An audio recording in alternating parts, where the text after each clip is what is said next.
Go ahead and mute. And welcome, brothers and sisters. Welcome to the Parable of the Vineyard YouTube channel. Today we will be reading the whole book of the law, the Torah, Yahweh's instructions for life. We'll be reading Bereshit, Genesis, Shemot, Exodus, Vayikra, Leviticus, Bamidbar, Numbers, and Devarim, Deuteronomy, and we will be reading from the CEPHER version. Our desire is that this blesses you and your family in the midst of our changing world and during the week of unleavened bread. While the world is currently in fear and has cast off the yoke of the Torah, we know there is a group of peculiar people that Yahweh is waking up and bringing back to his ways and giving us peace within these dark final hours. HalleluYah. Let's take a moment and bow our heads and bow our hearts to Yahweh as we petition him to bless this meeting, bless this reading.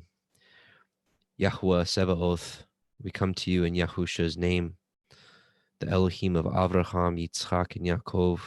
We thank you, Abba, for waking us up in these dark times, waking us up to belief in your true Son, Yahusha HaMashiach, who gave himself, offered himself for us, and his blood cleanses us. We thank you.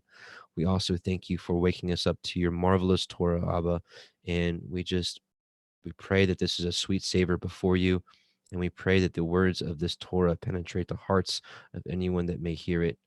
We thank you, we honor you, and we bless you. In Yahusha's mighty name, amen.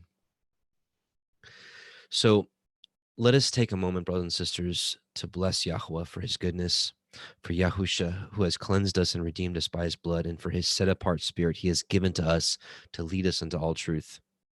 O Yahweh, open our eyes and ears to behold the wondrous things in your Torah, and to cultivate in our hearts seed that we may produce the fruit that you desire from man, to sing praises unto you for your mighty works, to bless you and our obedience to your eternal Torah.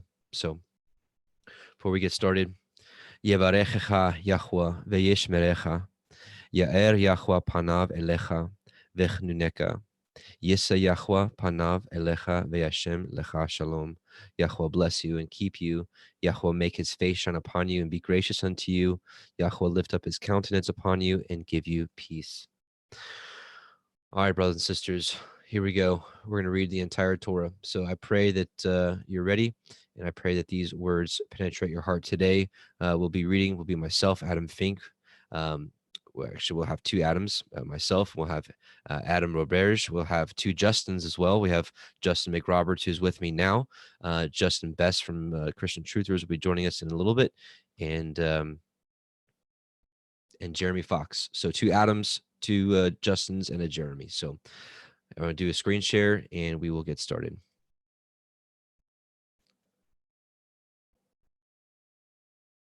Oops.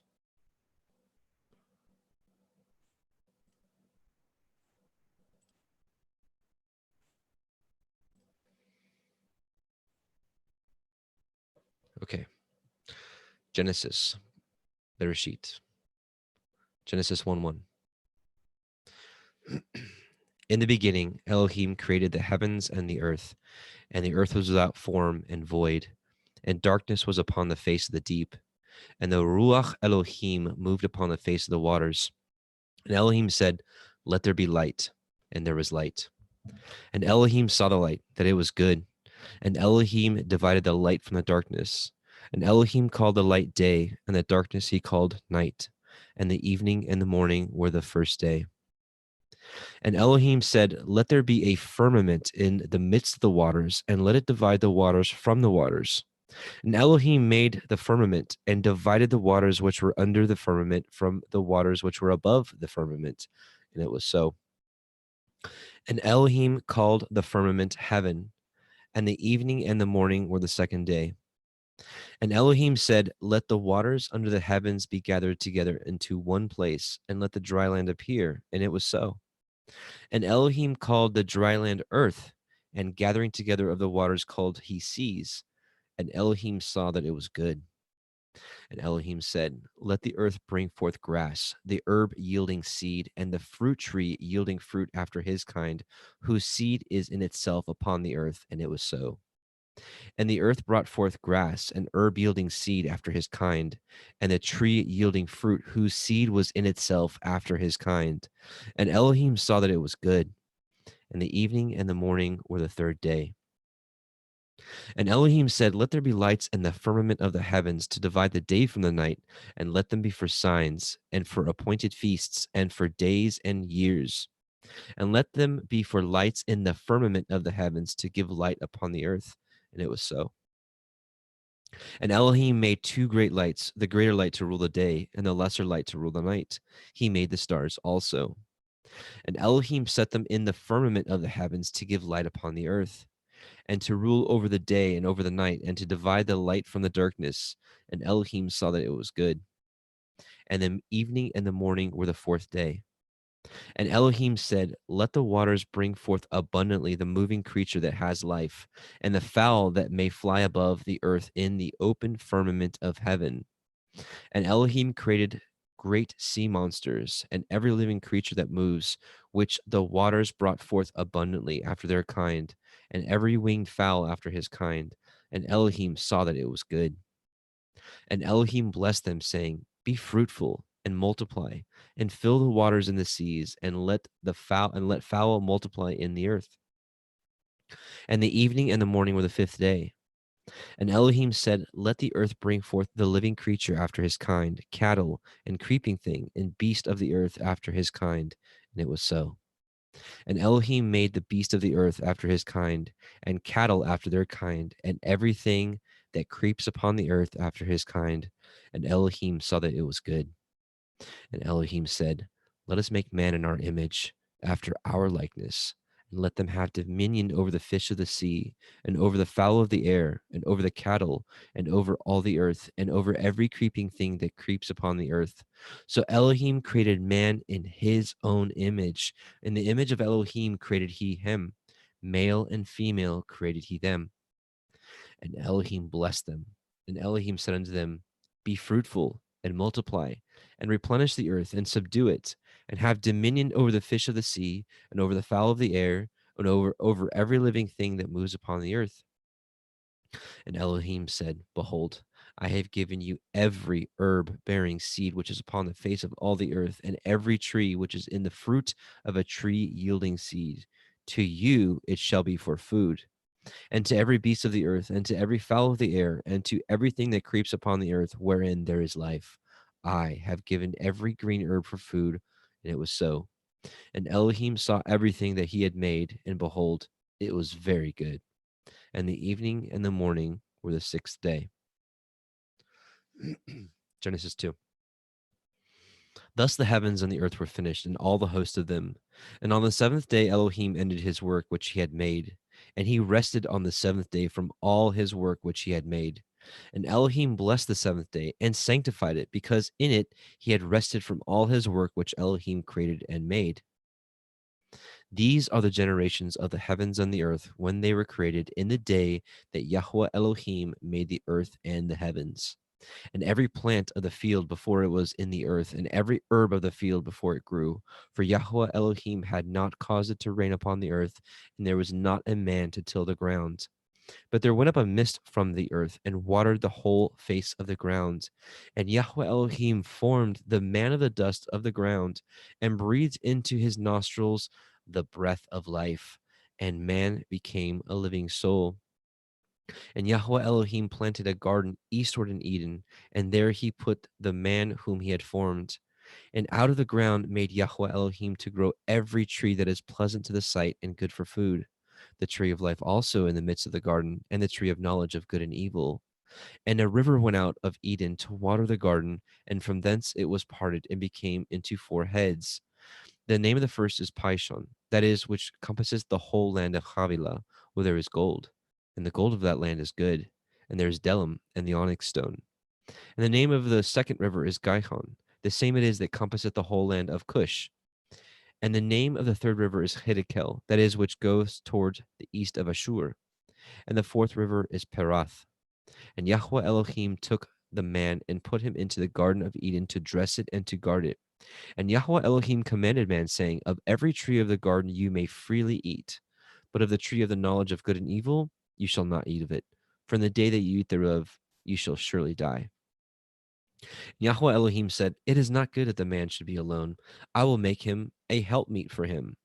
And out of the ground Yahweh Elohim formed every beast of the field and every fowl of the air, and brought them unto the man to see what he would call them. And whatsoever the man called every living creature, that was the name thereof.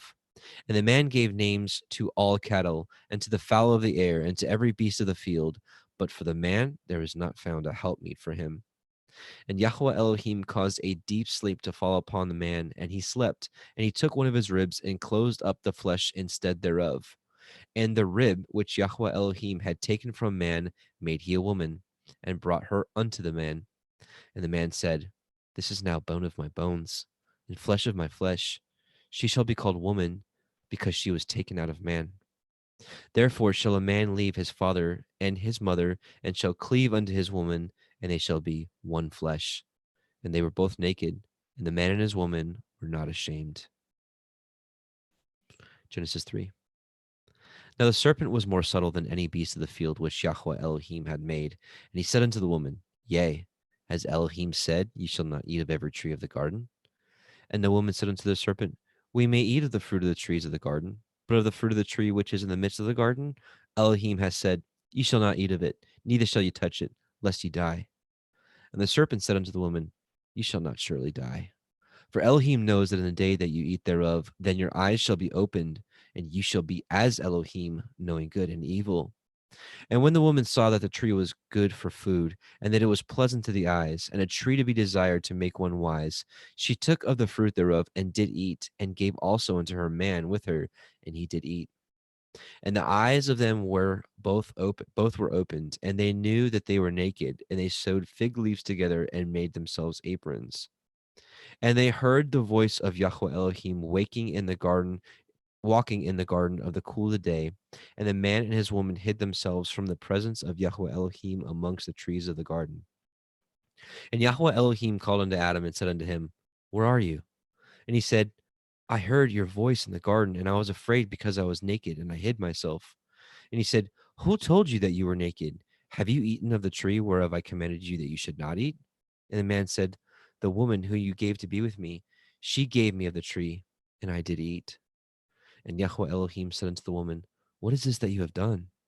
And the woman said, the serpent beguiled me, and I did eat. And Yahweh Elohim said unto the serpent, because you have done this, you are cursed above all cattle, and above every beast of the field, and upon your belly shall you go, and dust shall you eat all the days of your life. And I will put enmity between you and the woman, and between your seed and her seed. It shall bruise your head, and you shall bruise his heel. Unto the woman he said, I will greatly multiply your sorrow and your conception. In sorrow shall you bring forth children, and your desire shall be to your man, and he shall rule over you. But unto Adam he said, because you have hearkened unto the voice of your woman, and have eaten of the tree which of I commanded you, saying, ye shall not eat of it, cursed is the ground for your sake. In sorrow shall you eat of it all the days of your life. Thorns also and thistles shall it bring forth to you, and ye shall eat the herb of the field. And the sweat of your face shall you eat bread, till you return unto the ground. For out of it you were taken, for dust you are, and unto dust shall you return. And Adam called his woman's name Hua, because she was the mother of all living. And unto Adam also and to his woman did Yahweh Elohim make coats of skins, and clothe them. And Yahweh Elohim said, behold, the man has become as one of us, to know good and evil. And now, lest he put forth his hand, and take also of the tree of life, and eat, and live forever. Therefore Yahweh Elohim sent him forth from the Garden of Eden to till the ground from whence he was taken. So he drove out the man, and he placed at the east of the Garden of Eden cherubim, and a flaming sword with which turned every way to guard the way of the tree of life. Genesis 4. And Adam knew Hua his woman, and she conceived and bore Cain, and said, I have gotten a man from Yahweh. And she again bore his brother Havel, and Havel was a keeper of sheep, but Cain was a tiller of the ground. And in process of time it came to pass that Cain brought of the fruit of the ground an offering unto Yahweh. And Havel also brought of the firstlings of his flock and the fat thereof. And Yahweh had respect unto Havel and to his offering. But unto Cain and his offering he had not respect. And Cain was very wroth, and his countenance fell. And Yahweh said unto Cain, Why are you wroth? And why is your countenance fallen? If you do well, shall you not be accepted? And if you do not well, sin lies at the door, and unto you shall be his desire, and you shall rule over him. And Cain talked with Havel his brother. And it came to pass, when they were in the field, that Cain rose up against Havel his brother, and slew him. And Yahweh said unto Cain, Where is Havel your brother? And he said, I know not. Am I to guard my brother? And he said, What have you done? The voice of your brother's blood cries unto me from the ground. And now you are cursed from the earth, which has opened her mouth to receive your brother's blood from your hand. When you till the ground, it shall not henceforth yield unto you her strength. A fugitive and a vagabond shall you be in the earth. And Cain said unto Yahweh, My punishment is greater than I can bear. Behold, you have driven me out this day from the face of the earth, and from your face shall I be hid. And I shall be a fugitive and a vagabond in the earth. And it shall come to pass that every one that finds me shall slay me. And Yahweh said unto him, Therefore, whosoever slays Cain, vengeance shall be taken on him sevenfold. And Yahweh set a mark upon Cain, lest any finding him should kill him. And Cain went out from the presence of Yahweh, and dwelt in the land of Nod, on the east of Eden. And Cain knew his woman, and she conceived and bore Hanok. And he built a city, and called the name of the city after the name of his son, Hanok. And unto Hanok was born Irad, and Irad begat Mehujael, and Mehujael begat Methusael, and Methusael begat Lamech. And Lamech took unto him 2 women. The name of one was Ada, and the name of the other was Silla. And Ada bore Yabal. He was the father of such dwell in tents, and such as have cattle.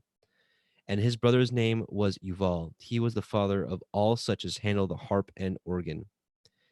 And Silla, she also bore Tubal-Cain, an instructor of every artificer in brass and in iron. And the sister of Tubal-Cain was Naamah. And Lamech said unto his woman, Ada and Zillah, Hear my voice, you woman of Lamech, hearken unto my speech. For I have slain a man to my wounding, and a young man to my hurt. If Cain shall be avenged sevenfold, truly Lamech 70 and sevenfold. And Adam knew his woman again, and she bore a son, and called his name Seth. For Elohim said she, has appointed me another seed instead of Havel, whom Cain slew. And to Seth, to him also there was born a son, and he called his name Enosh. Then began men to call upon the name of Yahweh. Genesis 5. This is the CEPHER of the generations of Adam. In the day that Elohim created man, in the likeness of Elohim made he him. Male and female created he them, and blessed them, and called their name Adam, and the day where they were created. And Adam lived 130 years, and begat a son in his own likeness after his image, and called his name Seth. And the days of Adam after he had begotten Seth were 800 years, and he begat sons and daughters. And all the days that Adam lived were 930 years, and he died. And Seth lived 105 years, and begot Enosh. And Seth lived after he begot Enosh 807 years, and begot sons and daughters. And all the days of Seth were 912 years, and he died. And Enosh lived 90 years, and begot Canaan. And Enosh lived after he begot Canaan 815 years, and begot sons and daughters. And all the days of Enosh were 905 years, and he died. And Canaan lived 70 years, and begot Mahalalel. And Canaan lived after he begot Mahalalel 840 years, and begot sons and daughters. And all the days of Canaan were 910 years, and he died. And Mahalalel lived 65 years, and begot Yared. And Mahalalel lived after he begot Yared 830 years, and begot sons and daughters. And all the days of Mahalalel were 895 years, and he died. And Yared lived 162 years, and begot Hanok. And Yared lived after he begot Hanok 800 years, and begot sons and daughters. And all the days of Yared were 962 years, and he died. And Hanok lived 65 years, and begot Methuselah. And Hanok walked with Elohim after he begot Methuselah 300 years and begot sons and daughters. All the days of Hanok were 365 years. And Hanok walked with Elohim, and he was not, for Elohim took him. And Methuselah lived 807 years and begot Lamech. And Methuselah lived after he begot Lamech 782 years and begot sons and daughters. And all the days of Methuselah were 969 years, and he died. And Lamech lived 182 years and begot a son. And he called his name Noah, saying, "The same shall comfort us concerning our work and toil of our hands, because of the ground which Yahweh has cursed." And Lamech lived after he begot Noah 595 years and begot sons and daughters.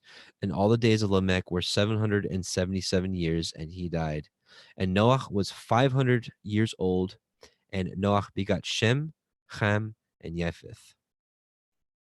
All right, Genesis 6. And it came to pass, when men began to multiply on the face of the earth, and daughters were born unto them, that the sons of Elohim saw the daughters of men, that they were fair, and they took them women of all which they chose.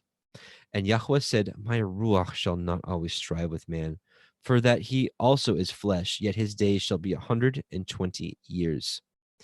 There were Nephilim in the earth in those days, and also after that, when the sons of Elohim came in unto the daughters of men, and they bore children to them, the same became warriors and tyrants, which were of ancient times, men of infamy.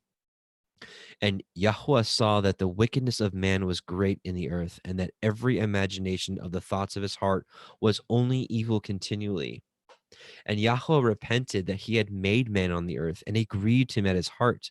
And Yahweh said, I will destroy man whom I have created from the face of the earth, both man and beast and the creeping thing and the fowls of the air, for I repent that I have made them.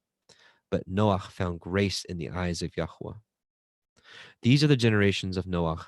Noah was a just man and perfect in his generations, and Noah walked with Elohim. And Noah begot 3 sons, Shem, Ham, and Japheth. The earth also was corrupt before Elohim, and the earth was filled with violence. And Elohim looked upon the earth, and behold, it was corrupt, for all flesh had corrupted his way upon the earth.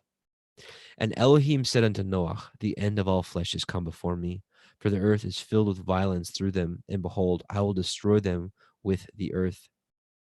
Make you an ark of gopher wood. Rooms shall you make in the ark, and shall pitch it within and without pitch. Within and without with pitch. And this is the fashion which you shall make of it. The length of the ark shall be 300 cubits, the breadth of it 50 cubits, and the height of it 30 cubits. A window shall you make to the ark, and in a cubit shall you finish it above. And the door of the ark you shall set in the side thereof, with lower, second, and third stories shall you make it. And behold, I, even I, do bring a flood of waters upon the earth to destroy all flesh, wherein is the breath of life. From under heaven, and everything that is in the earth shall die. But with you will I establish my covenant, and you shall come into the ark, you and your sons and your woman and your sons' women with you. And of every living thing of all flesh, 2 of every sort shall you bring into the ark, to keep them alive with you. They shall be male and female, of fowls after their kind, and of cattle after their kind, of every creeping thing of the earth after his kind. 2 of every sort shall come unto you, to keep them alive. And take unto you of all the food that is eaten, and ye shall gather it to you, and it shall be for food for you and for them. Thus did Noah according to all that Elohim commanded him, so did he. Genesis 7. And Yahweh said unto Noah, Come you and all your house into the ark, for you have I seen righteous before me in this generation. Of every clean beast you shall take to you by sevens, the male and his female, and of beasts that are not clean by 2, the male and his female. Of fowls also of the air by sevens, the male and female, to keep seed alive upon the face of all the earth. For yet 7 days I will cause it to rain upon the earth, 40 days and 40 nights. Every living substance that I have made will I destroy from off the face of the earth. And Noah did according unto all that Yahweh commanded him. And Noah was 600 years old when the flood of the waters was upon the earth. And Noah went in, and his sons, and his woman, and his sons' women with him into the ark, because of the waters of the flood. of clean beasts and of beasts that are not clean, and of fowls and of everything that creeps upon the earth. There went in 2 and 2 unto Noah into the ark, the male and the female, as Elohim had commanded Noah. And it came to pass after 7 days that the waters of the flood were upon the earth. In the 600th year of Noah's life, in the 2nd month, in the 17th day of the month, the same day were all the fountains of the great deep broken up, and the windows of heaven were opened. And their rain was upon the earth 40 days and 40 nights. And the selfsame day entered Noah and Shem and Ham and Japheth, the sons of Noah, Noah's woman, and the 3 women of his sons with them into the ark. They and every beast after his kind, and all cattle after their kind, and every creeping thing that creeps upon the earth after his kind, and every fowl after his kind, every bird of every sort. And they went in unto Noah into the ark, 2 and 2 of all flesh, wherein is the breath of life. And they that went in male and female of all flesh, as Elohim had commanded him, and Yahweh shut him in. And the flood was 40 days upon the earth, and the waters increased and bore up the ark, and it was lift up above the earth. And the waters prevailed and were increased greatly upon the earth, and the ark went upon the face of the waters. And the waters prevailed exceedingly upon the earth, and all the high hills that were under the whole heaven were covered. 15 cubits upward did the waters prevail, and the mountains were covered. And all flesh died that moved upon the earth, both of fowl and of cattle and of beasts and of every creeping thing that creeps upon the earth, and every man. All in whose nostrils was the breath of life, of all that was in the dry land, died. And every living substance was destroyed, which was upon the face of the ground, both man and cattle, and the creeping things, and the fowls of the heavens, and they were destroyed from the earth. And Noah only remained alive, and they that were with him in the ark. And the waters prevailed upon the earth 150 days. Genesis 8. And Elohim remembered Noah and every living thing and all the cattle that was with him in the ark. And Elohim made a wind to pass over the earth, and the waters assuaged. The fountains also of the deep and the windows of heaven were stopped, and the rain from the heaven was restrained, and the waters returned from off the earth continually. And after the end of the 150 days, the waters were abated. And the ark rested in the 7th month, on the 17th day of the month, upon the mountains of Ararat. And the waters decreased continually until the 10th month. In the 10th month, on the 1st day of the month, were the tops of the mountains seen. And it came to pass at the end of 40 days that Noah opened the window of the ark which he had made, and he sent forth a raven which went to and fro until the waters were dried up from off the earth. Also, he sent forth a dove from him to see if the waters were abated from off the face of the ground. But the dove found no rest for the sole of her foot, and she returned unto him into the ark, for the waters were on the face of the earth, face of the whole earth. Then he put forth his hand and took her and pulled her in unto him into the ark. And he stayed yet other 7 days, and again he sent forth the dove out of the ark. And the dove came in to him in the evening, and lo, in her mouth was an olive leaf plucked off. So Noah knew that the waters were abated from off the earth.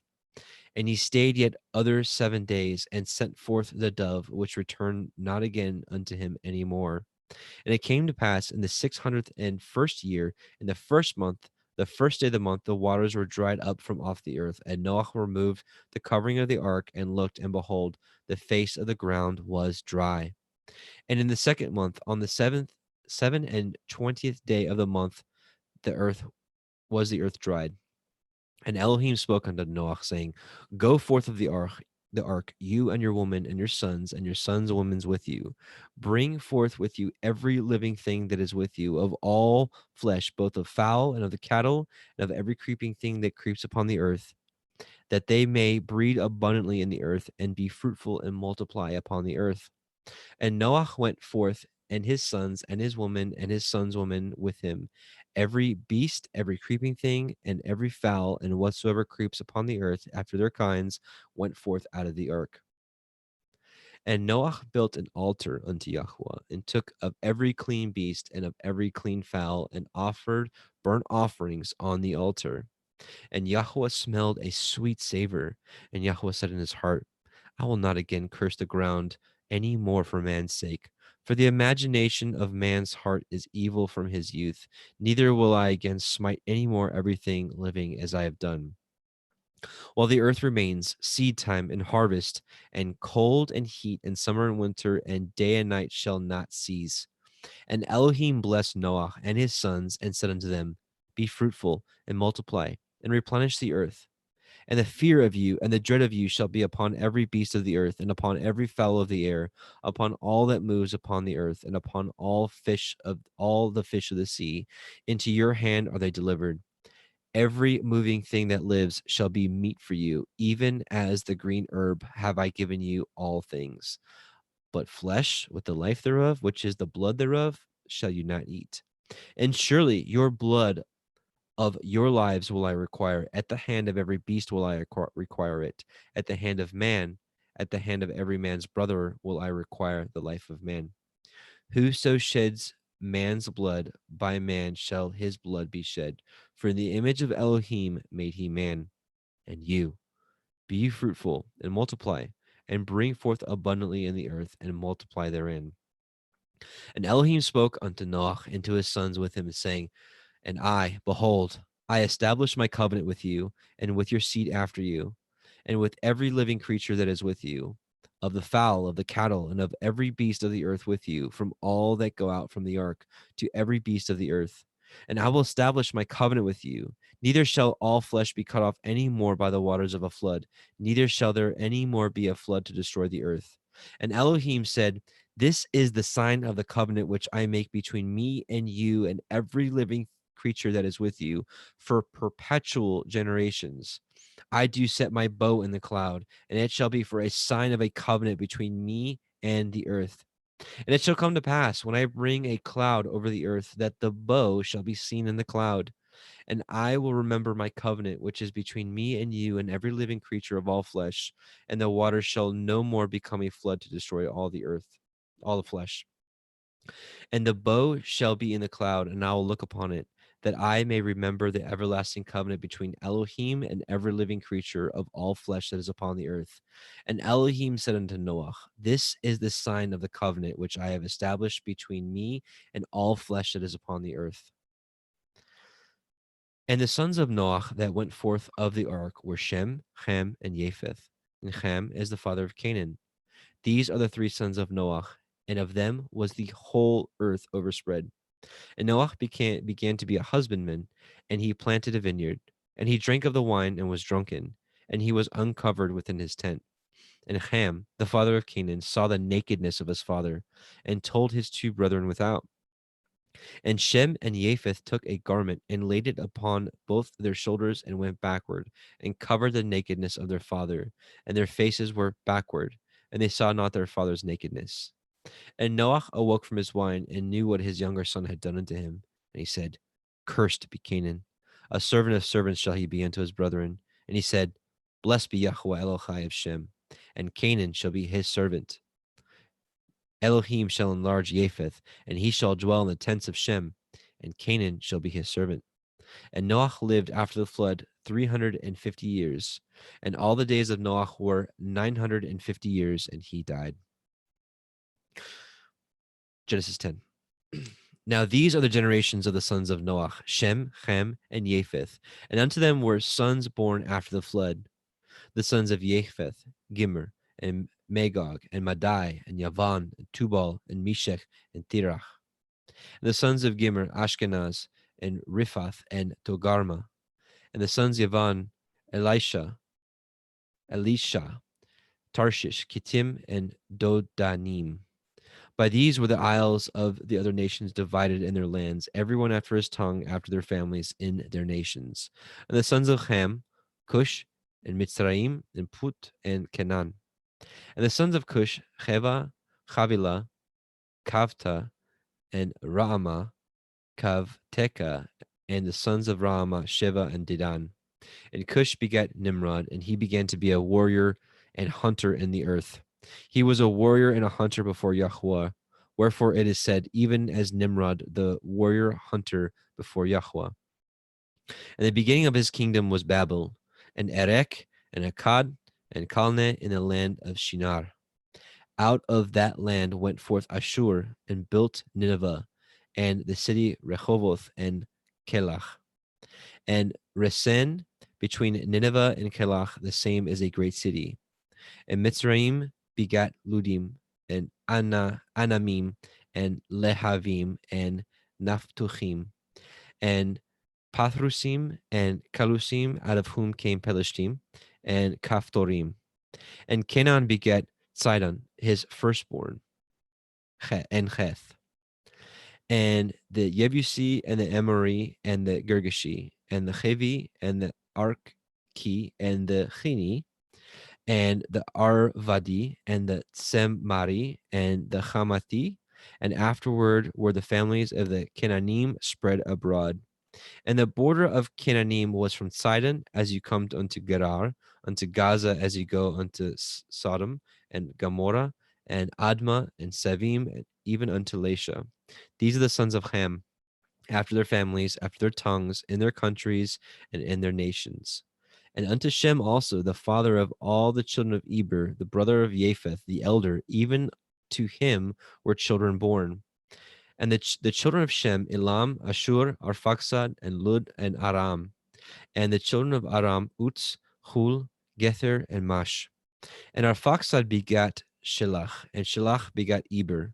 And unto Eber were born two sons. The name of one was Peleg, for in his days the earth was divided. And his brother's name was Yoktan. Yoktan begat Almodad, and Shelef, and Chatzar Maveth, and Yerach, and Hadoram, and Uzal, and Dikla, and Oval, and Avimael, and Shiva, and Ophir, and Havilah, and Yovav. All these were the sons of Yoktan. And their dwelling was from Mesha as you go unto Sephar, a mountain of the east. These are the sons of Shem, after their families, after their tongues, in their lands, after their nations. These are the families of the sons of Noach, after their generations, in their nations, and by these were the nations divided in the earth after the flood. Genesis 11. And the whole earth was of one language and of one speech. And it came to pass, as they journeyed from the east, that they found a plain in the land of Shinar, and they dwelt there. And they said one to another, Go to, let us make brick, and burn them thoroughly. And they had brick for stone, and slime had they for mortar. And they said, Go to, let us build a city and a tower, whose top may reach unto the heavens, and let us make a name, lest we be scattered abroad upon the face of the whole earth. And Yahweh came down to see the city and the tower which the children of men built. And Yahweh said, Behold, the people is one, and they have all one language, and this they begin to do. And now nothing will be restrained from them, which they have imagined to do. Go to, let us go down, and there confound their language, that they may not understand one another's speech. So Yahweh scattered them abroad from thence upon the face of all the earth, and they left off to build the city. Therefore is the name of it called Babel, because Yahweh did there confound the language of all the earth. And from thence did Yahweh scatter them abroad upon the face of the earth. These are the generations of Shem. Shem was 100 years old and begat Arphaxad 2 years after the flood. And Shem lived after he begat Arphaxad 500 years and begat sons and daughters. And Arphaxad lived 35 years and begat Shelach. Arphaxad lived after he begat Shelach 403 years and begat sons and daughters. And Shelach lived 30 years and begat Eber. And Shelach lived after he begot Eber 403 years and begat sons and daughters. And Eber lived 430 years and begot Peleg. And Eber lived after he begot Peleg 430 years and begot sons and daughters. And Peleg lived 30 years and begot Reu. And Peleg lived after he begot Reu 209 years and begot sons and daughters. And Reu lived 32 years and begot Serug. And Reu lived after he begot Serug 207 years and begot sons and daughters. And Serug lived 30 years and begot Nahor. And Serug lived after he begot Nahor 200 years and begot sons and daughters. And Nahor lived 9 and 20 years and begot Terach. And Nahor lived after he begot Terach 119 years and begot sons and daughters. And Terach lived 70 years and begot Avram. Nahor, and Haran. Now these are the generations of Terach. Terach begot Avram, Nahor, and Haran begot Lot. And Haran died before his father Terach in the land of his nativity in Ur of the Kasdim. And Avram and Nahor took them women. The name of Avram's woman was Sarai, and the name of Nahor's woman Milcah. Okay. Okay, sorry. And the name of Nahor's woman Milcah, the daughter of Haran, the father of Milcah and the father of Yechan. But Sarai was barren, she had no child. And Terach took Avram's son, and Lot, the son of Haran, his son's son, and Sarai, his daughter-in-law, his son Avram's woman, and they went forth with them from Ur of the Kasdim to go into the land of Canaan, and they came unto Haran and dwelt there. And the days of Terach were 205 years, and Terach died in Haran.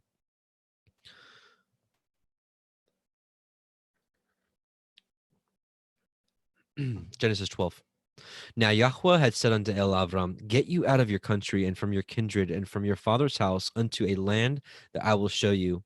And I will make of you a great nation, and I will bless you and make your name great, and you shall be a blessing. And I will bless them that bless you, and curse him that curses you. And in you shall all families of the earth be blessed. So Avram departed as Yahweh had spoken unto him, and Lot went with him. And Avram was 75 years old when he departed out of Haran. And Avram took Sarai his woman, and Lot his brother's son, and all their substance they had gathered, and the souls that they had gotten in Haran. They went forth to go into the land of Canaan, and into the land of Canaan they came. And Avram passed through the land unto the place of Shechem, unto the plain of Moreh, and the Canaanite was then in the land. And Yahweh appeared unto Avram and said, Unto your seed will I give this land. And there built he an altar unto Yahweh who had appeared unto him. And he removed from thence unto a mountain on the east of Bethel, and pitched his tent, having Bethel on the west and Ai on the east. And there he built an altar unto Yahweh, and called upon the name of Yahweh. And Avram journeyed, going on still towards the Negev. And there was a famine in the land, and Avram went down into Mitzrayim to sojourn there, and for the famine was grievous in the land. And it came to pass, when he was come near to enter into Mitzrayim, that he said unto Sarai his woman, Behold now, I know that you are a fair woman to look upon. Therefore it shall come to pass, when the Mitzrayim shall see you, that they shall say, This is his woman, and they will kill me, but they will save you alive. Say, I pray you, you are my sister, that it may be well with me for your sake, and my soul shall live because of you. And it came to pass that when Avram was come into Mitzrayim, the Mitzrayim beheld the woman, that she was very fair. The princes also of Pharaoh saw her and commended her before Pharaoh, and the woman was taken to Pharaoh's house. And he entreated Avram well for her sake, and he had sheep and oxen, and he asses, and men servants, and maidservants, and she asses, and camels. And Yahweh plagued Pharaoh, and his house was with great plagues because of Sarai, Avram's woman. And Pharaoh called Avram and said, What is this that you have done unto me? Why did you not tell me that she was your woman? Why said you, She is my sister, so I might have taken to her to be my woman? Now therefore, behold, your woman, take her and go your way. And Pharaoh commanded his men concerning him, and they sent him away, and his woman, and all that he had. And Avram went up out of Mitzrayim, he and his woman, and all that he had, and Lot with him into the Negev. And Avram was very rich in cattle, in silver, and in gold. And he went on his journey from the Negev even to Bethel, unto the place where his tent had been at the beginning, between Bethel and Ai, unto the place of the altar which he had made there at the first. And there Avram called on the name of Yahweh. And Lot also, which went with Avram, had flocks and herds and tents. And the land was not able to bear them, that they might dwell together, for the substance was great, so that they could not dwell together. And there was a strife between the herdsmen of Avram's cattle and the herdsmen of Lot's cattle. And the Canaanite and the Perizzee dwelled then in the land. And Avram said unto Lot, let there be no strife, I pray you, between me and you, and between my herdsmen and your herdsmen, for we be brethren. Is not the whole land before you? Separate yourself, I pray you, from me. And if you will take the left hand, then I will go to the right. Or if you depart to the right hand, then I will go to the left. And Lot lifted up his eyes and beheld all the circle of the Yarden, that it was well watered everywhere, before YHWH destroyed Sodom and Gomorrah, even as the garden of YHWH, like the land of Mitzrayim, as you come unto Zoar. Then Lot chose him all the circle of the Yarden, and Lot journeyed east, and they separated themselves the one from the other. Avram dwelt in the land of Canaan, and Lot dwelt in the cities of the circle of the Yarden, and pitched his tent towards Sodom. But the men of Sodom were wicked and sinners before YHWH exceedingly. YHWH said unto Avram, after that Lot was separated from him, lift up your eyes now, and look from the place where you are northward, and southward, and eastward, and westward. For all the land which you see, to you will I give it, and to your seed forever. And I will make your seed as the dust of the earth, so that if a man can number the dust of the earth, then shall your seed also be numbered. Arise, walk through the land in the length of it and in the breadth of it, for I will give it unto you. Then Avram removed his tent and came and dwelt in the plain of Mamre, which is in Hebron, and built there an altar unto Yahweh. Genesis 14.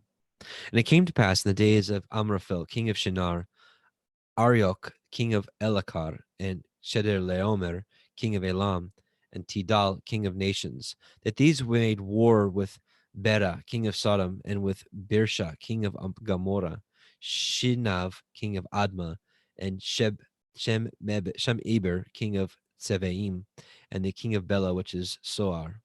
All these were joined together in the valley of Siddim, which is the Salt Sea. 12 years they served Chedorlaomer. In the 13th year they rebelled. And in the 14th year came Chedorlaomer and the kings that were with him, and smote the Rephaim in Ashtaroth, Karnaim, and the Zuzim in Ham, and the Emim in Shave Kirathim, and the Horim in Mount Seir unto El Paran, which is by the wilderness. And they returned and came to Ain Mishpat, which is Kadesh, and smote all the country of Amalekim, and also the Amorim that dwelt in Chatzon Tamar. And there went out the king of Sodom, and the king of Gomorrah, and the king of Admah, and the king of Tsevim, and the king of Bela, the same as Zoar, and they joined battle with them in the valley of Siddim, with Chedorlaomer, the king of Elam, and with Tidal, king of nations, and Amraphel, king of Shinar, and Arioch, king of Elakar, 4 kings with 5. And the valley of Siddim was full of slime pits, and the kings of Sodom and Gomorrah fled and fell there, and they that remained fled to the mountains. And they took all the goods of Sodom and Gomorrah, and all their victuals, and went their way. And they took Lot, Avram's brother's son, who dwelt in Sodom, and his goods, and departed. And there came one that had escaped, and told Avram the Ivri, for he dwelt in the plain of Mamre the Emori, brother of Eshcol, and brother of Aner, and these were confederate with Avram.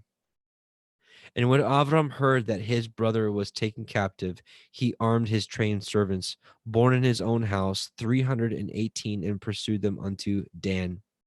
And he divided himself against them, and he and his servants by night, and smote them, and pursued them unto Hova, which is on the left hand of Damascus.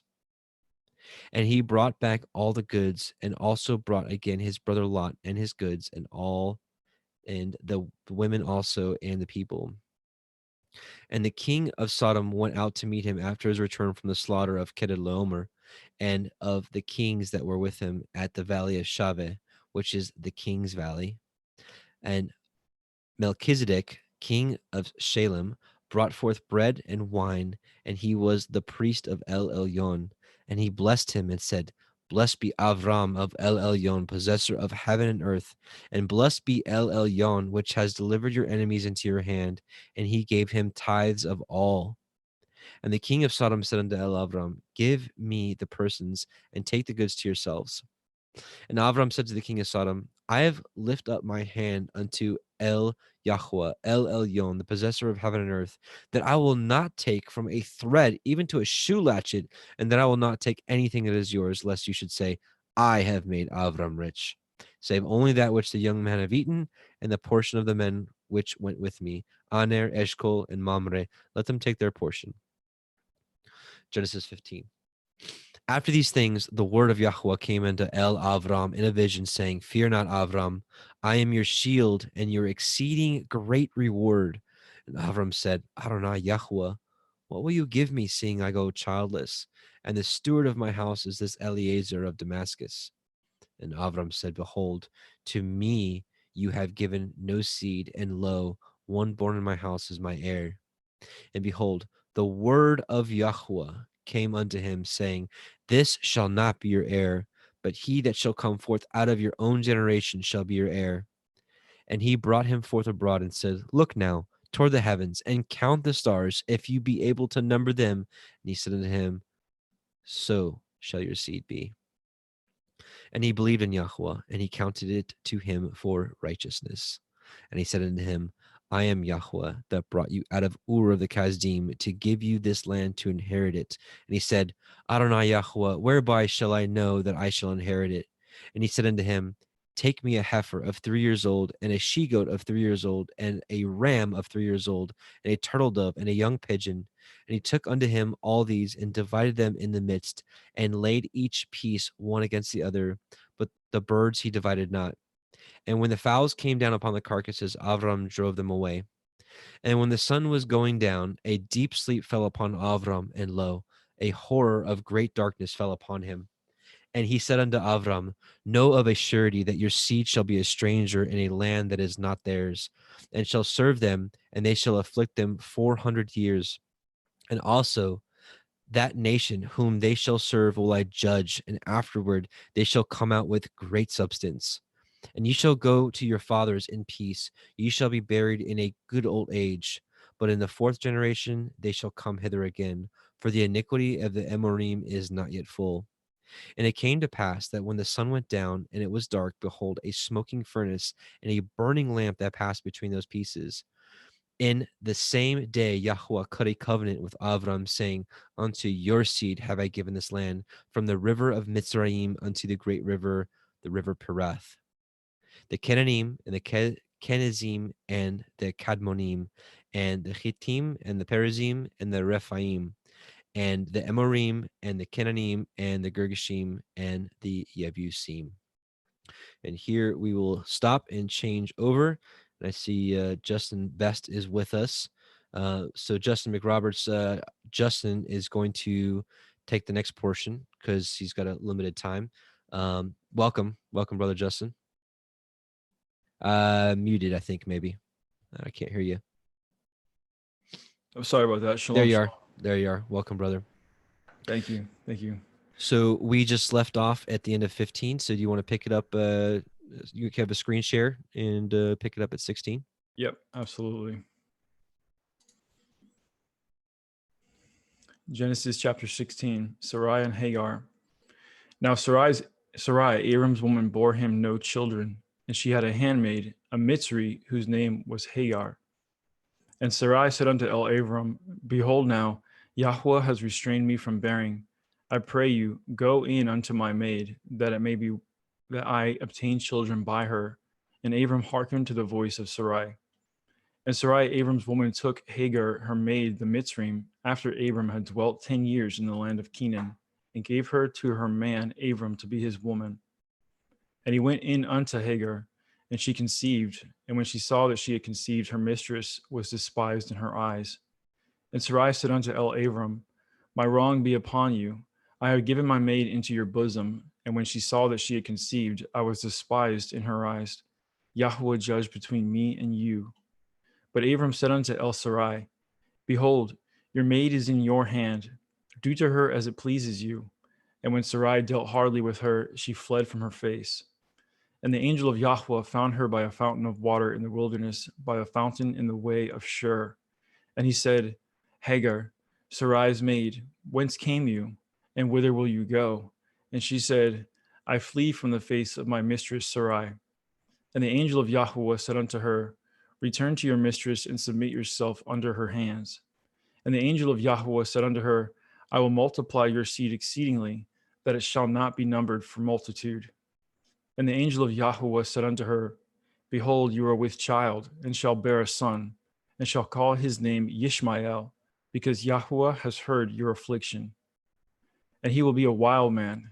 His hand will be against every man, and every man's hand against him, and he shall dwell in the presence of all his brethren. And she called the name of YHWH that spoke unto her, You see me, for she said, Have I also here looked after him that sees me? Wherefore the well was called Ber Lachoroi. Behold, it is between Kadesh and Bered. And Hagar bore Abram a son, and Abram called his son's name, which Hagar bore, Yishmael. And Abram was 86 years old when Hagar bore Yishmael to Abram. Genesis 17.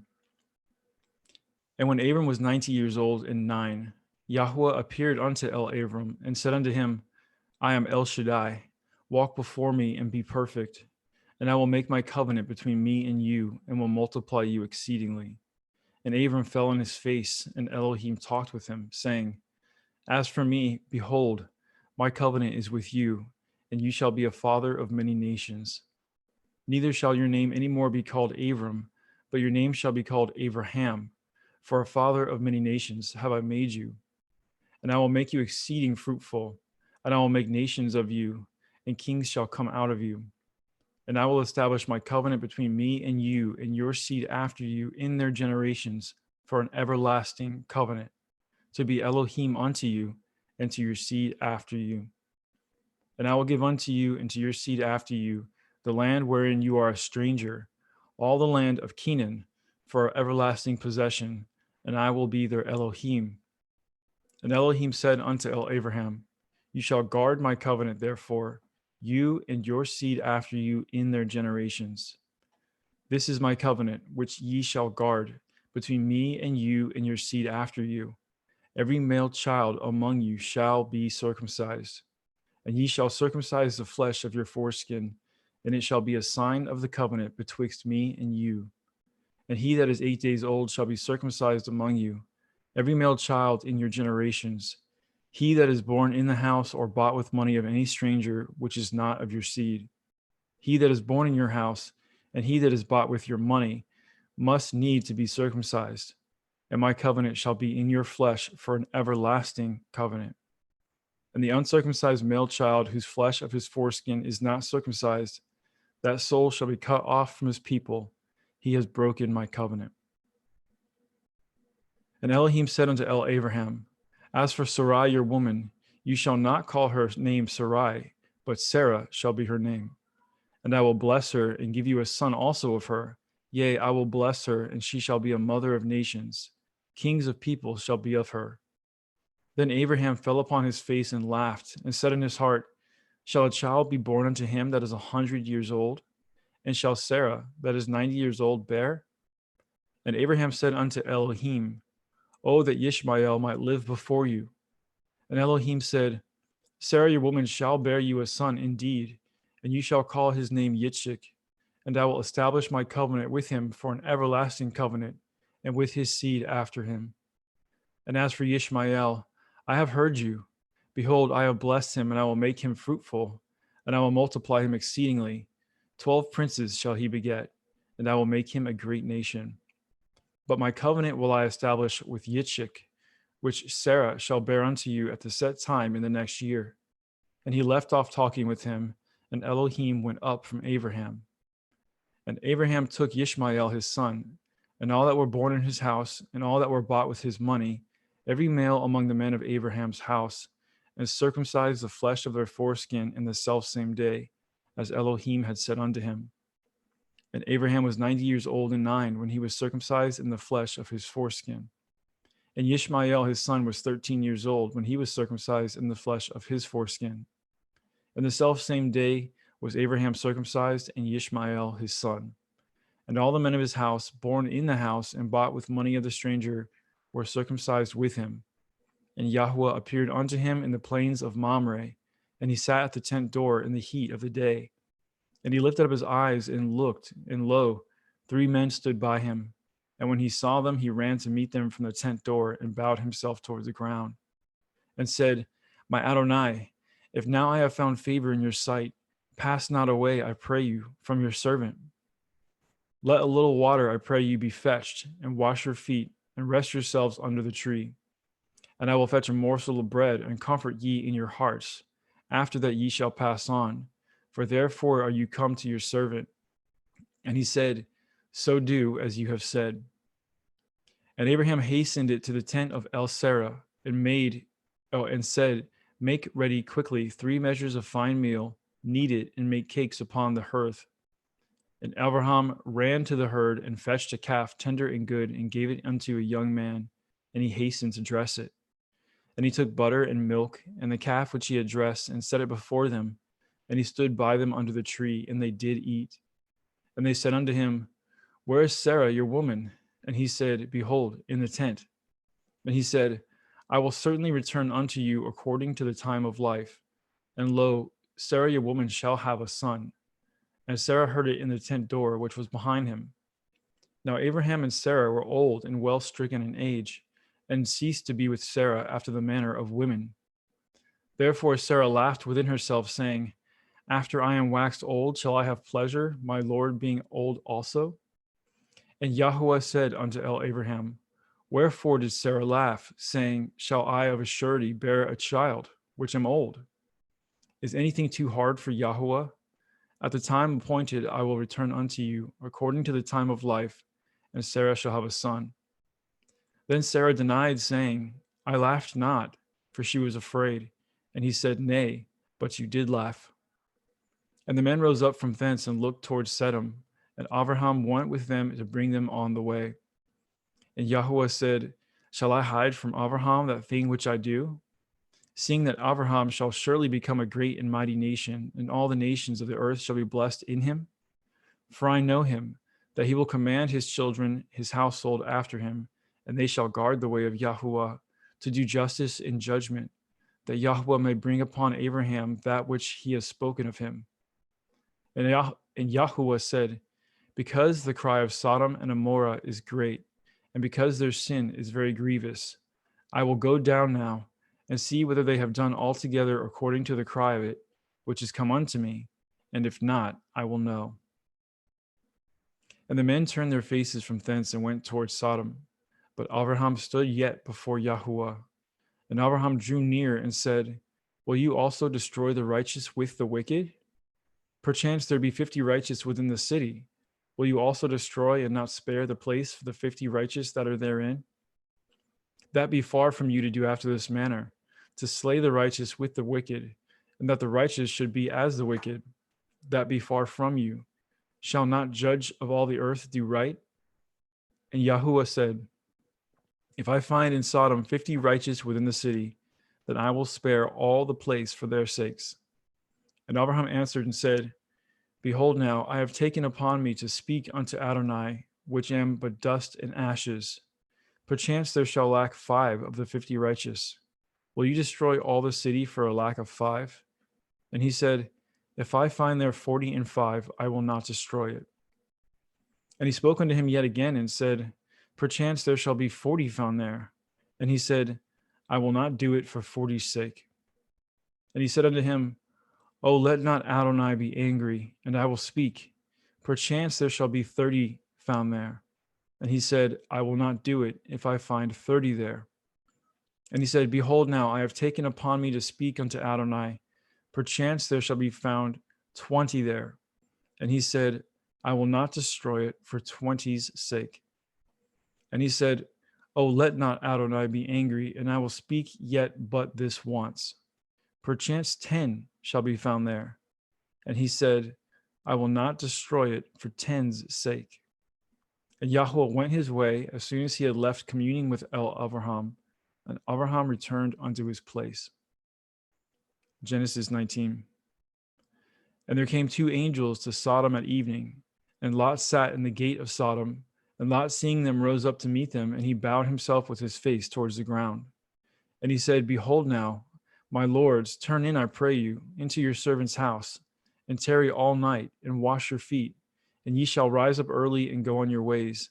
And they said, Nay, but we will abide in the street all night. And he pressed upon them greatly, and they turned in unto him, and entered into his house. And he made them a feast, and did bake matzah, unleavened bread, and they did eat.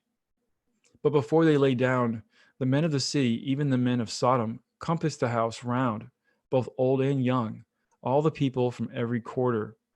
And they called unto Lot, and said unto him, Where are the men which came in to you this night? Bring them out unto us, that we may know them. And Lot went out the door unto them, and shut the door after him, and said, I pray you, brethren, do not so wickedly. Behold now, I have 2 daughters which have not known man. Let me, I pray you, bring them out unto you, and do ye to them as good in your eyes. Only unto these men do nothing, for therefore came they under the shadow of my roof. And they said, Stand back. And they said again, This one fellow came in to sojourn, and he will need to be a judge. Now will we deal worse with you than with them. And they pressed sore upon the man, even Lot, and came near to break the door. But the men put forth their hand and pulled Lot into the house to them, and shut the door. And they smote the men that were at the door of the house with blindness, both small and great, so that they wearied themselves to find the door. And the men said unto Lot, Have you here any besides? Son-in-law, and your sons, and your daughters, and whatsoever you have in the city, bring them out of this place. For we will destroy this place, because the cry of them is waxing great before the face of YHWH, and YHWH has sent us to destroy it. And Lot went out and spoke unto his sons-in-law, which married his daughters, and said, Up, get you out of this place, for YHWH will destroy this city. But he seemed as one that mocked unto his sons-in-law. And when the morning arose, then the angels hastened Lot, saying, Arise, take your woman and your 2 daughters, which are here, lest you be consumed in the iniquity of the city. And while he lingered, the men laid hold upon his hand, and upon the hand of his woman, and upon the hand of his 2 daughters, YHWH being merciful unto him, and they brought him forth and set him without the city. And it came to pass, when they had brought them forth abroad, that he said, Escape for your life, look not behind you, neither stay in all the circle of the Yarden. Escape to the mountain, lest you be consumed. And Lot said unto them, Oh, not so, my Adonai. Behold now, your servant has found grace in your sight, and you have magnified your mercy, which you have showed unto me in saving my life. And I cannot escape to the mountain, lest some evil take me and I die. Behold now, this city is near to flee unto, and it is a little one. Oh, let me escape thither. Is it not a little one? And my soul shall live. And he said unto him, See, I have accepted you concerning this thing also, that I will not overthrow this city for which you have spoken. Make haste, escape thither, for I cannot do anything until you are come thither. Therefore the name of the city was called Soar. The sun was risen upon the earth when Lot entered into Soar. Then YHWH rained upon Sodom and upon Amorah brimstone and fire from YHWH out of the heavens. And he overthrew those cities and all the circle of the Yarden, and all the inhabitants of the cities, and that which grew upon the ground. But his woman looked back from behind him, and she became a pillar of salt. And Abraham got up early in the morning to the place where he stood before YHWH. And he looked toward Sodom and Amorah, and toward all the land of the circle of the Yarden, and behold, and lo, the smoke of the country went up as the smoke of a furnace. And it came to pass, when Elohim destroyed the cities of the circle of the Yarden, that Elohim remembered Abraham, and sent Lot out of the midst of the overthrow, when he overthrew the cities in which Lot dwelt.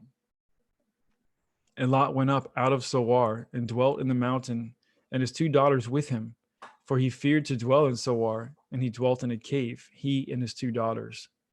And the firstborn said unto the younger, Our father is old, and there is not a man in the earth to come in unto us after the manner of all the earth. Come, let us make our father drink wine, and we will lie with him, that we may preserve seed of our father.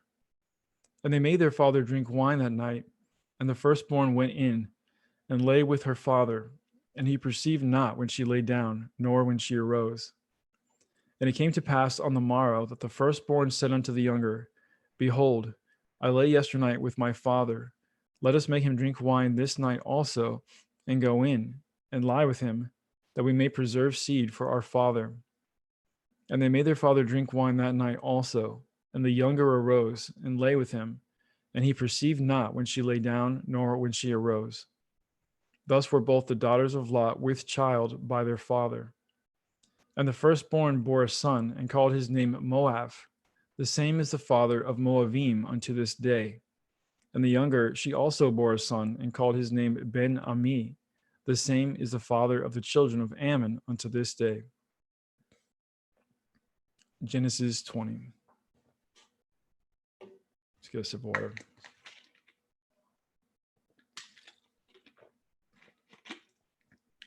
And Abraham journeyed from thence toward the country of the Negev, and dwelt between Kadesh and Shur, and sojourned in Gerar. And Abraham said of El-Sarah, his woman, She is my sister. And Avimelech, king of Gerar, sent and took Sarah. But Elohim came to Avimelech in a dream by night, and said to him, Behold, you are but a dead man, for the woman which you have taken, for she is a man's woman. But Avimelech had not come near her, and he said, Adonai, will you slay also a righteous nation? Said he not unto me, She is my sister? And she, even she herself, said, He is my brother. In the integrity of my heart and innocence of my hands have I done this. And Elohim said unto him in a dream, Yea, I know that you did this in the integrity of your heart, for I also withheld you from sinning against me. Therefore suffered I you not to touch her. Now therefore restore the man his woman, for he is a prophet, and he shall pray for you, and you shall live. And if you restore her not, know that you shall surely die, you and all that are yours. Therefore Avimelech rose early in the morning, and called all his servants, and told all things in their ears, and the men were sore afraid. Then Avimelech called Abraham, and said unto him, What have you done unto us? And what have I offended you, that you have brought on me and on my kingdom a great sin? You have done deeds unto me that ought not to be done. And Abimelech said unto Abraham, What saw you that you have done this thing? And Abraham said, Because I thought, surely the fear of Elohim is not in this place, and they will slay me for my woman's sake. And yet indeed she is my sister. She is the daughter of my father, but not the daughter of my mother, and she became my woman. And it came to pass, when Elohim caused me to wander from my father's house, that I said unto her, This is your kindness which you shall show unto me. At every place whither we shall come, say of me, He is my brother. And Avimelech took sheep and oxen and men servants and women servants, and gave them unto Abraham, and restored him Sarah his woman. And Avimelech said, Behold, my land is before you, dwell where it pleases you. And unto Sarah he said, Behold, I have given your brother 1,000 pieces of silver. Behold, he is to you a covering of the eyes, unto all that are with you. And with all other, thus she was reproved. So Abraham prayed unto Elohim, and Elohim healed Avimelech and his woman and his maidservants, and they bore children. For YHWH had fast closed up the wombs of the house of Avimelech because of Sarah, Abraham's woman. Genesis 21. And YHWH visited Sarah as he had said, and YHWH did unto Sarah as he had spoken. For Sarah conceived and bore Abraham a son in his old age, at the set time of which Elohim had spoken to him. And Abraham called the name of his son that was born unto him, whom Sarah bore to him, Yitzchak. And Abraham circumcised his son Yitzchak, being 8 days old, as Elohim had commanded him. And Abraham was 100 years old when his son Yitzchak was born unto him. And Sarah said, Elohim has made me to laugh, so that all here will laugh with me. And she said, Who would have said unto Abraham that Sarah should have given children suck? For I have borne him a son in his old age. And the children grew and was weaned. And Abraham made a great feast the same day that Yitzchak was weaned. And Sarah saw the son of Hagar the Mitzrayim, which she had borne unto Abraham, mocking. Wherefore she said unto Abraham, Cast out this bondwoman and her son, for the son of this bondwoman shall not be heir with my son, even with Yitzchak. And the thing was very grievous in Abraham's sight because of his son. And Elohim said unto Abraham, let it not be grievous in your sight because of the lad, and because of your bondwoman. And all that Sarah has said unto you, hearken unto her voice, for in Yitzchak shall your seed be called. And also of the son of the bondwoman will I make a nation, because he is your seed. And Abraham rose up early in the morning and took bread and a bottle of water, and gave it unto Hagar, putting it on her shoulder, and the child, and sent her away.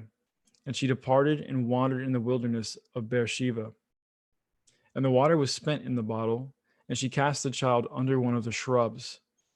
And she went and sat down over against him a good way off, as it were a bowshot. For she said, let me not see the death of the child. And she sat over against him and lifted up her voice and wept. And Elohim heard the voice of the lad. And the angel of Elohim called to Hagar out of the heavens and said unto her, what ails you, Hagar? Fear not, for Elohim has heard the voice of the lad where he is. Arise, lift up the lad, and hold him in your hand, for I will make him a great nation. And Elohim opened her eyes, and she saw a well of water, and she went and filled the bottle with water, and gave the lad drink. And Elohim was with the lad, and he grew, and dwelt in the wilderness, and became an archer. And he dwelt in the wilderness of Paran, and his mother took him a woman out of the land of Mitzrayim. And it came to pass at that time that Avimelech and Pekol, the chief captain of his host, spoke unto Abraham, saying, Elohim is with you in all that you do. Now therefore swear unto me here by Elohim that you will not deal falsely with me, nor with my son, nor with my son's son, but according to the kindness that I have done unto you, you shall do unto me, and to the land wherein you have sojourned. And Abraham said, I will swear. And Abraham reproved Avimelech because of a well of water, which Avimelech's servants had violently taken away. And Avimelech said, I know not who has done this thing, neither did you tell me, neither yet heard I of it, but today. And Abraham took sheep and oxen and gave them to Avimelech, and both of them cut a covenant. And Abraham set 7 ewe lambs of the flock by themselves. And Avimelech said unto Abraham, what mean these 7 ewe lambs which you have set by themselves?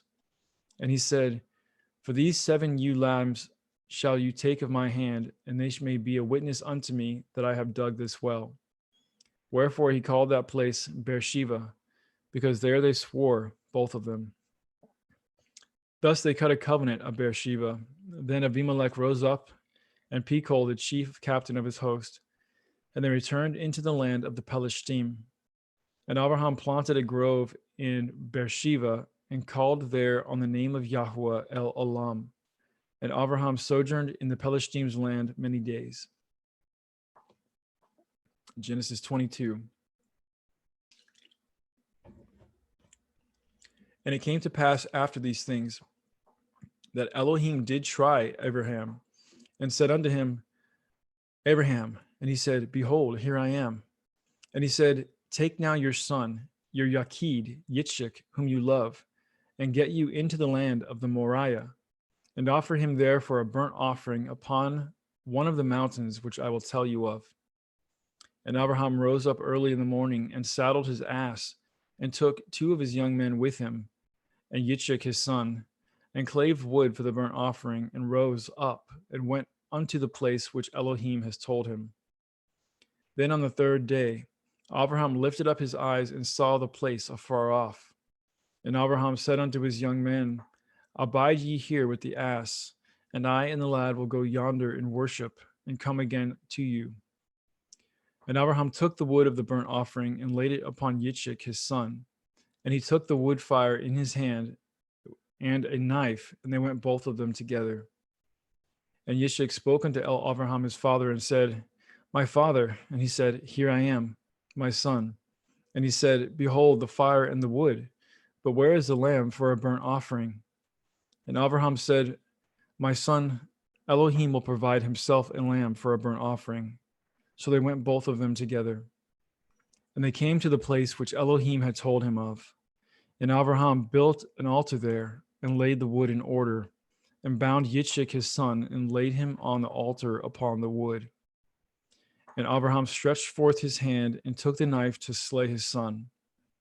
And the angel of Yahweh called unto him out of the heavens, and said, Abraham, Abraham. And he said, Here I am. And he said, Lay not your hand upon the lad, neither do you anything unto him. For now I know that you fear Elohim, seeing you have not withheld your son, your Yakid, from me.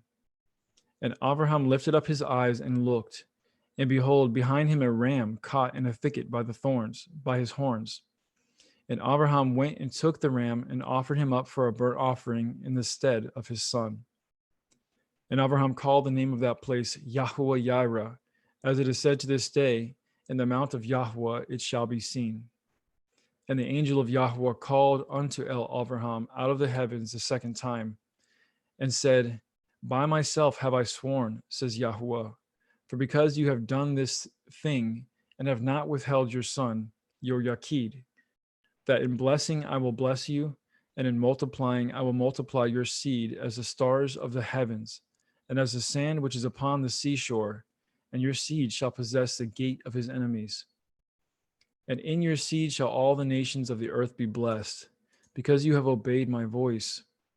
So Abraham returned unto his young men, and they rose up and went together to Beersheba, and Abraham dwelt at Beersheba.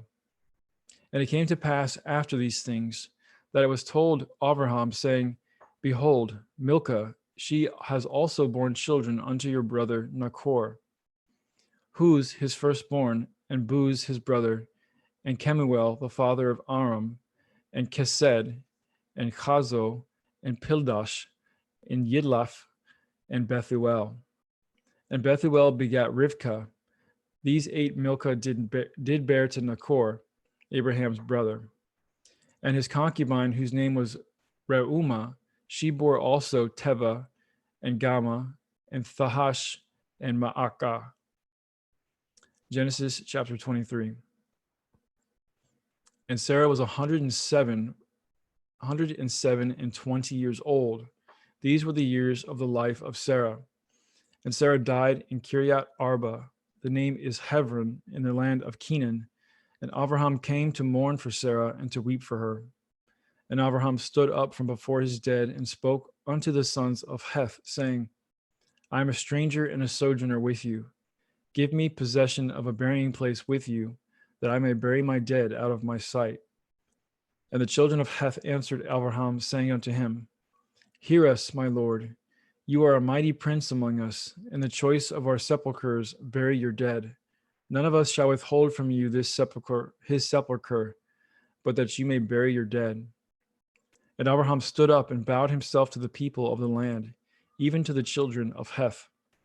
And he communed with them, saying, If it be your mind that I should bury my dead out of my sight, hear me, and entreat for me to Ephron the son of Sochar, that he may give me the cave of Machpelah, which he has, which is in the end of this field. For as much money as it is worth, he shall give it me for a possession of a burying place among you. And Ephron dwelt among the children of Heth.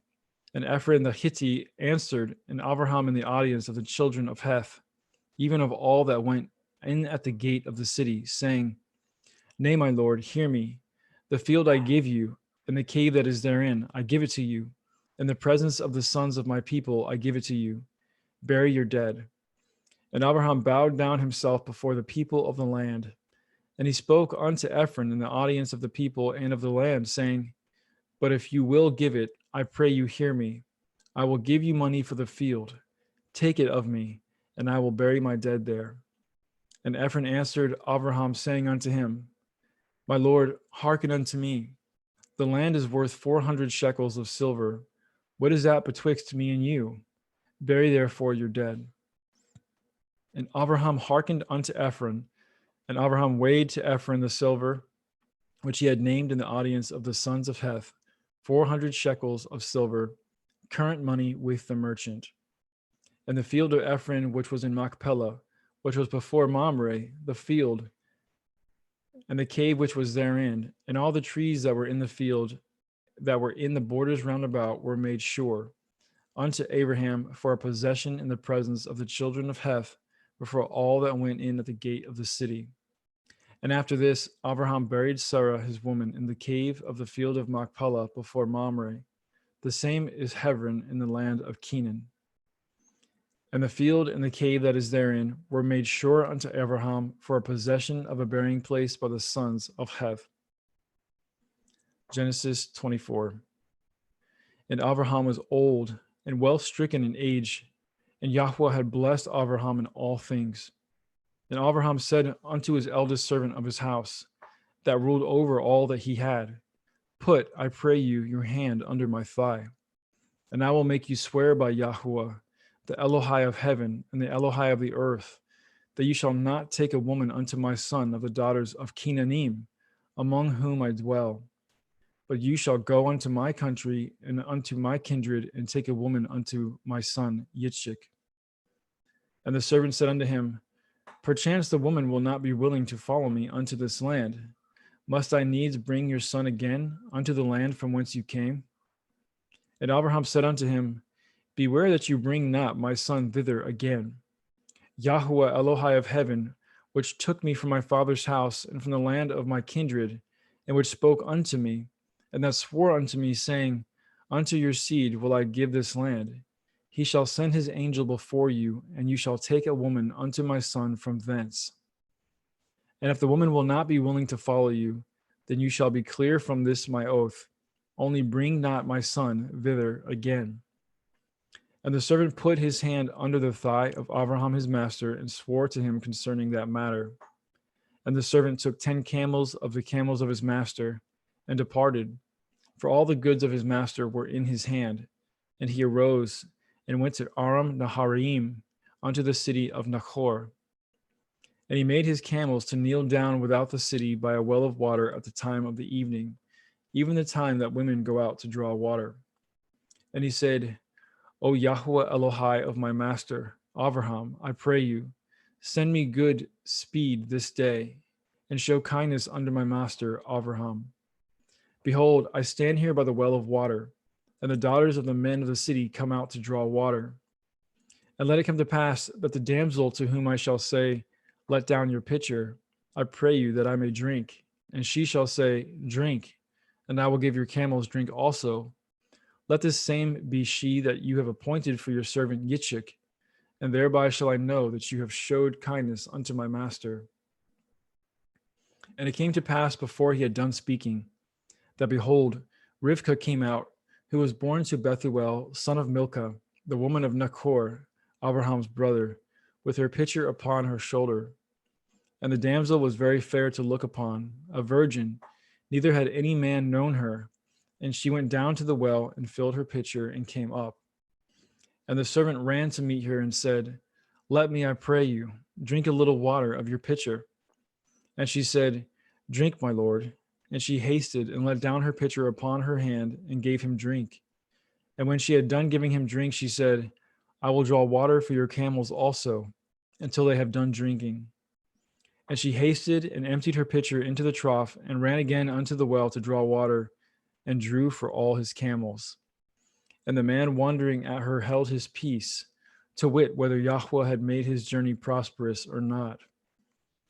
And it came to pass, as the camels had done drinking, that the man took a golden earring of 1/2 shekel weight, and 2 bracelets for her hands of 10 shekel weights of gold.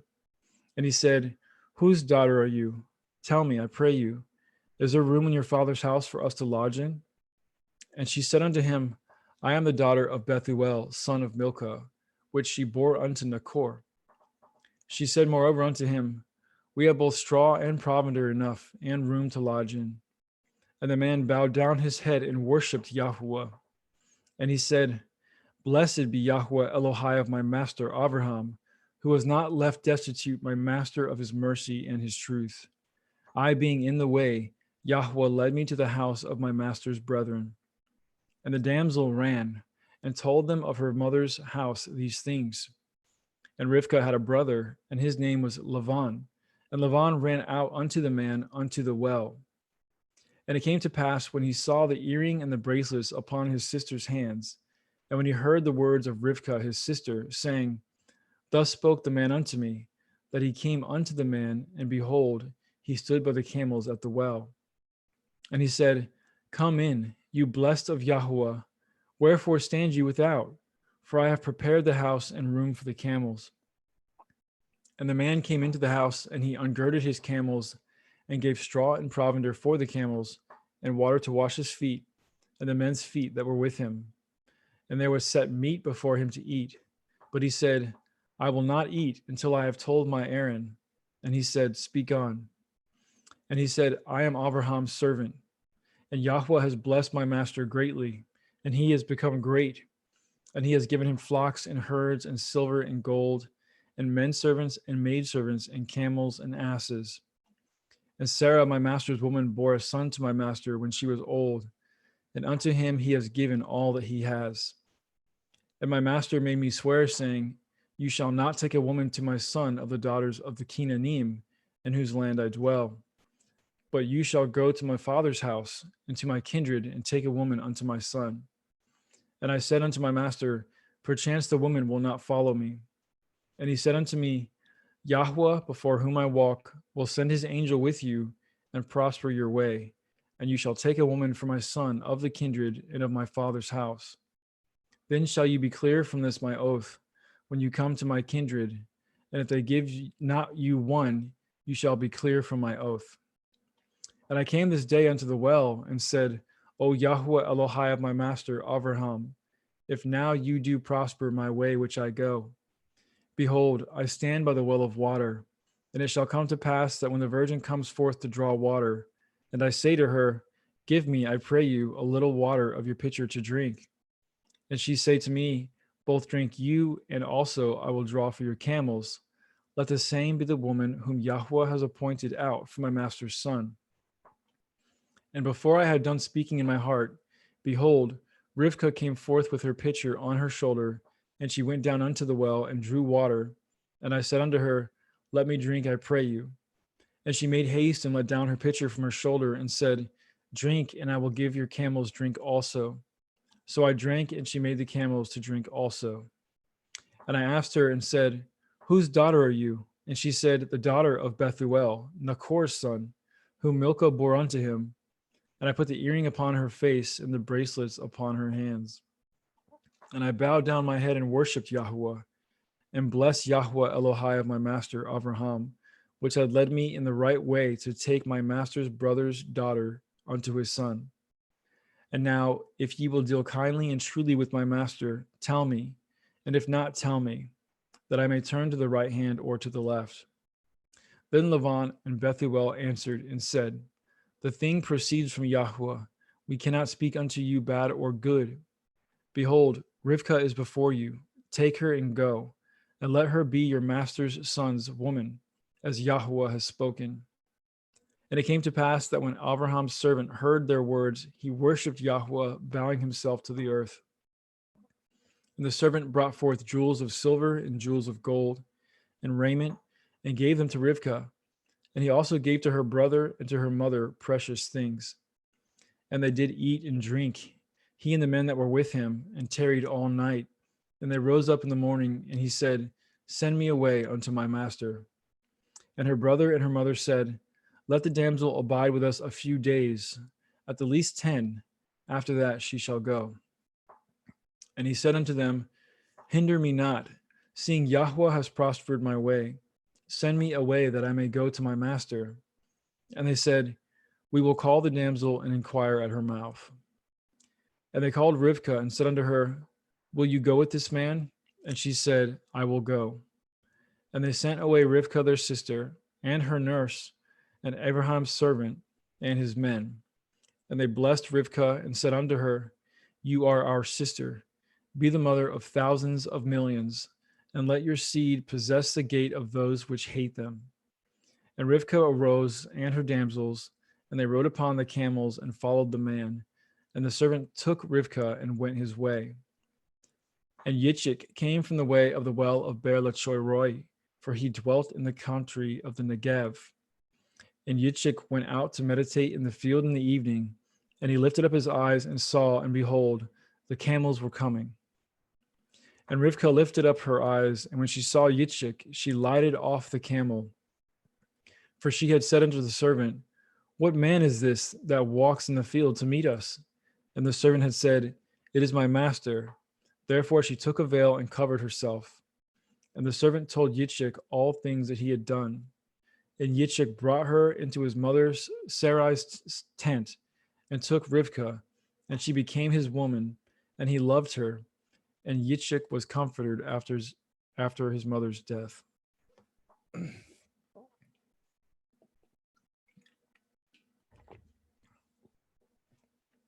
Genesis chapter 25.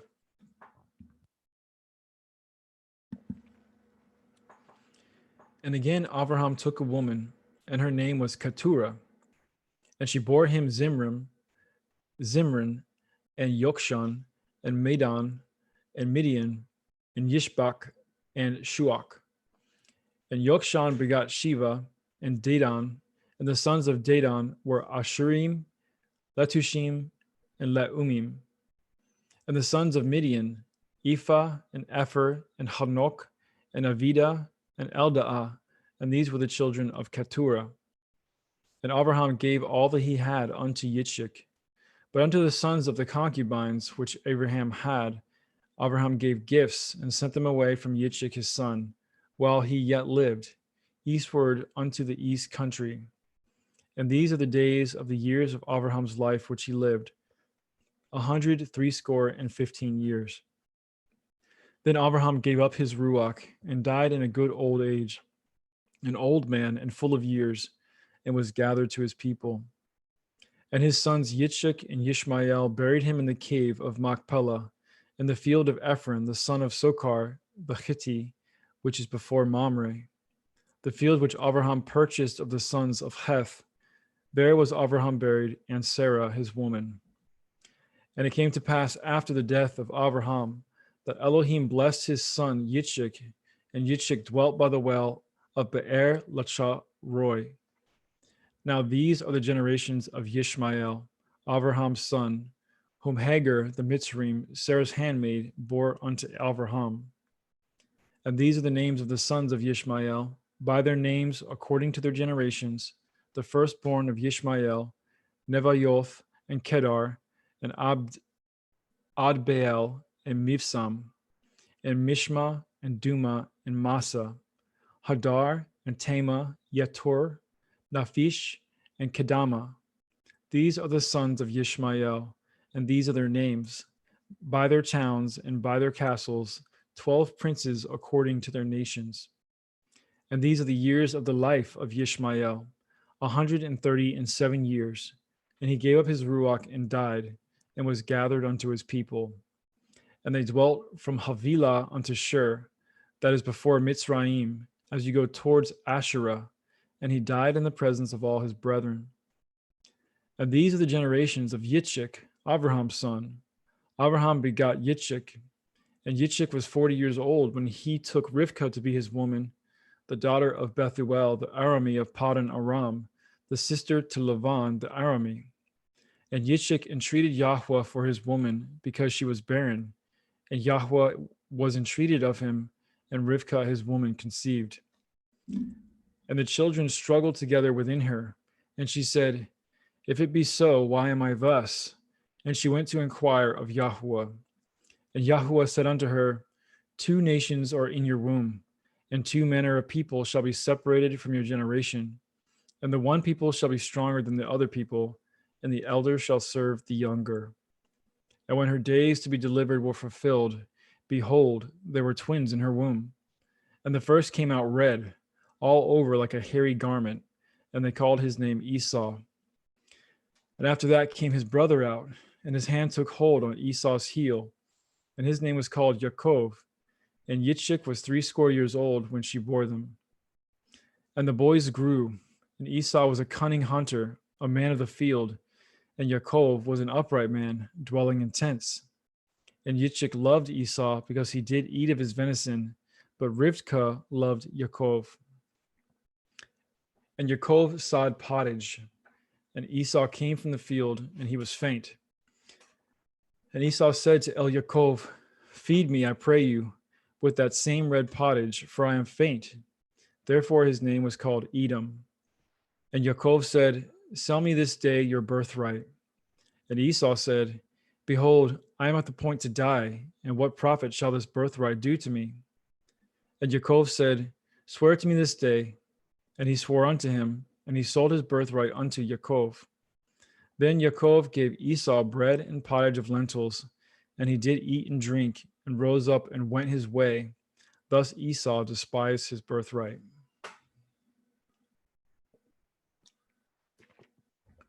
Genesis chapter 26. And there was a famine in the land beside the first famine that was in the days of Abraham. And Yitzchak went unto Abimelech, king of the Pelishtim, unto Gerar. And Yahweh appeared unto him and said, Go not down into Mitzrayim. Dwell in the land which I shall tell you of. Sojourn in this land, and I will be with you, and I will bless you. For unto you and unto your seed I will give all these countries, and I will perform the oath which I swore unto Abraham your father. And I will make your seed to multiply as the stars of heaven, and I will give unto your seed all these countries, and in your seed shall all the nations of the earth be blessed. Because that Abraham obeyed my voice and did guard my watch, my commandments, my statutes, and my Torah. And Yitzchak dwelt in Gerar.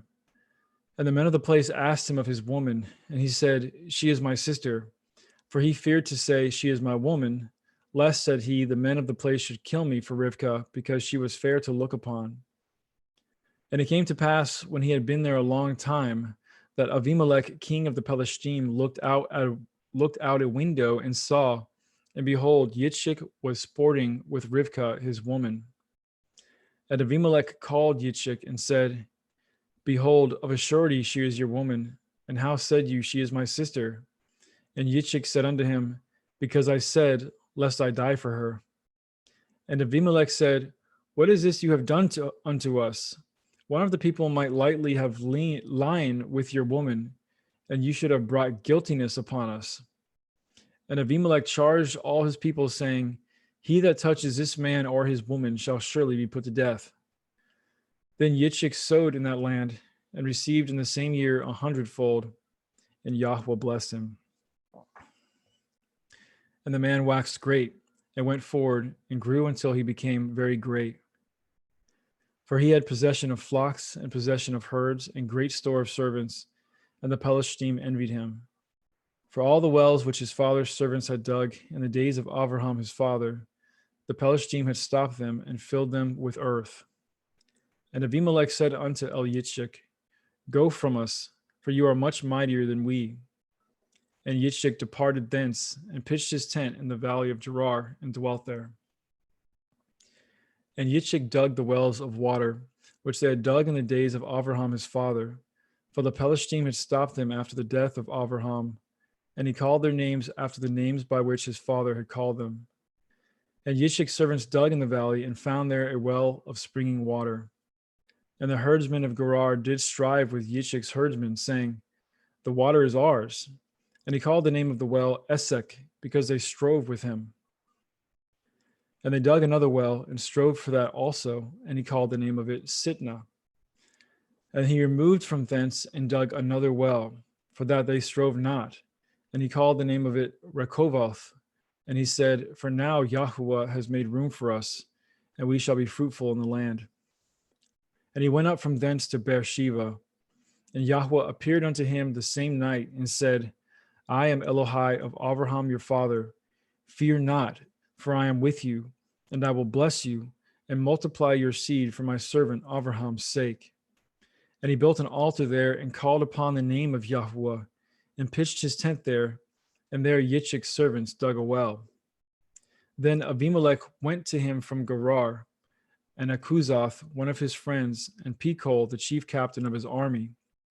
And Yitzchak said unto them, Wherefore come ye to me, seeing you hate me, and have sent me away from you? And they said, We saw certainly that Yahweh was with you. And we said, Let there be now an oath betwixt us, even betwixt us and you, and let us cut a covenant with you, that you will do us no hurt, as we have not touched you, and as we have done unto you nothing but good, and have sent you away in peace. You are now the blessed of Yahweh.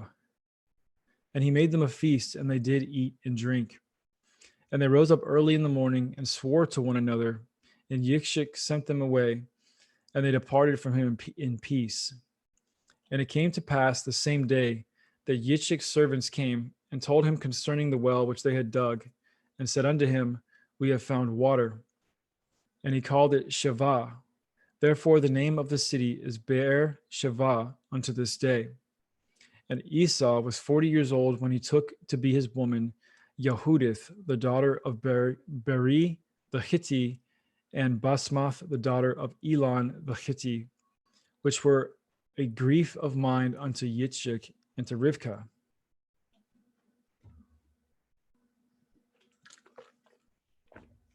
Genesis 27. And it came to pass that when Yitzchak was old, and his eyes were dim, so that he could not see, he called Esau his eldest son, and said unto him, My son. And he said unto him, Behold, here I am. And he said, Behold now, I am old, I know not the day of my death. Now therefore take, I pray you, your weapons, your quiver and your bow, and go out to the field and take me some venison, and make me savory meat, such as I love, and bring it to me that I may eat it, that my soul may bless you before I die. And Rivkah heard when Yitzchak spoke to Esau his son, and Esau went to the field to hunt for venison and to bring it. And Rivkah spoke unto Yaakov her son, saying, Behold, I heard your father speak unto Esau your brother, saying, Bring me some venison, and make me savory meat, that I may eat and bless you before Yahweh, before my death. Now therefore, my son, obey my voice according to that which I command you. Go now to the flock, and fetch me from thence 2 good kids of the goats, and I will make them savory meat for your father, such as he loves. And you shall bring it to your father, that he may eat, and that he may bless you before his death. And Yaakov said to Rivkah his mother, Behold, Esau my brother is a hairy man, and I am a smooth man. My father perchance will feel me, and I shall seem to him as a deceiver, and I shall bring a curse upon me, and not a blessing. And his mother said unto him, Upon me be your curse, my son. Only obey my voice, and go fetch me them. And he went, and he fetched, and brought them to his mother. And his mother made savory meat, such as his father loved. And Rivkah took goodly raiment from her eldest son Esau, which were with her in the house, and put them upon Yaakov her younger son. And she put the skins of the kids of the goats upon his hands and upon the smooth of his neck. And she gave the savory meat, the bread, which she had prepared, into the hand of her son Yaakov. And he came unto his father and said, My father. And he said, Here I am. Who are you, my son? And Yaakov said unto his father, I am Esau, your firstborn. I have done according as you bade me. Arise, I pray you, sit and eat of my venison, that your soul may bless me. And Yitzchak said unto his son, How is it that you have found it so quickly, my son? And he said, Because Yahweh Elohika brought it to me.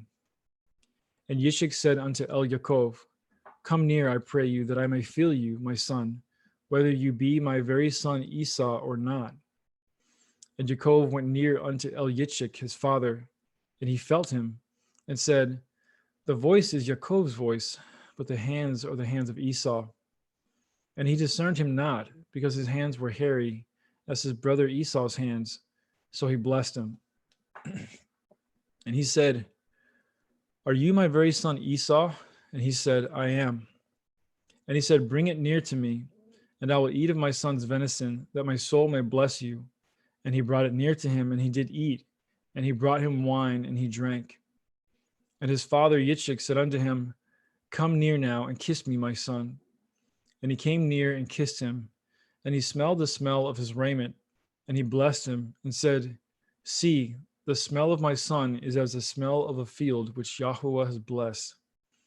Therefore Elohim give you the dew of heaven, and the fatness of the earth, and plenty of grain and wine.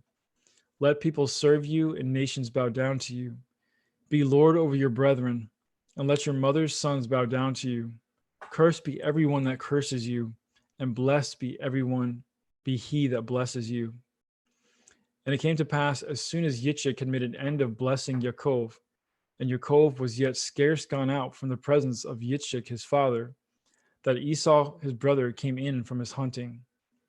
And he also made a savory meat, and brought it unto his father, and said unto his father, Let my father arise, and eat of his son's venison, that your soul may bless me. And Yitzchak his father said unto him, Who are you? And he said, I am your son, your firstborn Esau.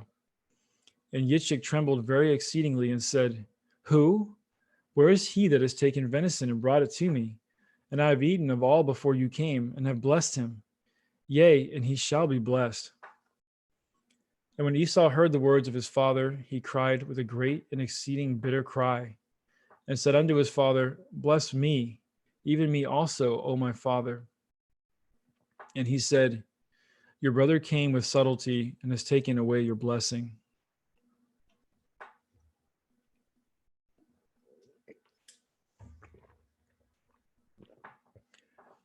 And he said, Is not he rightly named Yaakov?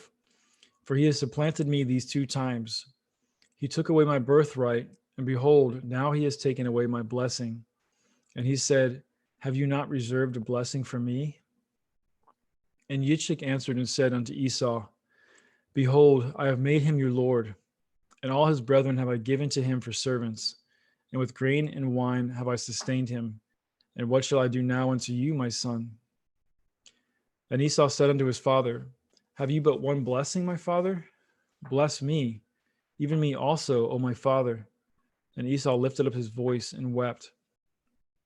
And Yitzchak his father answered and said unto him, Behold, your dwelling shall be the fatness of the earth, and of the dew of heaven from above. And by your sword shall you live, and you shall serve your brother.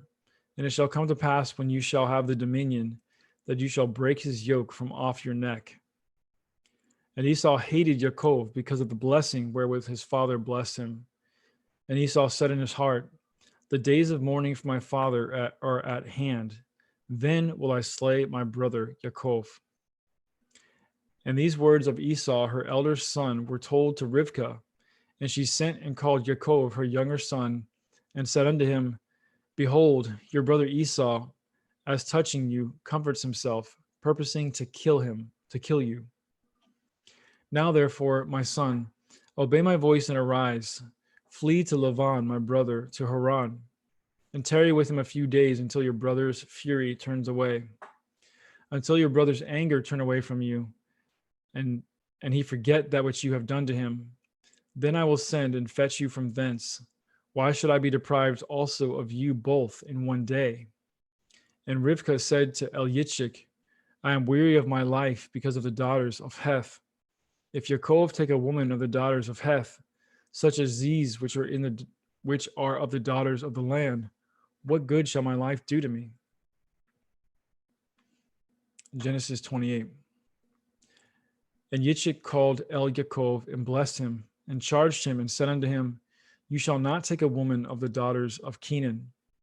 Arise, go to Paddan Aram, to the house of Bethuel your mother's father, and take you a woman from thence of the daughters of Lavan your mother's brother. And El Shaddai bless you, and make you fruitful, and multiply you, that you may be a multitude of people, and give you the blessing of Abraham to you, and to your seed with you, that you may inherit the land wherein you are a stranger, which Elohim gave unto Abraham. And Yitzchak sent away Yaakov, and went to Paddan Aram unto Lavan, son of Bethuel the Arami, the brother of Rivkah, Yaakov and Esau's mother. When Esau saw that Yitzchak had blessed Yaakov, and sent him away to Paddan Aram, to take him a woman from thence, and that as he blessed him, he gave him a charge, saying, You shall not take a woman of the daughters of Canaan, and that Yaakov obeyed his father and his mother, and was gone to Paddan Aram. And Esau, seeing that the daughters of Canaan pleased not Yitzchak his father, then went Esau unto Yishmael, and took unto the women which he had Machalath, the daughter of Yishmael, Abraham's son, the sister of Nevaioth, to be his woman. And Yaakov went out from Beersheba and went towards Haran. And he lighted upon a certain place and tarried there all night, because the sun was set. And he took the stones out of that place and put them for his pillows, and lay down in that place to sleep. And he dreamed, and behold, a ladder set up on the earth, and the top of it reached to heaven. And behold, the angels of Elohim ascending and descending on it. And behold, Yahweh stood above it and said, I am Yahweh Elohai of Abraham your father, and the Elohai of Yitzchak, the land whereon you lie. To you will I give it, and to your seed. And your seed shall be as the dust of the earth, and you shall spread abroad to the west, and to the east, and to the north, and to the south. And in you and in your seed shall all the families of the earth be blessed. And behold, I am with you, and will guard you in all places whither you go, and will bring you again into this land, for I will not leave you until I have done that which I have spoken to you of. And Yaakov awoke out of his sleep, and he said, Surely Yahweh is in this place, and I knew it not. And he was afraid and said, How dreadful is this place! This is none other but the house of Elohim, and this is the gate of heaven. And Yaakov rose up early in the morning, and took the stone that he had put for his pillows, and set it up for a pillar, and poured oil upon the top of it. And he called the name of that place Beit El, but the name of that city was called Luz at the first. And Yaakov vowed a vow, saying, If Elohim will be with me, and will guard me in this way that I go, and will give me bread to eat and raiment to put on, so that I come again to my father's house in peace, then shall Yahweh be my Elohim.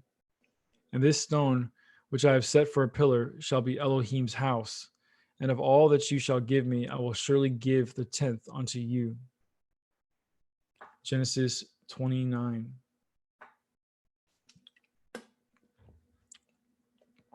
Then Yaakov went on his journey and came into the land of the people of the east. And he looked, and behold, a well in the field, and lo, there were 3 flocks of sheep lying by it. For out of that well they watered the flocks, and a great stone was upon the well's mouth. And thither there were all the flocks gathered, and they rolled the stone from the well's mouth, and watered the sheep, and put the stone again upon the well's mouth in his place. And Yaakov said unto them, My brethren, whence be ye? And they said, Of Haran are we. And he said unto them, Know ye Lavan the son of Nachor? And they said, We know him. And he said unto them, Is he well? And they said, He is well. And behold, Rachel his daughter comes with the sheep. And he said, Lo, it is yet high day, neither is it time that the cattle should be gathered together. Water ye the sheep, and go and feed them. And they said, We cannot, until all the flocks be gathered together, until they roll the stone from the well's mouth. Then we water the sheep. And while he yet spoke with them, Rachel came with her father's sheep, for she kept them. And it came to pass, when Yaakov saw Rachel, the daughter of Lavan his mother's brother, and the sheep of Lavan his mother's brother, that Yaakov went near, and rolled the stone from the well's mouth, and watered the flock of Lavan his mother's brother. And Yaakov kissed Rachel, and lifted up his voice, and wept. And Yaakov told Rachel that he was her father's brother, and that he was Rivka's son. And she ran and told her father. And it came to pass, when Lavan heard the tidings of Yaakov his sister's son, that he ran to meet him, and embraced him, and kissed him, and brought him to his house. And he told Lavan all these things. And Laban said to him, Surely you are a bone in my flesh. And he abode with him in the space of a month. And Laban said to Yaakov, Because you are my brother, should you therefore serve me for naught? Tell me, what shall your wages be? And Laban had 2 daughters. The name of the elder was Leah, and the name of the younger was Rachel. Leah was tender-eyed, but Rachel was beautiful and well-favored. And Yaakov loved Rachel, and said, I will serve you 7 years for Rachel, your younger daughter. And Laban said, It is better that I give her to you than that I should give her to another man. Abide with me. And Yaakov served 7 years for Rachel, and they seemed unto him but a few days, for the love that he had to her. And Yaakov said unto Laban, Give me my woman, for my days are fulfilled, that I may go in unto her. And Laban gathered together all the men of the place and made a feast. And it came to pass in the evening that he took Leah his daughter and brought her to him, and he went in unto her.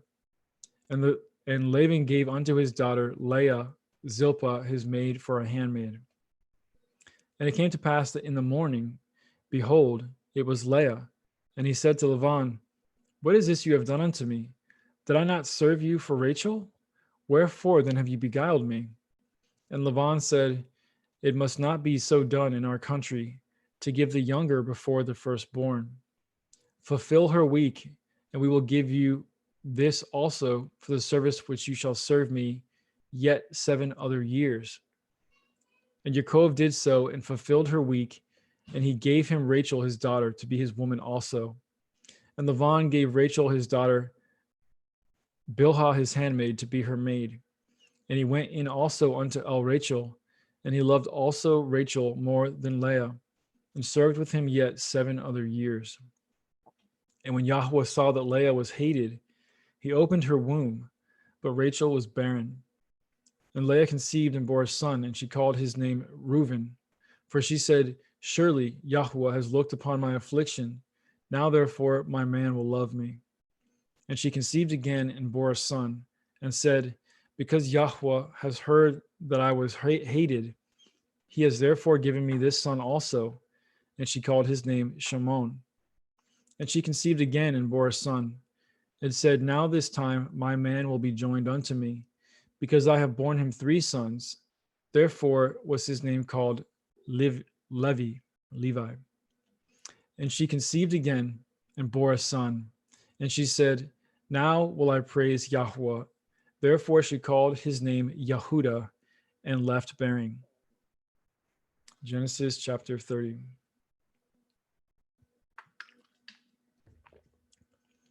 And when Rachel saw that she bore Yaakov no children, Rachel envied her sister, and said unto Yaakov, Give me children, or else I die. And Yaakov's anger was kindled against Rachel, and he said, Am I in Elohim's stead, who has withheld from you the fruit of the womb? And she said, Behold, my maid Bilhah, go in unto her, and she shall bear upon my knees, that I may also have children by her. And she gave him Bilhah her handmaid to be his woman, and Yaakov went in unto her. And Bilhah conceived and bore Yaakov a son. And Rachel said, Elohim has judged me, and has also heard my voice, and has given me a son. Therefore called she his name Dan. And Bilhah, Rachel's maid, conceived again, and bore Yaakov a second son. And Rachel said, With great wrestlings have I wrestled with my sister, and I have prevailed. And she called his name Naphtali. And when Leah saw that she had left bearing, she took Zilpah, her maid, and gave her to Yaakov to be his woman. And Zilpah, Leah's maid, bore Yaakov a son. And Leah said, A troop comes, and she called his name Gad. And Zilpah, Leah's maid, bore Yaakov a second son. And Leah said, Happy am I, for the daughters will call me blessed. And she called his name Asher. And Reuben went in the days of wheat harvest, and found mandrakes in the field, and brought them unto his mother Leah. Then Rachel said unto Leah, Give me, I pray you, of your son's mandrakes. And she said unto her, Is it a small matter to you that you have taken my man? And would you take away my son's mandrakes also? And Rachel said, Therefore he shall lie with you tonight for your son's mandrakes. And Yaakov came out of the field in the evening, and Leah went out to meet him, and said, You must come in unto me, for surely I have hired you with my son's mandrakes. And he lay with her that night. And Elohim hearkened unto Leah, and she conceived and bore Yaakov the 5th son. And Leah said, Elohim has given me my hire, because I have given my maiden to my man. And she called his name Yishakar. And Leah conceived again, and bore Yaakov the 6th son. And Leah said, Elohim has endued me with good dowry. Now will my man dwell with me, because I have borne him 6 sons. And she called his name Zebulun. And afterwards she bore a daughter, and called her name Dinah. And Elohim remembered Rachel, And Elohim hearkened to her and opened her womb. And she conceived and bore a son, and said, Elohim has taken away my reproach. And she called his name Joseph, and said, Yahweh shall add to me another son. And it came to pass, when Rachel had borne Joseph, that Yaakov said unto Laban, Send me away, that I may go unto my own place and to my own country. Give me my woman and my children, for whom I have served you, and let me go, for you know my service which I have done to you. And Laban said unto him, I pray you, if I have found favor in your eyes, tarry, for I have learned by experience that Yahweh has blessed me for your sake. And he said, Appoint me your wages, and I will give it. And he said unto him, You know how I have served you, and how your cattle was with me. For it was little which you had before I came, and it is now increased unto a multitude. And Yahweh has blessed you since my coming. And now when shall I provide for my own house also? And he said, What shall I give you? And Yaakov said, You shall not give me anything. If you will do this thing for me, I will again feed and guard your flock. I will pass through all your flock today, removing from thence all the speckled and spotted cattle, and all the brown cattle among the sheep, and the spotted and speckled among the goats, and of such shall be my hire. So shall my righteousness answer for me in time to come, when it shall come for my hire before your face. Every one that is not speckled and spotted among the goats, and brown among the sheep, that shall be counted stolen with me. And Laban said, Behold, I would it might be according to your word. And he removed that day the he goats that were ring-straked and spotted, and all the she goats that were speckled and spotted, and every one that had some white in it, and all the brown among the sheep, and gave them into the hands of his sons. And he set 3 days' journey betwixt himself and Yaakov, and Yaakov fed the rest of Laban's flock. And Yaakov took him rods of green poplar, and of the hazel and chestnut tree, and piled white strakes in them, and made the white appear which was in the rods. And he set the rods which he had pilled before the flocks in the gutters in the watering troughs, when the flocks came to drink, that they should conceive when they came to drink. And the flocks conceived before the rods, and brought forth cattle ring-straked, speckled, and spotted. And Yaakov did separate the lambs, and set the faces of the flocks towards the ring-straked, and all the brown in the flock of Laban. And he put his own flocks by themselves, and put them not unto Laban's cattle. And it came to pass, whensoever the stronger cattle did conceive, that Yaakov laid the rods before the eyes of the cattle in the gutters, that they might conceive among the rods.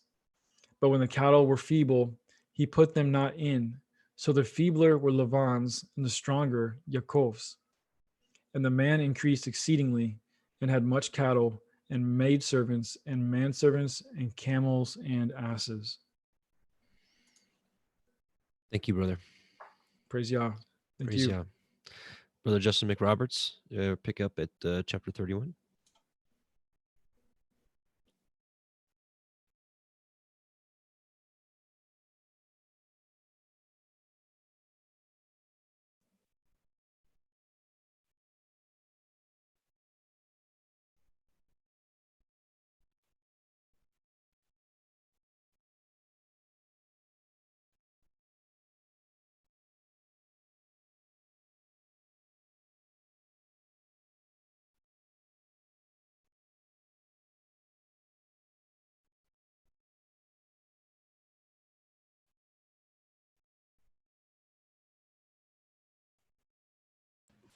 I apologize for that. Genesis 31. And he heard the words of Laban's son, saying, Yaakov has taken away all was our father's, and of that which was our father's has he gotten, and of all his glory. And Yaakov beheld the countenance of Laban, and behold, it was not toward him as before. And Yahweh said unto Yaakov, Return unto the land of your fathers, and to your kindred, and will be with you. And Yaakov sent and called Rachel and Leah to the field unto his flock, and said unto them, I seeth your father's countenance, that it is not toward me as before, but the Elohim of my father has been with me. And you know that with all my power I have served it to your father. And your father has deceived me and changed my wages 10 times, but Elohim suffered him not to hurt me. And if he said thus, the speckle shall be your wages, then all the cattle bore speckled. And if he said thus, the ring straked shall be your hire, then bore all the cattle ring straked. Thus Elohim has taken away the cattle of your father and given them to me. And it came to pass at the time that the cattle conceived, that I lifted up my eyes, and I saw in a dream. And behold, the rams which leaped upon the cattle were ring straked, speckled, and grizzled. And the angel of Elohim spoke unto me in a dream, saying, Yaakov. And I said, Here am I. And he said, Lift up now your eyes and see. All the rams which leap upon the cattle are ring straked, speckled, and grizzled. For I have seen it all that Laban does unto you. And he said, And I am the Elohim of Bedel, which you anointed the pillar and were vowed a vow unto me. Now arise, get you out from this land, and return unto the land of your kindred. And Rachel and Leah answered and said unto him, Is there yet any portion or inheritance for us in your father's house? Are we not counted of him strangers? For he has told us, and has quite devouredeth also our money. For all the riches which Elohim has taken from our father, that is ours, and our children's. Now then, whatsoever Elohim has said unto you, do. Then Yaakov rose up and said unto his sons, with his women's upon camels, and he carried away with all his cattle and with all his goods which he had gotten, the cattle of his getting, which he had gotten in Paddan Aram, for to go to YHWH his father in the land of Canaan. And Laban went to shear at the sheep, and Rachel had stolen at the teraphim that were her father's. And Yaakov stole away if unawares to Laban the Aramean, in that he had told him not that he fled. So he fled with all that he had, and he rose up and passed over at the river and setteth his face toward Mount Gilead. And it was told Laban on the third day that Yaakov was fled.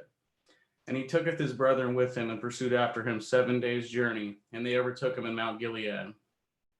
And Elohim came to Laban the Aramean in the dream by night, and said unto him, Take heed that you speak not to Yaakov, neither good or bad. Then Laban overtooketh Yaakov. Now Yaakov had pitched his tent in the mount, and Laban with his brethren pitched the mount of Gilead. And Laban said to Yaakov, What have you done that you have stolen away as unawares to me, and carried away my daughters and captives, taken with the sword? Wherefore did you flee away secretly and steal away from me, and did not tell me, that I might have sent you away with mirth and with songs, with tabret and harp, and have not suffered me to kiss my sons and my daughters? You have now done foolishly in so doing. Is it in the power of my hand to do you hurt? But the Elohim of your father spoke unto me yesternight, saying, Take heed that you speak not to Yaakov, either good or bad. And now, though you would needs be gone, because you sore longed after your father's house, yet wherefore have you stoleneth my Elohim? And Yaakov answered and said to Laban, Because I was afraid, for I said, Perchance you would take by force your daughters from me.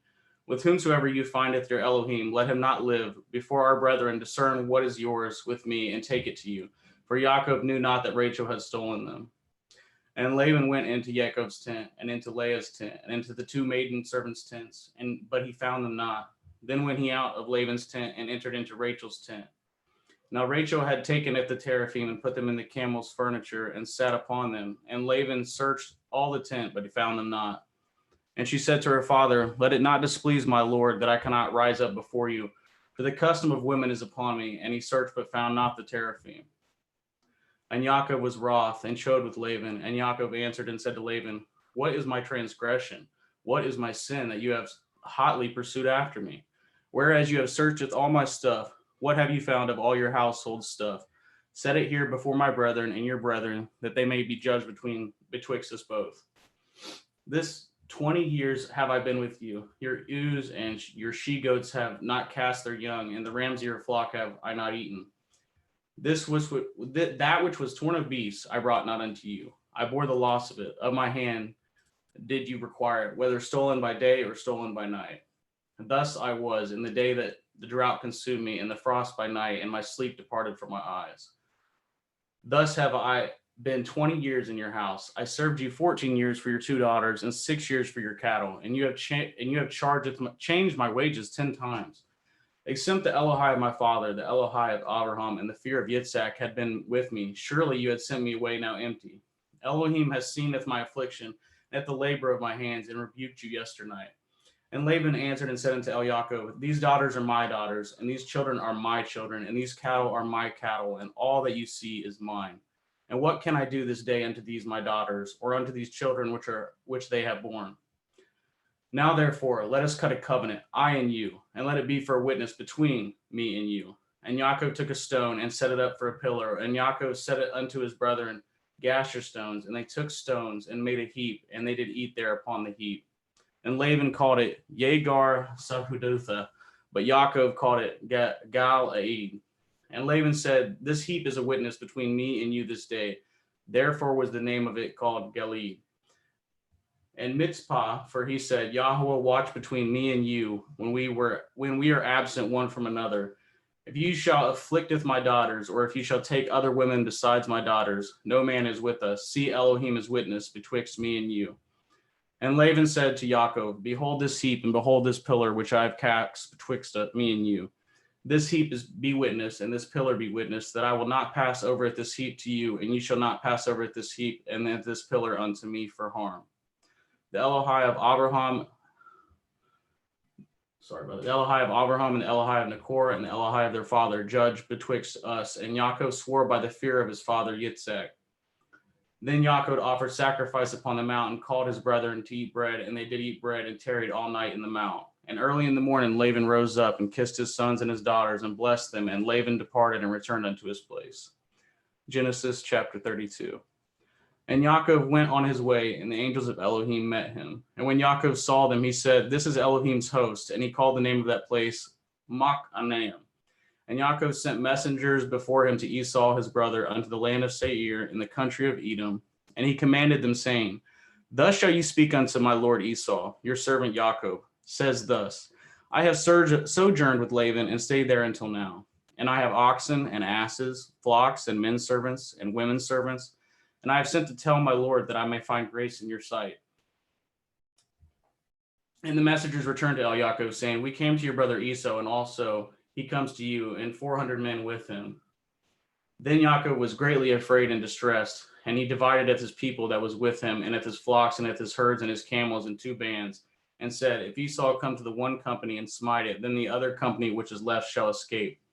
And Yaakov said, O Elohai of my father Abraham, and Elohai of my father Yitzhak, Yahweh, which said unto me, return unto your country and to your kindred, and I will deal with you. I am not worthy of the least of all the mercies and of all the truth which you have showed unto your servant. For with my staff I passed over at this Yarden, and now I am become 2 bands. Deliver me, I pray you, from the hand of my brother, from the hand of Esau, for I fear him, lest he will come and smite me and the mother with the children. And you said, I will surely do you good, and maketh your seed as the sand of the sea, which cannot be numbered for multitude. And he lodged there that same night, and took of that which came to his hand a present for Esau his brother, 200 she-goats and 20 he-goats, 200 ewes and 20 rams, 30 milch camels with their colts, 40 kine and 10 bulls, 20 she-asses and 10 foals. And he delivered them into the hand of his servants, every drove by themselves, and said unto his servants, pass over before me, and put a space betwixt drove and drove. And he commanded at the foremost, saying, when Esau my brother meets you and asks you, saying, whose are you, and where go you, and whose are these before you? Then you shall say, they be your servant Yaakov's. It is a present sent unto my lord Esau, and behold, also he is behind us. And so command he at the second and the third, and at all that follow the drove, saying, on this manner shall you speak unto Esau when you find him. And say ye moreover, behold, your servant Yaakov is behind us. For he said, I will appease him with the present that goes before me, and afterward I will see his face. Perchance he will accept of me. So went the present over before him, and himself lodged that night in the company. And he rose up that night, and tooketh his 2 women, and his 2 women servants, and his 11 sons, and passed over the ford Yabok. And he took them and sent them over at the brook, and sent over as he had, and Yaakov was left alone. And there wrestled a man with him until the breaking of day. And when he had saw that he prevailed not against him, he touched the hollow of his thigh, and the hollow of Yaakov's thigh was out of joint as he wrestled with him. And he said, let me go, for the day breaks. And he said, I will not let you go, except you bless me. And he said unto him, what is your name? And he said, Yaakov. And he said, your name shall be called no more Yaakov, but Yashrael. For as a prince have you power with Elohim and with men, and have prevailed. And Yaakov asked him and said, tell me, I pray you, your name. And he said, wherefore is it that you do ask after my name? And he blessed him there. And Yaakov called the name of that place Penuel, for I have seen Elohim face to face, and my life is preserved. And as he passed over Penuel, the sun rose upon him, and he halted upon his thigh. Therefore the children of Yashrael eat not of the sinew which shrank, which is upon the hollow of the thigh unto this day, but because he touched the hollow of Yaakov's thigh and the sinew that shrank. Genesis 33. And Yaakov lifted up his eyes and looked, and behold, Esau came, and with him 400 men. And he divided the children unto Leah, and unto Rachel, and unto the two handmaids. And he putteth the handmaids and if their children foremost, and if Leah and her children after, and if Rachel, and if Joseph hindermost. And he passed over before them and bowed himself to the ground 7 times until he came near to his brother. And Esau ran to meet him and embraced him and fell on his neck and kissed him, and they wept. And he lifted up his eyes and saw at the woman and at the children, and said, who are those with you? And he said, the children which Elohim has graciously given your servant. Then the handmaidens came near, they and their children, and they bowed themselves. And Leah also with her children came near and bowed themselves. After came Joseph near and Rachel, and they bowed themselves. And he said, what do you mean by all this drove which I met? And he said, these are to find grace in the sight of my Lord. And Esau said, I have enough, my brother. Keep that you have unto yourself.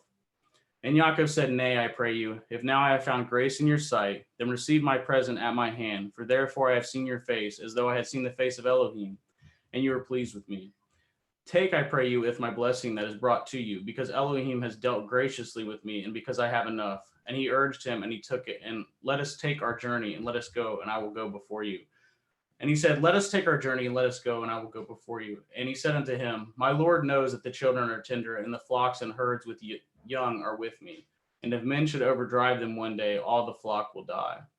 Let my Lord, I pray you, pass over before his servant, and I will lead on softly, according as the cattle that goes before me, and the children be able to endure, until I come unto my Lord, unto Seir. And Esau said, let me now leave with you some of the folk that are with me. And he said, what need it? Let me find grace in the sight of my Lord. So Esau returned that day on his way into Seir, and Yaakov journeyed to Sukkoth, and he built him a house and made Sukkoth for his cattle. Therefore the name of that place is called Sukkoth. And Yaakov came to Shalem, a city of Shechem, which is in the land of Canaan, when he came from Paddan Aram, and pitched his tent before it the city. And he brought it the parcel of the field which he had spread his tent, and at the hand of the children of Shemor, Shechem's father, 100 pieces of money. And he erected there an altar and called it El Elohai Yashrael. And Dinah, the daughter of Leah, which she bore unto Yaakov, went out to see the daughters of the land.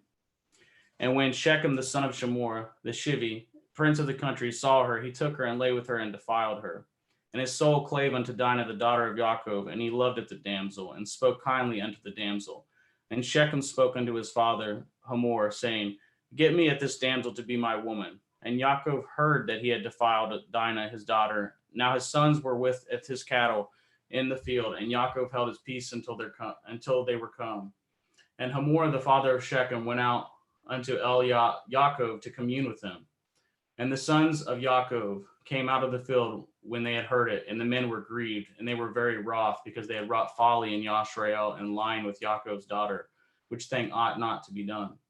And Hamor communed with them, saying, the soul of my son Shechem longs for your daughter. I pray you give him to be his woman. And make ye marriages with us, and giveth your daughters unto us, and take our daughters unto you. And ye shall dwell with us, and the land shall be before you. Dwell and trade ye therein, and get your possessions therein. And Shechem said unto her father and unto her brethren, let me find grace in your eyes, and what shall ye say unto me, I will give. Ask me never so much dowry and gift, and I will give according as ye shall say unto me, but give me at the damsel to be my woman. And the sons of Yaakov answered as Shechem and as Hamor his father deceitfully, and said, because he has defiled of Dinah their sister. And they said unto them, we cannot do this thing, to giveth our sister to one that is uncircumcised, for that were reproach unto us. But in this will we consent unto you, if you will be as we be, that every male of you be circumcised, then will we give our daughter unto you, and we will take your daughter to us, and we will dwell with you, and we will become one people. But if you will not hearken unto us to be circumcised, then will we taketh our daughter, and we will be gone. And the words pleased Hamor and Shechem, Hamor's son. And the young man deferred not to do this thing, because he had delight in Jacob's daughter, and he was more honorable than all the house of his father. And Hamor and Shechem his son came into the gate of their city and communed with the men of their city, saying, These men are peaceable with us, therefore let them dwell in the land and trade therein, for the land, behold, it is large enough for them. Let us take it their daughters to us for women, and let us give them our daughters. Only herein will the men consent unto us for to dwell with us, to be one people. If every male among us be circumcised as they are circumcised. Shall not their cattle and their substance and every beast of theirs be ours? Only let us consent unto them, and they will dwell with us. And unto Hamor and unto Shechem his son hearkened all that went out of the gate of his city, and every male was circumcised, all that went out of the gate of his city. And it came to pass on the third day, when they were sore, that two of the sons of Jacob, Shimon and Levi, Dinah's brethren, took each man his sword, and came upon the city boldly, and slew all the males. And they sleweth Hamor and Shechem his son with the edge of the sword, and tooketh Dinah out of Shechem's house, and went out. The sons of Jacob came upon the slain, and spoiled the city, because they had defiled their sister. They took at their sheep, and at their oxen, and at their asses, and at that which was in the city, at that which was in the field, and at all their wealth, and at all their little ones, and all their women took they captive, and spoiled at even all that was in the house. And Jacob said to Shimon and Levi, Yet have troubled me to make to stink among the inhabitants of the land, among the Canaanim and the Perizim, and I being few in number, they shall gather themselves together against me and slay me, and I shall be destroyed, I and my house. And they said, Should he deal with our sister as with a harlot? Genesis 35.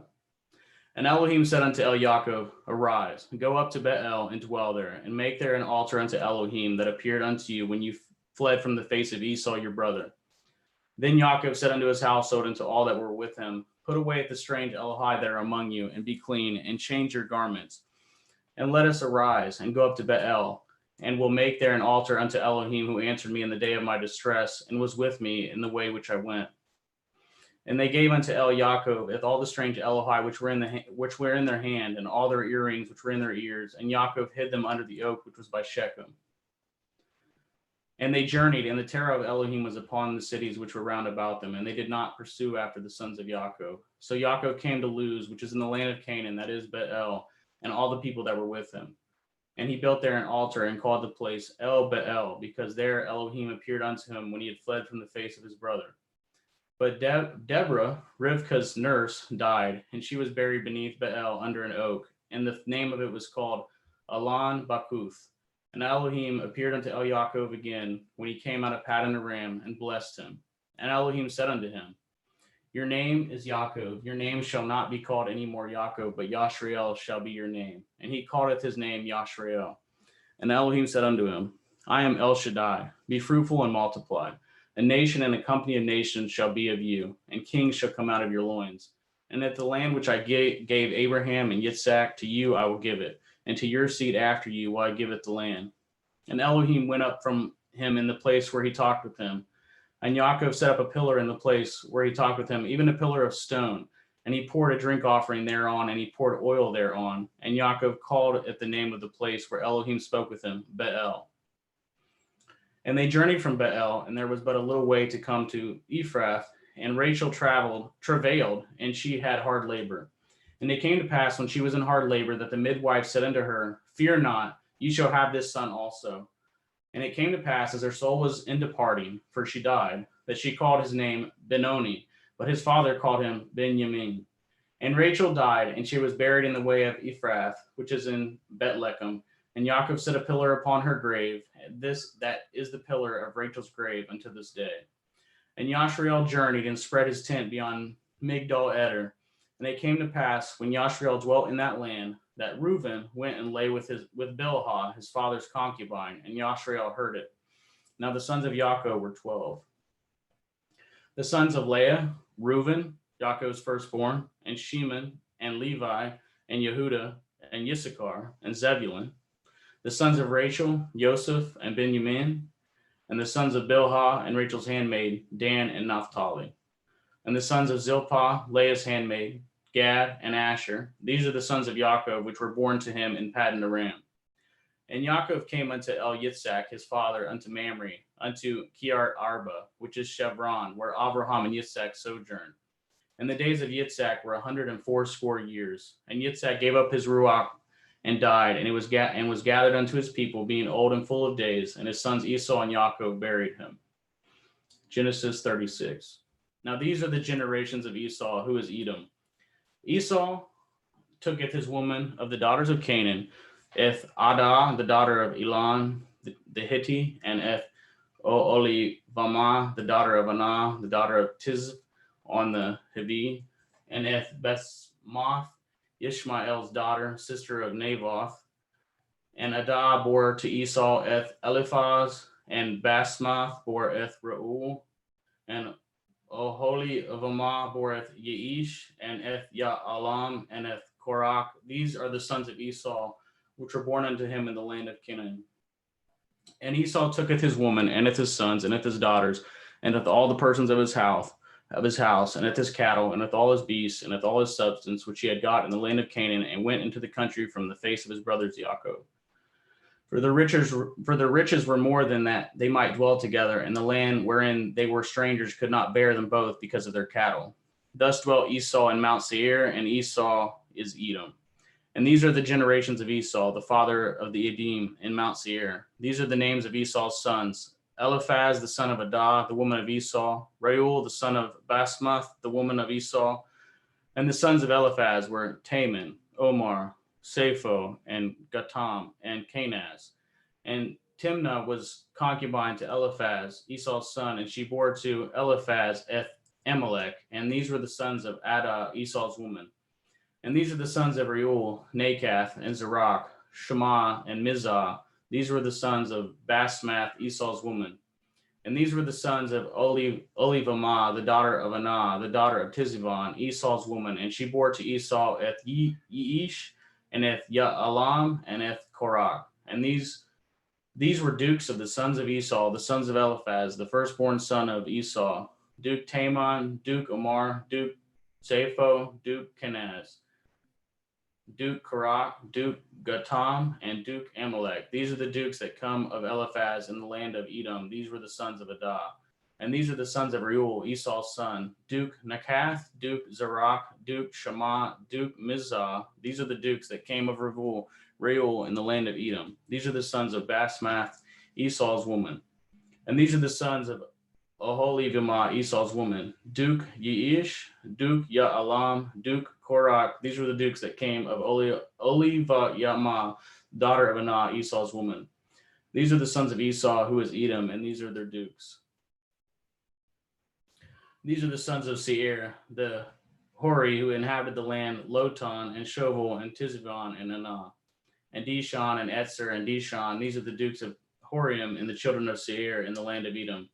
And the children of Lotan were Harai and Haman, and Lotan's sister was Timnah. And the children of Shovel were these: Elion, Menakath, and Evil, Shephi, and Onam. And these are the children of Tevion, both Ayah and Anah. And this was Anah that founded the mules in the wilderness, and he fed at the asses of Tizv on his father.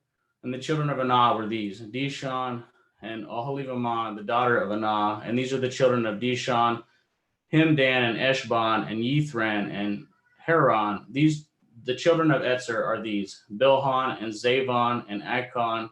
The children of Dishon are these: Uts and Aran. These are the dukes that came of the Chorim: Duke Lotan, Duke Shovel, Duke Sivon, Duke Anah, Duke Dishon, Duke Etzer, Duke Dishon. These are the dukes that came of Hori among their dukes in the land of Seir. And these are the kings that reigned in the land of Edom, before they reigned any king over the children of Yashrael. And Bela, the son of Beor, reigned in Edom, and the name of his city was Dinhabah. And Bela died, and Yovab, the son of Zerach of Botzrah, reigned in his stead. And Yovab died, and Shusham of the land of Taimani reigned in his stead. And Husham died, and Hadad, son of Bedad, who smoteth Midian in the field of Moab, reigned in his stead, and the name of his city was Aviath. And Hadad died, and Sumlah of Masrekah reigned in his stead. And Samlah died, and Shaul of Rechoboth by the river reigned in his stead. And Shaul died, and Baal Shunan, the son of Akbor, reigned in his stead. And Baal Hanan, the son of Akbor, died, and Hadar reigned in his stead. And the name of his city was Pau, and his woman's name was Mehetabel, and the daughter of Metred, the daughter of Mezahav. And these are the names of the dukes that came of Esau, according to their families, after their places, by their names: Dukes Timnah, Duke Eliah, Duke Yetheth, Duke Olihavamah, Duke Elah, Duke Peon, Duke Kenaz, Duke Taman, Duke Mivitzer, Duke Magdiel, Duke Eram. These be the dukes of Edom, according to their habitations in the land of their possessions. He is Esau, the father of the Edomim. Genesis chapter 37. And Yaakov dwelt in the land wherein his father was a stranger, in the land of Canaan. These are the generations of Yaakov. Joseph, being 17 years old, was feeding a flock with his brethren, and the lad was with his sons of Bilhah, and with the sons of Zilpah, his father's woman. And Joseph broughteth unto his father their evil report. Now Yashrael loveth Joseph more than all his children, because he was the son of his old age, and made him a coat of many colors. And when his brethren saw that their father loved him more than all his brethren, they hated him and could not speak peaceably unto him. And Joseph dreamed a dream, and he told it his brethren, and they hated him yet the more. And he said unto them, Hear, I pray you, this dream which I have dreamed. For behold, we were binding sheaves in the field, and lo, my sheaf arose, and also stood upright. And behold, your sheaf stood round about, and made obeisance to my sheaf. And his brethren said to him, Shall you indeed reign over us, or shall you indeed have dominion over us? And they hated him yet the more for his dreams and for his words. And they dreamed yet another dream, and told it his brethren, and said, Behold, I have dreamed a dream more, and behold, the sun and the moon and 11 stars made obeisance to me. And he told it to his father and to his brethren, and his father rebuked him, and said unto him, What is this dream that you have dreamed? Shall I and your mother and your brethren indeed come bow down ourselves to you, to the earth? And his brethren envied him, but his father observed this saying. And his brethren went to feed their father's flock in Shechem. And Yashrael said unto Elioseph, Do not your brethren feed the flock in Shechem? Come, and I will send you unto them. And he said to him, Here am I. And he said unto him, Go, I pray you, seeth whether it will be well with your brethren, and if well with your flocks, and bring me word again. So he sent him out of the valley of Chevron, and he came to Shechem. And a certain man found him, and behold, he was wandering in the field. And the man asked him, saying, What do you seek? And he said, I seeketh my brethren. Tell me, I pray you, where they feed their flocks. And the man said, They departed hence, for I heard them say, Let us go to Dothan. And Joseph went after his brethren, and found them in Dothan. And when they saw him afar off, even before he came near unto them, they conspired against him to slay him. And they said one to another, Behold, this dreamer comes. Come now, therefore, and let us slay him, and cast him into some pit. And we will say, Some evil beast has devoured him, and we shall see what will become of his dreams. And Reuben heard it, and delivered him out of their hands, and said, Let us not kill him. And Reuben said unto them, Shed no blood, but cast him into this pit that is in the wilderness, and lay no hand upon him, that he might rid him out of their hands, to deliver him to his father again. And it came to pass, when Joseph was come unto his brethren, that they stripped Joseph out of his coat, and the coat of many colors that was on him. And they took him and cast him into a pit, and the pit was empty. There was no water in it. And they sat down to eat bread, and they lifted up their eyes and looked, and behold, a company of Yishmaelim came from Gilead with their camels, bearing spicery and balm and myrrh, going to carry it down to Mitzrayim. And Yehudah said unto his brethren, What profit is it if we slayeth our brother and concealeth his blood? Come and let us sell him to the Yishmaelim, and let not our hand be upon him, for he is our brother and our flesh. And his brethren were content. Then there passed by Midianim merchantmen, and they drew and lifted up Joseph out of the pit, and soldeth Joseph to the Yishmaelim for 20 pieces of silver, and they broughteth Joseph into Mitzrayim. And Reuben returned into the pit, and beheld Joseph was not in the pit, and he returneth his clothes, and he returned unto his brethren, and said, The child is not, and I, whither shall I go? And they took Joseph's coat, and killed a kid of the goats, and dipped the coat in the blood. And they sent the coat of many colors, and they brought it to their father, and said, This have we found. Know now whether it be your son's coat or no. And he knew it, and said, It is my son's coat. An evil beast has devoured him. Joseph is without doubt rent in pieces. And Yaakov rent his clothes and put sackcloth upon his loins and mourned for his son many days. And all his sons and all his daughters rose up to comfort him, but he refused to be comforted. And he said, For I will go down into Sheol unto my son mourning. Thus his father wept for him. And the Midianim sold him into Mitzrayim unto Potiphar, an officer of Pharaoh's and captain of the guard. Genesis 38. And it came to pass at that time that Yehudah went down from his brethren and turned into a certain Adulami, whose name was Hiriah. And Yehudah saweth their daughter of a certain Canaanite, whose name was Shuach, and he tooketh her and went in unto her, and she conceived and bore a son. And he called his name And she conceived again and bore a son, and she called his name Onan. And yet she again conceived and bore a son, and called his name Shelach, and he was at Kaziv, and when she bore him. And Yehudah took a woman from his firstborn, whose name was Tamar, and Yehudah's firstborn, was wicked in the sight of Yahweh, and Yahweh slew him. And Yehudah said unto Onan, Go in unto your brother's woman, and marry her, and raise up seed to your brother. And Onan knew that the seed should not be his. And it came to pass, when he went in unto his brother's woman, that he spilled it on the ground, lest that he should give seed to his brother. And the thing which he did displeased Yahweh, wherefore he slew him also. Then said Yehudah to Tamar, to his daughter-in-law, Remain a widow at your father's house, till Shelach my son be grown. For he said, Lest perchance he die also, as his brethren did. And Tamar went and dwelt in her father's house. And in the process of time, the daughter of Shuach, Yehudah's woman, died, and Yehudah was comforted, and went up into his sheep shears to Timnath, and he and his friend Hiriah the Adulami. And it was told Tamar, saying, Behold, your father-in-law goes up to Timnah to shear his sheep.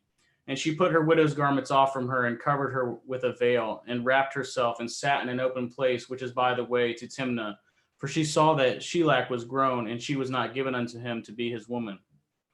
When Yehudah saw her, he thought her to be a harlot, because she had covered her face. And he turned unto her by the way, and said, Go to, I pray you, let me come in unto you. For he knew not that she was his daughter-in-law. And she said, What will you give me that you may come in unto me? And he said, I will send you a kid from the flock. And she said, Will you give me a pledge till you send it? And he said, What pledge shall I give you? And she said, Your signet and your bracelets, your staff that is in your hand. And he gave it to her, and came in unto her, and she conceived by him. And she arose and went away, and laid by her veil from her, and put on the garments of her widowhood. And Yehudah senteth the kid by the hand of his friend, the Adulami, to receive his pledge from the woman's hand, but he found her not. Then he asketh the men of the place, saying, Where is the harlot that was openly by the wayside? And they said, There was no harlot in this place. And he returned to Yehudah and said, I cannot find her. And also the men of the place said that there was no harlot in this place. And Yehudah said, Let her take it to her, lest we be shamed. Behold, I sent this kid, and you have not found her. And it came to pass about 3 months after that she was told Yehudah, saying, Tamar, your daughter-in-law, has played the harlot, and also, behold, she is with child by whoredom. And Yehudah said, Bring her forth, and let her be burnt. When she was brought forth, she sent to her father-in-law, saying, By the man whose these are, am I with child? And she said, Discern, I pray you, whose are these? The signet, and bracelets, and staff.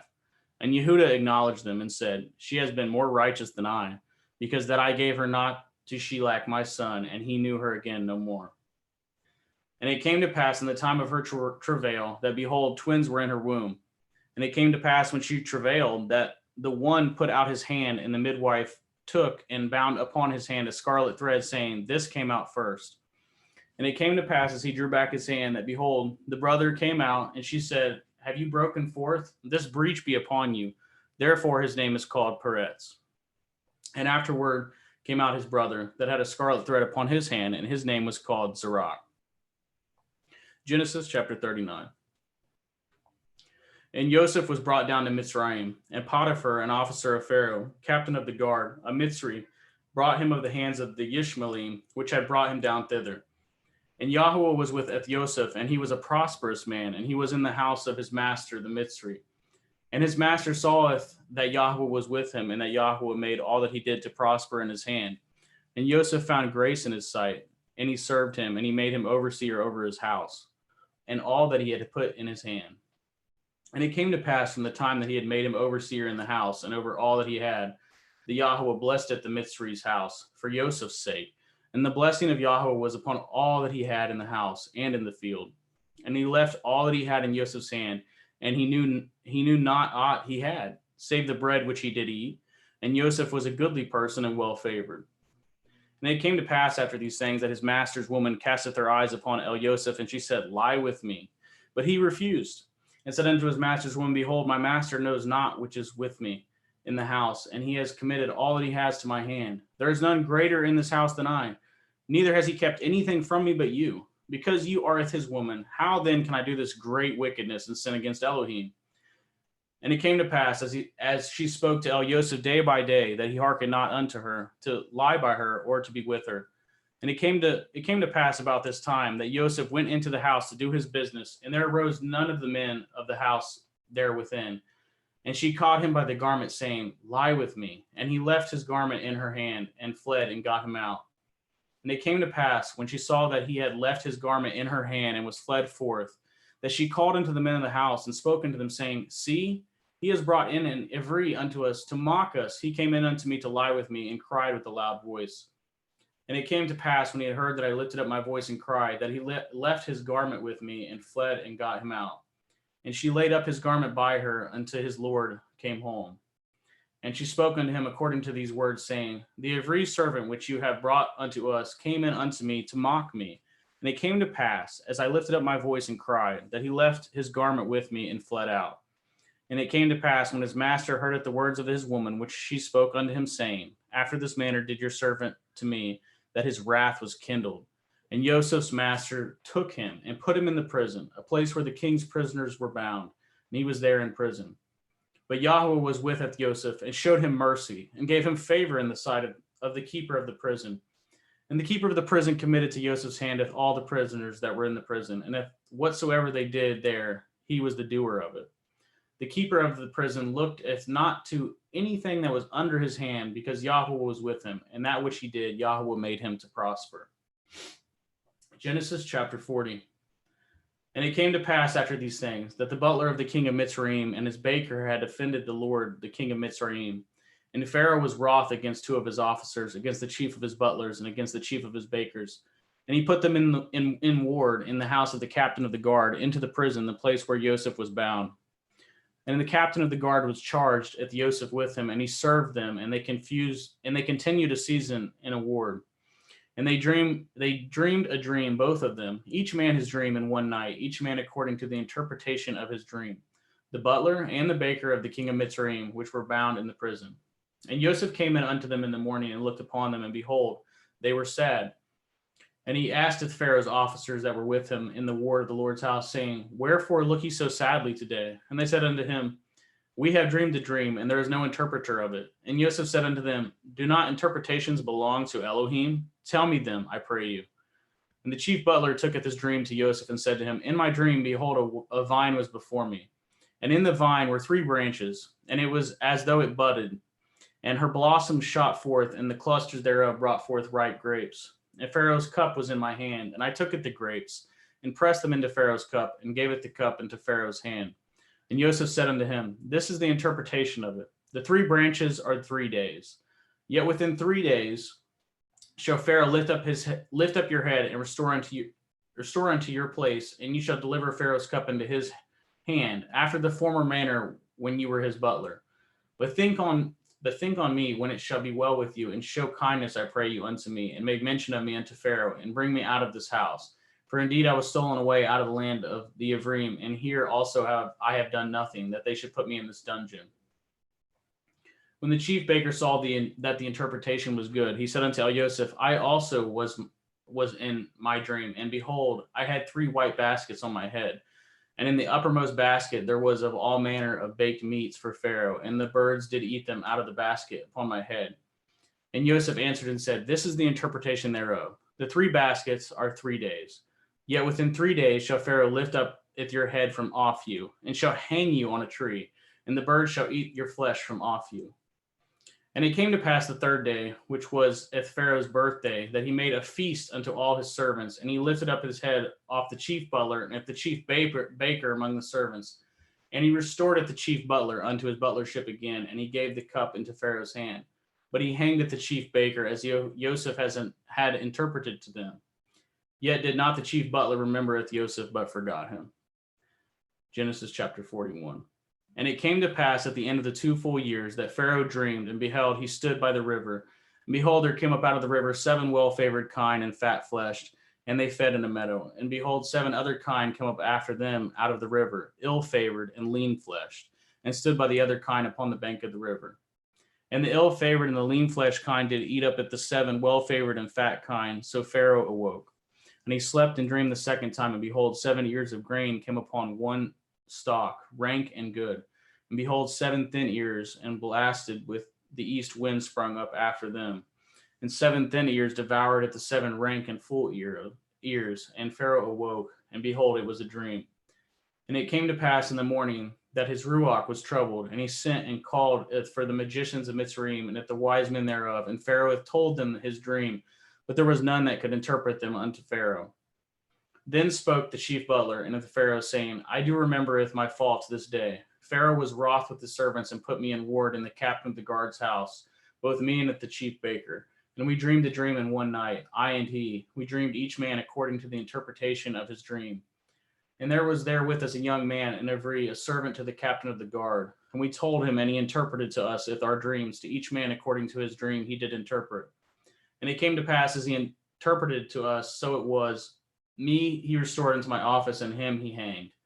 Then Pharaoh sent and called Joseph, and they brought him hastily out of the dungeon, and shaved himself, and changed his raiment, and came in unto Pharaoh. And Pharaoh said unto Joseph, I have dreamed a dream, and there is none that can interpret it. I have heard say of you that you can understand a dream to interpret it. And Joseph answered the Pharaoh, saying, It is not in me. Elohim shall give Pharaoh an answer of peace. And Pharaoh said unto Joseph, In my dream, behold, I stood upon the bank of the river, and behold, there came up out of the river 7 kine fat-fleshed and well-favored, and they fed in a meadow. And behold, 7 other kine came up after them, poor and very ill-favored and lean-fleshed, such as I had never saw in the land of Mitzrayim before for badness. And the lean and the ill-favored kine did eat up the first 7 fat kine. And when they had eaten them up, it could not be known that they had eaten them, but they were still ill-favored as at the beginning. So I awoke. And I saw in my dream, and behold, 7 ears came up in one stalk, full and good. And behold, 7 ears withered thin, and blasted with the east wind sprung up after them. And the thin ears devoured it, the 7 good ears. And I told this unto the magicians, but there was none that could declare it unto me.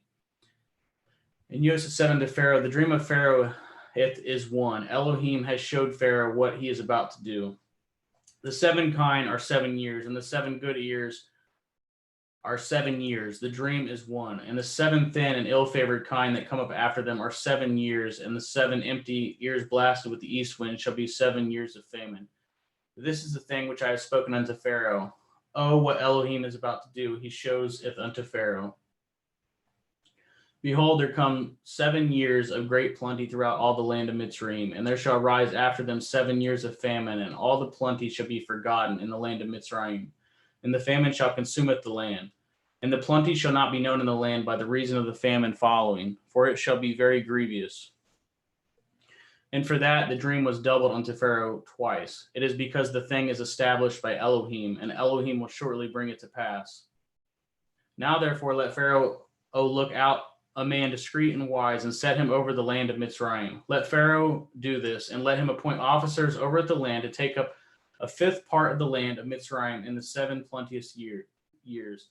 And let them gather all the food of those good years that come, and lay up grain under the hand of Pharaoh, and let them guard food in the cities, and that food shall be for store to the land against the 7 years of famine, which shall be in the land of Mitzrayim, that the land perish not through the famine. And the thing was good in the eyes of Pharaoh and in the eyes of his servants. And Pharaoh said unto his servants, Can we find such a one as this, a man in whom the Ruach Elohim is? And Pharaoh said unto Joseph, For as much as Elohim has showed you with all this, there is none so discreet and wise as you are. You shall be over my house, and according to your word shall all my people be ruled. Only in the throne will I be greater than you. And Pharaoh said unto Joseph, See, I have set over you all the land of Mitzrayim. And Pharaoh took off his ring from his hand, and put it upon Joseph's hand, and arrayed him in vestures of fine linen, and put a gold chain about his neck. And he made him to ride in the second chariot which he had, and they cried before him, bowed the knee, and he made him ruler over all the land of Mitzrayim. And Pharaoh said unto El-Yosef, I am Pharaoh, and without you shall no man lift up this hand, and at this foot in all the land of Mitzrayim. And Pharaoh called Joseph's name Sopheth Panach, and he gave him to be his woman Asenath, the daughter of Potiphar's priest of On. And Joseph went out over all the land of Mitzrayim. And Joseph was 30 years old when he stood before Pharaoh, king of Mitzrayim. And Joseph went out from the presence of Pharaoh and went throughout all the land of Mitzrayim. And in the 7 plenteous years, the earth brought forth by handfuls. And he gathered up all the food of the 7 years which were in the land of Mitzrayim, and laid up the food in the cities, and the food of the field, which was round about every city, laid he up in the same. And Joseph gathered grain as the sand of the sea, very much, until he left numbering, for it was without number. And unto Joseph were born 2 sons before the years of famine came, which Asenath, the daughter of Potiphar, priest of On, bore unto him. And Joseph called it the name of the firstborn Manasseh, for Elohim said, He has made me forget my toil in all my father's house. And at the name of the second he called Ephraim, for Elohim has called me to be fruitful in the land of my affliction. And the 7 years of plenteous that was in the land of Mitzrayim were ended, and the 7 years of famine began to come, according as Joseph had said. And the famine was in all the lands, but in all the land of Mitzrayim there was bread. And when all the land of Mitzrayim was famished, the people cried to Pharaoh for bread. And Pharaoh said unto all the Mitzrayim, Go unto El-Yosef, what he says to you, do. And the famine was over all the face of the earth. And Joseph opened all the storehouses and sold unto the Mitzrayim. And the famine was waxed sore in the land of Mitzrayim. And all the countries came into Mitzrayim to El-Yosef to buy grain, because that the famine was so sore in all the lands. Genesis 42. Now when Yaakov saw that there was grain in Mitzrayim, Yaakov said unto his sons, Why do ye look one upon another? And he said, Behold, I have heard that there is grain in Mitzrayim. Get you down thither, and buy for us from thence, that we may live and not die. And Joseph's 10 brethren went down to buy grain in Mitzrayim. But if Benjamin, Joseph's brother, Yaakov sent not with his brethren, for he said, Lest perchance mischief befall him. And the sons of Yashriel came to buy grain among those that came, for the famine was in the land of Canaan. And Joseph was the governor over the land, and he it was that sold all the people of the land. And Joseph's brethren came and bowed down themselves before him with their faces to the earth. And Joseph saweth his brethren, and he knew them, but made himself strange unto them, and spoke roughly unto them. And he said unto them, Whence come ye? And they said, From the land of Canaan to buy food. And Joseph knew his brethren, and they knew him not. And Joseph remembered the dreams which he dreamed of them. And he said unto them, Ye are spies, to see if the nakedness of the land ye are come. And they said unto him, Nay, my lord, but to buy food are your servants come. We are all one man's sons. We are true men. Your servants are no spies. And he said unto them, Nay, but to see the nakedness of the land ye are come. And they said, Your servants are 12 brethren, the sons of one man, in the land of Canaan. And behold, the youngest is this day with our father, and one is not. And Joseph said unto them, This is that I spoke unto you, saying, Ye are spies. Hereby ye shall be proved. By the life of Pharaoh ye shall not go forth hence, except your youngest brother come hither. Send one of you, and let him fetcheth your brother, and ye shall be kept in prison, that your words may be proved, whether there be any truth in you, or else by the life of Pharaoh surely ye are spies. And he put them all together intoward 3 days. And Joseph said unto them the 3rd day, This do and live, for I feareth Elohim. If ye be true men, let one of your brethren be found in the house of your prison. Go ye carry grain for the famine of your houses. But bringeth your youngest brother unto me, so shall your words be verified, and ye shall not die. And they did so. And they said one to another, We are truly guilty concerning our brother, in that we saw the anguish of his soul when he besought us, and we could not hear. Therefore is this distress come upon us. And Reuben answered them, saying, Spoke I not unto you, saying, Do not sin against the child, and you would not hear? Therefore, behold, all this blood is required. And they knew not that Joseph understood them, for he spoke unto them by an interpreter. And he turned himself about from them, and wept, and returned to them again, and communed with them, and took from them Ethsheman, and bound him before their eyes. And Joseph commanded to fill up their sacks with grain, and restore every man's money into his sack, and to give them provision for the way. And thus did he unto them. And they laded their asses with the grain, and departed thence. And as one of them openeth his sack to give his ass provender in the inn, he espied his money, for behold, it was in his sack's mouth.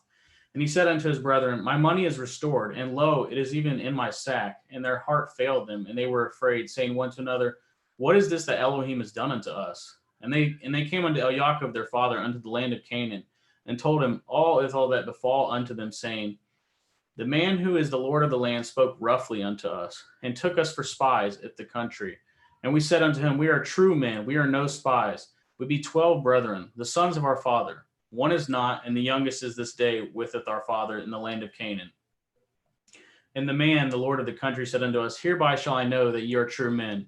Leave one of your brethren here with me, and taketh food for the famine of your households, and be gone.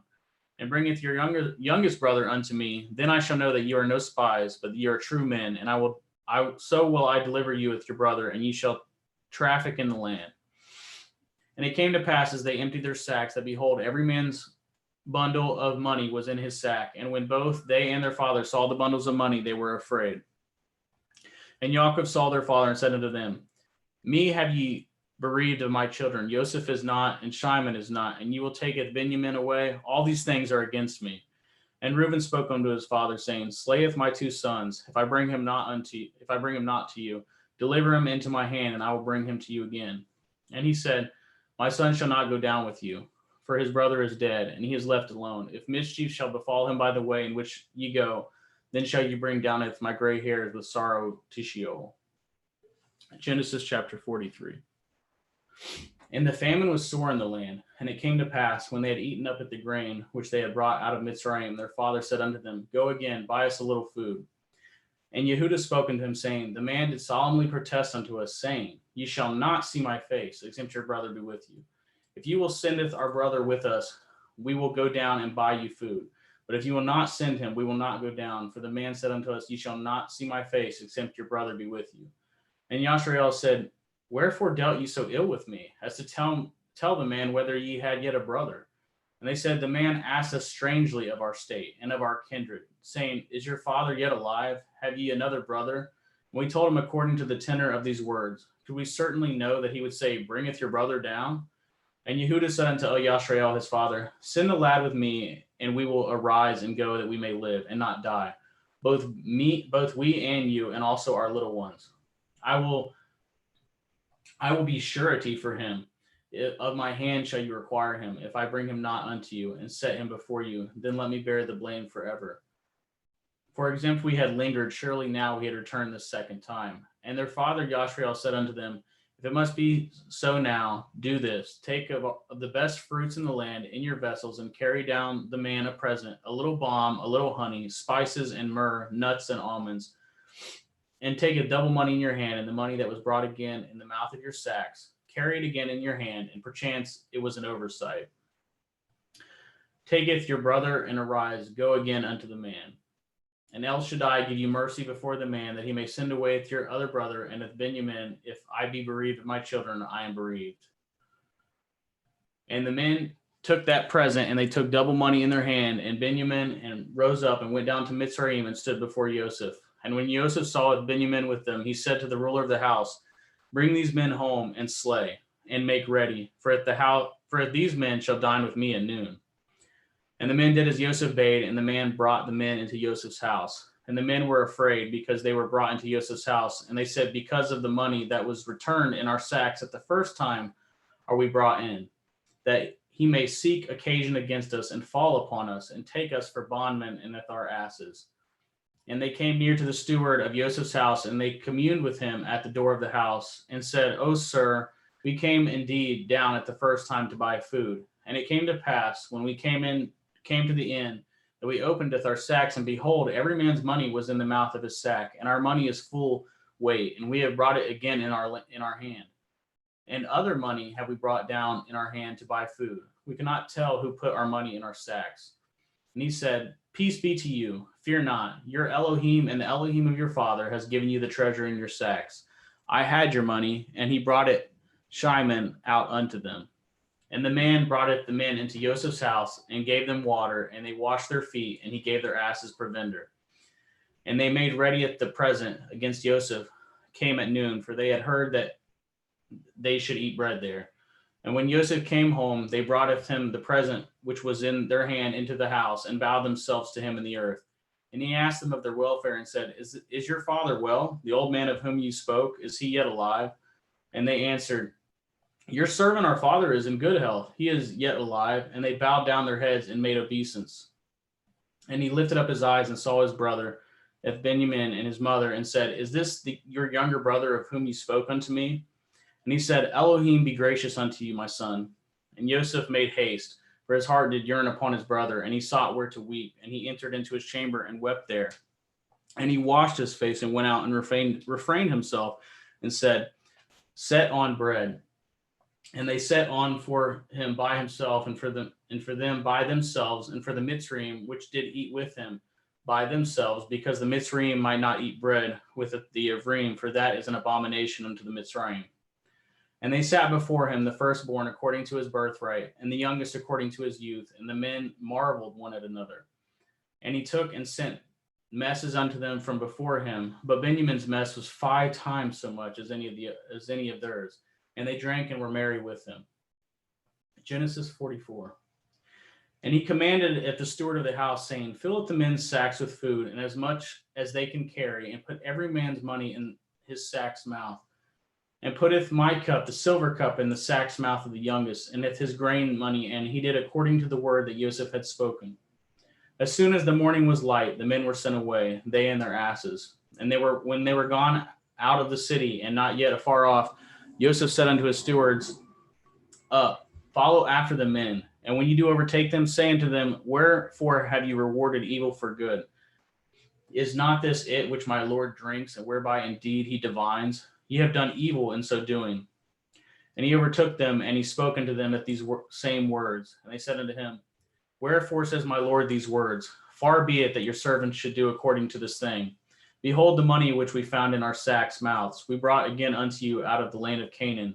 How then should we steal out of your Lord's house silver or gold? With whomsoever of your servants it be found, both let him die, and we also will be my Lord's bondmen. And he said, Now also let it be according to your words. He with whom it is found shall be my servant, and ye shall be blameless. Then they speedily took down every man at his sack to the ground, and opened every man his sack. And he searched and began at the eldest, and left at the youngest. And the cup was found in Benjamin's sack.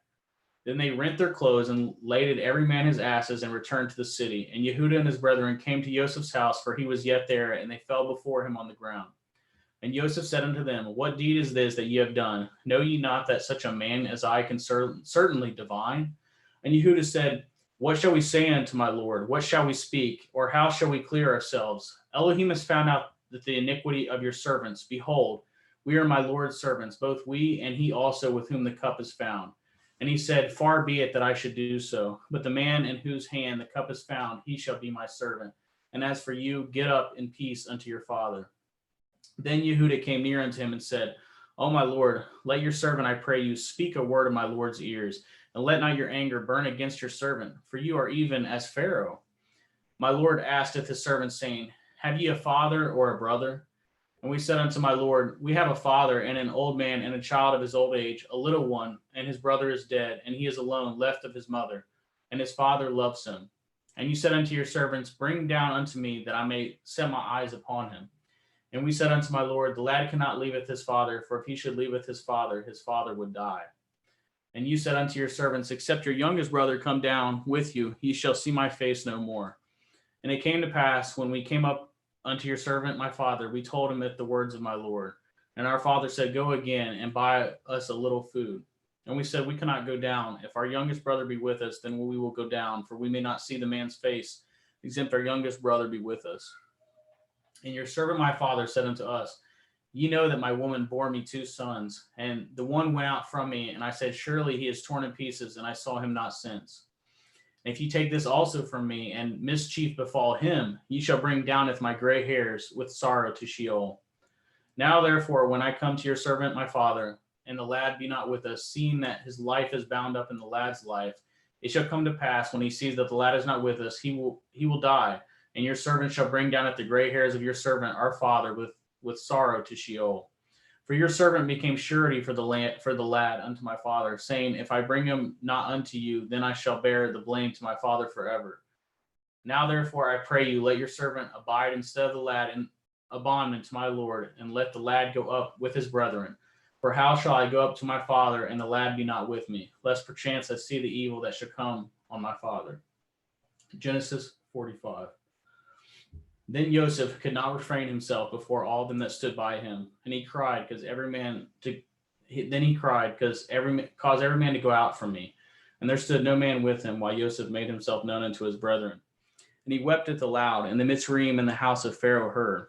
And Joseph said unto his brethren, I am Joseph. Does my father yet live? And his brethren could not answer him, for they were troubled at his presence. And Joseph said unto his brethren, Come near to me, I pray you. And they came near. And he said, I am Joseph your brother, whom you sold into Mitzrayim. Now therefore be not grieved nor angry with yourselves that you sold me hither, for Elohim did send me before you to preserve life. For these 2 years has the famine been in the land, and yet there are 5 years in the which that there shall neither be earing nor harvest. And Elohim sent me before you to preserve you a posterity in the earth, and to save your lives by a great deliverance. So now it was not you that sent me hither, but Elohim, and he has made me a father to Pharaoh, and the Lord of all his house, and the ruler throughout all the land of Mitzrayim. Haste ye, and go up to my father, and say unto him, Thus says your son Joseph, Elohim has made me the Lord of Mitzrayim. Come down unto me, tarry not. And ye shall dwell in the land of Goshen, and ye shall be near unto me, you and your children, and your children's children, and your flocks, and your herds, and all that you have.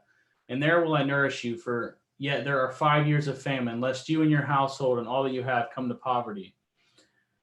And behold, your eyes see, and the eyes of my brother Benjamin that is in my mouth that speaks unto you. And ye shall tell my father with all my glory in Mitzrayim, and all that ye have seen, and ye shall haste and bring down my father hither. And he fell upon his brother Benjamin's neck and wept, and Benjamin wept upon his neck. Moreover, he kissed all his brethren and wept upon them. And after that his brethren talked with him. And the fame thereof was heard in Pharaoh's house, saying, Joseph's brethren are come. And it pleased Pharaoh well and his servants. And Pharaoh said unto Joseph, Say unto your brethren, This do ye, ladeth your beasts, and go get you unto the land of Canaan, and taketh your father and if your households, and come unto me, and I will give you the good of the land of Mitzrayim, and ye shall eat the fat of the land. Now you are commanded, this do ye, take your wagons out of the land of Mitzrayim for your little ones and for your women, and bringeth your father, and come. Also regard not your stuff, for the good of all the land of Mitzrayim is yours. And the children of Yashriel did so, and Joseph gave them wagons according to the commandment of Pharaoh, and gave them provision for the way. To all of them he gave each man changes of raiment, but to Benjamin he gave 300 pieces of silver and 5 changes of raiment. And to his father he sent after this manner 10 asses laden with good things of Mitzrayim, and 10 she-asses laden with grain and bread and meat for his father by the way. So he sent his brethren away, and they departed, and he said unto them, See that ye fall not out by the way. And they went up out of Mitzrayim, and came into the land of Canaan, unto Yaakov their father, and told him, saying, Joseph is yet alive, and he is governor over all the land of Mitzrayim. And Yaakov's heart fainted, for he believed them not. And they told him all the words of Joseph, which he had said unto them. And when he had saw the wagons which Joseph had sent to carry him, the Ruach of Yaakov their father revived. And Yashriel said, It is enough. Joseph, my son, is yet alive. I will go and see him before I die. Thank you, brother.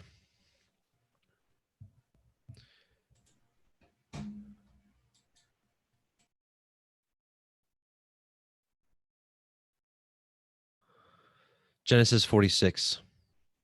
And Yashrael took his journey with all he had, and came to Beersheba, and offered sacrifices unto the Elohim of his father Yitzchak. And Elohim spoke unto Yashrael in the visions of the night, and said, Yaakov, Yaakov. And he said, Here am I. And he said, I am El, the Elohai of your father.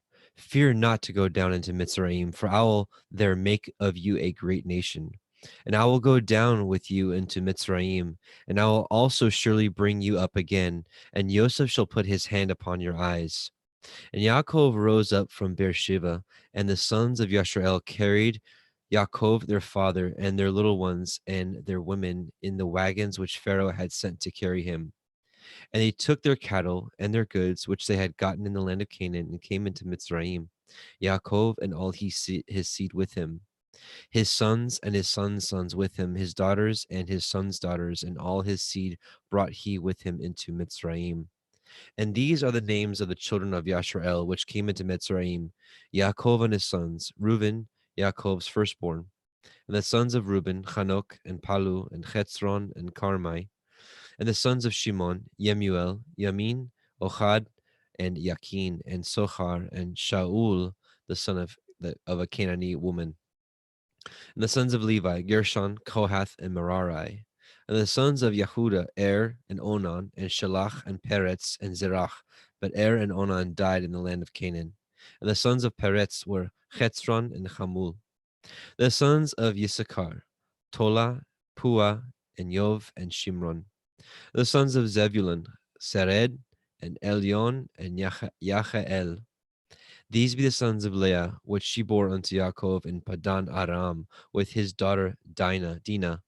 All the souls of his sons and daughters were 33. And the sons of Gad, Siphon, Chagai, Shunai, and Etzbon, and Eri, and Arodai, and Arelai. The sons of Asher, Yimna, Yitzchav, and Yishvai, and Berai, and Serach, their sister. The sons of Beriah, Hever, and Malkiel. These are sons of Zilpah, whom Lavan to Leah his daughter, who gave to Leah his daughter. And these she bore unto Yaakov, even 16 souls. The sons of Rachel, Yaakov's woman, Joseph and Benjamin. And unto Joseph in the land of Mitzrayim were born Manasseh and Ephraim, with Asenath, the daughter of Potipharah, priest of On, bore unto him. And the sons of Benjamin were Bela, Becher, Ashbel, Gera, Naaman, Echai, Rosh, Mupim, and Shupim, and Ard. These are the sons of Rachel, which were born unto Yaakov. All the souls were 14. And the sons of Dan, Cushim. And the sons of Naphtali, Yachzeel, and Gunai, and Yetzer, and Shilem. These are the sons of Bilhah, which Lavan gave unto Rachel his daughter, and she bore these unto Yaakov. All the souls were 7. All the souls that came with Yaakov into Mitzrayim were, which came out of his loins, besides Yaakov's women, all the souls were 66. And the sons of Joseph, which were born him in Mitzrayim, were 2 souls. All the souls of the house of Yaakov, which came into Mitzrayim, were 70. And he sent Yehuda before him unto El Yosef to direct his face unto Goshen. And they came into the land of Goshen. And Yosef made ready his chariot and went up to meet Yashrael his father to Goshen, and presented himself unto him. And he fell on his neck, and he wept on his neck a good while. And Yashrael said unto El Yosef, Now let me die, since I have seen your face, because you are yet alive. And Yosef said unto his brethren and unto his father's house, I will go up and show Pharaoh, and say unto him, My brethren and my father's house, which were in the land of Canaan, are come unto me. And the men are shepherds, for their trade has been to feed cattle, and they have brought their flocks and their herds and all that they have. And it shall come to pass, when Pharaoh shall call you and shall say, What is your occupation? That you shall say, Your servant's trade has been about cattle from our youth even until now, both we and also our fathers, that you may dwell in the land of Goshen. For every shepherd is an abomination unto the Mitzrayim. Genesis 47. Then Joseph came and told Pharaoh and said, My father and my brethren and their flocks and their herds and all that they have are come out of the land of Canaan, and behold, they are in the land of Goshen. And he took some of his brethren, even 5 men, and presented them unto Pharaoh. And Pharaoh said unto his brethren, What is your occupation? And they said unto Pharaoh, Your servants are shepherds, both we and also our fathers. They said moreover unto Pharaoh, For to sojourn in the land are we come, for your servants have no pasture for their flocks, for the famine is sore in the land of Canaan. Now therefore, we pray you, let your servants dwell in the land of Goshen. And Pharaoh spoke unto El Yosef, saying, Your father and your brethren are come unto you. The land of Mitzrayim is before you. In the best of the land make your father and your brethren to do well. In the land of Goshen let them dwell. And if you know any men of activity among them, then make them rulers over my cattle. And Joseph brought in Yaakov his father, and set him before Pharaoh, and Yaakov blessed Pharaoh. And Pharaoh said unto El Yaakov, How old are you? And Yaakov said unto Pharaoh, the days of the years of my pilgrimage are 130 years. Few and evil have the days of the years of my life been, and have not attained unto the days of the years of the life of my fathers in the days of their pilgrimage. And Yaakov blessed Pharaoh and went out from before Pharaoh. And Joseph placed his father and his brethren and gave them a possession in the land of Mitzrayim, and the best of the land in the land of Ramesses, as Pharaoh had commanded. And Joseph nourished his father and his brethren and all his father's household with bread according to their families. And there was no bread in all the land, for the famine was very sore, so that the land of Mitzrayim and all the land of Canaan fainted by reason of the famine. And Joseph gathered all the money that was found in the land of Mitzrayim and in the land of Canaan for the grain which they bought. And Joseph brought the money into Pharaoh's house. And when money failed in the land of Mitzrayim and in the land of Canaan, all the Mitzrayim came unto Joseph and said, give us bread, for why should we die in your presence? For the money fails. And Joseph said, give your cattle, and I will give you for your cattle if money fail. And they brought their cattle unto Joseph, and Joseph gave them bread in exchange for horses, and for the flocks, and for the cattle of the herds, and for asses. And he fed them with bread for all their cattle for that year. When that year was ended, they came unto him a second year, and said unto him, we will not hide it from my lord, how that our money is spent. My lord also has our herds of cattle. There is not aught left in the sight of my lord but our bodies and our lands. Wherefore shall we die before your eyes, both we and our land? Buy us and our land for bread, and we and our land will be servants to Pharaoh, and give us seed that we may live and not die, that the land be not desolate. And Joseph bought all the land of Mitzrayim for Pharaoh, and the Mitzrayim sold every man his field, because of the famine prevailed over them. So the land became Pharaoh's. And as for the people, he removed them to cities from one end of the borders of Mitzrayim, even to the other end thereof. Only the land of the priests bought he not, for the priests had a portion assigned them of Pharaoh, and did eat their portion which Pharaoh gave them, wherefore they sold not their lands. Then Joseph said unto the people, behold, I have bought you this day and your land for Pharaoh. Lo, here is seed for you, and ye shall sow the land. And it shall come to pass in the increase that you will give the fifth part unto Pharaoh, and 4 parts shall be your own, for seed of the field, and for your food, and for them of your household, and for food for your little ones. And they said, you have saved our lives. Let us find grace in the sight of my Lord, and we will be Pharaoh's servants. And Joseph made it a law over the land of Mitzrayim unto this day, that Pharaoh should have a 5th part, except the land of the priests only, which became not Pharaoh's. And Yashrael dwelt in the land of Mitzrayim, in the country of Goshen, and they had possessions therein, and grew and multiplied exceedingly. And Yaakov lived in the land of Mitzrayim 17 years. So the whole age of Yaakov was 147 years. And the time drew nigh that Yashrael must die. And he called his son Joseph and said unto him, if now I have found grace in your sight, put, I pray you, your hand under my thigh, and deal kindly and truly with me. Bury me not, I pray you, in Mitzrayim. But I will lie with my fathers, and you shall carry me out of Mitzrayim, and bury me in their burying place. And he said, I will do as you have said. And he said, swear unto me. And he swore unto him. And Yashrael bowed himself upon the bed's head. Genesis 48. And it came to pass after these things, that one told Joseph, behold, your father is sick.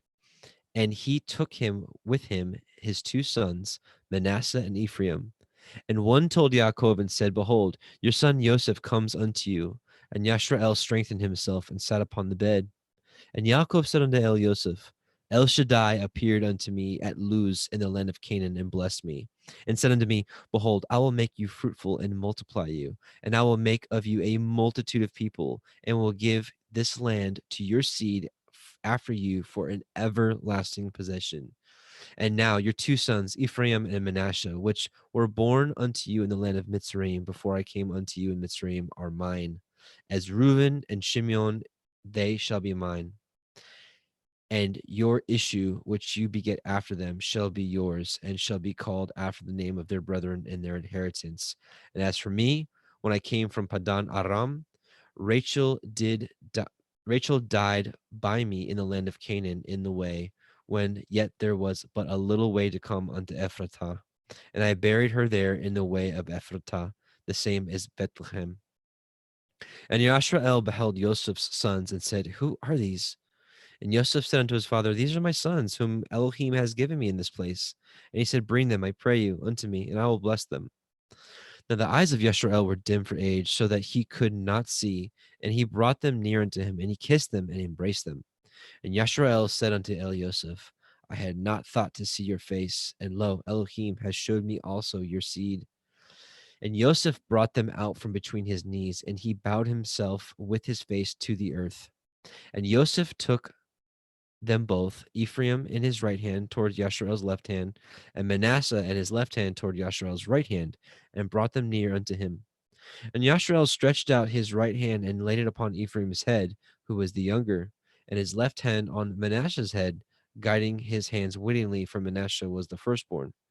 And he blessed Joseph and said, Elohim, before whom my fathers Abraham and Yitzchak did walk, the Elohim which fed me all my life long until this day, the angel which redeemed me from all evil, bless the lads, and let my name be named on them, and the name of my fathers Abraham and Yitzchak, and let them grow into a multitude in the midst of the earth.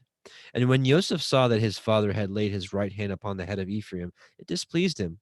And he held up his father's hand to remove it from Ephraim's head unto Manasseh's head. And Joseph said unto his father, Not so, my father, for this is the firstborn. Put your right hand upon his head.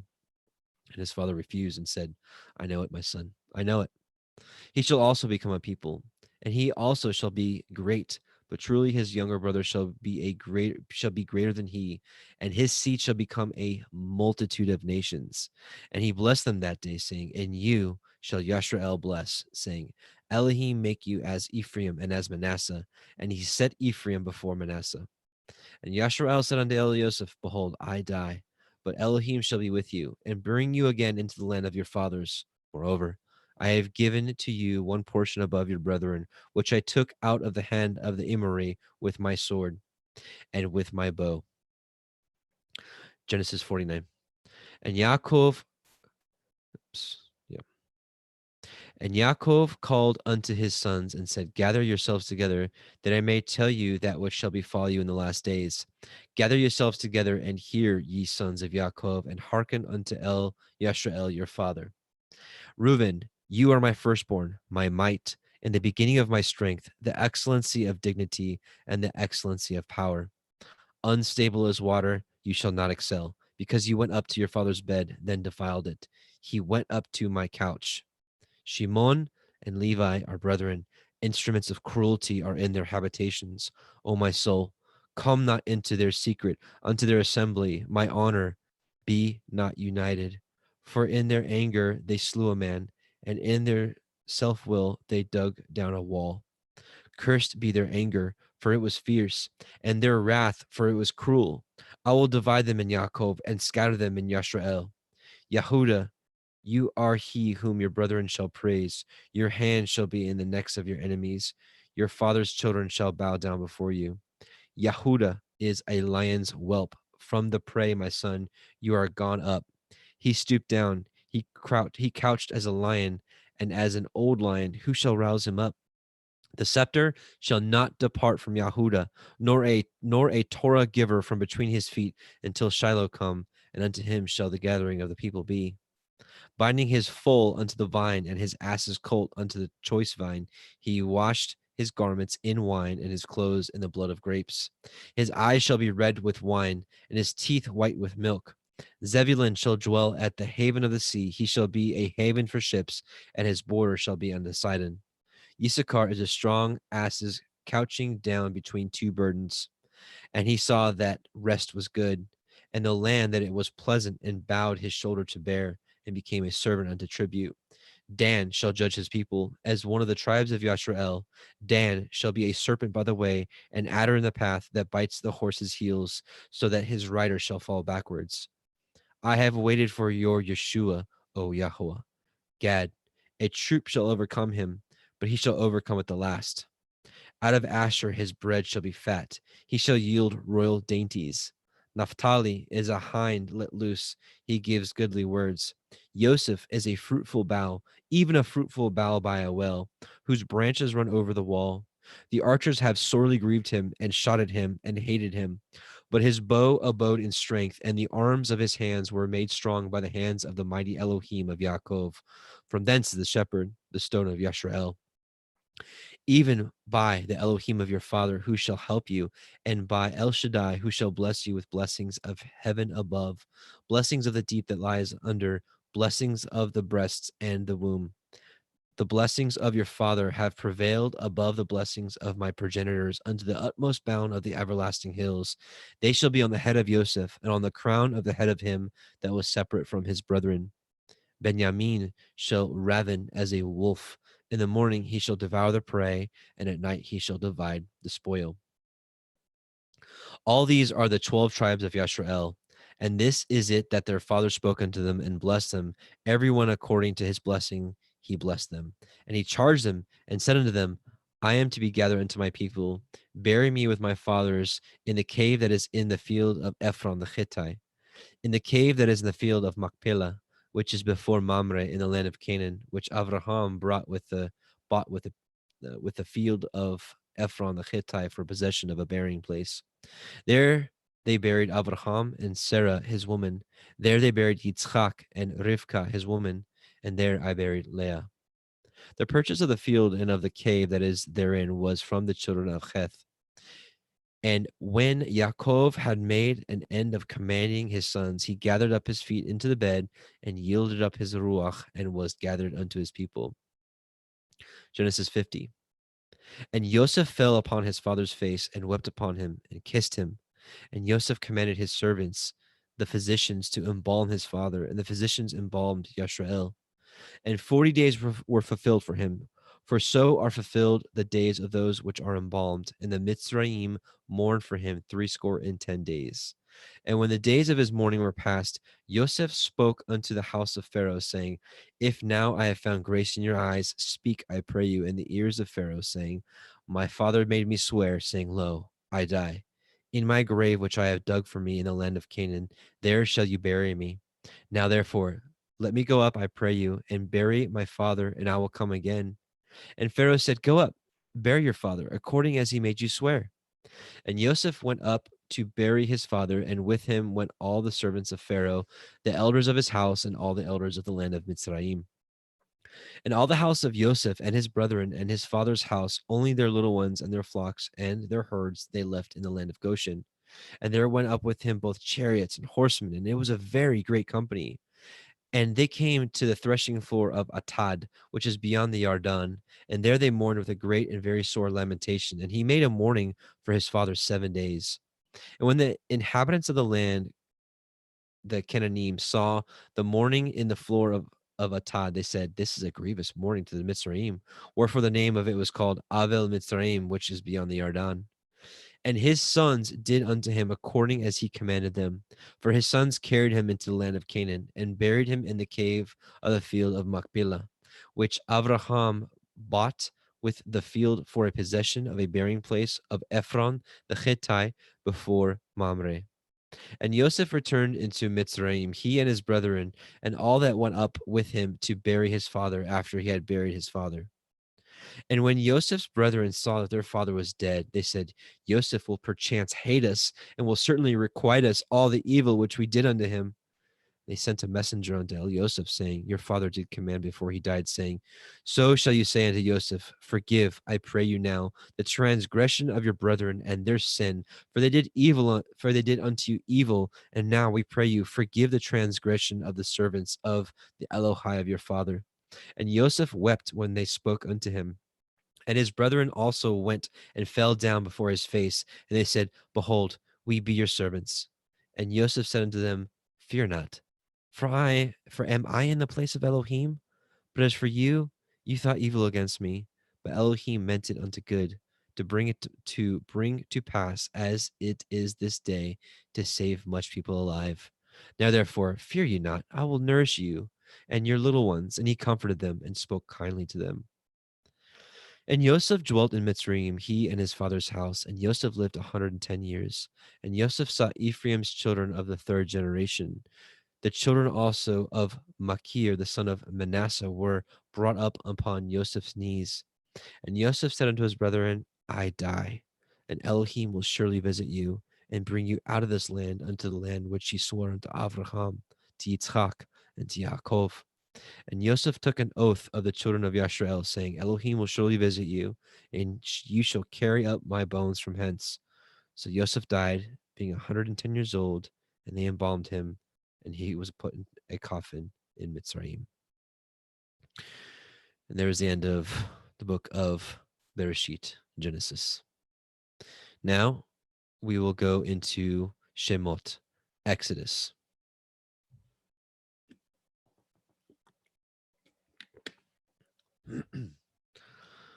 Exodus 1:1.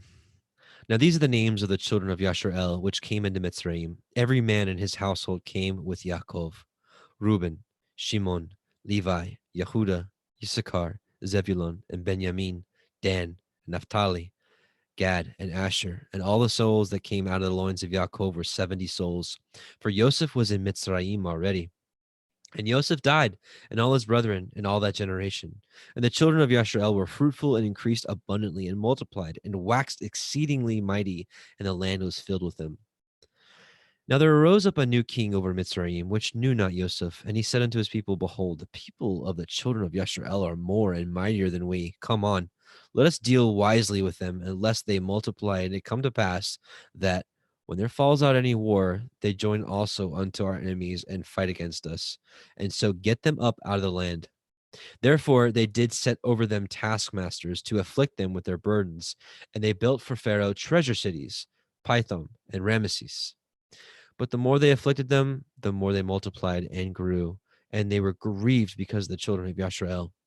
And the Mitzrayim made the children of Yashrael to serve with rigor, and they made their lives bitter with hard bondage, in mortar and in brick, and in all manner of service in the field. All their service wherein they made them serve was with rigor. And the king of Mitzrayim spoke to the Ivri midwives, of which the name of the one was Shifra, and the name of the other was Pua. And he said, When you do the office of a midwife to the Ivrith women, and see them upon the stools, if it be a son, then you shall kill him. But if it be a daughter, then she shall live. But the midwives feared Elohim, and did not as the king of Mitzrayim commanded them, but saved the men children alive. And the king of Mitzrayim called for the midwives, and said unto them, Why have ye done this thing, and have saved the men children alive? And the midwives said unto Pharaoh, Because the Ivrith women are not as the Mitzri women, for they are lively, and are delivered before the midwives come in unto them. Therefore Elohim dealt well with the midwives, and the people multiplied and waxed very mighty. And it came to pass, because the midwives feared Elohim, that he made them houses. And Pharaoh charged all his people, saying, Every son that is born ye shall cast into the river, and every daughter ye shall save alive. Exodus 2. There went a man of the house of Levi, and took to be his woman a daughter of Levi. And the woman conceived and bore a son. And when she saw him that he was a goodly child, she hid him 3 months. And when she could no longer hide him, she took for him an ark of bulrushes, and daubed it with slime and with pitch, and put the child therein, and she laid it in the reeds by the river's brink. And his sister stood afar off, to wit what would be done to him. And the daughter of Pharaoh came down to wash herself at the river, and her maidens walked along the riverside. When she saw the ark among the reeds, she sent her maid to fetch it. And when she had opened it, she saw the child, and behold, the babe wept. And she had compassion on him, and said, This is one of the Ephraim children. Then said his sister to Pharaoh's daughter, Shall I go and call to you a nurse of the Evrith woman, that she may nurse the child for you? And Pharaoh's daughter said to her, Go. And the maid went and called the child's mother. And Pharaoh's daughter said unto her, Take this child away and nurse it for me, and I will give you your wages. And the woman took the child and nursed it. And the child grew, and she brought him unto Pharaoh's daughter, and became her son. And she called his name Moshe. And she said, Because I drew him out of the water. And it came to pass in those days, when Moshe was grown, that he went out unto his brethren and looked on their burdens. And he spied a Mitzrayim smiting an Ivri, one of his brethren. And he looked this way and that way. And when he saw that there was no man, he slew the Mitzri and hid him in the sand. And when he went out the second day, behold, 2 men of the Ephraim strove together. And he said unto him that did wrong, Wherefore smite you your fellow? And he said, Who made you a prince and a judge over us? Intend you to kill me as you did the Mitzri? And Moshe feared and said, Surely this thing is known. Now when Pharaoh heard this thing, he sought to slay Moshe. But Moshe fled from the face of Pharaoh and dwelt in the land of Midian. And he sat down by a well. Now the priest of Midian had 7 daughters, and they came and drew water and filled the troughs to water their father's flock. And the shepherds came and drove them away, but Moshe stood up and helped them and watered the flock. And when they came to Reuel, their father, he said, How is it that you are come so soon today? And they said, A Mitzri delivered us out of the hand of the shepherds, and also drew water enough for us and watered the flock. And he said to his daughters, Where is he? Why is it that ye have left the man? Call him, that he may eat bread. And Moshe was content to dwell with the man. And he gave Moshe Zipporah, his daughter. And she bore him a son, and he called his name Gershom, for he said, I have been a stranger in a strange land. And it came to pass in the process of time that the king of Mitzrayim died, and the children of Yashrael sighed by reason of the bondage, and they cried, and their cry came up unto Elohim by reason of the bondage. And Elohim heard their groaning, and Elohim remembered his covenant with Avraham and with Yitzchak and with Yaakov. And Elohim looked upon the children of Yashrael, and Elohim had respect unto them. Now, or Exodus chapter 3. Now, Moshe kept the flock of Yithro, his father-in-law, the priest of Midian, and he led the flock to the backside of the desert and came to the mountains of Elohim, even to Horeb. And the angel of Yahweh appeared unto him in a flame of fire out of the midst of a thorn bush. And he looked, and behold, the thorn bush burned with fire, and the thorn bush was not consumed. And Moshe said, I will now turn aside and see this great sight, for why the thorn bush is not burnt? And Yahweh saw that he had turned aside to see. Elohim called to him out of the midst of the thorn bush and said, Moshe, Moshe. He said, Here am I. And he said, Draw not nigh hither. Put off your shoes from off your feet, for the place whereon you stand is holy ground. Moreover, he said, I am the Elohai of your father, the Elohai of Avraham, the Elohai of Yitzchak, and the Elohai of Yaakov. And Moshe hid his face, for he was afraid to look upon Elohim. And Yahweh said, I have surely seen the affliction of my people, which are in Mitzrayim, and have heard their cry by reason of their taskmasters, for I know their sorrows. And I come down to deliver them out of the hand of the Mitzrayim, and to bring them up out of the land unto a good land, and a large, and unto a land flowing with milk and honey, unto the place of the Kenanim, and the Chittim, and the Amorim, and the Perizim, and the Chivim, and the Yebusim. Now therefore, behold, the cry of the children of Yashrael is come unto me, and I have also seen the oppression wherewith the Mitzrayim oppress them. Come now therefore, and I will send you unto Pharaoh, that you may bring forth my people, the children of Yashrael, out of Mitzrayim. And Moshe said unto Elohim, Who am I that I should go unto Pharaoh, that I should bring forth the children of Yashrael out of Mitzrayim? And he said, Certainly, I will be with you, and this shall be a sign unto you that I have sent you. When you have brought forth the people out of Mitzrayim, you shall serve Elohim upon this mountain. And Moshe said unto Elohim, Behold, when I come unto the children of Yashrael, and shall say unto them, The Elohai of your fathers has sent me unto you, and they shall say to me, What is his name? What shall I say unto them?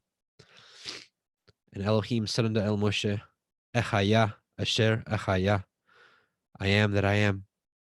And he said, Thus shall you say unto the children of Yashrael, Ahayah, I am, has sent me unto you. And Elohim said moreover unto Moshe, Thus shall you say unto the children of Yashrael, Yahuwah Elohai of your fathers, the Elohai of Avraham, the Elohai of Yitzchak, and the Elohai of Yaakov has sent me unto you. This is my name forever, and this is my mention unto all generations.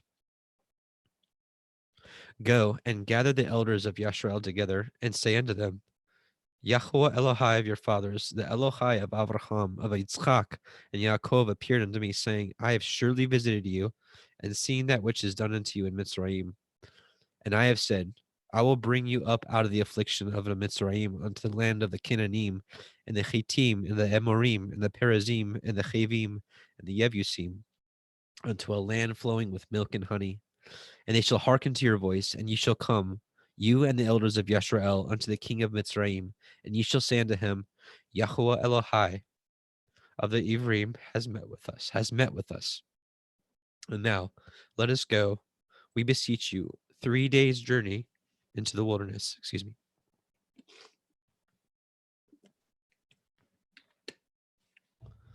That we may sacrifice to Yahuwah Eloheinu. And I am sure that the king of Mitzrayim will not let you go. No, not by a mighty hand. And I will stretch out my hand and smite the Mitzrayim with all my wonders, which I will do in the midst thereof. And after that, he will let you go. And I will give this people favor in the sight of the Mitzrayim. And it shall come to pass that when you go, you shall not go empty.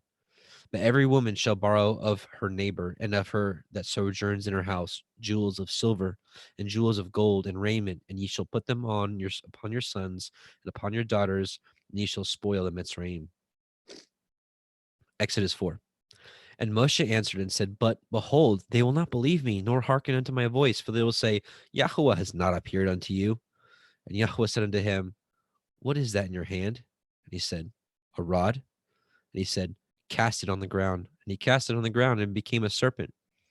And Moshe fled from before it. And Yahweh said unto Moshe, Put forth your hand and take it by the tail. And he put forth his hand and caught it, and it became a rod in his hand, that they may believe that Yahweh Elohai of your fathers, the Elohai of Avraham, the Elohai of Yitzchak, and the Elohai of Yaakov has appeared unto you.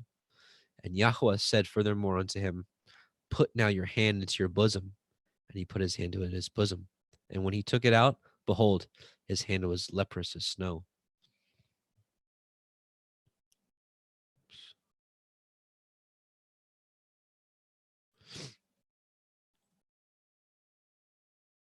And he said, Put your hand into your bosom again. And he put his hand into his bosom again and plucked it out of his bosom. And behold, it was turned again after his other flesh. And it shall come to pass, if they will not believe you, neither hearken to the voice of the first sign, that they will believe the voice of the latter sign. And it shall come to pass, if they will not believe also these two signs, neither hearken unto your voice, that you should take of the water of the river and pour it upon the dry land, and the water which you take out of the river shall become blood upon the dry land. And Moshe said unto El Yahweh, O my Adonai, I am not eloquent, neither heretofore, nor since you have spoken unto your servant, but I am of slow speech and of a slow tongue. And Yahweh said unto him, Who has made man's mouth? Or who makes the dumb or the deaf or the seeing or the blind? Have not I, Yahweh? Now therefore go, and I will be with your mouth and teach you what to say, what you shall say. And he said, O my Adonai, send, I pray you, by the hand of him whom you will send. And the anger of Yahweh was kindled against Moshe, and he said, Is not Aharon the Levi your brother? I know that he can speak well. And also, behold, he comes forth to meet you, and when he sees you, he will be glad in his heart. And you shall speak unto him, and put the words in his mouth, and I will be with your mouth, and with his mouth, and I will teach you what you shall do. And he shall be your spokesman unto the people, and he shall be even as he shall be to you instead of a mouth, and ye shall be to him instead of Elohim. And ye shall take this rod in your hand, wherewith you shall do signs. And Moshe went and returned to Yithro, his father-in-law, and said unto him, Let me go, I pray you, and return unto my brethren which are in Mitzrayim, and see whether they yet be alive. And Yithro said to Moshe, Go in peace. And Yahweh said unto Moshe in Midian, Go, return into Mitzrayim, for all the men are dead which sought your life. And Moshe took his woman and his sons, and set them upon an ass, and returned to the land of Mitzrayim. And Moshe took the rod of Elohim in his hand. And Yahweh said unto Moshe, When you go to return into Mitzrayim, say that you do all those wonders before Pharaoh, which I have put in your hand. But I will harden his heart, that he shall not let the people go. And you shall say unto Pharaoh, Thus says Yahweh, Yashrael is my son, even my firstborn. And I say unto you, let my son go, that he may serve me. And if you refuse to let him go, behold, I will slay your son, even your firstborn. And it came to pass by the way in the inn that Yahweh met him and sought to kill him. Then Zipporah took a sharp stone and cut off the foreskin of her son and cast it at his feet and said, surely a bloody man you are to me. So he let him go. Then she said, a bloody man you are because of the circumcision. And Yahweh said unto Aharon, go into the wilderness to meet Moshe. And he went, and he met him in the mount of Elohim and kissed him. And Moshe told Aharon all the words of Yahweh who had sent him, and all the signs which he had commanded him. And Moshe and Aharon went and gathered together all the elders of the children of Yisrael. And Aharon spoke all the words which Yahweh had spoken unto Moshe, and did the signs in the sight of the people. And the people believed. And when they heard that Yahweh had visited the children of Yisrael, and that he had looked upon their affliction, then they bowed their heads and worshipped.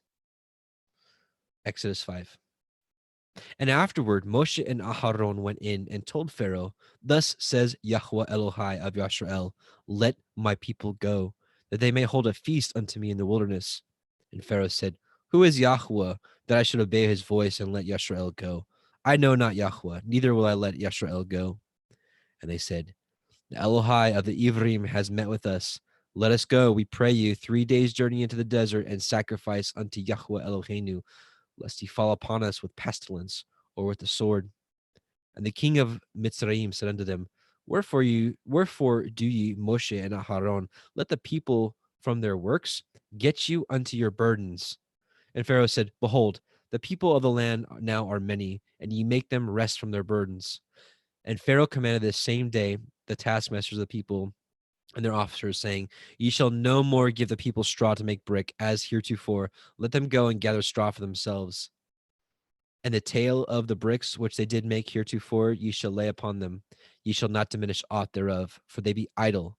Therefore they cry, saying, let us go and sacrifice to our Elohim. Let their more work be laid upon the men, that they may labor therein, and let them not regard vain words. And their taskmasters of the people went out, and their officers, and they spoke to the people, saying, thus says Pharaoh, I will not give you straw. Go you, get you straw where you can find it, yet not aught of your work shall be diminished.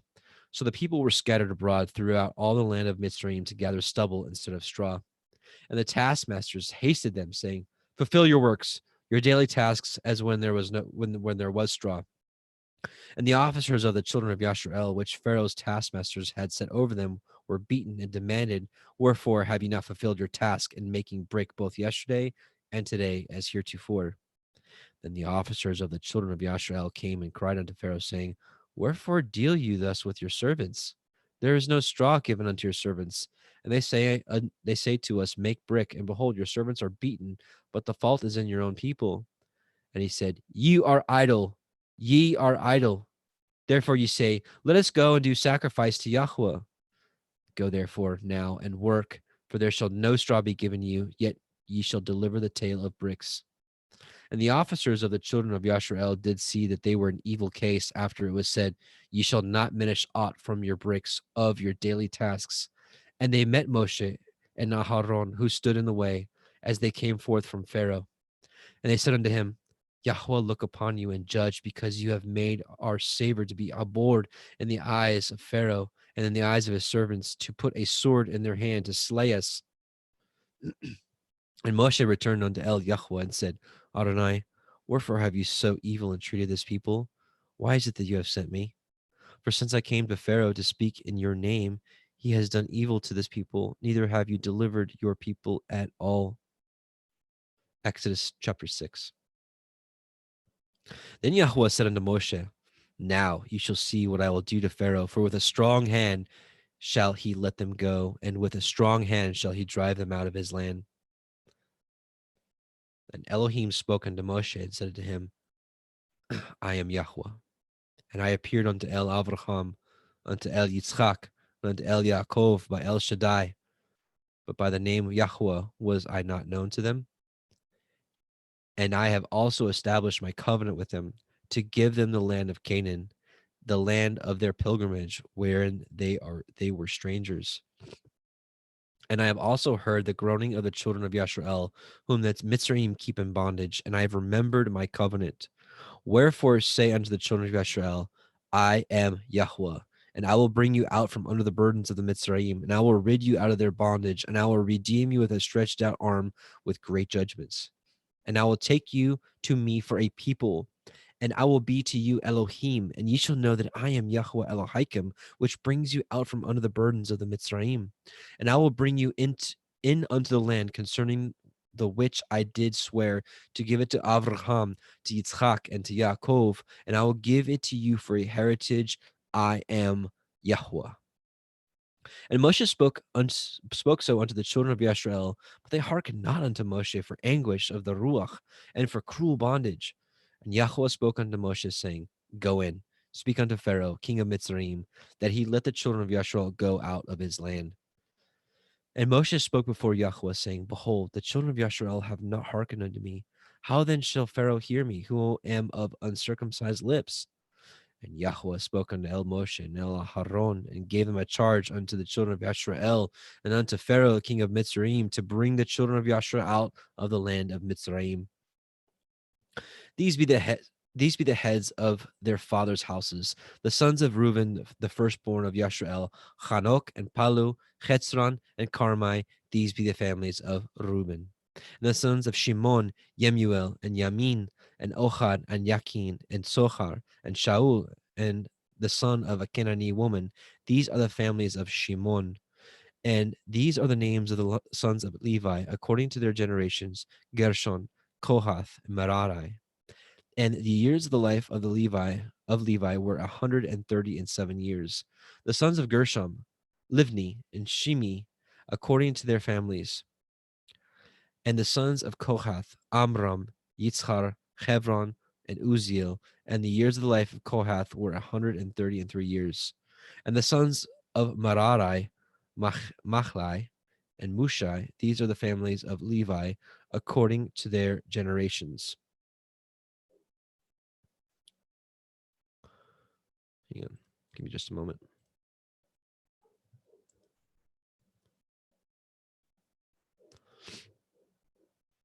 And Amram took him Jochebed, his father's sister, to be his woman, and she bore him Aharon and Moshe. And the years of the life of Amram were 137 years. And the sons of Yitzchar, Korach, and Nepheg, and Zikrai. And the sons of Uziel, Mishael, and Elishaphan, and Chithrai. And Aharon took him Elisheva, daughter of Aminadab, sister of Nachshon, to be his woman. And she bore him Nadav, and Avihu, and Eleazar, and Ithamar. And the sons of Korach, Achir, Elkanah, Avisachaf. These are the families of Korchai. And Eleazar, Aharon's son, took him one of the daughters of Petuel to be his woman, and she bore him Pinechach. These are the heads of the fathers of the Leviim, according to their families. These are that Aharon and Moshe, to whom Yahweh said, Bring out the children of Yisrael from the land of Mitzrayim, according to their armies. These are they which spoke to Pharaoh, king of Mitzrayim, to bring out the children of Yisrael from Mitzrayim. These are that Moshe and Aharon. And it came to pass on that day, when Yahweh spoke unto Moshe in the land of Mitzrayim, that Yahweh spoke unto Moshe, saying, I am Yahweh. Speak you unto Pharaoh, king of Mitzrayim, all that I say unto you. And Moshe said before Yahweh, Behold, I am of uncircumcised lips. How shall Pharaoh hearken unto me?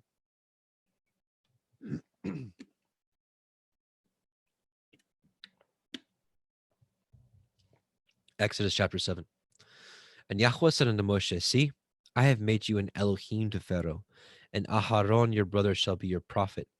You shall speak all that I command you, and Aharon your brother shall speak unto Pharaoh, that he send the children of Yisrael out of his land. And I will harden Pharaoh's hearts, and multiply my signs and my wonders in the land of Mitzrayim. But Pharaoh shall not hearken unto you, that I may lay my hand upon Mitzrayim, and bring forth my armies and my people, the children of Yisrael, out of the land of Mitzrayim by great judgments. And the Mitzrayim shall know that I am Yahweh, when I stretch forth my hand upon Mitzrayim, and bring out the children of Yashrael from among them. And Moshe and Aharon did as Yahweh commanded them, so did they. And Moshe was 80 years old, and Aharon 83 years old, when they spoke unto Pharaoh. And Yahweh spoke unto El Moshe and unto El Aharon, saying, When Pharaoh shall speak unto you, saying, Show a miracle for you, and then you shall say unto El Aharon, Take your rod and cast it before Pharaoh, and it shall become a serpent. And Moshe and Aharon went unto Pharaoh, and they did so as Yahweh had commanded. And Aharon cast down his rod before Pharaoh and before his servants, and it became a serpent. Then Pharaoh also called the wise men and the sorcerers, now the magicians of Mitzrayim. They also did in like manner with their enchantments, for they cast down every man his rod, and they became serpents. But Aharon's rod swallowed up their rods, and he hardened Pharaoh's heart, that he hearkened not unto them, as Yahweh had said. And Yahweh said unto Moshe, Pharaoh's heart is hardened; he refuses to let the people go. Get you unto Pharaoh in the morning. Lo, he goes out into the water, and you shall stand by the river's brink against he come, and the rod which was turned to a serpent shall you take in your hand. And you shall say unto him, Yahweh Elohai of the Ivrim has sent me unto you, saying, Let my people go, that they may serve me in the wilderness. And behold, hitherto you would not hear. Thus says Yahweh, and this you shall know that I am Yahweh. Behold, I will smite with the rod that is in my hand upon the waters which are in the river, and they shall be turned to blood. And the fish that is in the river shall die, and the river shall stink, and the Mitzrayim shall loathe to drink of the water of the river. And Yahweh spoke unto Moshe, saying, Moshe, say unto Aharon, Take your rod, and stretch out your hand upon the waters of Mitzrayim, upon their streams, upon their rivers, and upon their ponds, and upon all their pools of water, that they may become blood, and all that here may be blood throughout all the land of Mitzrayim, both in vessels of wood and in vessels of stone. And Moshe and Aharon did so, and Yahweh commanded, and he lifted up the rod and smote the waters that were in the river in the sight of Pharaoh and in the sight of his servants, and all the waters that were in the river were turned to blood. And the fish that was in the river died, and the river stank, and the Mitzrayim could not drink of the water of the river, and there was blood throughout all the land of Mitzrayim. And the magicians of Mitzrayim did so with their enchantments, and Pharaoh's heart was hardened. Neither did he hearken unto them, as Yahweh had said. And Pharaoh turned and went into his house, neither did he set his heart to this also. And all the Mitzrayim dug round about the river for water to drink, for they could not drink of the water. And 7 days were fulfilled after that Yahweh had smitten the river. Exodus chapter 8. And Yahweh spoke unto Moshe, Go unto Pharaoh and say unto him, Thus says Yahweh, Let my people go, that they may serve me. And if you refuse to let them go, behold, I will smite all your borders with frogs. And the river shall bring forth frogs abundantly, which shall go up and come into your house and into your bedchamber, and upon your bed, and into the house of your servants, and upon your people, and into your ovens, and in your kneading troughs. And the frogs shall come up both on you and upon your people and upon all your servants. And Yahweh spoke unto El Moshe, Say unto El Aharon, Stretch forth your hand with your rod over the streams, over the rivers, and over the ponds, and cause frogs to come up upon the land of Mitzrayim. And Aharon stretched out his hand over the waters of Mitzrayim, and the frogs came up and covered the land of Mitzrayim. And the magicians did so with their enchantments, and brought up the frogs upon the land of Mitzrayim. Then Pharaoh called for Moshe and Aharon and said, Entreat El Yahweh that he may take away the frogs from me and my people, and I will let the people go, that they may do sacrifice unto Yahweh. And Moshe said unto Pharaoh, Glory over me. When shall I entreat for you and for your servants and for your people to destroy the frogs from you and from your houses, that they may remain in the river only? And he said, Tomorrow. And he said, Be it according to your word, that you may know that there is none like unto Yahweh Elohenu. And the frogs shall depart from you, and from your houses, and from your servants, and from your people, they shall remain in the river only. And Moshe and Aharon went out from Pharaoh, and Moshe cried unto El Yahweh because of the frogs which he had brought against Pharaoh. And Yahweh did according to the word of Moshe. And the frogs died out of the houses, out of the villages, and out of the fields. And they gathered them together upon heaps, and upon the land, and the land stank. But when Pharaoh saw that there was respite, he hardened his heart and hearkened not unto them, as Yahweh had said. And Yahweh said unto El Moshe, say unto El Aharon, stretch out your rod and smite the dust of the land, that it may become lice throughout all the land of Mitzrayim. And they did so. For Aharon stretched out his hand with his rod, and he smote the dust of the earth, and it became lice in man and in beast, and all the dust of the land became lice throughout all the land of Mitzrayim. And the magicians did so with their enchantments to bring forth lice, but they could not, because so there were lice upon man and upon beast. Then the magician said unto Pharaoh, this is the finger of Elohim. And Pharaoh's heart was hardened, and he hearkened not unto them, as Yahweh had said.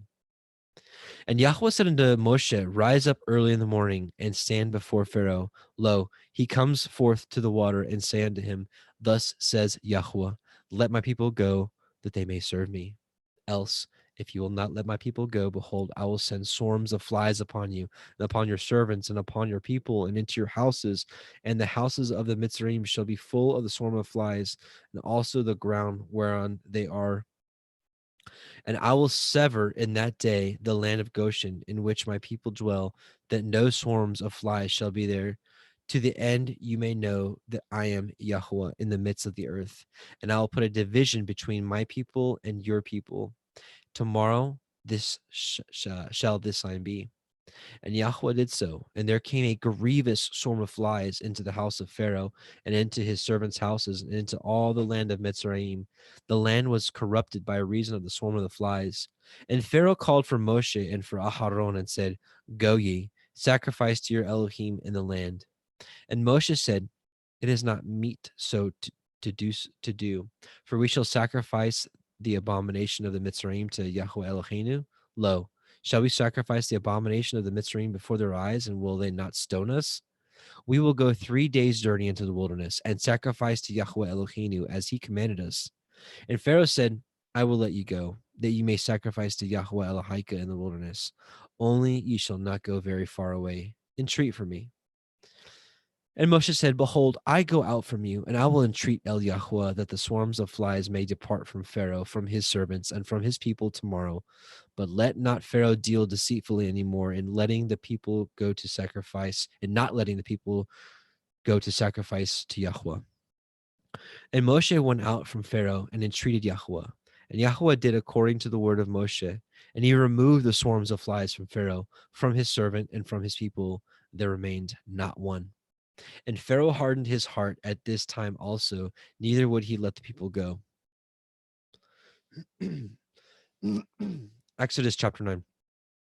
Then Yahweh said unto El Moshe, go in unto Pharaoh, and tell him, thus says Yahweh Elohai of the Ivrim, let my people go, that they may serve me. For if you refuse to let them go, and will hold them still, behold, the hand of Yahweh is upon your cattle which is in the field, upon the horses, upon the asses, upon the camels, upon the oxen, and upon the sheep. There shall be a very grievous pestilence. And Yahweh shall sever between the cattle of Yashrael and the cattle of Mitzrayim, and there shall nothing die of all that is the children's of Yashrael. And Yahweh appointed a set time, saying, tomorrow Yahweh shall do this thing in the land. And Yahweh did that thing on the morrow, and all the cattle of Mitzrayim died, but the cattle of the children of Yashrael died not one. And Pharaoh sent, and behold, there was not one of the cattle of Yashrael's dead. And the heart of Pharaoh was hardened, and he did not let the people go. And Yahweh said unto El Moshe and unto El Aharon, take to you handfuls of ashes of the furnace, and let Moshe sprinkle it toward the heavens in the sight of Pharaoh. And it shall become small dust in the land of Mitzrayim, and shall be a boil breaking forth with blains upon man and upon beast throughout all the land of Mitzrayim. And they took ashes of the furnace and stood before Pharaoh, and Moshe sprinkled it up towards the heavens, and it became a boil breaking forth with blains upon man and upon beast. And the magicians could not stand before Moshe because of the boils, for the boil was upon the magicians and upon all the Mitzrayim. And Yahweh hardened the heart of Pharaoh, and he hearkened not unto them, as Yahweh had spoken unto El Moshe. And Yahweh said unto El Moshe, rise up early in the morning, and stand before Pharaoh, and say unto him, thus says Yahweh Elohai of the Ivrim, let my people go, that they may serve me. For I will at this time send all my plagues upon your heart, and upon your servants, and upon your people, that you may know that there is none like me in all the earth. For now I will stretch out my hand, that I may smite you and your people with pestilence, and you shall be cut off from the earth. And in very deed for this cause have I raised you up, for to show in you my power, and that my name be declared throughout all the earth. Yet, as yet, exalt you yourself against my people, that you will not let them go? Behold, tomorrow, about this time, I will cause it to rain a very grievous hail, such as has not been in Mitzrayim since the foundation thereof, even until now. Send therefore now, and gather your cattle, and all that you have in the field, upon every man and beast which shall be found in the field, and shall not be brought home. The hail shall come down upon them, and they shall die. He that feared the word of Yahweh among the servants of Pharaoh made his servants and his cattle flee into the houses. And he that regarded not the word of Yahweh left his servants and his cattle in the field. And Yahweh said unto El Moshe, stretch forth your hand towards the heavens, that there may be a hail in all the land of Mitzrayim, upon man, and upon beast, and upon every herb of the field throughout the land of Mitzrayim. And Moshe stretched forth his rod toward the heavens, and Yahweh sent thunder and hail, and the fire ran along upon the ground, and Yahweh rained hail upon the land of Mitzrayim. So there was hail and fire mingled with the hail, very grievous, such as there was none like it in all the land of Mitzrayim since it became a nation. And the hail smote through all the land of Mitzrayim, and all that was in the field, both man and beast, and the hail smote every herb of the field, and broke every tree of the field. Only in the land of Goshen, where the children of Yasharel were, was there no hail. And Pharaoh sent and called for Moshe and Aharon, and said unto them, I have sinned this time. Yahweh is righteous, and I and my people are wicked. Entreat El Yahweh, for it is enough, that there be no more mighty thunderings and hail, and I will let you go, and ye shall stay no longer. And Moshe said unto him, as soon as I am gone out of the city, I will spread abroad my hands unto El Yahweh, and the thunder shall cease, neither shall there be any more hail, that you may know how that the earth is Yahweh's. But as for you and your servants, I know that you will not yet fear Yahweh Elohim. And the flax and the barley was smitten, for the barley was in the ear, and the flax was bold. But the wheat and the rye were not smitten, for they were not grown up. And Moshe went out of the city from Pharaoh, and spread abroad his hands unto El Yahweh. And the thunders and the hails ceased, and the rain was not poured upon the earth. And when Pharaoh saw that the rain and the hail and the thunders were ceased, he sinned yet more, and hardened his heart, he and his servants. And the heart of Pharaoh was hardened, neither would he let the children of Yasharel go, as Yahweh had spoken by Moshe. Exodus chapter 10.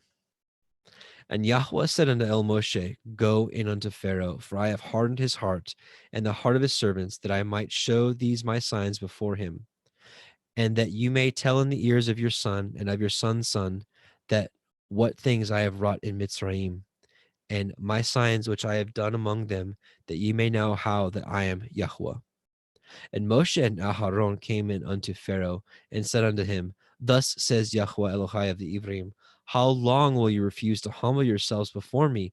Let my people go, that they may serve me. Else, if you refuse to let my people go, behold, tomorrow I will bring the locust into your coasts, and they shall cover the face of the earth, that one cannot be able to see the earth, and they shall eat eat the remnant of that which is escaped, which remains of you from the hail, and ye shall eat every tree which grows for you out of the field. And they shall fill your houses, and the houses of all your servants, and the houses of all the Mitzrayim, which neither your fathers nor your fathers' fathers have seen since the day that they were upon the earth unto this day. And he turned himself and went out from Pharaoh. And Pharaoh's servant said unto him, how long shall this man be a snare unto us? Let the men go, that they may serve Yahweh Elohim. Know you not that Mitzrayim is destroyed? And Moshe and Aharon were brought again unto Pharaoh, and he said unto them, go, serve Yahweh Elohim. but who are they that shall go? And Moshe said, we will go with our young and with our old, with our sons and with our daughters, with our flocks and with our herds will we go, for we must hold a feast unto Yahweh. And he said to them, let Yahweh be so with you, as I will let you go, and your little ones. Look to it, for evil is before you. Not so. Go now, ye that ye are men, and serve Yahweh, for that ye did desire. And they were driven out from Pharaoh's presence. And Yahweh said unto Moshe, stretch out your hand over the land of Mitzrayim for the locusts, that they may come up upon the land of Mitzrayim and eat every herb of the land, even all that the hail has left. And Moshe stretched forth his rod over the land of Mitzrayim, and Yahweh brought an east wind upon the land all that day and all that night. And when it was morning, the east wind brought the locust. And the locust went up over all the land of Mitzrayim and rested in the coasts of Mitzrayim. Very grievous were they. Before them there were no such locusts as they, neither after them shall there be any such. For they covered the face of the whole earth, so that the land was darkened. They did eat of every herb of the land, and fruit of the trees which the hail had left, and there remained not any green thing in the trees or in the herbs of the field through all the land of Mitzrayim. Then Pharaoh called for Moshe and Aharon in haste, and he said, I have sinned against Yahweh Elohim and against you. Now therefore forgive, I pray you, my sin only this once, and entreat Yahweh Elohim that he may take away from me this death only. And he went out from Pharaoh and entreated Yahweh. And Yahweh turned a mighty strong west wind, which took away the locusts and cast them into the Red Sea. There remained not one locust in all the coast of Mitzrayim. But Yahweh hardened Pharaoh's heart so that he would not let the children of Israel go. And Yahweh said unto Moshe, stretch out your hand toward the heavens, that there may be a darkness over the land of Mitzrayim, even darkness which may be felt. And Moshe stretched forth his hand toward the heavens, and there was a thick darkness in all the land of Mitzrayim 3 days. They saw not one another, neither rose any from his place for 3 days, but all the children of Yisrael had light in their dwellings. And Pharaoh called unto Moshe and said, go ye, serve Yahweh, only let your flocks and your hearts be stayed. Let your little ones also go with you. And Moshe said, you must give us also sacrifices and burnt offerings, that we may sacrifice unto Yahweh Eloheinu. Our cattle also shall go with us. There shall not a hoof be left behind, for thereof must we take to serve Yahweh Eloheinu. And we know not whether what we must serve Yahweh until we have come hither. But Yahweh hardened Pharaoh's heart, and he would not let them go. And Pharaoh said unto him, get you from me, take heed to yourselves, see my face no more, for in that day you shall see my face, you shall die. And Moshe said, you have spoken well. I will see your face again no more. Oops.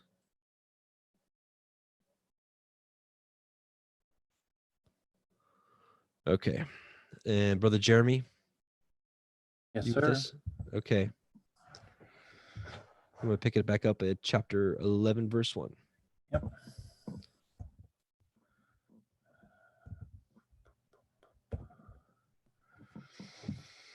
The final plague, 11. And Yahweh said unto Moshe, yet will I bring one plague more upon Pharaoh and upon Mitzrayim. Afterwards he will let you go hence. When he shall let you go, he shall surely thrust you out hence altogether. Speak now in the ears of the people, and let every man borrow of his neighbor, and every woman of her neighbor, jewels of silver and jewels of gold. And Yahweh gave the people favor in the sight of the Mitzrayim. Moreover, the man Moshe was very great in the land of Mitzrayim, in the sight of Pharaoh's servants and in the sight of the people. And Moshe said, thus says Yahweh, about midnight will I go out into the midst of Mitzrayim, and all the firstborn in the land of Mitzrayim shall die, from the firstborn of Pharaoh who sits upon his throne, even unto the firstborn of the maidservant that is behind the mill, and all the firstborn of beasts. And there shall be a great cry throughout all the land of Mitzrayim, such as there was none like it, nor shall be like it any more. But against any of the children of Yasharel shall not a dog move his tongue, against man or beast, that ye may know how that Yahuwah put a difference between the Mitzrayim and Yasharel. And all these your servants shall come down unto me, and bow down themselves unto me, saying, Get you out, and all the people that follow you. After that I will go out. And he went out from Pharaoh in great anger. And Yahuwah said unto Moshe, Pharaoh shall not hearken unto you, that my wonders may be multiplied in the land of Mitzrayim. And Moshe and Aharon did all these wonders before Pharaoh, and Yahuwah hardened Pharaoh's heart, so that he would not let the children of Yasharel go out of his land. And Yahuwah spoke unto El Moshe and El Haron in the land of Mitzrayim, saying, This month shall be unto you the beginning of months. It shall be the first month of the year to you. Speak ye unto all the assembly of Yasharel, saying, In the 10th day of this month they shall take to them every man a lamb according to the house of their fathers, a lamb for a house. And if a household be too little for the lamb, let him and his neighbor next unto his house take it according to the number of souls. Every man according to his eating shall make your count for the lamb. Your lamb shall be without blemish, a male of the first year. Ye shall take it out from the sheep or the goat, or from the goats. Ye shall take it up until the 14th day of the same month, and the whole multitude of the assembly of Yasharel shall kill it in the evening. And they shall take the blood and shall strike it on the 2 side posts and on the upper doorpost of the houses wherein they shall eat it. And they shall eat the flesh in the night, roast with fire, and matzah, unleavened bread. And with bitter herbs they shall eat it. Eat not of it raw, nor sodden it at all with water, but roast with fire his head with his legs, and the purtenance thereof. And ye shall let nothing of it remain until the morning. That which remains of it until the morning shall ye burn with fire. And thus shall ye eat it, with your loins girded, your shoes on your feet, your staff in your hand, and ye shall eat it in haste. It is Yahuwah's Pesach. For I will pass through the land of Mitzrayim this night, and will smite all the firstborn in the land of Mitzrayim, both man and beast, and against all the Elohai of Mitzrayim will I execute judgment. I am Yahuwah. The blood shall be to you for a mark upon the houses where ye are. And when I see the blood, I will pass over you, and the plague shall not be upon you to destroy you, when I smite the land of Mitzrayim. And this day shall be unto you for a memorial, and you shall keep it a feast to Yahuwah throughout your generations, and ye shall keep it a feast by an ordinance forever. 7 days shall ye eat matzah. Even the first day ye shall put away leaven out of your houses. For whosoever eats chametz from the first day until the 7th day, that soul shall be cut off from Yasharel. And in the first day there shall be a holy assembly, and in the 7th day there shall be a holy assembly to you. No manner of work shall be done in them, save that which every man must eat, that only may be done for you. And ye shall guard the feast of matzah. For in this self same day have I brought your armies out of the land of Mitzrayim. Therefore shall ye guard this day in your generations by an ordinance forever. In the first day, on the 14th, in the first month, on the 14th day of the month, at evening, shall ye eat matzah until the 21st day of the month at evening. 7 days shall there be no chametz found in your houses. For whosoever eats that which is with chametz, even that soul shall be cut off from the assembly of Yasharel, whether he be a stranger or born in the land. Ye shall eat nothing with chametz. In all your habitations shall ye eat matzah. Then Moshe called for all the elders of Yasharel and said unto them, Draw out and take you a lamb according to your families, and kill the Pesach. And ye shall take a bunch of hyssop, and dip it in the blood that is in the basin, and strike the lintel and 2 side posts with the blood that is in the basin.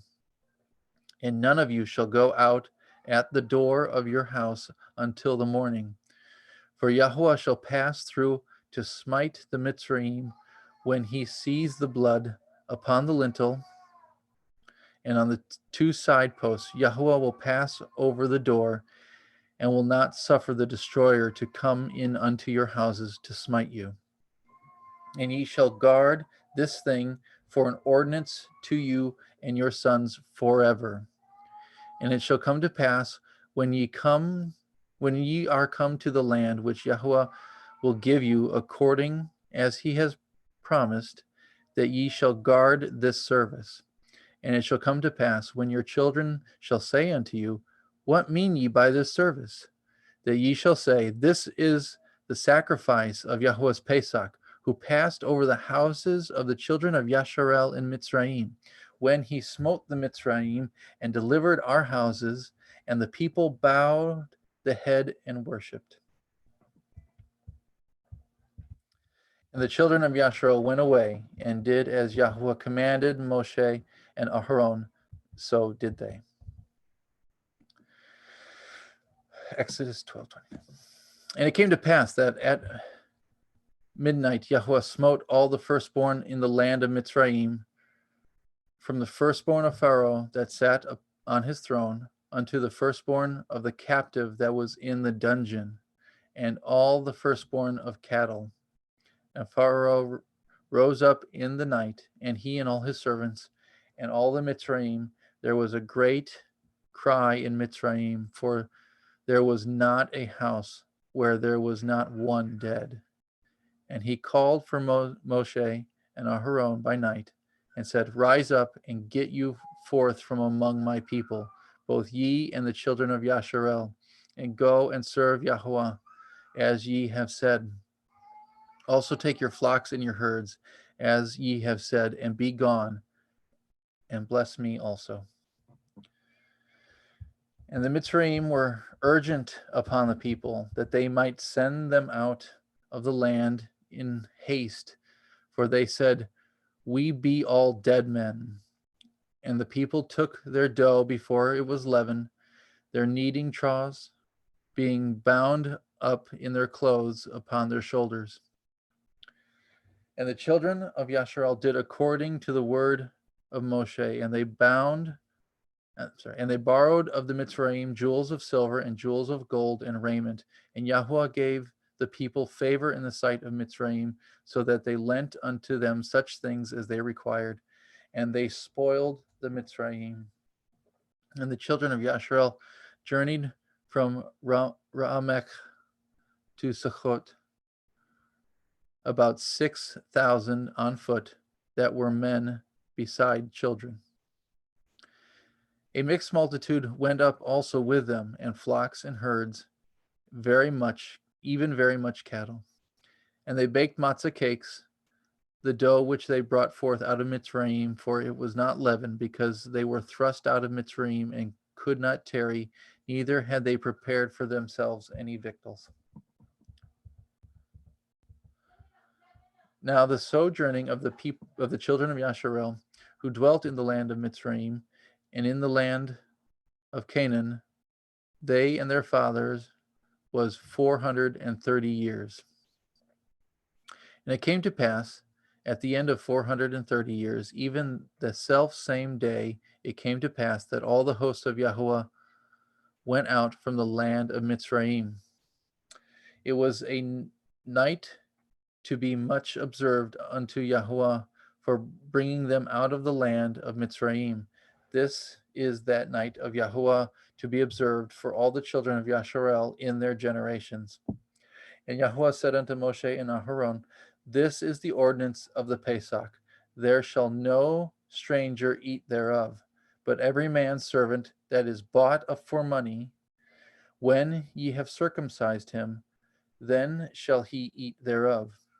A foreigner and a hired servant shall not eat thereof.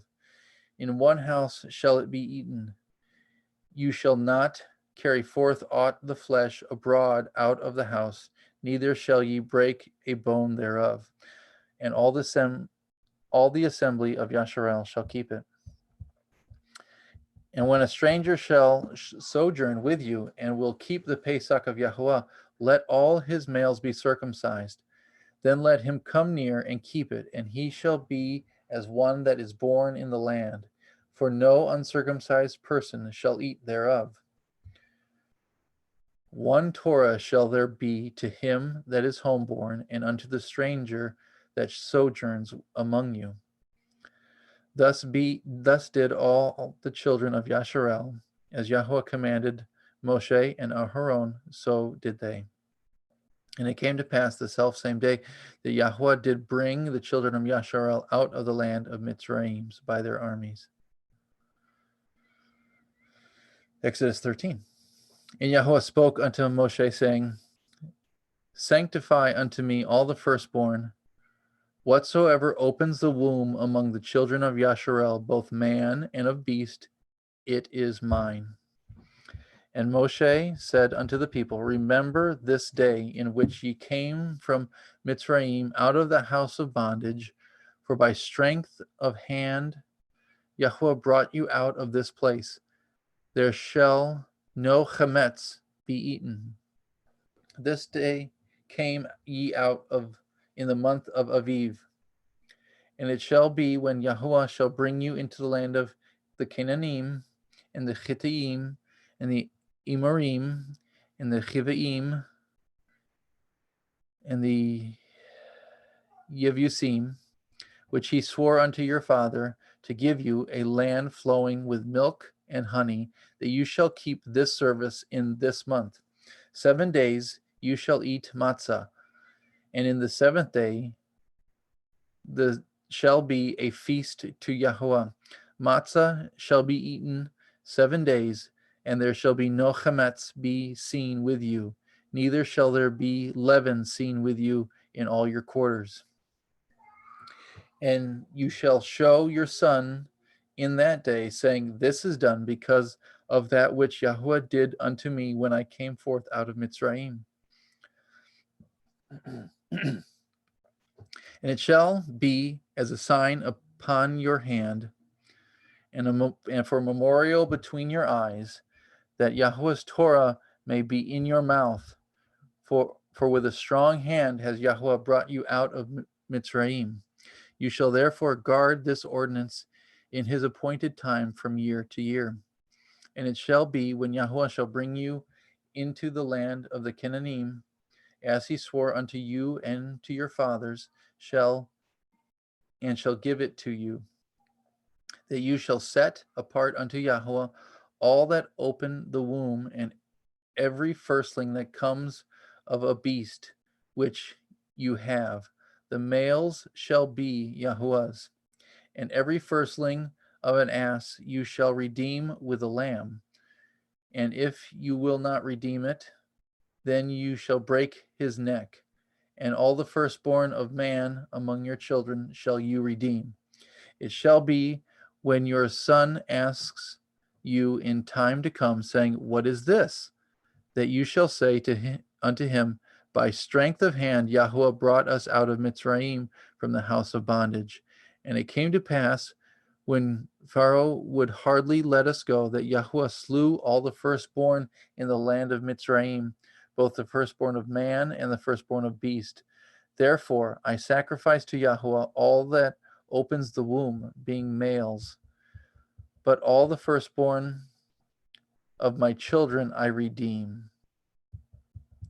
And it shall be for a mark upon your hand, and for frontlets between your eyes, for by strength of hand Yahweh brought us forth out of Mitzrayim. And it came to pass, when Pharaoh had let the people go, that Elohim led them not through the way of the land of the Pelishtim, although it was near.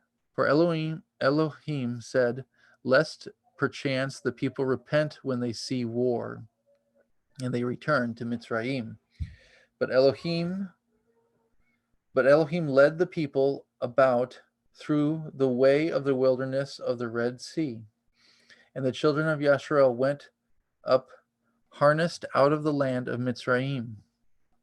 And Moshe took the bones of Yosef with him, for he had straitly sworn the children of Yasharel, saying, Elohim will surely visit you, and shall carry you, and ye shall carry up my bones away hence with you. And they took their journey from Sukkot, and encamped in Ethem, in the edge of the wilderness. And Yahweh went before them by day in a pillar of a cloud, and led them the way. To lead them the way. And by night in a pillar of fire to give them light, to go by day and night. He took not away the pillar of the cloud by day, nor the pillar of fire by night from before the people. And Yahweh spoke to Moshe, saying, Speak unto the children of Yasharel, that they turn and encamp before Pi Hikroth, between Migdol and the sea, over against Baal Zephon. Before it shall ye encamp by the sea. And Pharaoh will say to the children of Yasharel, They are entangled in the land, the wilderness has shut them in. And I will harden Pharaoh's heart, that he shall follow after them, and I will be honored upon Pharaoh and upon all his hosts, that the Mitzrayim may know that I am Yahweh. And they did so. And it was told the king of Mitzrayim that the people fled, and the heart of Pharaoh and his servants was turned against the people. And they said, Why have we done this, that we have let Yasharel go from serving us? And he made ready his chariot, and took his people with him. He took 600 chosen chariots, and all the chariots of Mitzrayim, and the captains over every one of them.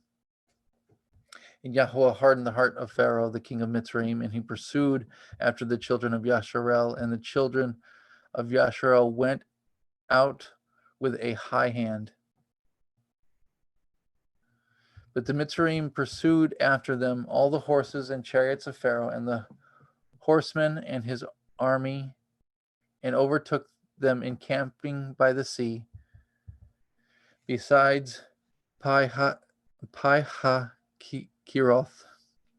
before Baal-Zephon. And when Pharaoh drew nigh, the children of Yasharel lifted up their eyes, and behold, the Mitzrayim marched after them, and they were sore afraid. And the children of Yasharel cried out unto Yahweh. And they said unto Moshe, Because there were no graves in Mitzrayim, have you taken us away to die in the wilderness? Wherefore have you dwelt with us, to carry us forth out of Mitzrayim? Is not this the word that we did tell you in Mitzrayim, saying, Let us alone, that we may serve the Mitzrayim? For it had been better for us to serve the Mitzrayim than that we should die in the wilderness. And Moshe said unto the people, Fear not, and stand still, and see the Yeshua of Yahuwah, which he will show you today. For the Mitzrayim whom ye have seen today, ye shall see them again no more forever. Yahuwah shall fight for you, and ye shall hold your peace.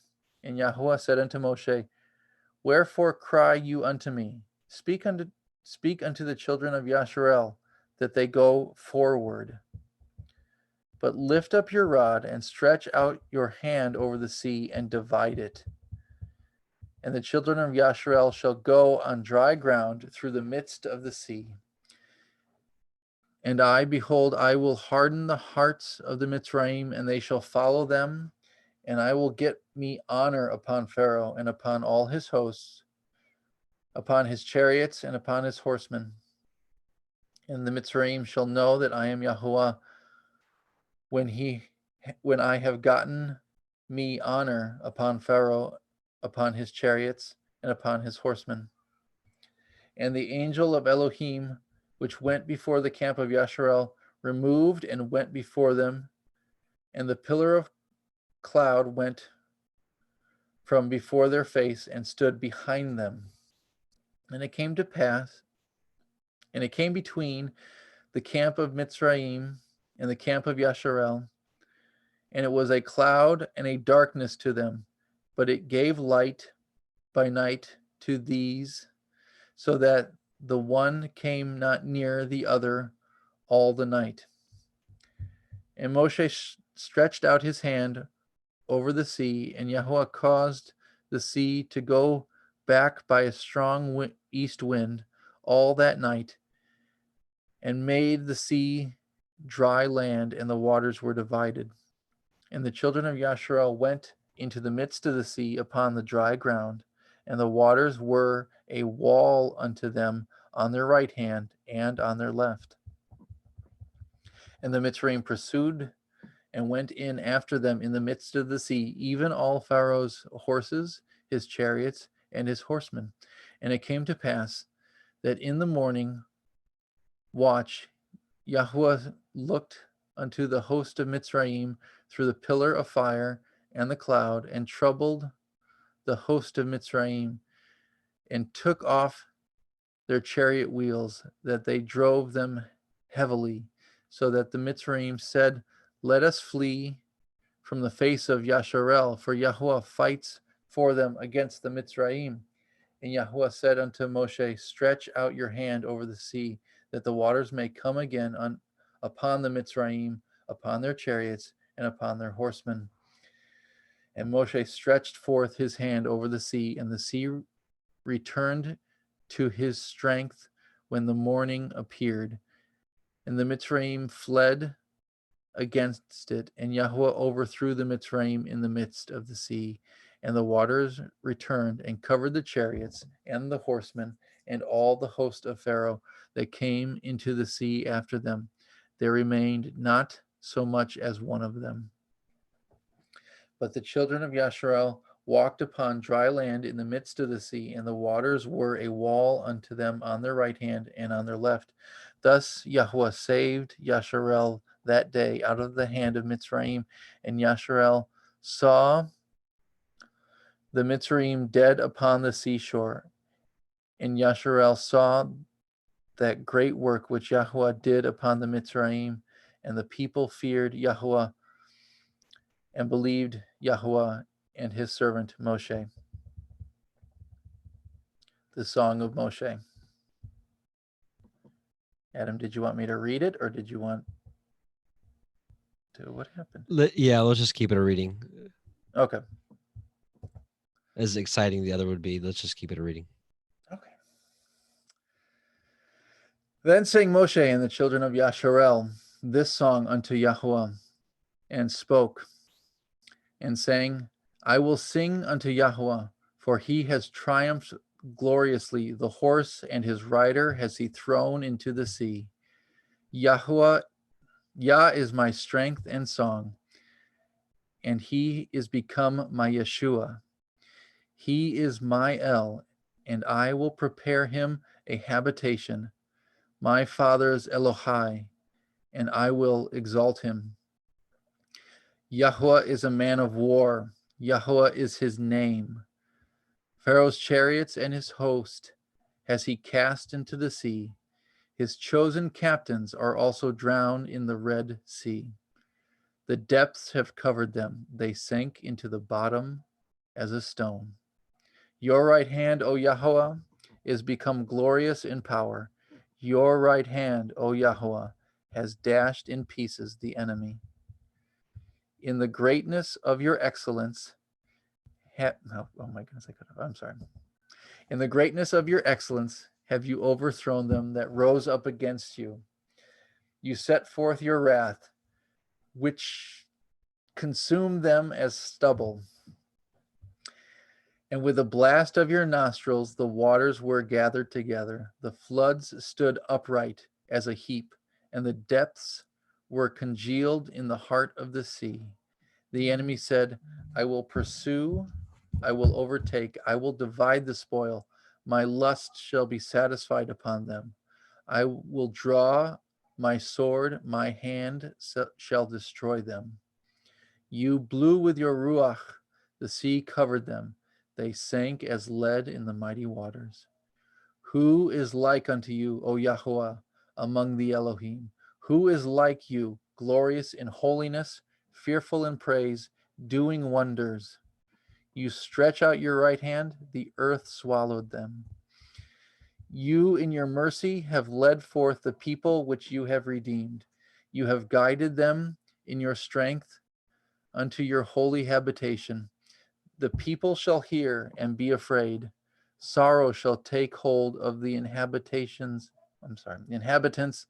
of Pelisheth.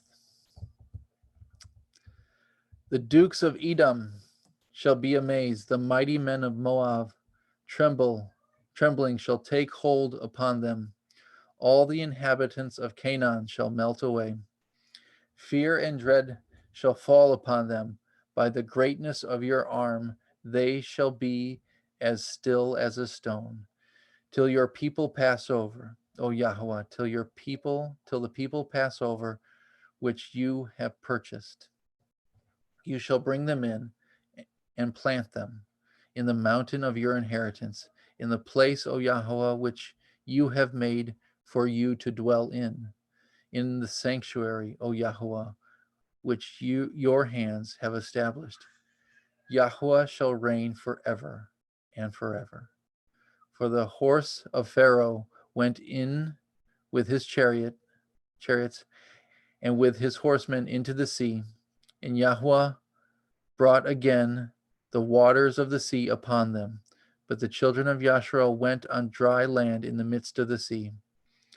And Miriam, the prophetess, the sister of Aharon, took a timbrel in her hand, and all the women went out after her with timbrels and with dancing. And Miriam answered them, Sing ye to Yahweh, for he has triumphed gloriously. The horse and his rider has he thrown into the sea. So Moshe brought Yasharel from the Red Sea, and they went out into the wilderness of Shur. And they went 3 days in the wilderness and found no water. And when they came to Marah, they could not drink the waters of Marah, for they were bitter.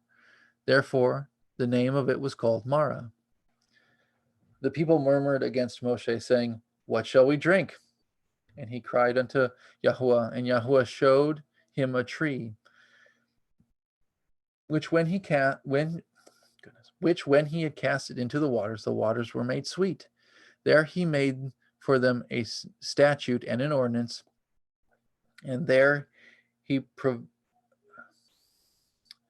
them, and said, If you will diligently hearken unto the voice of Yahuwah Elohechem, and will do that which is right in his sight, and will give ear to his commandments, and guard all his statutes, I will put none of these diseases upon you, which I have brought upon the Mitzrayim, for I am Yahuwah Rapha, Yahuwah who heals you. And they came to Elim, and there were 12 wells of water, and 70 palm trees, and they encamped there by the waters. Exodus 16. And they took their journey from Elim, and all the assembly of the children of Yasharel came into the wilderness of Sin, which is between Elim and Sinai. On the 15th day of the second month, after they departed out of the land of Mitzrayim, and the whole assembly of the children of Yasharel murmured against Moshe and Aharon in the wilderness. And the children of Yasharel said unto them, Would Elohim we had died by the hand of Yahuwah in the land of Mitzrayim, when we sat by the flesh pots, and when we did eat bread to the full. For ye have brought us forth into this wilderness to kill this whole assembly with hunger. Then said Yahuwah to Moshe, Behold, I will rain bread from the heavens for you, and the people shall go out and gather a certain rate every day, that I may prove them, whether they will walk in my Torah or no. And it shall come to pass on the 16th day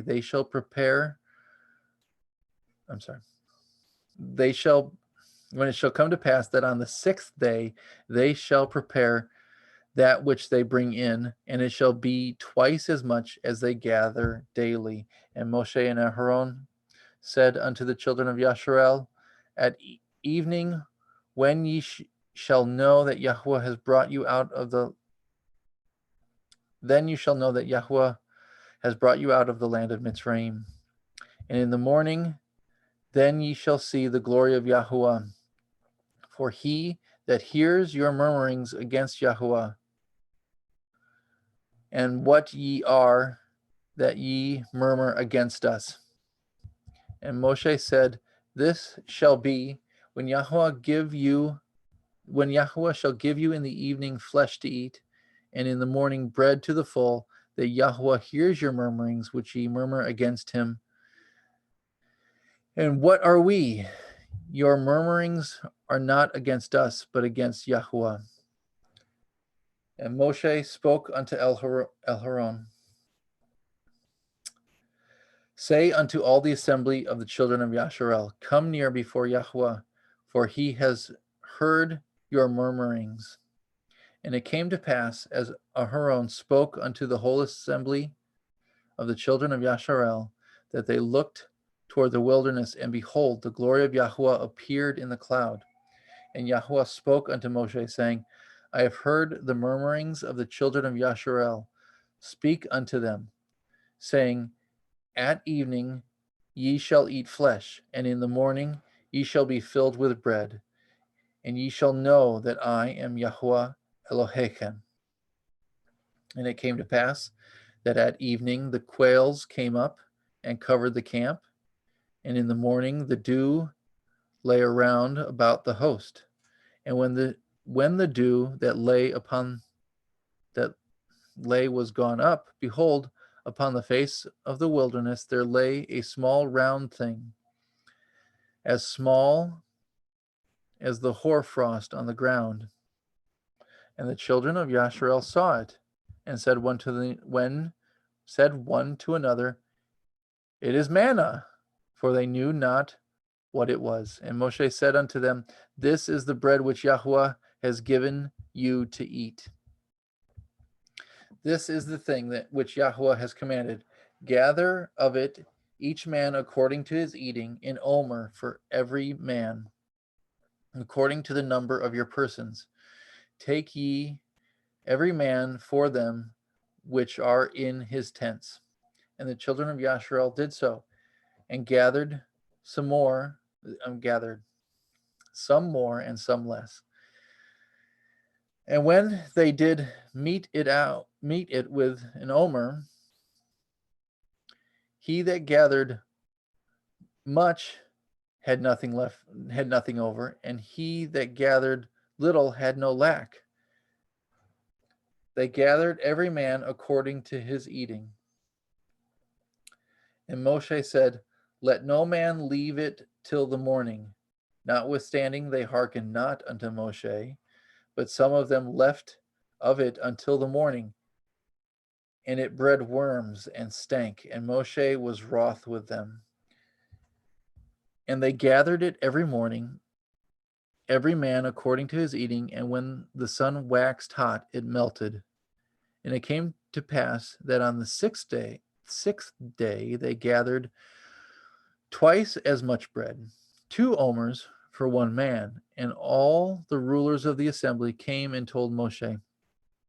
And he said unto them, this is that which Yahuwah said, tomorrow is the rest of the holy Shabbat unto Yahuwah.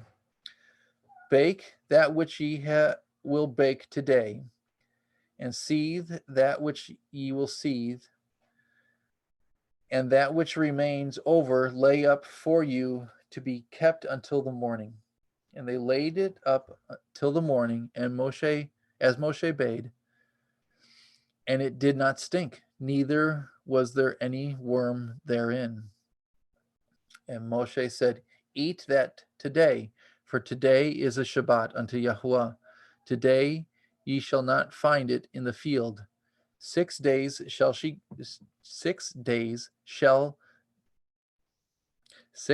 ye shall gather it, but on the 7th day, which is the Shabbat, in it there shall be none.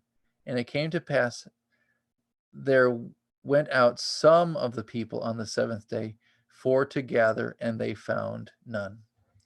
And Yahuwah said unto Moshe, how long refuse ye to guard my commandments and my Torah?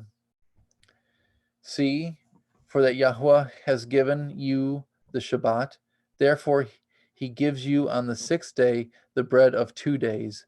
Abide ye every man in his place. Let no man go out of his place on the 7th day. So the people rested on the 7th day. And the house of Yasharel called the name thereof manna.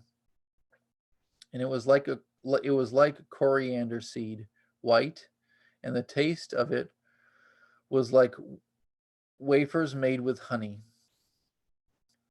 And Moshe said, this is the thing which Yahuwah commands. Fill an omer of it to be kept for your generations, that they may see the bread wherewith I have fed you in the wilderness, when I brought you forth from the land of Mitzrayim. And Moshe said unto Aharon, take a pot, and fill an omer full of manna therein, and lay it up before Yahuwah to be kept for your generations. As Yahuwah commanded Moshe, so Aharon laid it up before the testimony to be kept. And the children of Yasharel did eat manna 40 years until they came into the land inhabited. They did eat manna until they came into the borders of the land of Canaan. Now an omer is the 10th part of an ephah. One moment, sorry.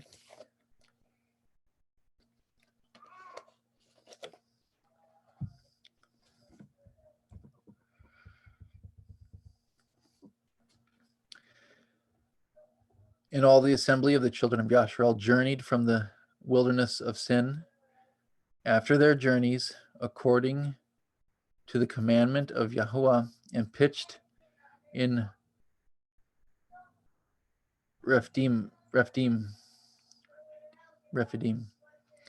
There was no water for the people to drink. Wherefore the people did chide with Moshe, and say, give us water that we may drink. And Moshe said unto them, why chide ye with me? Wherefore do ye tempt Yahuwah? And the people thirsted there for water. And the people murmured against Moshe, and said, wherefore is it that you have brought us up out of Mitzrayim to kill us and our children and our cattle with thirst? And Moshe cried unto Yahuwah, saying, What shall I do unto this people, that they be almost ready to stone me? And Yahweh said unto Moshe, Go on before the people, and take with you of the elders of Yasharel your rod wherewith you smote the river, take in your hand and go. Before will I stand, behold, I will stand before you there upon the rock in Horeb, and you shall smite the rock, and there shall come water out of it, and that the people may drink. And Moshe did so in the sight of the elders of Yasharel. And he called the name of the place Macha.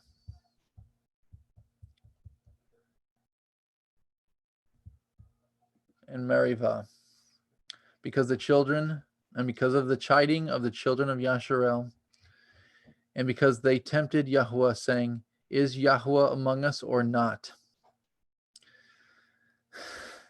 Then came Amalek and fought with Yasharel in Rephidim. And Moshe said unto Yahusha, Choose us out men and go out and fight with Amalek. Tomorrow I will stand on the top of the hill with the rod of Elohim in my hand. So Yahusha did as Moshe had said to him, and fought with Amalek. And Moshe and Aharon and Hur went up on the top of the hill. And it came to pass, when Moshe held up his hand, that Yasharel prevailed. And when he let down his hand, Amalek prevailed. But Moshe's hands were heavy, and they took a stone and put it under him, and he sat thereon. And Aharon and Hur stayed up his hands, the one on the one side and the other on the other side, and his hands were steady until the going down of the sun.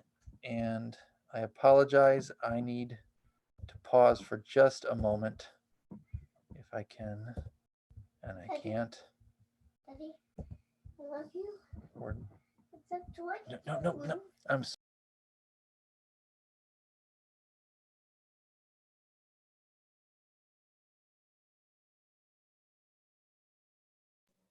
Okay, let's see if I can share my screen and pick up.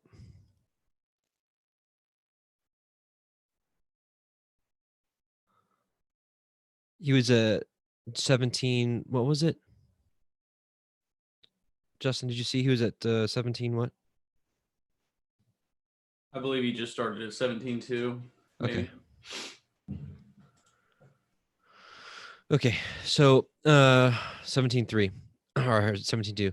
Wherefore the people did chide with Moshe, say, Give us water that we may drink. And Moshe said unto them, Why chide ye with me? Wherefore do ye tempt Yahweh? And the people thirsted there for water, and the people murmured against Moshe and said, Wherefore is it that you have brought us up out of Mitzrayim to kill us and our children and our cattle with thirst? And Moshe cried unto Yahweh, saying, What shall I do unto these people? They be almost ready to stone me. And Yahweh said unto Moshe, Go on before the people, and take with you of the elders of Yasharel and your rod, wherewith you smote the river, take in your hand, and go. Behold, I will stand before you there upon the rock in Horeb, and you shall smite the rock, and there shall come water out of it, that the people may drink. And Moshe did so in the sight of the elders of Yasharel. And he called the name of the place Makkah and Merivah, because of the chiding of the children of Yasharel, and because they tempted Yahweh, saying, Is Yahweh among us or not? Then came Amalek and fought with Yasharel in Rephidim. And Moshe said unto Yahusha, Choose us out men and go out, fight with Amalek tomorrow. I will stand on the top of the hill with the rod of Elohim in my hand. So Yahusha did as Moshe had said unto him, and fought with Amalek. And Moshe, Aharon, and Hur went up to the top of the hill. And it came to pass, when Moshe held up his hand, that Yasharel prevailed. And when he let down his hand, Amalek prevailed. But Moshe's hands were heavy, and they took a stone and put it under him, and he sat thereon. And Aharon, and Hur stayed up his hands, but the one on the one side and the other on the other side, and his hands were steady until the going down of the sun. And Yahusha discomfited Amalek and his people with the edge of the sword. And Yahweh said unto Moshe, write this for memorial in the CEPHER, and rehearse it in the ears of Yahusha, for I will utterly put out the remembrance of Amalek from under the heavens. And Moshe built an altar and called the name of it Yahweh Niki, Yahweh my banner. For he said, because Yah has sworn that Yahweh will have war with Amalek from generation to generation. Exodus 18. When Yitro, the priest of Midian, Moshe's father-in-law, heard of all that Elohim had done for Moshe and for Yashrael his people, and that Yahweh had brought Yashrael out of Mitzrayim, then Yitro, Moshe's father-in-law, took Zipporah, Moshe's woman, after he had sent her back, and her 2 sons, of which the name of one was Gershom, for he said, I have been an alien in a strange land, and the name of the other was Eliezer, for Elohai of my father said he was my help and delivered me from the sword of Pharaoh. And Yitro, Moshe's father-in-law, came with his sons and with his woman unto Moshe into the wilderness, where he encamped at the mount of Elohim. And he said unto Moshe, I, your father-in-law Yitro, come unto you, and your woman and her 2 sons with her. And Moshe went out to meet his father-in-law and did obeisance and kissed him. And they asked each other of their welfare, and they came into the tent. And Moshe told his father-in-law all that Yahweh had done unto Pharaoh and unto the Mitzrayim for Yashrael's sake, and all the travail that had come upon them by the way, and how Yahweh delivered them. And Yitro rejoiced for all the goodness which Yahweh had done unto Yashrael, whom he had delivered out of the hand of the Mitzrayim. And Yitro said, blessed be Yahweh, who has delivered you out of the hand of the Mitzrayim, and out of the hand of Pharaoh, who has delivered the people from under the hand of the Mitzrayim. Now I know that Yahweh is greater than all Elohim, for in the thing wherein they dealt proudly, he was above them. And Yitro, Moshe's father-in-law, took a burnt offering and sacrifices for Elohim. And Aharon came, and all the elders of Yashrael, to eat bread with Moshe's father-in-law, before Elohim. And it came to pass on the morrow that Moshe sat to judge the people, and the people stood by Moshe from morning unto the evening. And when Moshe's father-in-law saw all that he did to the people, he said, what is this thing that you do to the people? Why sit you yourself alone, and all the people stand by you from morning unto evening? And Moshe said unto his father-in-law, because the people come unto me to inquire of Elohim. When they have a matter, they come unto me, and I judge between one and another, and I do make them know the statutes of Elohim and his Torah. And Moshe's father-in-law said unto him, the thing that you do is not good. You will surely wear away both you and this people that is with you, for this thing is too heavy for you. You are not able to perform it yourself alone. Hearken now unto my voice. I will give you counsel, and Elohim shall be with you. Be for the people to Elohim word, and you may bring the causes unto Elohim. And ye shall teach them the ordinances and the Torah, and shall show them the way wherein they must walk, and the work that they must do.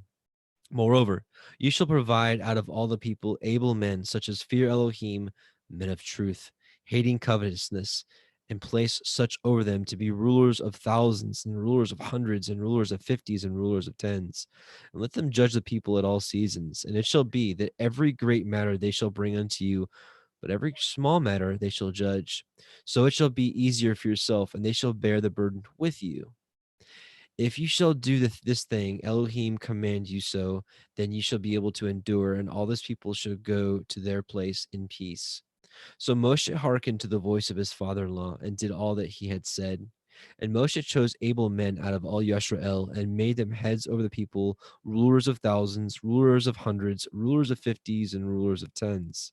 And they judged the people at all seasons. The hard causes they brought unto Moshe, but every small matter they judged themselves.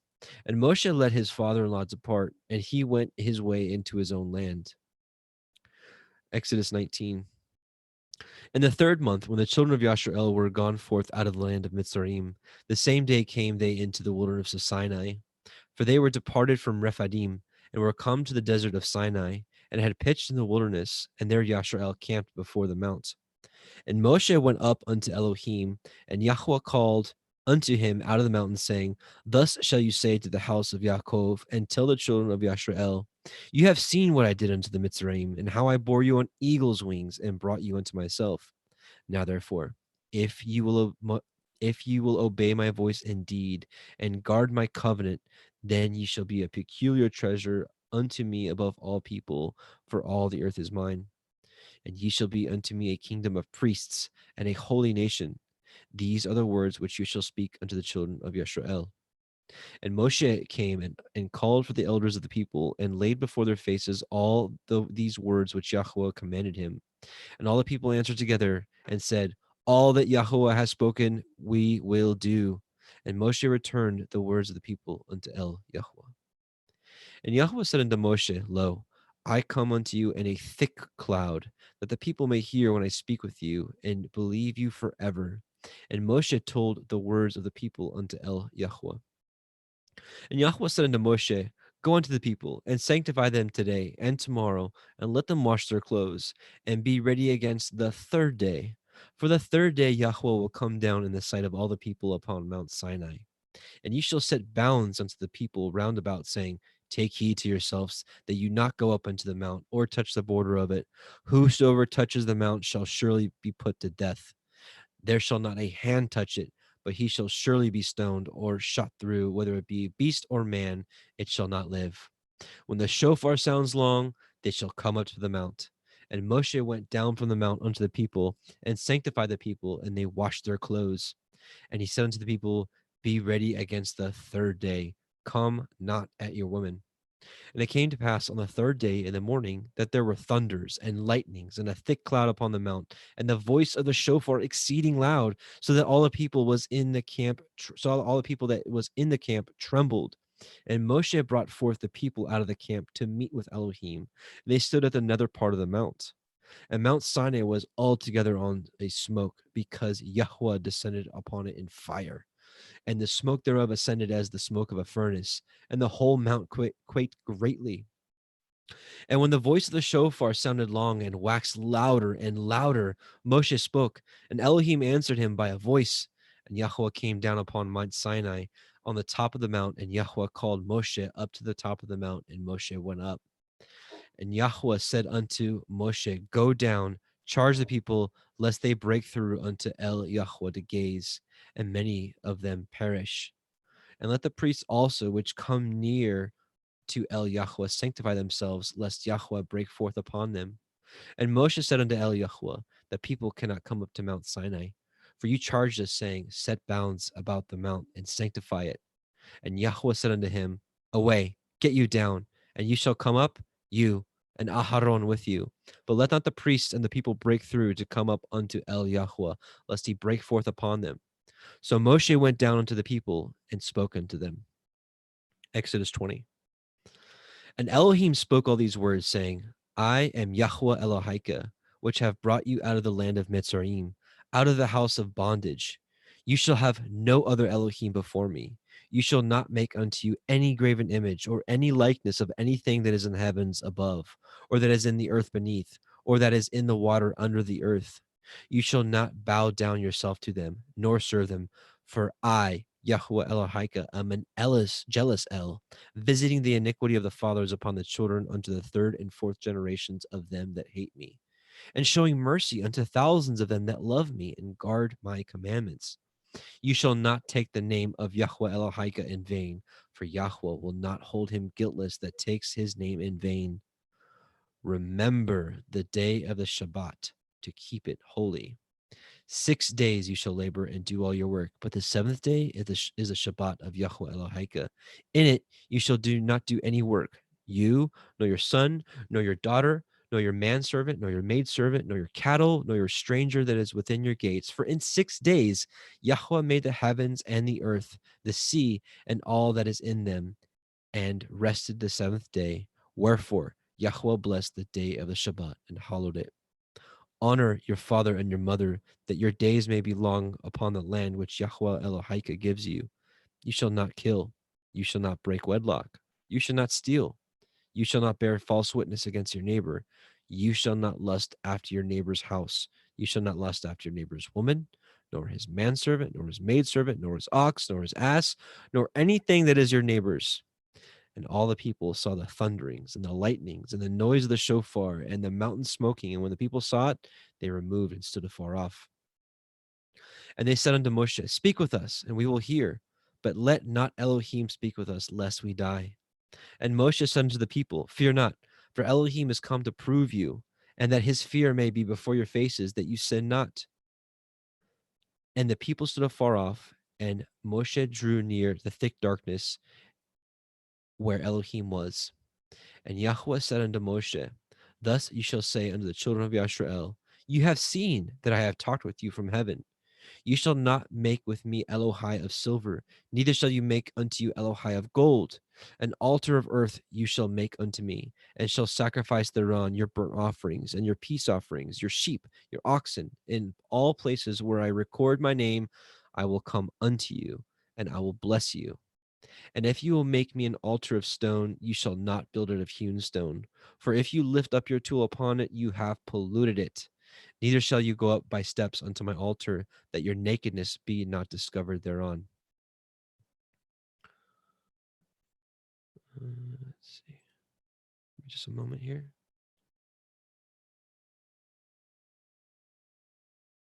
Okay. Jeremy, you ready to take 21? Yeah. Okay. Please Let me stop. Please stand there.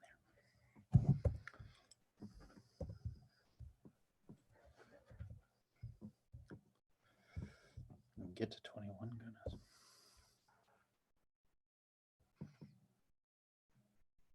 Sorry.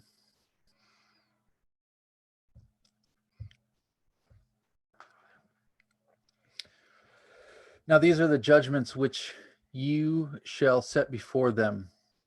If you obtain an Ivri servant, 6 years shall he serve, and in the 7th year he shall go out free for nothing. If he came in by himself, he shall go out by himself. If he were married, then his woman shall go out with him.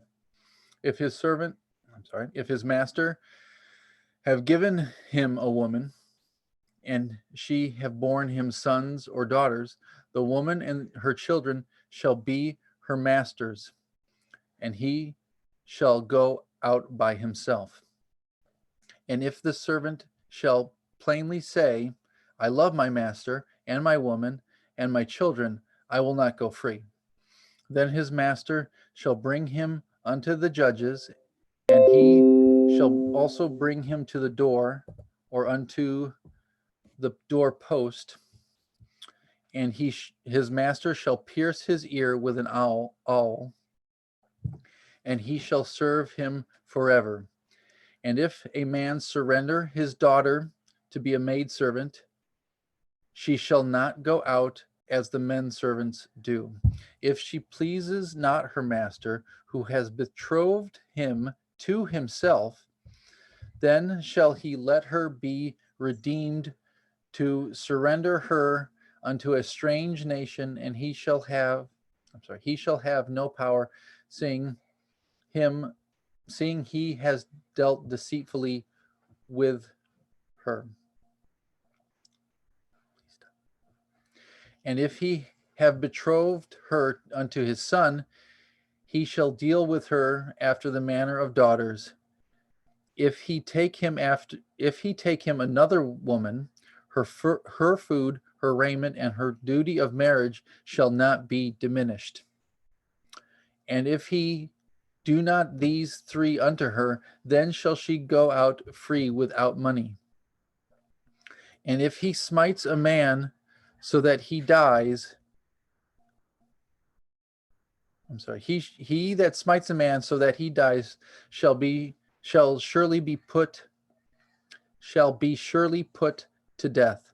And if a man lie not in wait, but Elohim deliver him into his hand, then I will appoint you a place whither he shall flee.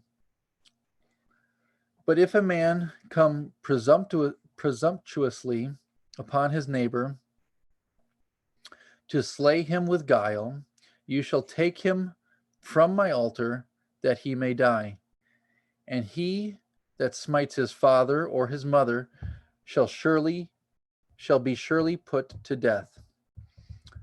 And he that steals a man and sells him, or if he be found in his hand, he shall surely be put to death. And he that curses his father or his mother shall surely be put to death. If men strive together, and one smite another with a stone or with his fist, and he die not, but keeps his bed, if he rise again and walk abroad upon his staff, then shall he that smote him be innocent, only shall he pay for the loss of his time, and shall cause him to be thoroughly healed. And if a man smite his servant or his maid with a rod, and he die under his hand, he shall surely be punished. Notwithstanding, if he continue a day or two, he shall not be punished, for he is his money. If men strive and hurt a woman with child, so that her fruit depart from her, and yet no mischief follow, he shall surely be punished according as the woman's man will lay upon him, and he shall pay as the judge determines. And if any mischief follow, then you shall give life for life, eye for eye, tooth for tooth, hand for hand, foot for foot. Burning for burning, wound for wound, stripe for stripe. If a man smite the eye of his servant, or the eye of his maid, that it perish, he shall let him go free for his eye's sake.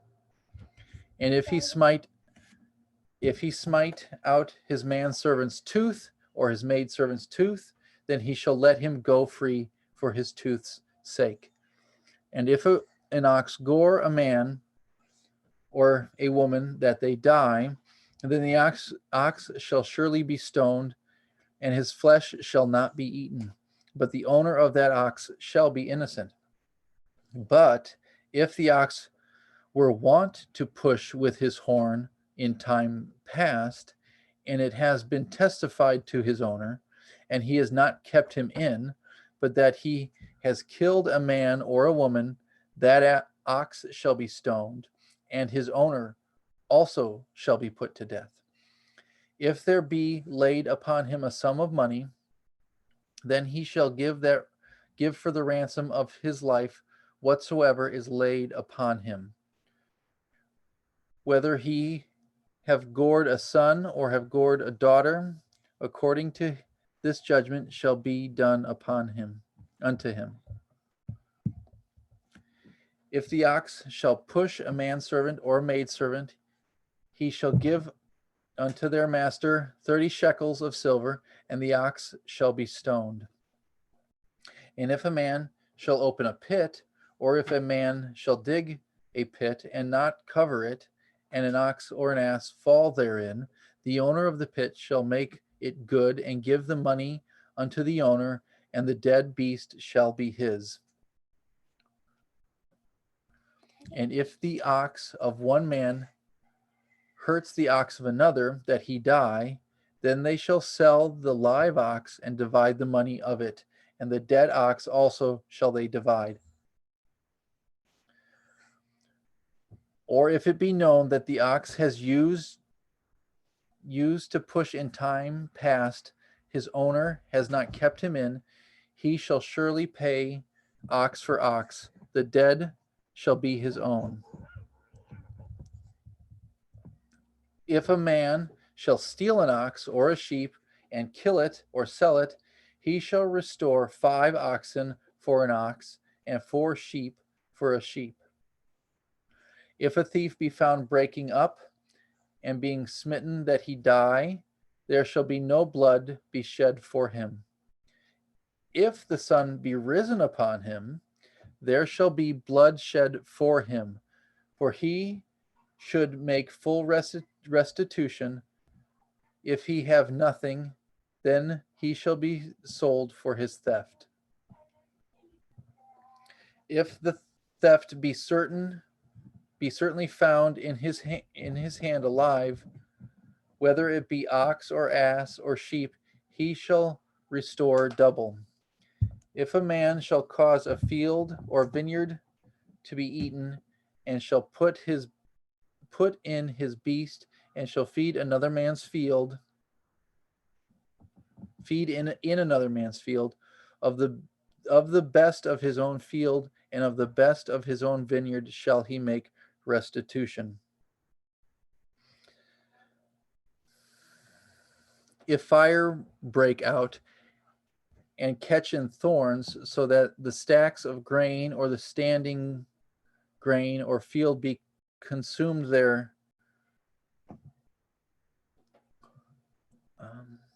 therein, he that kindled the fire shall surely make restitution. If a man shall deliver unto his neighbor money or stuff to guard, and it be stolen out of the man's house, if the thief be found, let him pay double. If the thief not be found, then the master of the house shall be brought unto the judges to see whether he have put his hand unto his neighbor's goods. For all manner of transgressions, whether it be for ox, for ass, for sheep, for raiment, or for any manner of lost thing, that which another challenges to be his, the cause of both parties shall come before the judges, and whom the judge shall condemn, he shall pay double unto his neighbor. If a man unto his neighbor if a man deliver unto his neighbor an ass or an ox or a sheep or a beast to guard, and it die or be hurt or driven away, no man seeing it, then shall an oath of YHWH be between them both, that he not his hand unto his neighbor's goods, and the owner shall accept thereof, and he shall make it good. And if it be stolen from him, he shall make restitution unto the owner thereof. If it be torn in pieces, then let him bring it for witness, and he shall not make good that which is torn. If a man ought of his neighbor, and if a man borrow aught of his neighbor, and it be hurt or die, the owner thereof being not with it, he shall surely make it good. If the owner thereof be with it, he shall not make it good. If it be a hired thing, it came for his hire.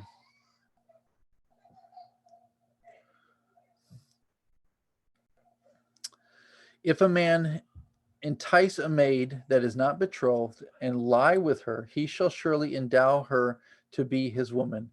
If her father utterly refuse to give her unto him, he shall pay money according to the dowry of virgins. You shall not suffer a witch to live.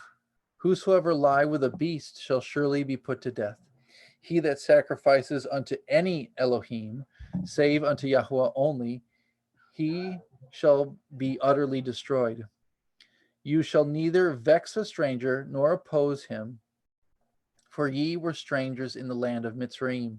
Ye shall not afflict any widow or fatherless child. If you afflict them in any wise, and they cry at all unto me, I will surely hear their cry. And my wrath will wax hot, and I will kill you with the sword, and your women shall be widows, and your children fatherless.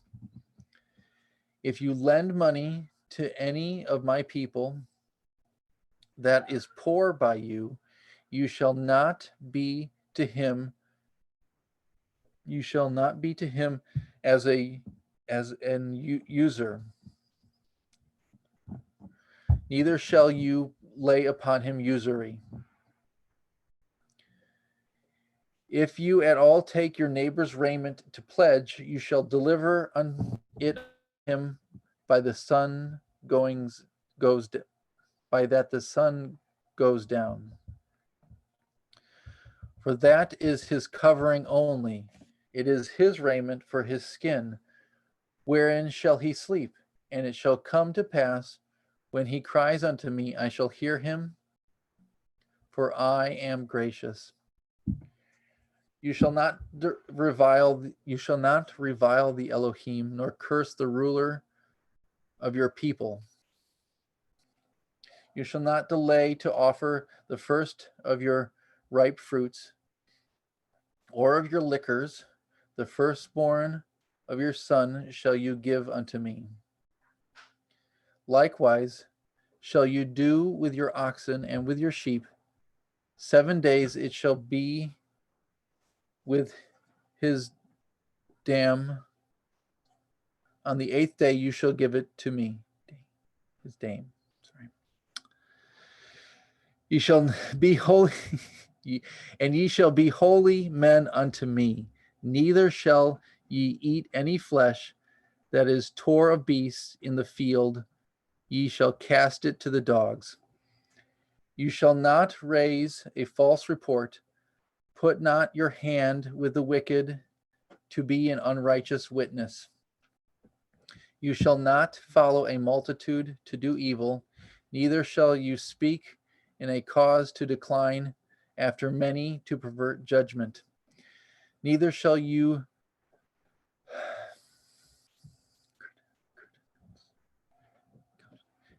countenance a poor man in his cause. If you meet your enemy's ox or his ass going astray, you shall surely bring it. Oh dear, what just happened? I'm sorry.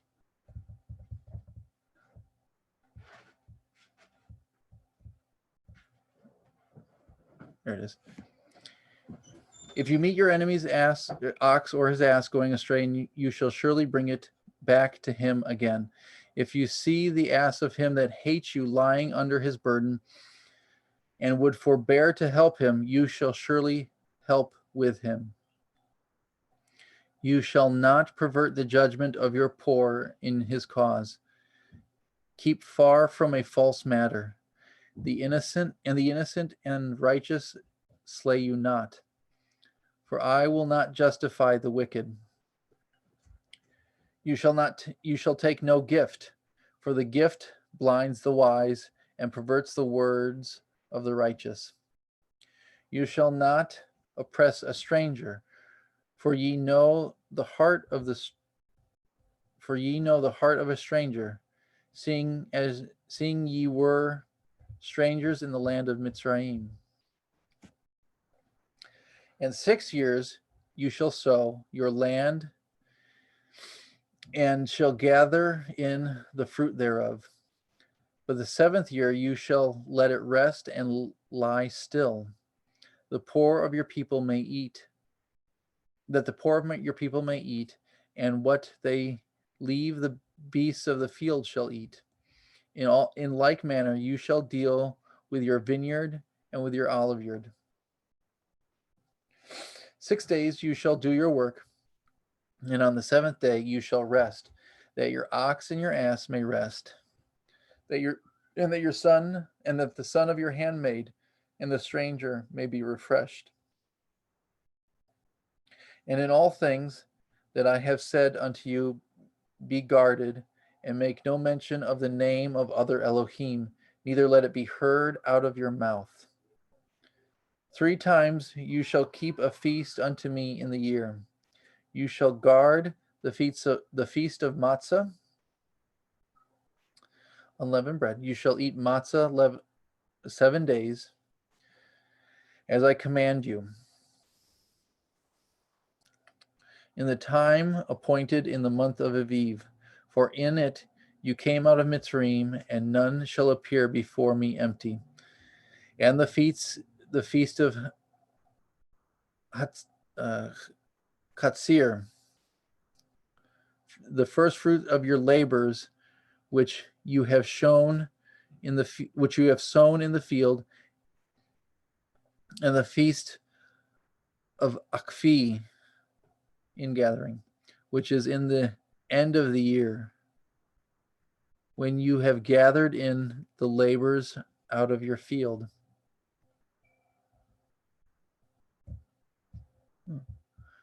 Three times in the year, all your males shall appear before Adonai Yahuwah. And you shall not offer the blood of my sacrifice with chametz, neither shall the fat of my sacrifice remain until the morning. The first of the first fruits of your land you shall bring into the house of Yahuwah Eloheka. You shall not seethe a kid in his mother's milk. Behold, I send an angel before you to guard you in the way and to bring you into the place which I have prepared. Beware of him and obey his voice. Provoke him not, for he will not pardon your transgressions, for my name is in him. But if you shall indeed obey his voice and do all that I speak, then I will be an enemy unto your enemies and an adversary unto your adversaries.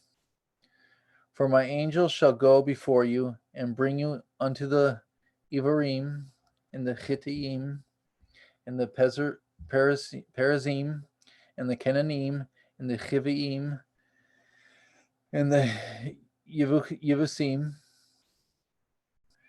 and I will cut them off.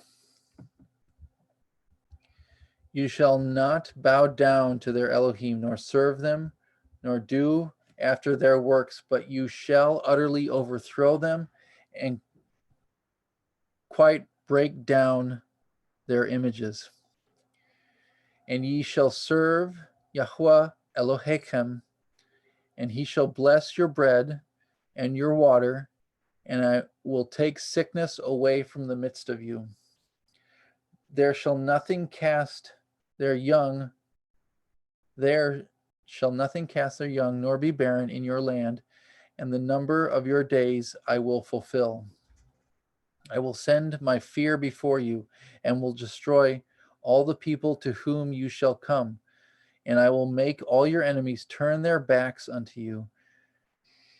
I will send hornets before you, which shall drive out the Chivi and the Kenani and the Chittii from before you. I will not drive them out from before you in 1 year, unless the land become desolate, and the beasts of the field multiply against you. But by little and little I will drive them out before you, until you be increased and inherit the land. And I will set your bounds from the Red Sea, even unto the sea of the Pelishtim, and from the desert unto the river. For I will deliver the inhabitants of the land into your hand, and you shall drive them out before you. You shall cut no covenant with them, nor with their Elohim. They shall not dwell in your land, lest they make you sin against me. For if you serve their Elohim, it will surely be a snare unto you. And he said unto Moshe, Come up unto El Yahuwah, you and Aharon, and Nadav, and Evahu, and the 70 elders of Yasharel, and worship ye afar off. And Moshe alone shall come near El Yahuwah, but they shall not come nigh, neither shall the people go up with him. And Moshe came and told the people all the words of Yahuwah and all the judgments, and all the people answered with one voice, saying, All the words which Yahuwah has said will we do. And Moshe wrote all the words of Yahuwah, and rose early in the morning, and built an altar under the hill, and 12 pillars according to the 12 tribes of Yasharel. And he sent young men of the children of Yasharel, which offered burnt offerings and sacrificed peace offerings of oxen unto Yahuwah. And Moshe took half of the blood and put it in a basin, and half of the blood he sprinkled on the altar. And he took the CEPHER of the covenant and read it in the audience of the people, and they said, All that Yahuwah has said, we will do, and be obedient. Moshe took the blood and sprinkled it on the people and said, behold, the blood of the covenant, which Yahweh has cut with you concerning these words. Then went up Moshe and Aharon and Nadav and Evahu and 70 of the elders of Yasharel, and they saw the Elohai of Yasharel, and there was under his feet, as it were, a paved work of sapphire stone, and as it were the body of heaven in his clearness. And upon the nobles of the children of Yasharel he laid not his hand. Also they saw Elohim and did eat and drink. And Yahweh said unto Moshe, come up to me into the mount and be there, and I will give you sapphire stones and a Torah and commandments which I have written, that you may teach them. And Moshe rose up, and his minister Yahusha, and Moshe went up into the mount of Elohim. And he said unto the elders, tarry ye here for us until we come again unto you. And behold, Aharon and Hori are with you. If any man have any matters to do, let him come unto them. And Moshe went up into the mountain, and a cloud covered the mount, and the glory of Yahweh abode upon Mount Sinai. And the cloud covered it 6 days, and the 7th day he called unto Moshe out of the midst of the cloud. And in the sight of the glory of Yahweh, and the sight of the glory of Yahweh was like devouring fire on the top of the mount in the eyes of the children of Yasharel. And Moshe went into the midst of the cloud and got him up into the mount, and Moshe was in the mount 40 days and 40 nights. Yahweh spoke unto Moshe, saying, speak unto the children of Yasharel, that they bring me an offering of every man that gives it willingly with his heart. Ye shall take my offering. And this is the offering which ye shall take of them: gold, silver, and brass, and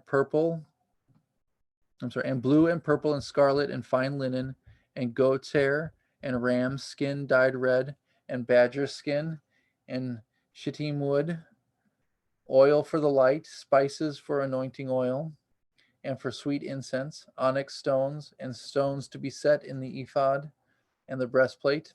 And let them make me a sanctuary, that I may dwell among them, according to all that I show you, after the pattern of the tabernacle, and the pattern of all the instruments thereof, even so shall ye make it.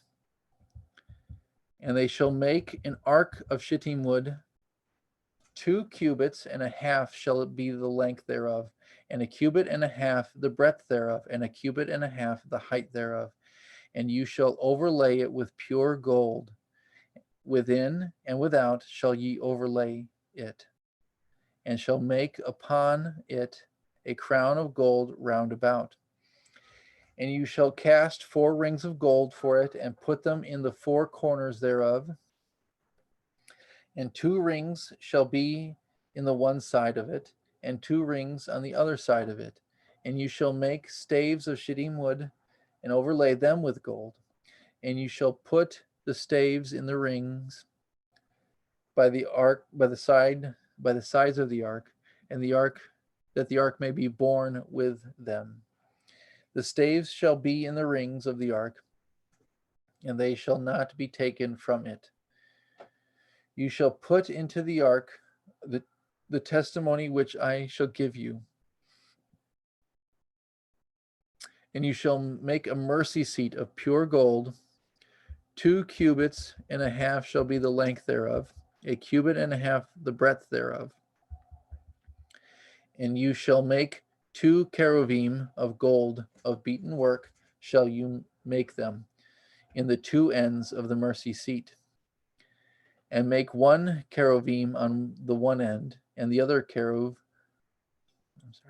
on the other end, even of the mercy seat, shall ye make the cherubim on the two ends thereof. And the cherubim shall stretch forth their wings on high, covering the mercy seat with their wings, and their faces shall look one to another. Toward the mercy seat shall the faces of the cherubim be.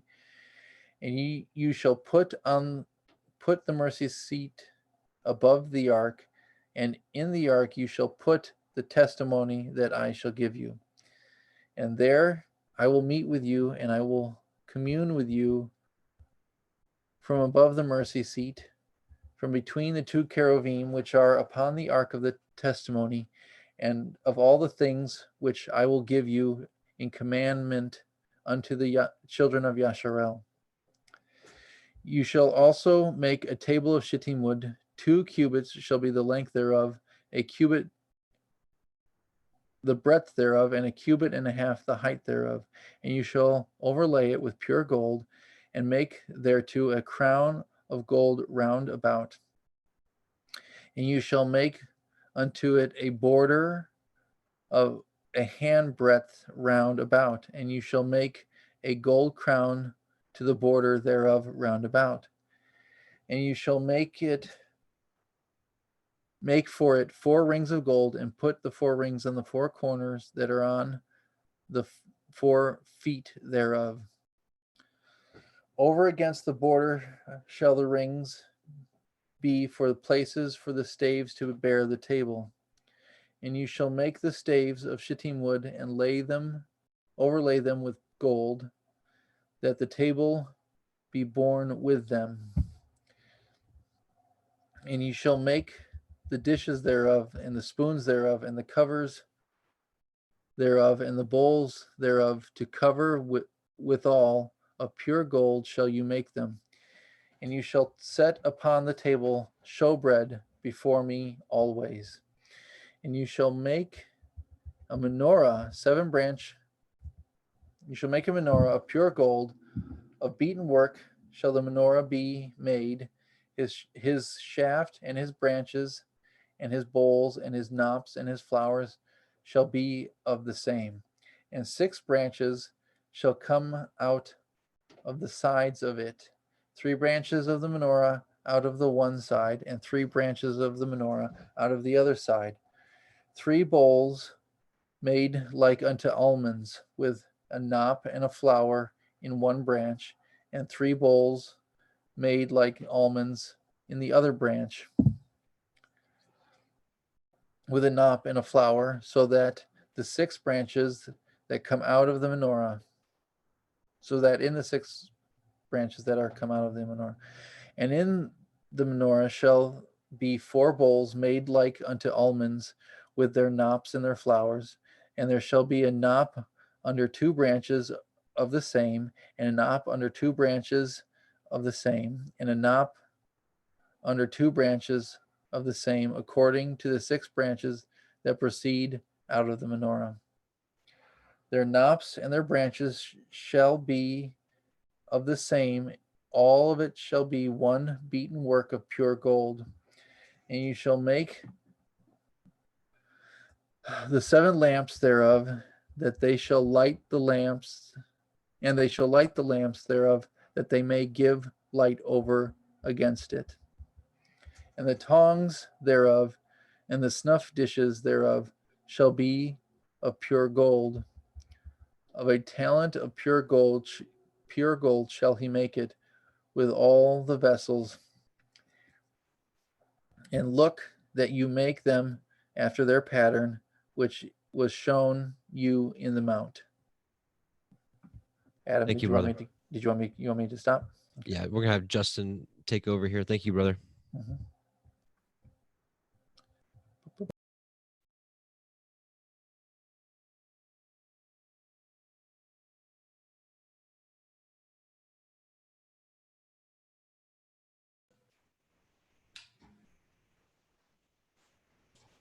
Moreover, you shall maketh the tabernacle with 10 curtains of fine twined linen, and blue and purple and scarlet, with cherubim of cunning work shall you make them. And the length of one curtain shall be 8 and 20 cubits, and the breadth of one curtain 4 cubits, and every one of the curtains shall have one measure. The 5 curtains shall be coupled together one to another, and the other 5 curtains shall be coupled one to another. And you shall make the loops of blue upon the edge of one of the curtain from the selvage in the coupling, and likewise shall you make it in the uttermost edge of another curtain in the coupling of the second. 50 loops shall you make in the one curtain, and 50 loops shall you make in the edge of the curtain that is in the coupling of the second, that the loops may take hold one of another. And you shall make 50 taches of gold, and couple up the curtains together with the taches, and shall be one tabernacle. And you shall make curtains of gold of goat's hair to be a covering upon the tabernacle. 11 curtains shall you make it. The length of one curtain shall be 30 cubits, and the breadth of one curtain 4 cubits, and the 11 curtains shall be all of one measure. And you shall couple at the 5 curtains by themselves, and at the 6 curtains by themselves, and shall double at the 6th curtain in the forefront of the tabernacle. And you shall make 50 loops on the edge of one curtain that is outmost in the coupling, and 50 loops in the edge of the curtain which couples the second. And you shall make it 50 taches of brass, and put the taches into the loops, and couple with the tent together, that it may be one. And the remnant that remains of the curtains of the tent, the half curtain that remains, shall hang over the back side of the tabernacle. And a cubit on one side and a cubit on the other side of that which remains is the length of the curtains of the tent. It shall hang over the sides of the tabernacle on the side, and on the side to cover it. And you shall make a covering for the tent of ram skins dyed red, and a covering above the badger skins. And you shall make it the boards of the tabernacle of shittim wood standing up. 10 cubits shall be the length of a board, and a cubit and a half shall be the breadth of one board. 2 tenons shall there be in one board, set in order one against another. Thus shall you make for all the boards of the tabernacle. And you shall make it the boards for the tabernacle, 20 boards on the south side southward. And you shall make 40 sockets of silver under the 20 boards, 2 sockets under one board for 2 tenons, and 2 sockets under another board for 2 tenons. And for the second side of the tabernacle on the north side, there shall be 20 boards. And the 40 sockets of silver, 2 sockets under one board, and 2 sockets under another board. And for the sides of the tabernacle westward, you shall make 6 boards. And 2 boards shall you make for the corners of the tabernacle in the 2 sides. And they shall be coupled together beneath, and they shall be coupled together above the head of it unto one ring. Thus shall it be for them both, and they shall be for the 2 corners. And they shall make 8 boards in their sockets of silver, 16 sockets, 2 sockets under one board, and 2 sockets under another board. And you shall make bars of shittim wood, 5 for the boards of one side of the tabernacle, and the 5 bars of the boards of the other side of the tabernacle, and 5 bars for the boards of the other side of the tabernacle, for the 2 sides westward. And the middle bar in the midst of the board shall reach from one end to end. And you shall overlay the boards with gold, and make it the rings of gold for places for the bars. And you shall overlay it the bars with gold. And you shall rear up at the tabernacle according to the fashion thereof, which was showed you in the mount. And you shall make a veil of blue and purple and scarlet and fine twined linen of cunning work, and cherubim shall it be made. Sorry, guys. Exodus chapter 26. Or no, I'm still on it. Sorry. And you shall hang it upon the 4 pillars of shittim wood overlaid with gold. Their hooks shall be of gold upon the 4 sockets of silver. And you shall hang up at the veil under the taches, that you may bring in thither within the veil the ark of the testimony. And the veil shall divide unto you between the holy place and the most holy. And you shall put at the mercy seat upon the ark of the testimony in the most holy place. And you shall set at the table without the veil, and at the menorah 7 branches candlestick over against the table on the side of the tabernacle toward the south. And you shall put the table on the north side. And you shall make a hanging for the door of the tent of blue and purple and scarlet and fine twined linen, wrought with needlework. And you shall make for the hanging 5 pillars of shittim wood, and overlay them with gold, and their hooks shall be of gold. And you shall cast 5 sockets of brass for them. Exodus chapter 27. And you shall make it an altar of shittim wood, 5 cubits long and 5 cubits broad. The altar shall be 4 square, and the height thereof shall be 3 cubits. And you shall make the horns of it upon the 4 corners thereof. His horns shall be of the same, and you shall overlay it with brass. And you shall make his pans to receive his ashes, and his shovels, and his basins, and his flesh hooks, and his fire pans. All the vessels thereof you shall make of brass. And you shall make it for a grate of network of brass, and upon the net shall you make 4 brazen rings in the 4 corners thereof. And you shall put it under the compass of the altar beneath, that the net may be even to the midst of the altar. And you shall make staves for the altar, staves of shittim wood, and overlay them with brass. and the stave shall be put into the rings, and the stave shall be upon the two sides of the altar to bear it. Hollow with board shall you make it, as it is showed to you in the mount, so shall they make it. And you shall make it the court of the tabernacle for the south side southward. There shall be hangings for the court of fine twined linen of 100 cubits long for one side. And the 20 pillars thereof and the 20 sockets shall be of brass, and hooks of the pillars and their fillets shall be of silver. And likewise for the north side in the length there shall be hangings of 100 cubits long, and his 20 pillars and the 20 sockets of brass, the hooks of the pillars and their fillets of silver. And for the breadth of the court on the west side shall be hangings of 50 cubits, their pillars 10 and their sockets 10. And the breadth of the court on the east side eastward shall be 50 cubits. The hangings of one side of the gate shall be 15 cubits, their pillars 3 and their sockets 3. And on the other side shall be hanging 15 cubits, their pillars 3 and their sockets 3. And for the gate of the court shall be a hanging of 20 cubits, of blue and purple and scarlet, and fine twined linen, wrought with needlework, and their pillars shall be 4 and their sockets 4. All the pillars round about the court shall be filleted with silver, their hooks shall be of silver, and their sockets of brass. The length of the court shall be 100 cubits, and the breadth 50 everywhere, and the height a height 5 cubits of fine twined linen, and their sockets of brass. All the vessels of the tabernacle, and all the service thereof, and all the pins thereof, and all the pins of the court shall be of brass. And you shall command it the children of Yashrael that they bring you pure olive oil, beaten for the light, to cause the lamp to burn always. In their tabernacle of the assembly without the veil, which is before the testimony, Aaron and his sons shall order it from evening to morning before YHWH. It shall be a statute forever unto their generations on the behalf of the children of Yashrael. Exodus 28. And take unto you Aaron your brother, and his sons with him, from among the children of Yashrael, that he may minister unto me in the priest office, even Aaron, Nadab, Abiyahu, Eleazar, Ithamar, Aaron's sons. And you shall make holy garments for Aaron your brother, for glory and for beauty. And you shall speak unto all that are wise-hearted, whom I have filled with the Ruach Chokamah, that they may maketh Aaron's garments to consecrate him, that he may minister unto me in the priest office. And these are the garments which they shall make: a breastplate, an ephod, and a robe, an embroidered coat, a turban, and a belt. And they shall make holy garments for Aaron your brother and his sons, that he may minister unto me in the priest office. And they shall taketh gold, and ith blue, and ith purple, and ith scarlet, and ith fine linen, and they shall make it an ephod of gold, of blue, and of purple, of scarlet, and fine twined linen, with cunning work. It shall have the two shoulder pieces thereof joined at the two edges thereof, and so it shall be joined together.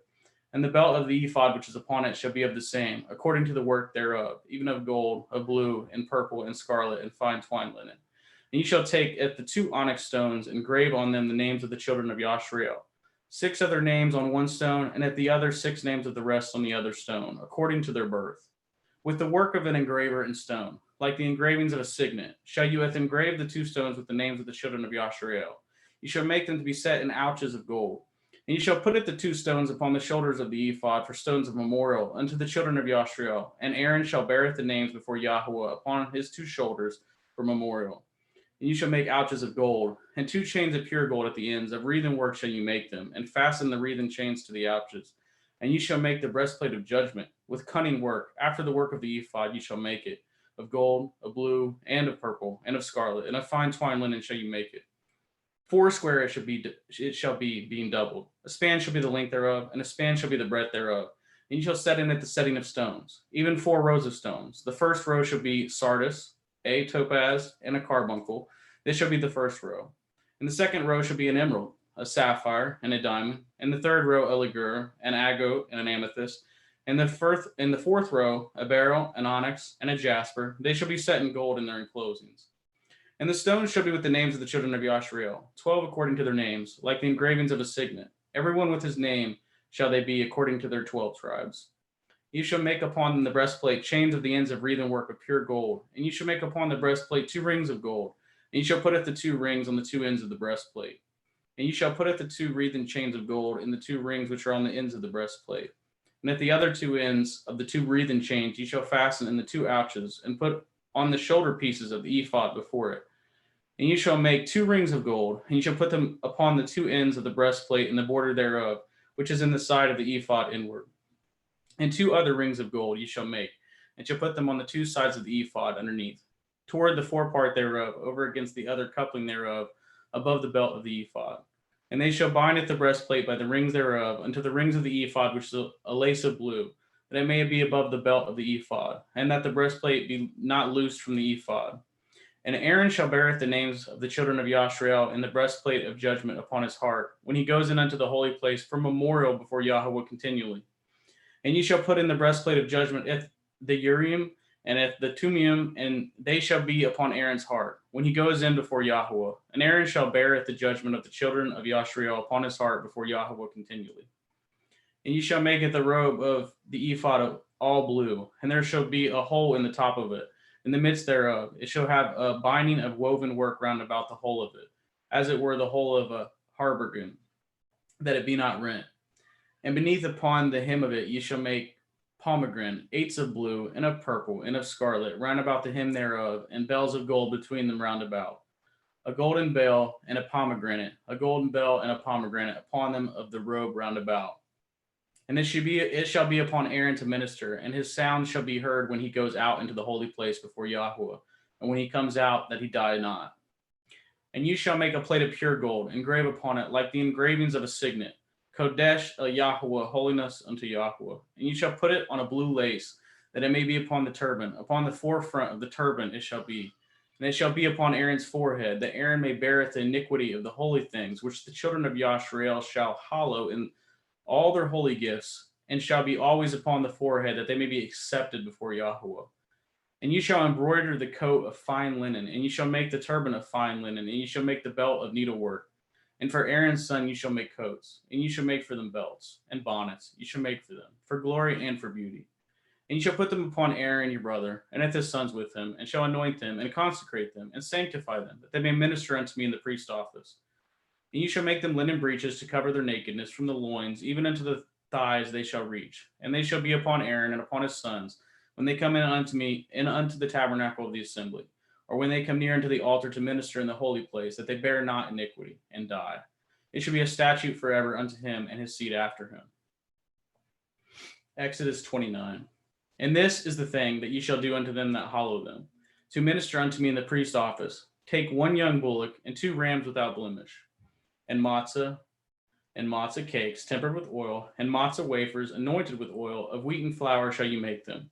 You shall put them into 1 basket, and bring them in the basket, with the bullock and at the 2 rams. And at Aaron and his sons you shall bring unto the door of the tabernacle of the assembly, and you shall wash them with water. And you shall take at the garments, and put upon it Aaron the coat, and at the robe of the ephod, and at the ephod, and at the breastplate, and gird him with the belt of the ephod. And you shall put the turban upon his head, and putteth the holy crown upon the turban. Then shall you take the anointing oil, and pour it upon his head, and anoint him. And you shall bring his sons, and put coats upon them, and you shall gird them with belts, Aaron and his sons, and put the bonnets on them. And the priest's office shall be theirs for a perpetual statute, and you shall consecrate Aaron and his sons. And you shall cause the bullock to be brought before the tabernacle of the assembly, and Aaron and his sons shall put their hands upon the head of the bullock. And you shall kill the bullock before Yahweh, by the door of the tabernacle of the assembly. And you shall take of the blood of the bullock, and put it upon the horns of the altar with your finger, and poureth the blood beside the bottom of the altar. And you shall take at the fat that covers the inwards, and at the caul that is above the liver, and at the 2 kidneys, and the fat that is upon them, and burn them upon the altar. But at the flesh of the bullock, and at his skins, and at his dung, you shall burn with fire without the camp. It is an offering. It is a sin offering. You shall also take at 1 ram, and Aaron and his sons shall put their hands upon the head of the ram, and you shall slay at the ram, and you shall take his blood, and sprinkle round about the altar. And you shall cut at the ram in pieces, and wash inwards of him, and his legs, and put them in unto his pieces, and unto his head. And you shall burn it the whole ram upon the altar. It is a burnt offering unto Yahweh. It is a sweet savor, an offering made by fire unto Yahweh. And you shall take it the other ram, and Aaron and his sons, and shall put their hands upon the head of the ram. Then shall you kill at the ram, and take of his blood, and put it upon the tip of the right ear of Aaron, and upon the tip of the right ear of his sons, and upon the thumb of their right hand, and upon the great toe of their right foot, and sprinkle with the blood upon the altar round about. And you shall take of the blood that is upon the altar, and of the anointing oil, and sprinkle it upon Aaron, and upon his garments, and upon his sons, and upon the garments of his sons with him. And he shall be hallowed, and his garments, and his sons' garments with him. Also, you shall take of the ram the fat and the rump, at the fat that covers the inwards, and at the caul above the liver, and at the 2 kidneys, and at the fat that is upon them, and at the right shoulder, for it is a ram of consecration. and 1 loaf of bread, and 1 cake of oiled bread, and 1 wafer out of the basket of matzah that is before YHWH. And you shall put all in the hands of Aaron and in the hands of his sons, and shall wave them for a wave offering before YHWH. And you shall receive them on their hands, and burn them upon the altar for a burnt offering, for a sweet savor before YHWH. It is an offering made by fire unto YHWH. And you shall take it the breast of the ram of Aaron's consecration, and wave it for a wave offering before YHWH, and it shall be your part. And you shall sanctify it the breast of the wave offering, and at the shoulder of the heave offering, which is waved, and which is heaved up, of the ram of the consecration, even of that which is for Aaron, and of that which is for his sons. And it shall be Aaron and his sons by a statute forever from the children of Yashrael, for it is a heave offering. It shall be a heave offering from the children of Yashrael of the sacrifice of their peace offerings, even their heave offering unto YHWH. And the holy garments of Aaron shall be his sons after him, to be anointed therein, and to be consecrated in them. And that son that is priest in his stead shall put them on 7 days, when he comes into the tabernacle of the assembly to minister in the holy place. And he shall take at the ram of the consecration, and at the seethe his flesh in the holy place. And Aaron and his sons shall eat the flesh of the ram, and at the bread that is in the basket by the door of the tabernacle of the assembly. And they shall eat those things there wherewith the atonement was made, to consecrate and to sanctify them, but a stranger shall not eat thereof, because they are holy. And if aught of the flesh of the consecrations or of the bread remain unto the morning, then you shall burn it the remainder with fire. It shall not be eaten, because it is holy. And thus shall you do unto Aaron and to his sons, according to all things which I have commanded you. 7 days shall you consecrate them. And you shall offer every day a bullock for a sin offering for atonement, and you shall cleanse the altar when you have made an atonement for it. And you shall anoint it to sanctify it. 7 days you shall make an atonement for the altar and sanctify it, and it shall be an altar most holy. Whatsoever touches the altar shall be holy. Now this is that which you shall offer upon the altar: 2 lambs of the first year, day by day continually. If the one lamb you shall offer in the morning, and the other lamb you shall offer at the evening.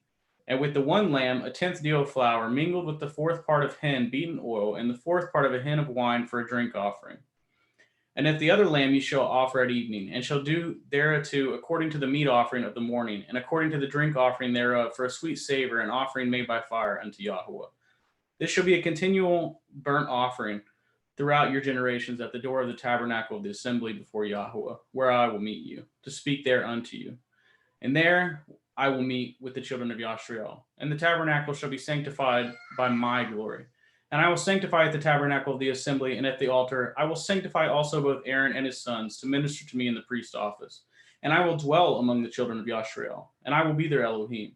And they shall know that I am Yahweh Elohim, that brought them forth out of the land of Mitzrayim, that I may dwell among them. I am Yahweh Elohim. And you shall make an altar to burn incense upon it. Of shittim wood shall you make it. A cubit shall be the length thereof. Oh, sorry, guys. This is Exodus 30. Sorry. And you shall make an altar to burn incense upon.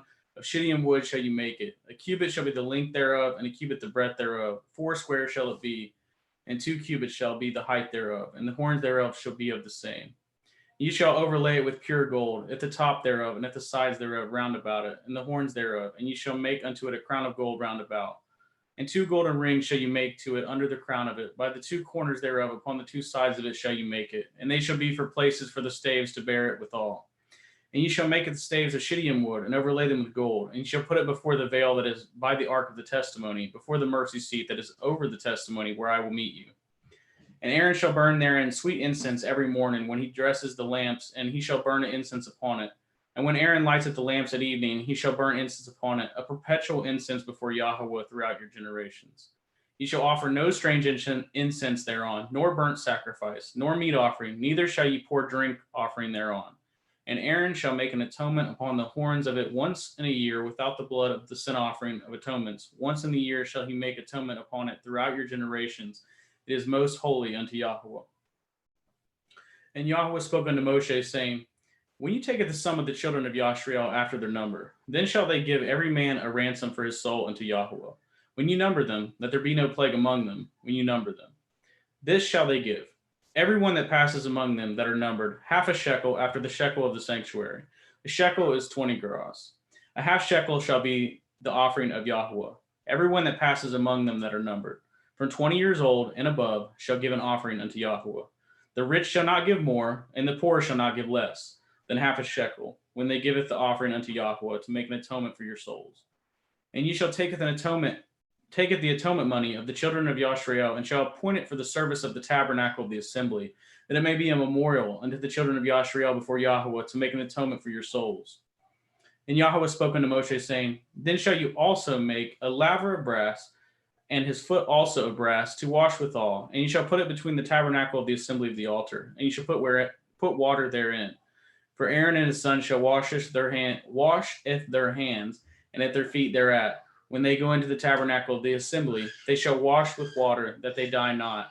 Or when they come near to the altar to minister to burnt offering made by fire unto Yahweh. So they shall wash their hands and their feet, that they die not. And it shall be a statute forever to them, even to him and to his seed throughout their generations. Moreover, Yahweh spoke unto Moshe, saying, Take also unto you principal spices of pure myrrh, 500 shekels, and of sweet cinnamon, half so much, even 250 shekels, and of sweet calamus, 250 shekels, and of cassia, 500 shekels, after the shekel of the sanctuary, and of oil olive a hin.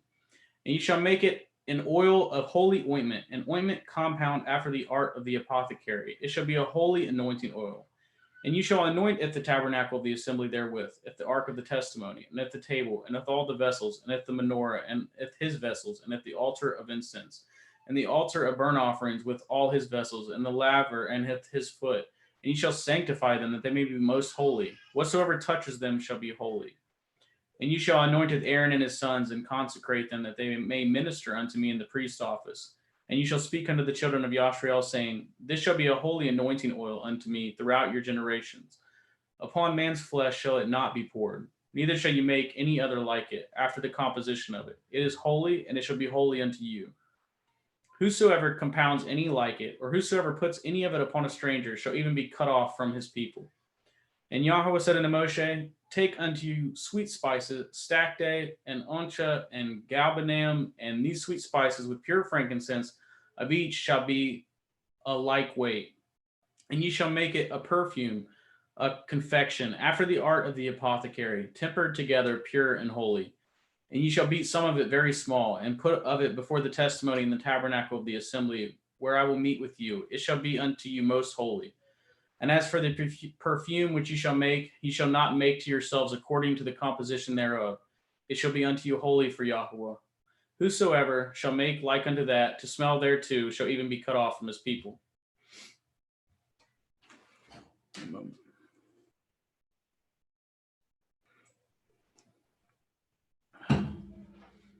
Exodus 31. And Yahweh spoke unto Moshe, saying, See, I have called by the name Bezalel, the son of Uri, the son of Hori, of the tribe of Yehuda, and I have filled him with the Ruach Elohim, in wisdom and in understanding and in knowledge and in all manner of workmanship, to devise cunning works, to work in gold and in silver and in brass, and in the cutting of stones, to set them, and in carving of timber, to work in all manner of workmanship. And behold, I have given with him HalleluYah, the son of Achikamach, of the tribe of Dan, and in the hearts of all that are wise-hearted I have put wisdom, that they may maketh all that I have commanded you, at the tabernacle of the assembly, and at the ark of the testimony, and at the mercy seat that is thereupon, and at the furniture of the tabernacle, and at the table, and at his furniture, and at the pure menorah with all his furniture, and at all the altar of incense, and at the altar of burnt offering with all his furniture, and at the laver, and at his foot, and at the cloths of service, and at the holy garments for Aaron the priest, and at the garments of his sons to minister in the priest office, and at the anointing oil, and at the sweet incense for the holy place, according to all that I have commanded you, shall they do. And Yahweh was spoken to Moshe, saying, Speak also unto the children of Yashrael, saying, Truly, if my Shabbath ye shall guard, for it is a sign between me and you throughout your generations, that ye may know that I am Yahweh Mekadeshim, Yahweh, who sanctifies you. You shall guard it the Shabbath, therefore, for it is holy unto you. Everyone that defiles it shall surely be put to death. For whosoever does any work therein, that soul shall be cut off from among his people. 6 days may work be done, but in the seventh it is a Shabbath of rest, holy to Yahweh. Whosoever does any work in the Shabbath, he shall surely be put to death. Wherefore the children of Yashrael shall guard it the Shabbath, to keep it the Shabbath, throughout their generations, for a perpetual covenant. It is a sign between me and the children of Yashrael forever. For in 6 days Yahweh made the heavens and the earth, and on the seventh day he rested and was refreshed.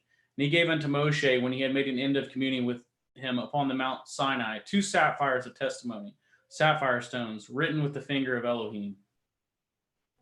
Exodus 32. And when the people saw that Moshe delayed to come down out of the mount, the people gathered themselves together unto Aaron and said unto him, Up, make us Elohim, which shall go before us. For as for this Moshe, the man that brought us up out of the land of Mitzrayim, we know not what has become of him. And Aaron said unto them, Break off the golden earrings which are in the ears of your women and of your sons and of your daughters, and bring them unto me.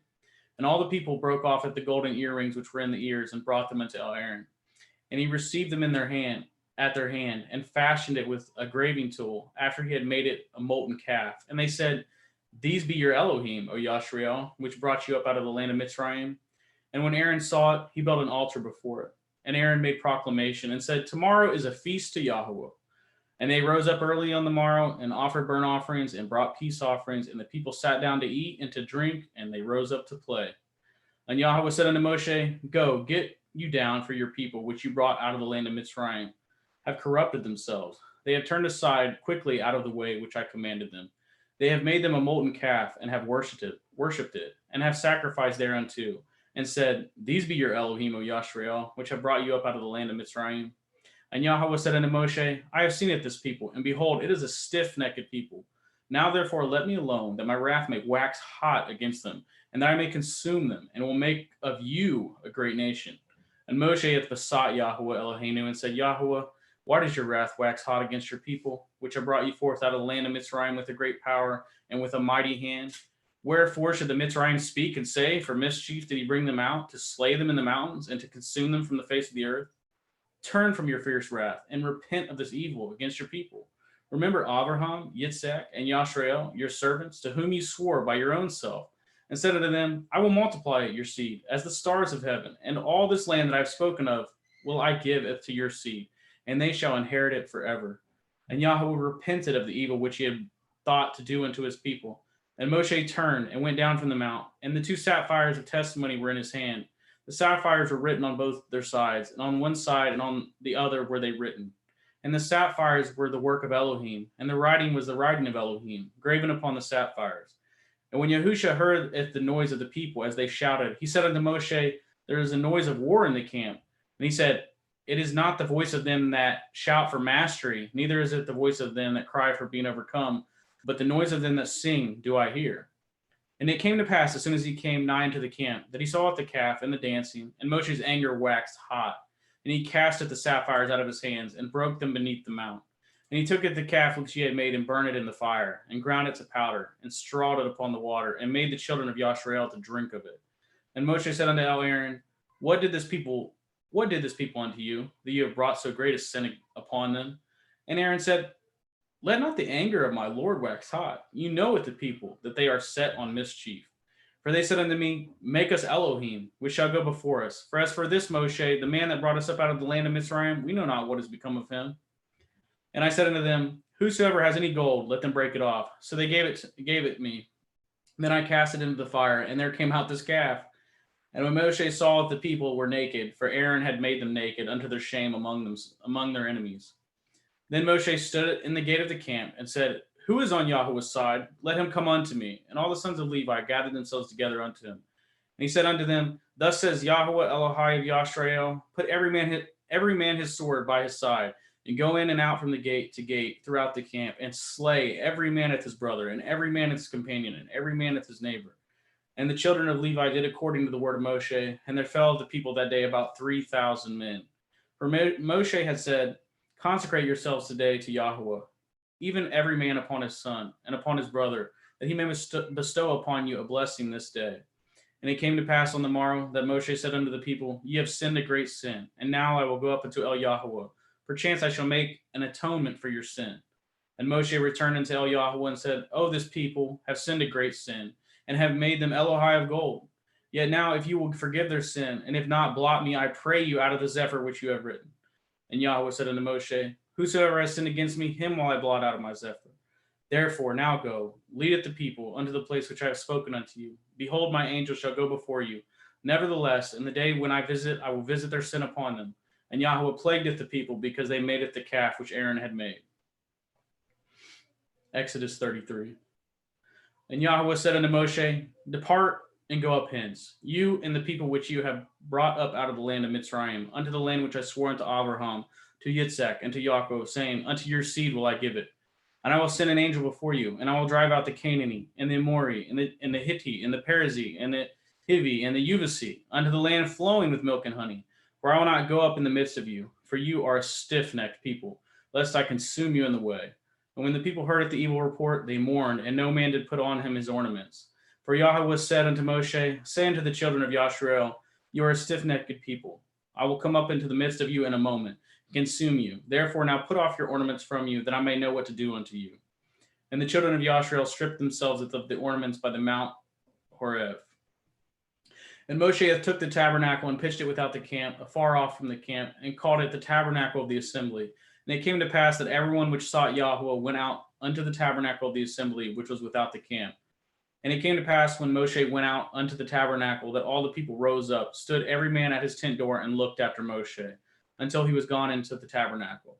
And it came to pass, as Moshe entered into the tabernacle, the cloudy pillar descended and stood at the door of the tabernacle. And Yahweh talked with Moshe. And all the people saw the cloudy pillar stand at the tabernacle door, and all the people rose up and worshipped, every man in his tent door. And Yahweh spoke unto Moshe face to face, as a man speaks unto a friend. And he turned again into the camp, but his servant Yahusha, the son of Nun, a young man, departed not out of the tabernacle. And Moshe said unto Yahweh, See, you say unto me, Bring up this people, and you have not let me know if whom you will send with me. Yet you have said, I know you by name, and you have also found grace in my sight. Now therefore I pray you, if I have found grace in your sight, show me your way, that I may know you, that I may find grace in your sight, and consider that this nation is your people. And he said, My presence shall go with you, and will give you rest. And he said unto them, If your presence go not with me, carry us not up hence. For wherein shall it be known here that I and your people have found grace in your sight? Is it not in that you go with us? So shall we be separated, I and your people, from all the people that are upon the face of the earth. And Yahweh said unto Moshe, I will do with this thing also that I have spoken. For you have found grace in my sight, and I know you by name. And I said, Beseech you, show me your glory. And he said, I will make you all my goodness pass before you, and I will proclaim the name of Yahweh before you, and will be gracious to whom I will be gracious, and will show mercy on whom I will show mercy. And he said, You cannot see my face, for there shall be no man see me and live. And Yahweh said, Behold, there is a place by me, and you shall stand upon a rock. And it shall come to pass when my glory passes by, that I will put you in a cleft of the rock, and will cover you with my hand while I pass by. And I will take away with my hand, and you shall see with my back parts, but my face shall not be seen. Exodus 34. And Yahweh said unto Moshe, Hew you 2 sapphire stones, like unto the first, and I will write upon these sapphires the words that were in the first sapphires, which you broke. And be ready in the morning, and come up in the morning unto Mount Sinai, and present yourself there to me in the top of the mount. And no man shall come up with you, neither let any man be seen through all the mount, neither let the flocks nor the herds feed before the mount. And he hewed 2 sapphire stones like unto the first. And Moshe rose up early in the morning, and went up to Mount Sinai, as Yahweh had commanded him. And he took in his hand 2 sapphire stones. And Yahweh descended in the cloud, and stood with him there, and proclaimed the name of Yahweh. And Yahweh passed by before him, and proclaimed, Yahweh, Yahweh, El, merciful and gracious, long-suffering, and abundant in goodness and truth, keeping mercy for thousands, forgiving iniquity and transgression and sin, that will by no means clear the guilty, visiting the iniquity of the fathers upon the children, and upon the children's children unto the 3rd and 4th generation. And Moshe made haste, and bowed his head towards the earth, and worshipped. And he said, If now I have found grace in your sight, O Adonai, let my Adonai, I pray you, go among us, for it is a stiff-necked people, and pardon our iniquity and our sin, and take us for your inheritance. And he said, Behold, I cut a covenant before all your people. I will do wonders, such as have not been done in all the earth, nor in any nation, and all the people among you where you are shall see it the work of Yahweh, for it is a terrible thing that I will do with you. Guardeth that which I command you this day. Behold, I drive you out before it the Amorite, and the Canaanite, and the Hittite, and the Perizzite, and the Hivi, and the Jebusite. Take heed to yourself, lest you cut a covenant with the inhabitants of the land whither you go, lest it be for a snare in the midst of you. But ye shall destroy at the altars, and break at their images, and cut down their Asherah poles. For ye shall worship no other El. For Yahweh, Cana Yahweh is jealous, is my name. He is a jealous El. Lest you cut a covenant with the inhabitants of the land, and they go a-whoring after their Elohim, and do sacrifice unto their Elohim, and one call you and eat of his sacrifice, and take of their daughters unto your sons, and their daughters go a-whoring after their Elohim, and make your sons go a-whoring after their Elohim. You shall make no molten of Elohai. The feast of matzah shall you guard. 7 days shall you eat matzah, as I commanded you, in the name of the month of Aviv. For in the month of Aviv you came out of Mitzrayim. All that opens the womb is mine, and every firstling among your cattle, whether ox or sheep, that is male. But the firstling of your ass you shall redeem with the lamb. And if you redeem him not, then you shall break his neck. And the firstborn of your son shall you redeem, and none shall appear before me empty. 6 days you shall work, but on the 7th day you shall rest. In earing time and in harvest you shall rest. And you shall observe the feast of Ketzir, of the first fruits of the wheat harvest, and the feast of Asif, the ingathering at the year's end. Thrice in the year shall all the men's children appeareth before Adonai Yahweh, the Elohai of Yashrael. For I will cast out the nations before you, and enlargeth your borders. Neither shall any man desireth your land when you shall go up to appeareth before Yahweh Elohika thrice in the year. And you shall not offer the blood of my sacrifice with leaven, neither shall the sacrifice of the feast of Pesach be left until the morning. The first of the first fruits of your land you shall bring into the house of Yahweh Elohika. You shall not see the kid in his mother's milk. And Yahweh said unto Moshe, writeth these words, for after the tenor of these words I have cut a covenant with you, and with Yashrael. And he was there with Yahweh 40 days and 40 nights. He did neither eat bread nor drink water, and he wrote upon the sapphire the words of the covenant, the 10 Devarim, the commandments. And it came to pass when Moshe came down from Mount Sinai with the 2 sapphire of testimony in Moshe's hand, when he came down from the mount, that Moshe knew not the skin of his face shone while he talked with them. And when Aaron and all the children of Yashrael saw Moshe, behold, the skin of his face shone, and they were afraid to come nigh him. And Moshe called unto them, and Aaron and all the rulers of the assembly returned unto him, and Moshe talked with them. And afterwards all the children of Yashrael came nigh, and he gave them in commandment if all that Yahweh had spoken with him in Mount Sinai. Until Moshe had done speaking with them, he put a veil on his face. But when Moshe went in before Yahweh to speak with him, he took the veil off until he came out.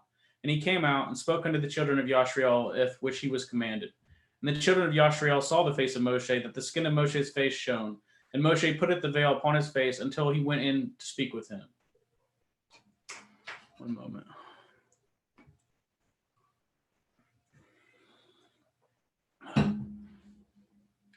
Exodus 35. And Moshe gathereth all the assembly of the children of Yashrael together, and said unto them, these are the words which Yahweh has commanded, that ye should do them. 6 days shall work be done, but on the 7th day there shall be to you a holy day, a Shabbat, of rest to Yahweh. Whosoever does work therein shall be put to death. Ye shall kindle no fire throughout your habitations upon the Shabbat.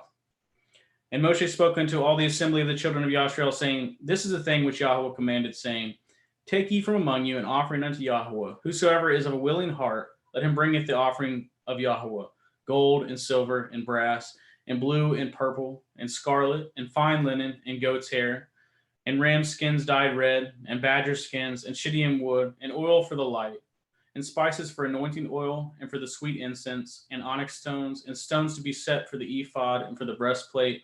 And every wise-hearted among you shall come and maketh all that Yahweh has commanded.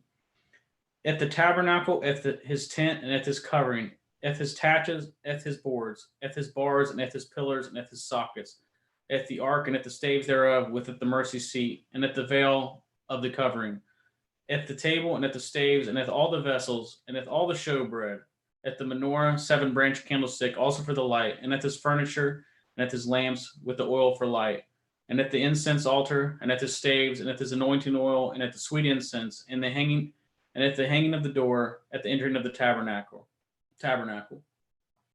At the altar of burnt offering, with his brazen grate, at his staves, and at all his vessels, at the laver, and at his foot, and at the hangings of the court, his pillars, and their sockets, and their hanging for the door of the court, the pins of the tabernacle, and the pins of the court, and their cords, the clothes of service to do service in the holy place, the holy garments for Aaron the priest, and the garments of his sons to minister in the priest office.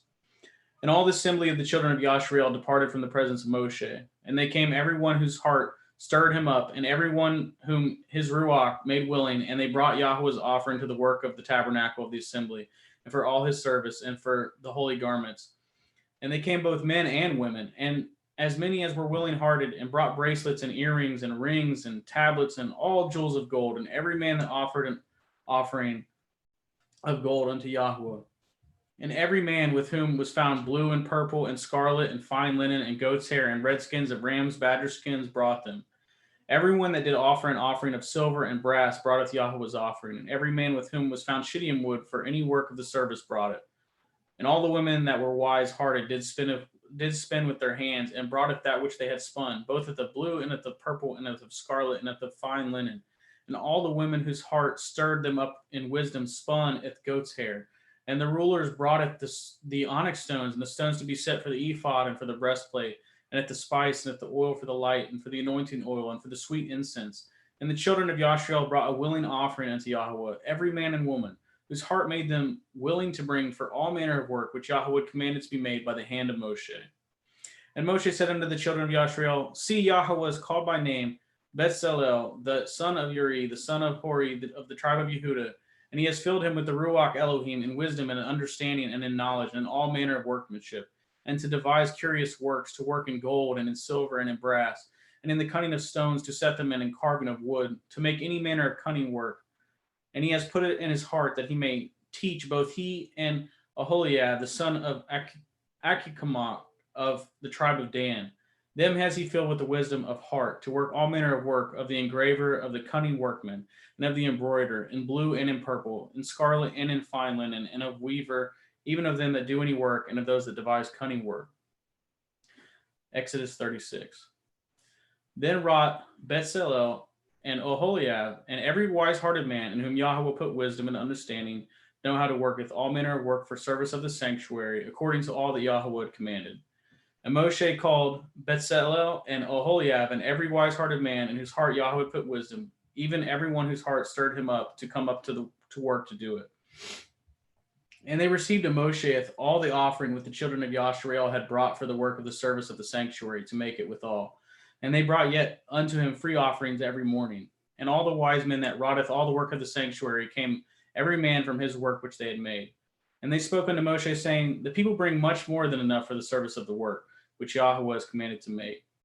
And Moshe gave commandment, and they caused it to be proclaimed throughout the camp, saying, Let neither man nor woman make any more work for the offering of the sanctuary. So the people were restrained from bringing. For the stuff they had was sufficient for all the work to make it, and too much. And every wise-hearted man among them that wrought the work of the tabernacle made 10 curtains of fine twine linen, and blue and purple and scarlet, with cherubim of cunning work made he them. The length of the curtain was 20 and 8 cubits, and the breadth of the curtain 4 cubits. The curtains were all of one size. And he coupled the 5 curtains one into another, and the other 5 curtains he coupled one into another.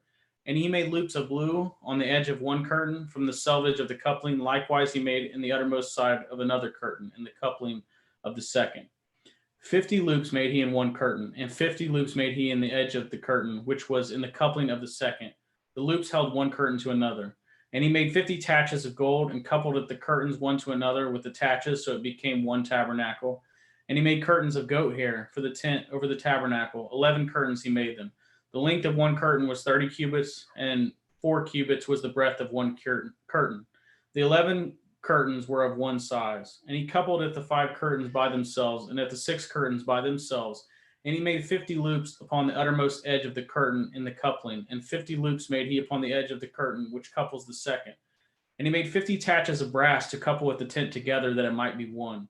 And he made a covering for the tent of ram skins dyed red, and a covering of badger skins above that. And he made it the boards of for the tabernacle of shittim wood standing up. The length of the board was 10 cubits, and the breadth of the board was 1 cubit and a half. One board had 2 tenons, equally distant one from another. Thus did he make for all the boards of the tabernacle. And he made it the boards for the tabernacle 20 boards for the south side southward, and 40 sockets of silver he made under the 20 boards, 2 sockets under one board for his 2 tenons, and 2 sockets under another board for his 2 tenons. And for the other side of the tabernacle, which is toward the north corner, he made 20 boards, and there 40 sockets of silver, 2 sockets under one board, and 2 sockets under another board. And for the sides of the tabernacle westward, he made 6 boards. And 2 boards made he for the corners of the tabernacle in the 2 sides. And they were coupled beneath and coupled together at the head thereof to 1 ring. Thus he did to both of them in both their corners. And there were 8 boards, and their sockets were 16 sockets of silver, under every board 2 sockets. And he made bars of shittim wood, 5 for the boards of the one side of the tabernacle, and the 5 bars for the board of the other side of the tabernacle, and the 5 bars for the boards of the tabernacle for the sides westward. And he made it the middle bar to shoot it through the boards from one end to the other. And he overlaid it the boards with gold, and made it their rings of gold to be places for the bars. And he overlaid the bars with gold. And he made it the veil of blue and purple and scarlet and fine twined linen. With cherubim made it he of cunning work. And he made thereunto 4 pillars of shittim wood, and overlaid them with gold. Their hooks were of gold. And he cast for them 4 sockets of silver. And he made a hanging for the tabernacle door of blue and purple and scarlet and fine twined linen of needlework. And at the 5 pillars of it with their hooks, and he overlaid their chapters and their fillets with gold, but their 5 sockets were of brass. Exodus 37. And Bezalel made the ark of shittim wood. 2 cubits and a half was the length of it, and a cubit and a half the breadth of it, and a cubit and a half the height of it. And he overlaid it with pure gold within and without, and made a crown of gold to it round about. And he cast for it 4 rings of gold to be set by the 4 corners of it, even 2 rings upon the side of it, and 2 rings upon the other side of it. And he made the staves of shittim wood and overlaid them with gold. And he put the staves into rings by the sides of the ark, to beareth the ark. And he made the mercy seat of pure gold. 2 cubits and a half was the length thereof, and 1 cubit and a half the breadth thereof. And he made 2 cherubim of gold, beaten of one piece made he them, and on the 2 ends of the mercy seat. 1 cherub on the end on this side, and another cherub on the other end on that side. Out of the mercy seat made he the cherubim on the 2 ends thereof. And the cherubim spread out their wings on high, and covered with their wings over the mercy seat, with their faces one to another, even to the mercy seatward were their faces of the cherubim. And he made it the table of shittim wood. 2 cubits was the length thereof, and a cubit the breadth thereof, and a cubit and a half the height thereof. And he overlaid it with pure gold, and made thereunto a crown of gold round about it. Also he made thereunto a border of a handbreadth round about, and made a crown of gold for the border thereof round about. And he cast for it 4 rings of gold, and put it the rings upon the 4 corners that were in the 4 feet thereof. Over against the borders were the rings, the places for the staves to beareth the table. And he made it the staves of shittim wood, and overlaid them with gold, and to beareth the table. And he made it the vessels which were upon the table, and at the dishes, and at the spoons, and at his bowls, and at his covers, to cover withal of pure gold. And he made it the menorah of pure gold, of beaten work, madeth the menorah, his shaft and his branch, his bowls, his knops, and his flowers were of the same. And his 6 branches going out of the sides thereof, 3 branches of the menorah out of one side thereof, and 3 branches of the menorah out of the other side thereof. 3 bowls made after the fashion of the almonds in one branch, a knop and a flower, and 3 bowls made like almonds in another branch, a knop and a flower. So throughout the 6 branches going out of the menorah. And in the menorah were 4 bowls made like almonds, his knops and his flowers, and a knop under the 2 branches of the same, and a knop under the 2 branches of the same, and a knop under the 2 branches of the same, according to the 6 branches going out of it. Their knops and their branches were of the same. All of it was one beaten work of pure gold. And he made it his 7 lamps, and his snuffers, and his snuff dishes of pure gold. Of a talent of pure gold made he it, and all the vessels thereof. And he made it the incense altar of shittim wood, for the length of it was a cubit, and the breadth of it a cubit. It was 4 square, and 2 cubits was the height of it. The horns thereof were of the same. And he overlaid it with pure gold, both at the top of it and at the sides thereof round about. And at the horns of it also he made unto it a crown of gold round about.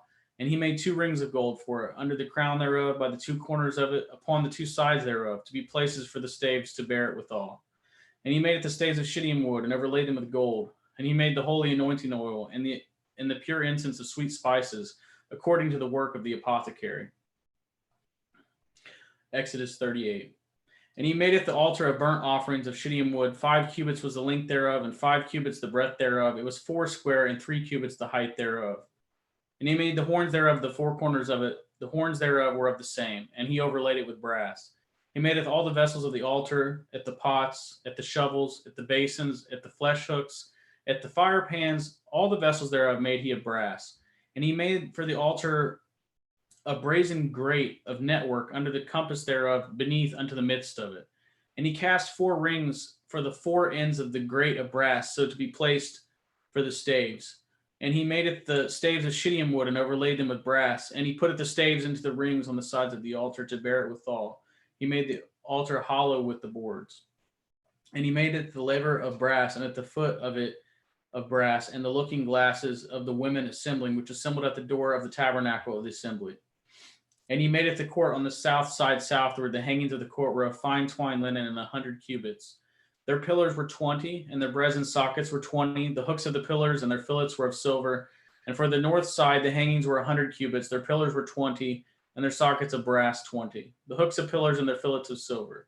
And for the west side were hangings of 50 cubits, their pillars 10, and their sockets 10. The hooks of the pillars and their fillets of silver. And for the east side, eastward 50 cubits. The hangings of one side of the gate were 15 cubits, their pillars 3, and their sockets 3. And for the other side of the court gate, on this hand and on the and in that hand were the hangings of 15 cubits, their pillars 3, and their sockets 3. All the hangings of the court round about were of fine twined linen. And the sockets for the pillars were of brass, the hooks of pillars and their fillets of silver, and the overlaying of their chapters of silver. And all the pillars of the court were filleted with silver. And the hanging for the gate of the court was needlework of blue and purple and scarlet and fine twined linen, and 20 cubits was the length, and the height of the breadth was 5 cubits, answerable to the hangings of the court. And their pillars were 4, and their sockets of brass 4, their hooks of silver, and the overlayings of their chapiters and their fillets of silver. And all the pins of the tabernacle and the court round about were of brass. This is the sum of the tabernacle, even of the tabernacle of testimony, as it was counted according to the commandment of Moshe, for the service of the Levim by the hand of Ithamar the son to Aaron the priest. And Bezalel the son of Uri, the son of Hori, of the tribe of Yehuda, madeth all that YHWH commanded Moshe. And with him was HalleluYah, son of Achimach, the tribe of Dan, an engraver and cunning workman, an embroiderer in blue and in purple and in scarlet and fine linen. All the gold that was occupied for the work and all the work of the holy place, even the gold of the offering, was 29 talents and 730 shekels, after the shekel of the sanctuary. And the silver of them that were numbered of the assembly was 100 talents, and 1,760 shekels, after the shekel of the sanctuary. A beka for every man, that is a half shekel, after the shekel of the sanctuary, for everyone that went to be numbered from 20 years old and upward, for 600,000 and 3,550 men.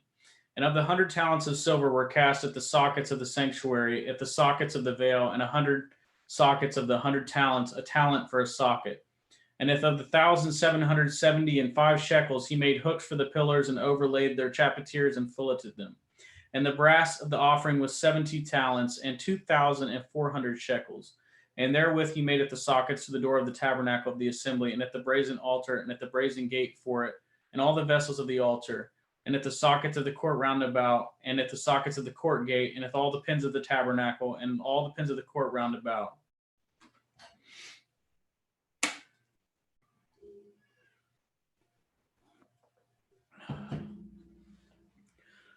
Exodus 39.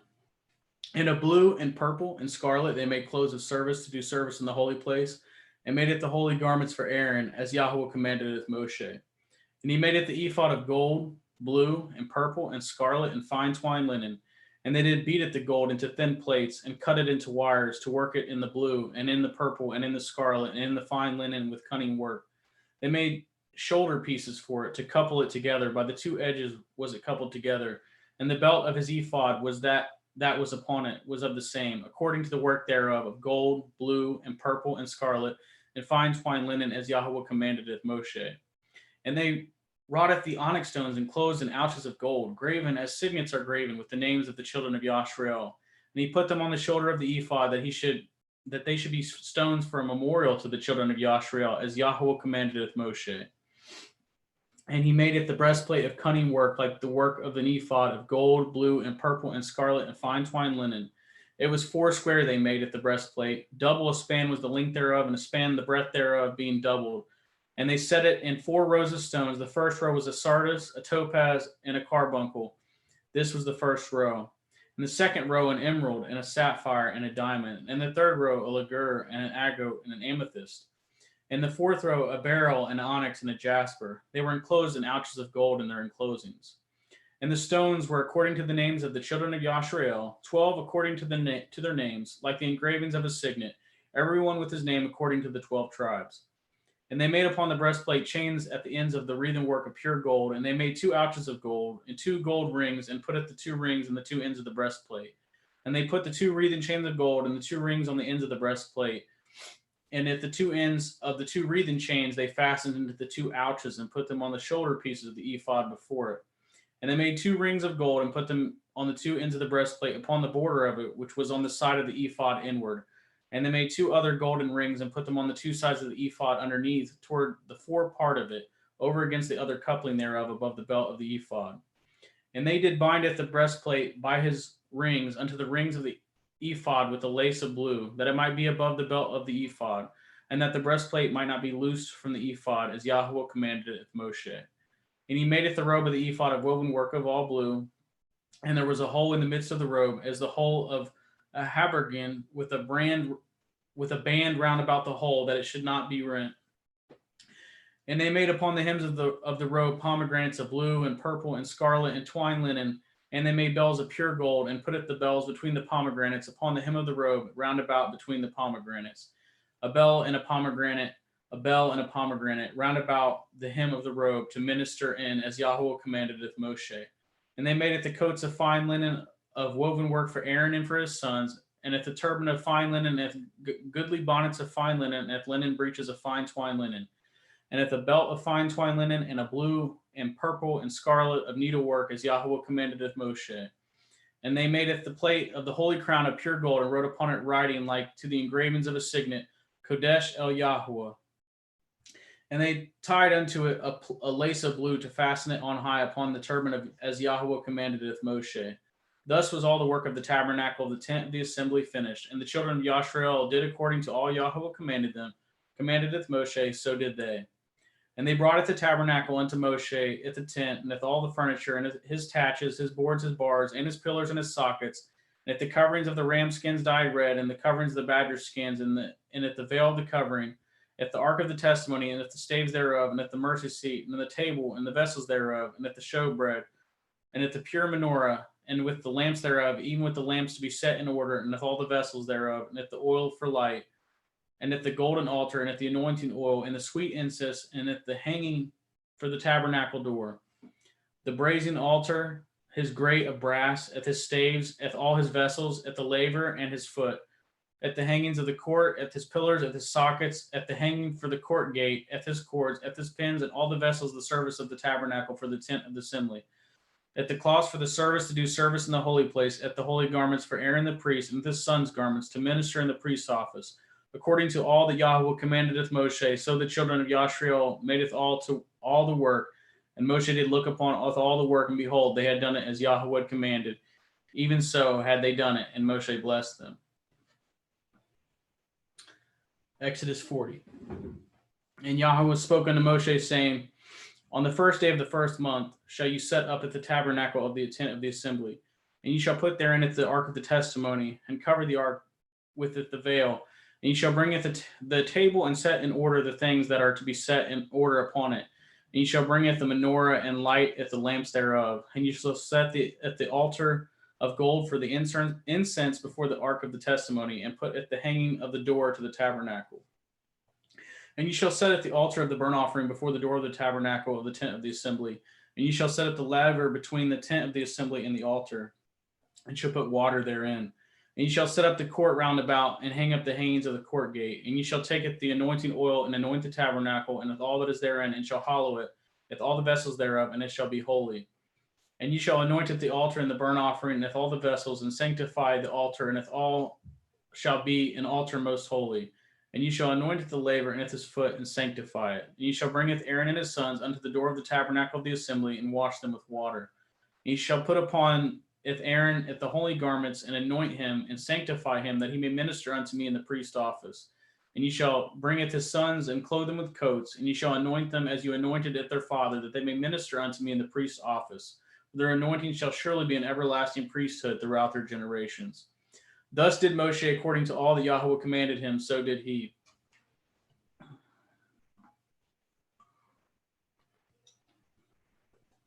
Sorry about that.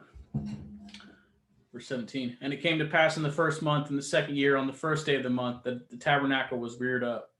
And Moshe reared up at the tabernacle and fastened at the sockets and set up the boards thereof and put at the bars thereof and reared up at the pillars. And he spread abroad at the tent over the tabernacle and put at the covering of the tent up above upon it, as Yahweh commanded Moshe. And he took and put at the testimony into the ark and set at the stays of the ark and put at the mercy seat above upon the ark. And he brought the ark into the tabernacle and set up at the veil of the covering and covered the ark of the testimony, as Yahweh commanded Moshe. And he put the table into the tent of the assembly upon the side of the tabernacle northward without the veil. And he set the bread in order upon it before Yahweh, as Yahweh commanded Moshe. And he put the menorah in the tent of the assembly over against the table on the side of the tabernacle southward. And he lighted the lamps before Yahweh, as Yahweh commanded Moshe. And he put the golden altar in the tent of the assembly before the veil, and he burnt sweet incense thereon, as Yahweh commanded Moshe. And he set up the hanging at the door of the tabernacle, and he put the altar of burnt offering by the door of the tabernacle of the tent of the assembly, and offered upon it the burnt offering and at the meat offering, as Yahweh commanded Moshe. And he sat at the lever between the tent of the assembly and the altar, and put water there, and washed withal. And Moshe and Aaron and his sons washed at their hands and at their feet thereat, and they went into the tent of assembly, and when they came near unto the altar, they washed, as Yahweh commanded Moshe. And he reared up at the court round about the tabernacle of the altar, and set up at the hanging of the court gate. So Moshe finished the work. Then a cloud covered at the tent of the assembly, and the glory of Yahweh filled at the tabernacle. And Moshe was not able to enter into the tent of the assembly, because the cloud abode thereon. And the glory of Yahweh filled at the tabernacle. And when the cloud was taken up over the tabernacle, the children of Yashua went onward in all their journeys. But if the cloud was not taken up, then they journeyed not till the day that it was taken up. For the cloud of Yahweh was upon the tabernacle by day, and fire was upon it by night, in the sight of all the house of Yashrael throughout all their journeys. And that's the book of Exodus. Amen. Thank you, brother.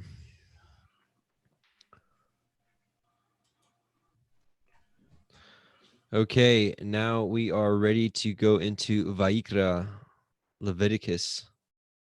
And let me do a quick screen share. And we'll get started.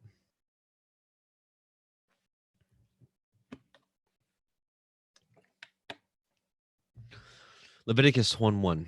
And Yahweh called unto Moshe and spoke unto him out of the tabernacle of the assembly, saying, Speak unto the children of Yashrael, and say unto them, If any man of you bring an offering unto Yahweh, ye shall bring your offering of the cattle, even of the herd and of the flock. If his burnt offering be a burnt sacrifice of the herd, let him offer a male without blemish. He shall offer it of his own voluntary will at the door of the tabernacle of the assembly before Yahweh. And he shall put his hand upon the head of the burnt offering, and it shall be accepted for him to make atonement for him. And he shall kill the bullock before Yahweh. And the priests, Aharon's sons, shall bring the blood and sprinkle the blood round about upon the altar that is by the door of the tabernacle of the assembly. And he shall flay the burnt offering and cut it into his pieces. And the sons of Aharon, the priest, shall put fire upon the altar and lay the wood in order upon the fire. And the priests, Aharon's sons, shall lay the parts, the head, the fat, in order upon the wood that is on the fire, which is upon the altar. But his inwards and his legs shall he wash in water, and the priest shall burn all on the altar to be a burnt sacrifice, an offering made by fire of a sweet savor unto Yahweh. And if his offering be of the flocks, namely of the sheep or of the goats for a burnt sacrifice, he shall bring it a male without blemish, and he shall kill it on the side of the altar northward before Yahweh. And the priests, Aharon's son, shall sprinkle his blood round about the altar, upon the altar. And he shall cut it into his pieces, with his head and his fat, and the priest shall lay them in order on the wood that is on the fire, which is upon the altar. But when he shall wash the inwards and the legs with water, and the priest shall bring it all, and burn it upon the altar, it is a burnt sacrifice, an offering made by fire of a sweet savor unto Yahweh. And if the burnt sacrifice for his offering to Yahweh be of fowls, then he shall bring his offering of turtle doves or of young pigeons. And the priest shall bring it unto the altar, and wring off his head, and burn it on the altar, and the blood thereof shall be wrung out at the side of the altar. And he shall pluck away his crop with his feathers, and cast it beside the altar on the east part, by the place of the ashes. And he shall cleave it with the wings thereof, but it shall not divide it asunder. And the priest shall burn it upon the altar. Upon the wood is it upon the that is upon the fire. It is a burnt sacrifice, an offering made by fire, of a sweet savor unto Yahweh. Leviticus 2. And when any will offer a meat offering unto Yahweh, his offering shall be of fine flour, and he shall pour oil upon it, and put frankincense thereon. And he shall bring it to Aharon's sons, the priests, and he shall take thereout his handful of the flour thereof, and of the oil thereof, with all the frankincense thereof. And the priest shall burn the memorial of it upon the altar, to be an offering made by fire of a sweet savor unto Yahweh. And the remnant of the meat offering shall be Aharon's and his sons. It is a thing most holy of the offerings of Yahweh made by fire. And if you bring an oblation of a meat offering baken in the oven, it shall be matzah cakes of fine flour mingled with oil, or matzah wafers anointed with oil. And if your oblation be a meat offering baken in a pan, it shall be of fine flour, fine unleavened, mingled with oil. Fine flour unleavened, mingled with oil. You shall part it in pieces and pour oil thereon. It is a meat offering. And if your oblation be a meat offering baken in the frying pan, it shall be made of fine flour with oil. And you shall bring the meat offering that is made of these things unto Yahweh. And when it is presented unto the priest, he shall bring it unto the altar. And the priest shall take from the meat offering a memorial thereof, and shall burn it upon the altar. It is an offering made by fire of a sweet savor unto Yahweh. And that which is left of the meat offering shall be Aharon's and his sons. It is a thing most holy of the offerings of Yahweh made by fire. No meat offering which ye shall bring unto Yahweh shall be made with leaven.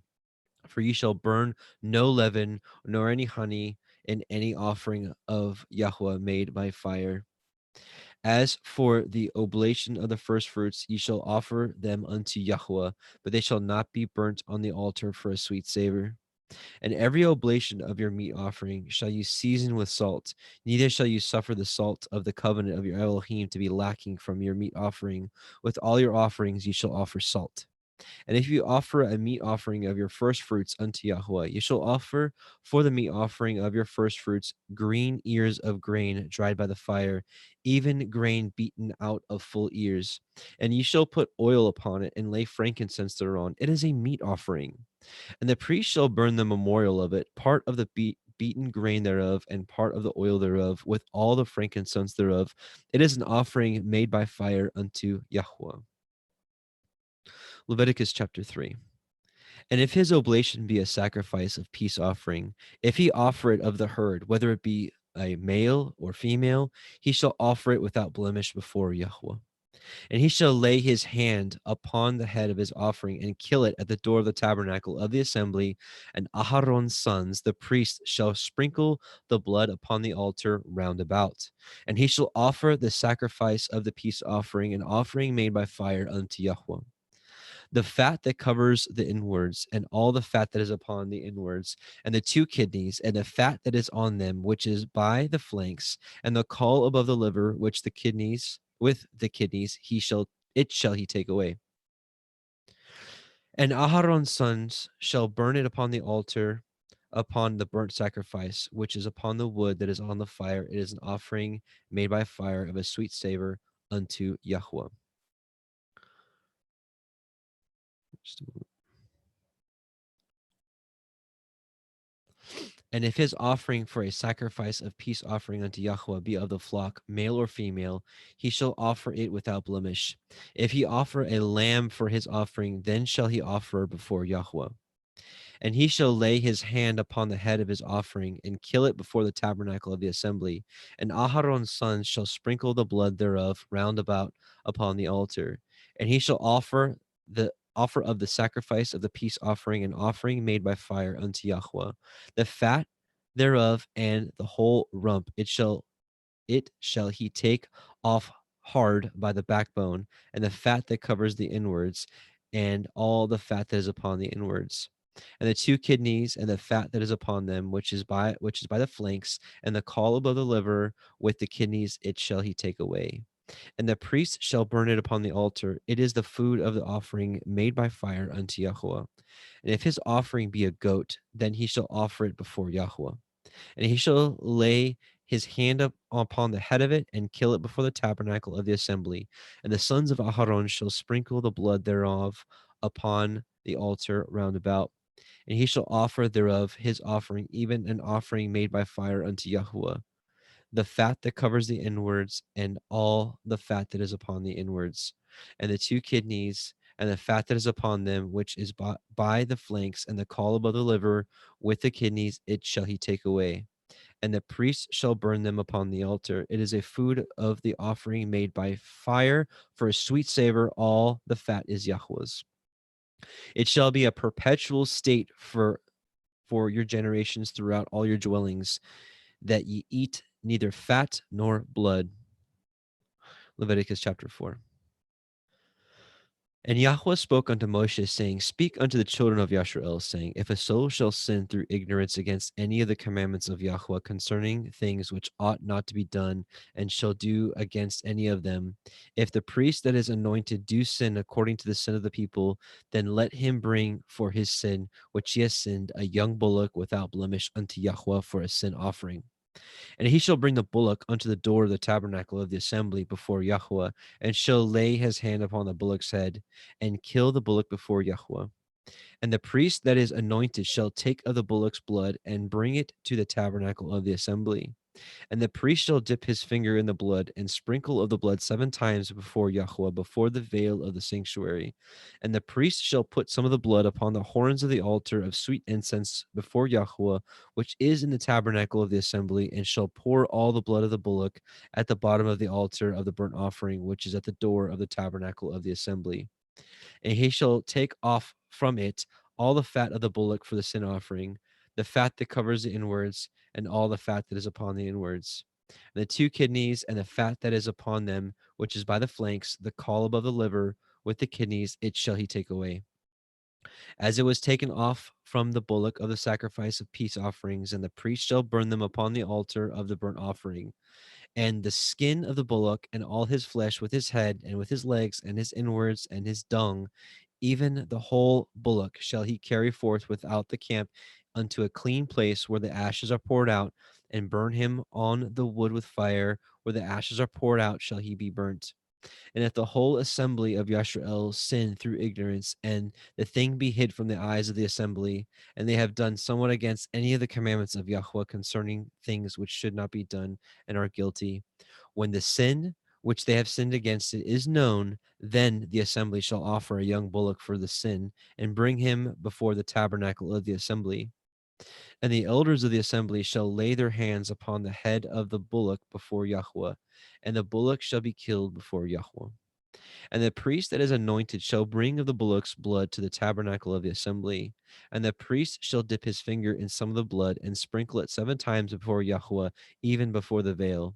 And he shall put some of the blood upon the horns of the altar, which is before Yahweh, that is in the tabernacle of the assembly, and shall pour out all the blood at the bottom of the altar, the burnt offering, which is at the door of the tabernacle of the assembly.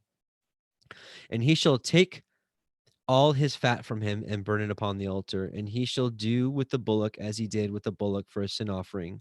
So shall he do with this. And the priest shall make an atonement for them, and it shall be forgiven them. And he shall carry forth the bullock without the camp, and burn him as he burned the first bullock. It is a sin offering for the assembly. When a ruler has sinned and done somewhat through ignorance against any of the commandments of Yahweh Eloheinu concerning things which should not be done, and is guilty, or if his sin wherein he has sinned come to his knowledge, he shall bring his offering, a kid of the goats, a male without blemish. And he shall lay his hand upon the head of the goat, and kill it in the place where they kill the burnt offering before Yahweh. It is a sin offering. And the priest shall take of the blood of the sin offering with his finger, and put it upon the horns of the altar of burnt offering, and shall pour out his blood at the bottom of the altar of burnt offering. And he shall burn all his fat upon the altar, as the fat of the sacrifice of peace offerings. And the priest shall make an atonement for him as concerning his sin, and it shall be forgiven him. And if any one of the common people sin through ignorance, while he does somewhat against any of the commandments of Yahweh concerning things which ought not to be done, and be guilty, or if his sin which he has sinned come to his knowledge, then he shall bring his offering, a kid of the goats, a female without blemish, for his sin which he has sinned. And he shall lay his hand upon the head of the sin offering, and slay the sin offering in the place of the burnt offering. And the priest shall take of the blood thereof with his finger, and put it upon the horns of the altar of burnt offering, and shall pour out all the blood thereof at the bottom of the altar. And he shall take away all the fat thereof, as the fat is taken away from off the sacrifice of peace offerings. And the priest shall burn it upon the altar for a sweet savor unto Yahweh. And the priest shall make an atonement for him, and it shall be forgiven him. And if he bring a lamb for a sin offering, he shall bring it a female without blemish, and he shall lay his hand upon the head of the sin offering, and slay it for a sin offering in the place where they kill the burnt offering. And the priest shall take of the blood of the sin offering with his finger, and put it upon the horns of the altar of burnt offering, and shall pour out all the blood thereof at the bottom of the altar. And he shall take away all the fat thereof, as the fat of the lamb is taken away from the sacrifice of the peace offerings. And the priest shall burn them upon the altar, according to the offerings made by fire unto Yahweh. And the priest shall make an atonement for his sin that he has committed, and it shall be forgiven him.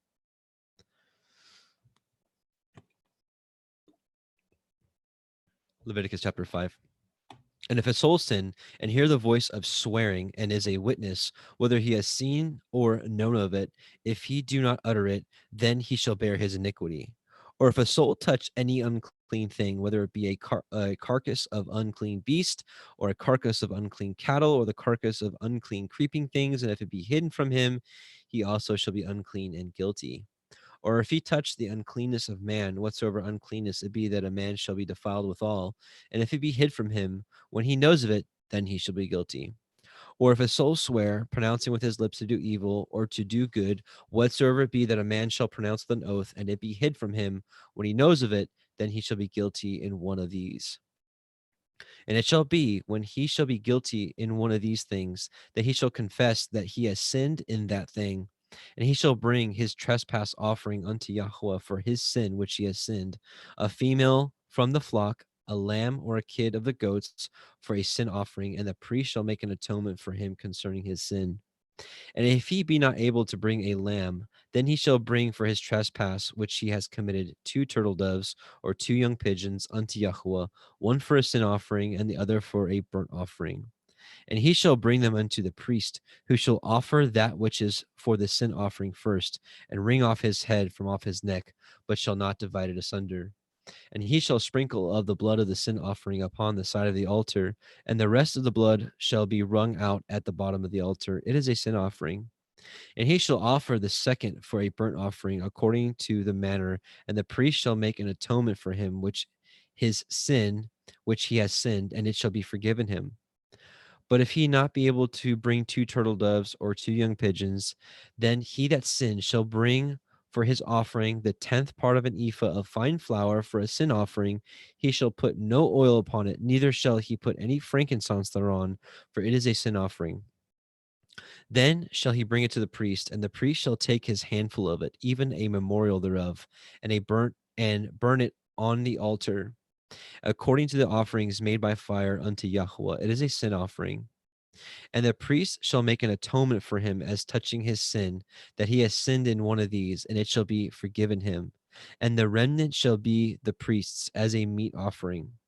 And Yahweh spoke unto Moshe, saying, if a soul commit a trespass and sin through ignorance in the holy things of Yahweh, then he shall bring for his trespass unto Yahweh a ram without blemish out of the flocks, with your estimation by shekels of silver after the shekel of the sanctuary, for a trespass offering. And he shall make amends for the harm that he has done in the holy thing, and shall add the 5th part thereto, and give it unto the priest, and the priest shall make an atonement for him with the ram of the trespass offering, and it shall be forgiven him. And if a soul sin and commit any of these things which are forbidden to be done by the commandments of Yahweh, though he knew it not, yet is he guilty, and shall bear his iniquity. And he shall bring a ram without blemish out of the flock with your estimation for a trespass offering unto the priest, and the priest shall make an atonement for him concerning his ignorance, wherein he erred and knew it not, and it shall be forgiven him. It is a trespass offering. He has certainly trespassed against Yahweh. Leviticus chapter 6. And Yahweh spoke unto Moshe, saying, if a soul sin and commit a transgression against Yahweh, and lie unto his neighbor in that which was delivered him to keep, or in fellowship, or in a thing taken away by violence, or has deceived his neighbor, or have found that which is lost, and lies concerning it, and swears falsely in any of these that a man does, sinning therein, then it shall be, because he has sinned and is guilty, that he shall restore that which he took violently away. The thing which he has deceitfully gotten, or that which was delivered to him, or the lost thing which he found, or all that about which he has sworn falsely, he shall even restore it to the principal. And he shall add a fifth part more thereto, and give it unto him whom it appertains in the day of his trespass offering.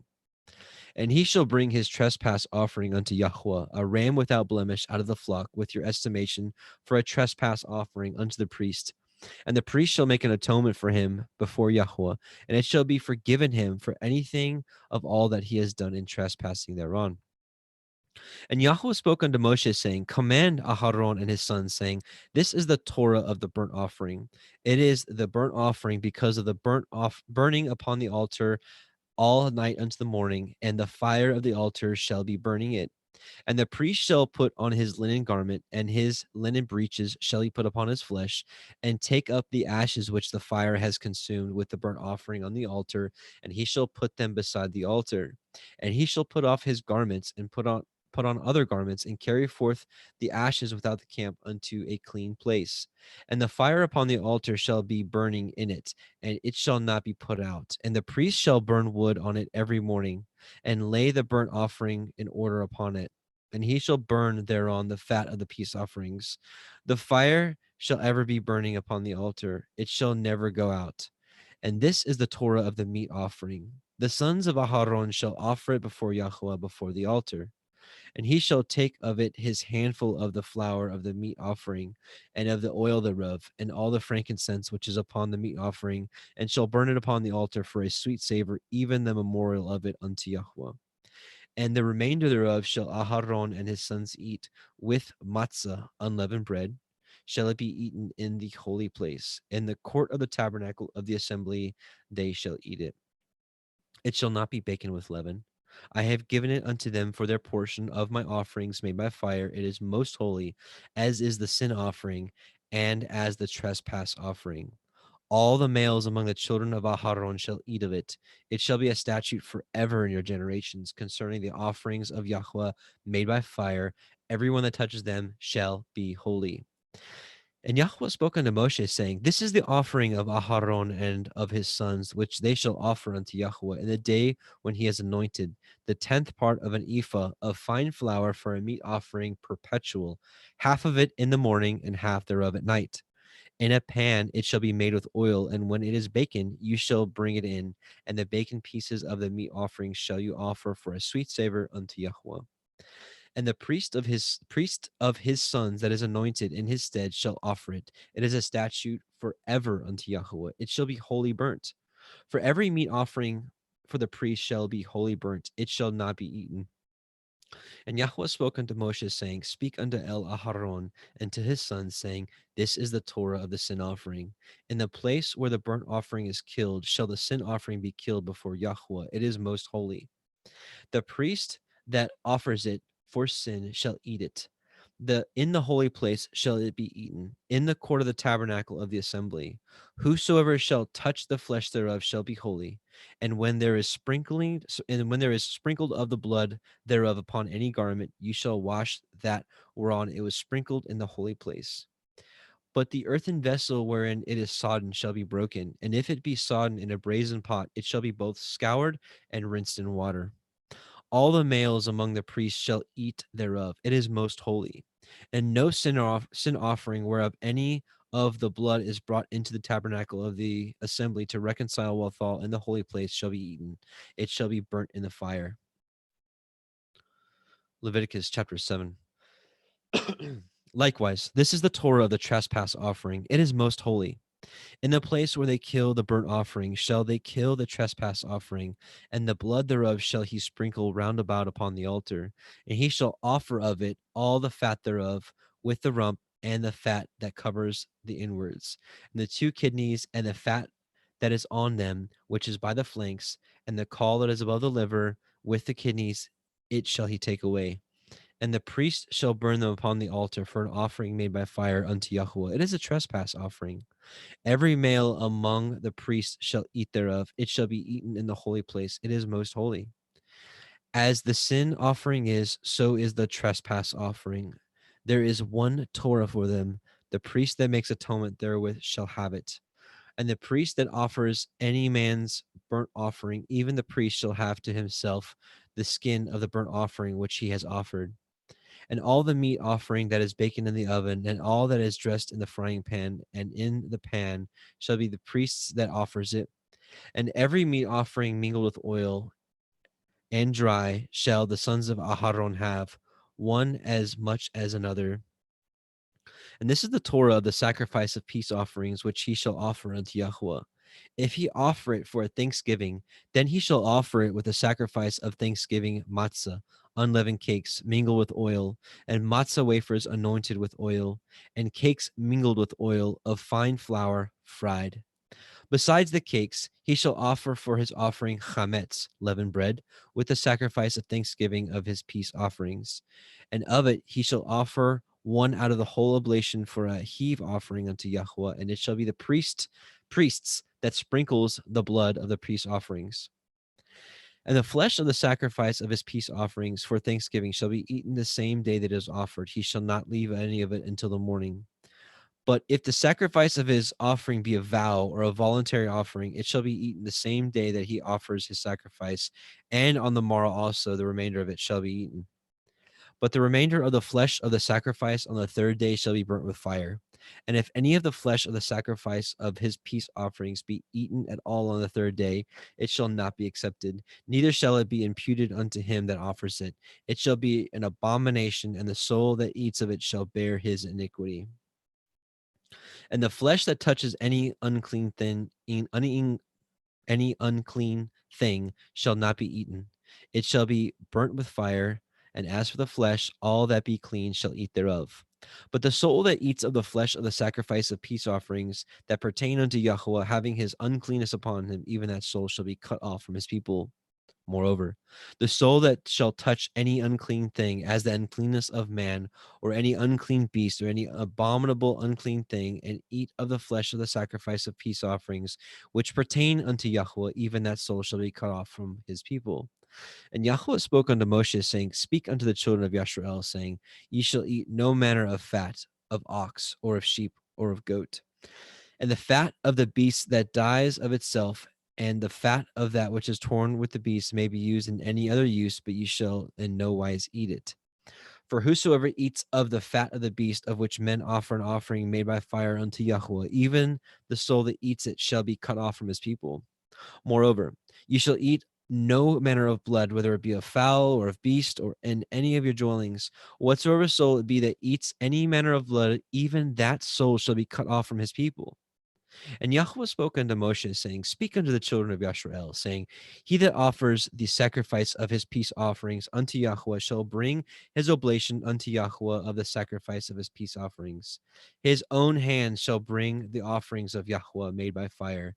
The fat with the breast it shall he bring, that the breast may be waved for a wave offering before Yahuwah. And the priest shall burn the fat upon the altar, but the breast shall be Aharon's and his sons. And the right shoulder shall you give unto the priest for a heave offering of the sacrifices of your peace offerings. He among the sons of Aharon that offers the blood of the peace offerings and the fat shall have the right shoulder for his part. For the wave breast and the heave shoulder have I taken of the children of Yisrael from off the sacrifices of their peace offerings, and have given them unto Aharon the priest and unto his sons by a statute forever from among the children of Yisrael. This is the portion of the anointing of Aharon, and of the anointing of his sons out of the offerings of Yahweh made by fire in the day when he presented them to minister unto Yahweh in the priest's office, which Yahweh commanded to be given them of the children of Yashrael in the day that he anointed them by a statute forever throughout their generations. This is the Torah of the burnt offering, of the meat offering, and of the sin offering, and of the trespass offering, and of the consecrations, and of the sacrifice of the peace offerings, which Yahweh commanded Moshe in Mount Sinai in the day that he commanded the children of Yashrael to offer their oblations unto Yahweh in the wilderness of Sinai.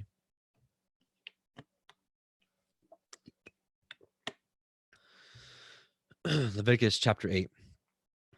And Yahweh spoke unto Moshe, saying, Take Aharon and his sons with him, and the garments, and the anointing oil, and the bullock for a sin offering, and the 2 rams, and a basket of matzah, unleavened bread, and gather all the assembly together unto the door of the tabernacle of the assembly.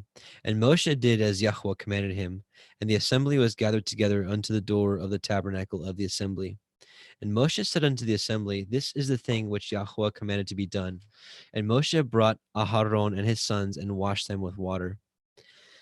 And he put upon him the coat and girded him with the belt and clothed him with the robe and put the ephod upon him and girded him with the belt of the ephod and bound it unto him therewith. And he put the breastplate upon him. Also he put the breastplate of the Urim and the Thummim, and he put the turban upon his head. Also upon the turban, even upon his forefront, did he put the golden plate, the holy crown, as Yahweh commanded Moshe. And Moshe took the anointing oil and anointed the tabernacle and all that was therein and sanctified them. And he sprinkled thereof upon the altar 7 times and anointed the altar and all his vessels, both the laver and his foot, to sanctify them. And he poured of the anointing oil upon Aharon's head and anointed him to sanctify him. And Moshe brought Aharon's sons and put coats upon them and girded them with belts and put bonnets upon them as Yahweh commanded Moshe. And he brought the bullock for a sin offering, and Aharon and his sons laid their hands upon the head of the bullock for a sin offering, and he slew it. And Moshe took the blood and put it upon the horns of the altar round about with his finger, and purified the altar, and poured the blood at the bottom of the altar, and sanctified it to make reconciliation upon it. And he took all the fat that was upon the inwards, and the caul above the liver, and the 2 kidneys, and their fat, and Moshe burned it upon the altar. But the bullock and his hide, and his flesh, and his dung, he burnt with fire without the camps, as Yahweh commanded Moshe. And he brought the ram for a burnt offering, and Aharon and his sons laid their hands upon the head of the ram, and he killed it. And Moshe sprinkled the blood upon the altar round about. And he cut the ram into pieces, and Moshe burnt the head and the pieces and the fat. And he washed the inwards and the legs in water, and Moshe burnt the whole ram upon the altar. It was a burnt sacrifice for a sweet savor and an offering made by fire unto Yahweh, as Yahweh commanded Moshe. And he brought the other ram, the ram of consecration, and Aharon and his sons laid their hands upon the head of the ram, and he slew it. And Moshe took of the blood of it and put it upon the tip of Aharon's right ear, and upon the thumb of his right hand, and upon the great toe of his right foot. And he brought Aharon's sons, and Moshe put of the blood upon the tip of their right ear, and upon the thumbs of their right hands, and upon the great toes of their right feet. And Moshe sprinkled the blood upon the altar round about. And he took the fat and the rump, and all the fat that was upon the inwards, and the caul above the liver, and the 2 kidneys, and their fat, and the right shoulder. And out of the basket of matzah that was before Yahweh, he took 1 matzah cake, and a cake of oiled bread, and 1 wafer, and put them on the fat, and upon his right shoulder. And he put all upon Aharon's hands, and upon his sons' hands, and waved them for a wave offering before Yahweh. And Moshe took them from off their hands and burnt them on the altar upon the burnt offering. They were consecrations for a sweet savor. It is an offering made by fire unto Yahweh. And Moshe took the breast and waved it for a wave offering before Yahweh. For of the ram of consecration, it was Moshe's part. as Yahweh commanded Moshe. And Moshe took of the anointing oil and of the blood which was upon the altar, and sprinkled it upon Aharon and his garments, and upon his sons garments with him, and sanctified Aharon and his garments, and his sons' garments with him. And Moshe said unto Aharon and to his sons, boil the flesh at the door of the tabernacle of the assembly, and there eat it with the bread that is in the basket of consecrations, as I commanded, saying, Aharon and his sons shall eat it. And that which remains of the flesh and of the bread shall ye burn with fire. And ye shall not go out of the door of the tabernacle of the assembly in 7 days, until the days of your consecration be at an end. For 7 days shall he consecrate you. As he has done this day, so Yahweh has commanded to do, to make an atonement for you. Therefore shall you abide at the door of the tabernacle of the assembly day and night 7 days, and guard the watch of Yahweh, that ye die not, for so I am commanded. So Aharon and his sons did all things which Yahweh commanded by the hand of Moshe. Leviticus chapter 9. And it came to pass on the 8th day that Moshe called Aharon and his sons and the elders of Yisrael, and he said unto Aharon, take a young calf for a sin offering, and a ram for a burnt offering without blemish, and offer them before Yahweh. And unto the children of Yisrael you shall speak, saying, take ye a kid of the goats for a sin offering, and a calf and a lamb, both of the first year, without blemish, for a burnt offering. Also a bullock and a ram for peace offerings to sacrifice before Yahweh, and a meat offering mingled with oil, for today Yahweh will appear unto you. And they brought which Moses commanded before the tabernacle of the assembly, and all the assembly drew near and stood before Yahweh. And Moshe said, this is the thing which Yahweh commanded that you should do, and the glory of Yahweh shall appear unto you. And Moshe said unto Aharon, go unto the altar and offer your sin offering and your burnt offering, and make an atonement for yourself and for the people, and offer the offering of the people, and make an atonement for them, as Yahweh has commanded. Aharon therefore went unto the altar and slew the calf of the sin offering, which was for himself. And the sons of Aharon brought the blood unto him, and he dipped his finger in the blood, and put it upon the horns of the altar, and poured out the blood at the bottom of the altar. But the fat and the kidneys and the caul above the liver of the sin offering he burned upon the altar, as Yahweh commanded Moshe. And the flesh and the hide he burnt with fire without the camp, and he slew the burnt offering. And Aharon's sons presented unto him the blood, which he sprinkled round about upon the altar. And they presented the burnt offering unto him with the pieces thereof, and the head, and he burnt them upon the altar. And he did wash the inwards and the legs, and burnt them upon the burnt offering on the altar. And he brought the people's offering, and took the goat, which was the sin offering for the people, and slew it, and offered it for sin as the first. And he brought the burnt offering, and offered it according to the manner. And he brought the meat offering, and took a handful thereof, and burnt it upon the altar, beside the burnt offering of the burnt sacrifice of the morning. He slew also the bullock and the ram for a sacrifice of peace offerings, which was before the people. And Aharon's sons presented unto him the blood, which he sprinkled upon the altar round about. And the fat of the bullock and of the ram, the rump, and that which covers the inwards, and the kidneys, and the caul above the liver. And they put the fat upon the breasts, and he burnt the fat upon the altar. And the breasts and the right shoulder Aharon waved for a wave offering before Yahweh, as Moshe commanded. And Aharon lifted up his hand toward the people, and blessed them, and came down from offering of the sin offering, and the burnt offering, and peace offerings.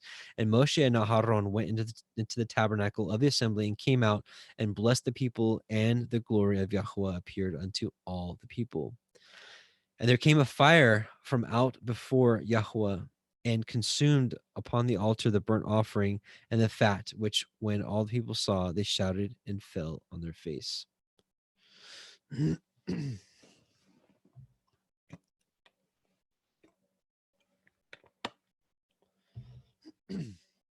Leviticus 10.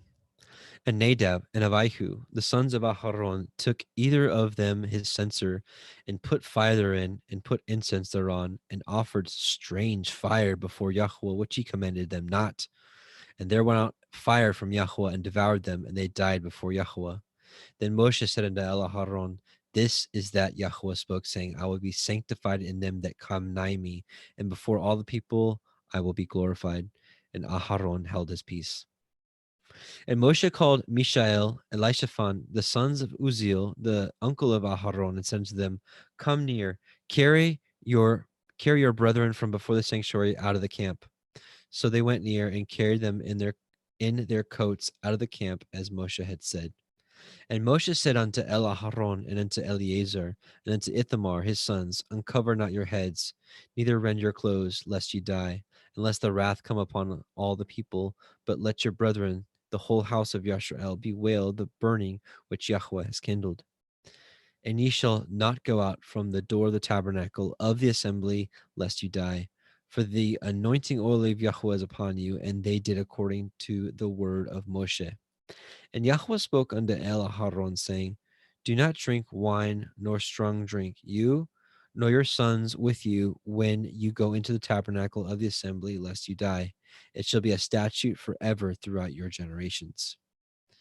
And that ye may put difference between holy and unholy, and between unclean and clean, and that ye may teach the children of Yashrael all the statutes which Yahweh had spoken unto them by the hand of Moshe. And Moshe spoke unto Aharon and unto Eleazar and unto Ithamar and his sons that were left, take the meat offering that remains of the offerings of Yahweh made by fire, and eat it without leaven beside the altar, for it is most holy. And ye shall eat it in the holy place, because it is your due and your sons' due of the sacrifices of Yahweh made by fire, for so I am commanded.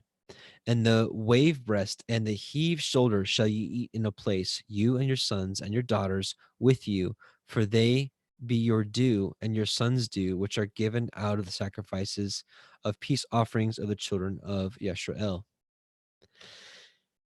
And the heave shoulder and the wave breast shall they bring with the offerings made by fire of the fat, to wave it for a wave offering before Yahweh, and it shall be yours and your sons with you by a statute forever, as Yahweh has commanded. And Moshe diligently sought the goat of the sin offering, and behold, it was burnt. And he was angry with Eleazar and Ithamar and his sons of Aaron, which were left alive, saying, wherefore have ye not eaten of the sin offering in the holy place, seeing it is most holy? And Elohim has given it to you to bear the iniquities of the assembly, to make atonement for them before Yahweh. Behold, the blood of it was not brought in with the holy place. You should indeed have eaten it in the holy place, as I have commanded. And Aharon said unto Moshe, behold, this day have they offered their sin offering and their burnt offering before Yahweh, and such things have befallen me. And if I have eaten the sin offering today, should it have been accepted in the sight of Yahweh? And when Moshe heard that, he was content. Leviticus chapter 11. And Yahweh spoke unto Moshe and to Aharon, saying unto them, speak unto the children of Yashrael, saying, these are the beasts which ye shall eat among all the beasts that are on the earth. And whatsoever parts the hoof, and is cloven-footed, and chews the cud among the beasts, that ye shall eat. Nevertheless, these shall you not eat of them that chew the cud, or of them that divide the hoof, as the camel, because he chews the cud, but divides not the hoof, he is unclean unto you. And the coney, because he chews the cud, but divides not the hoof, he is unclean unto you. And the hare, because he chews the cud, but divides not the hoof, he is unclean to you.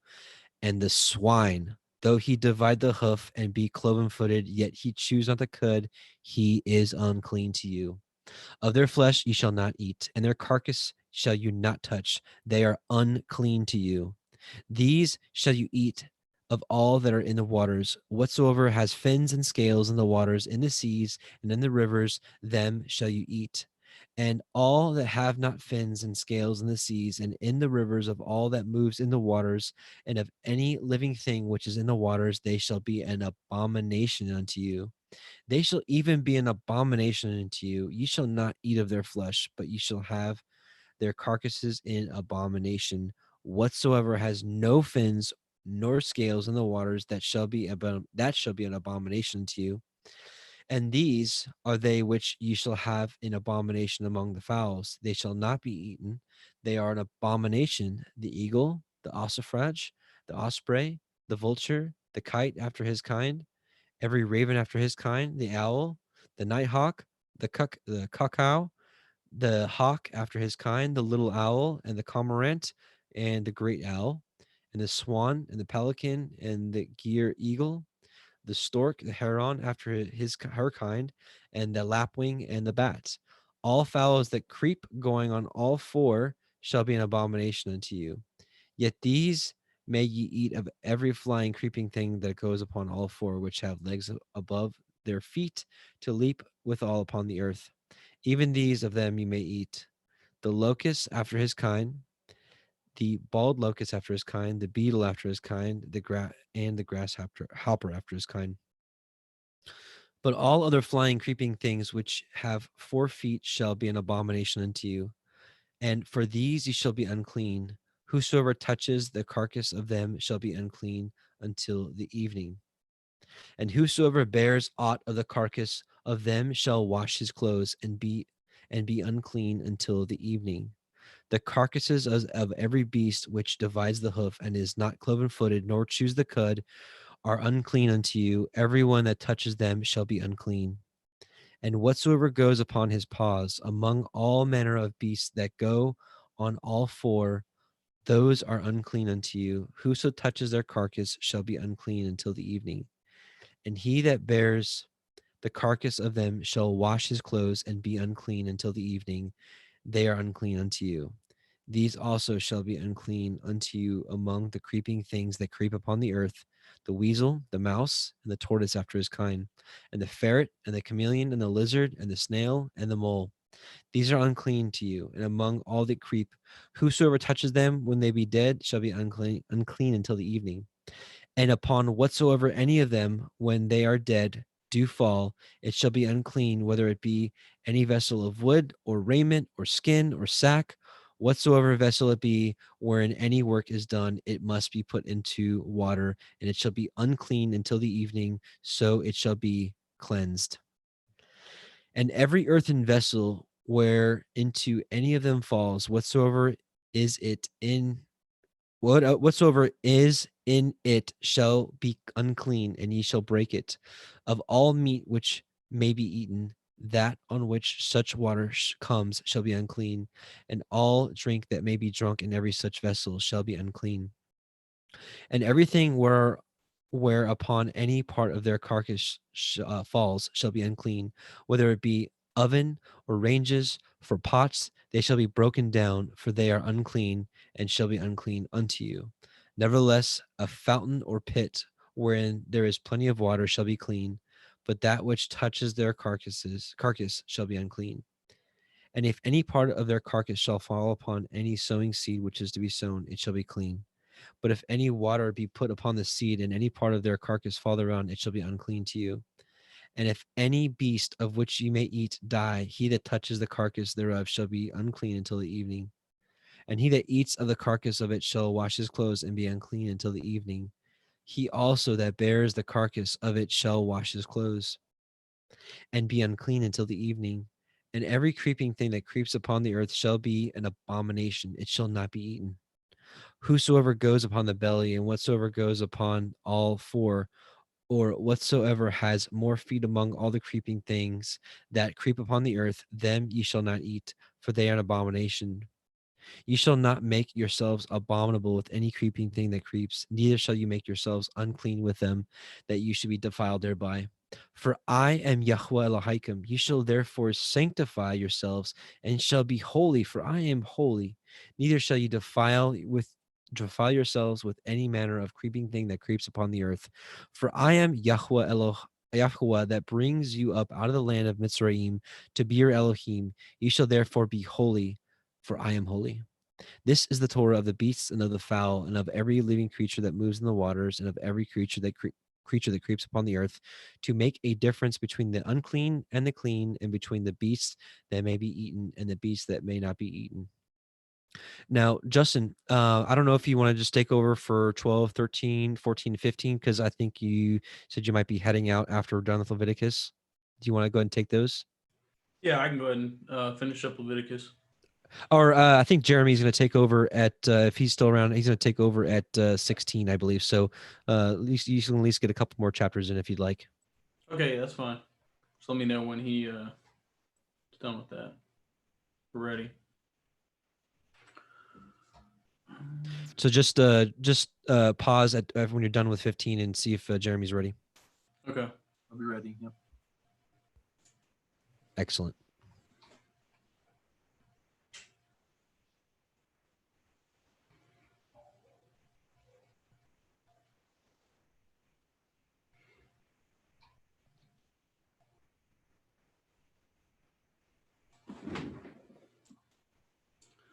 Leviticus 12.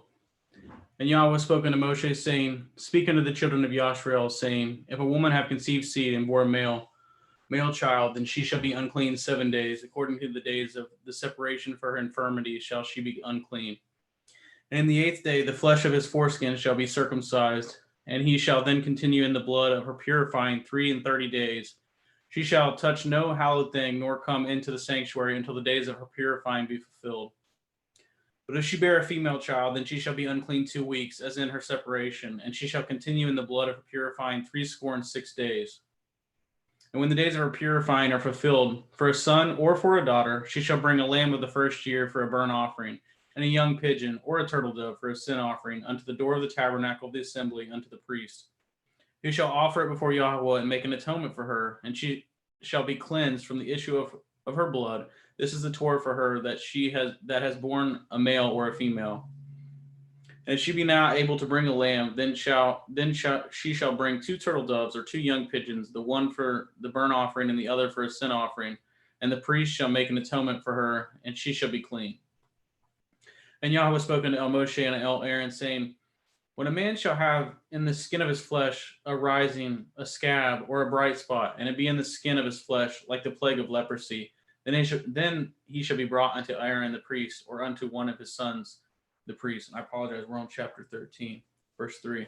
And the priest shall look on at the plague, and in the skin of his flesh, when the hair in the plague is turned white, and the plague in sight be deeper than the skin of his flesh, it is a plague of leprosy, and the priest shall look on him and pronounce him unclean.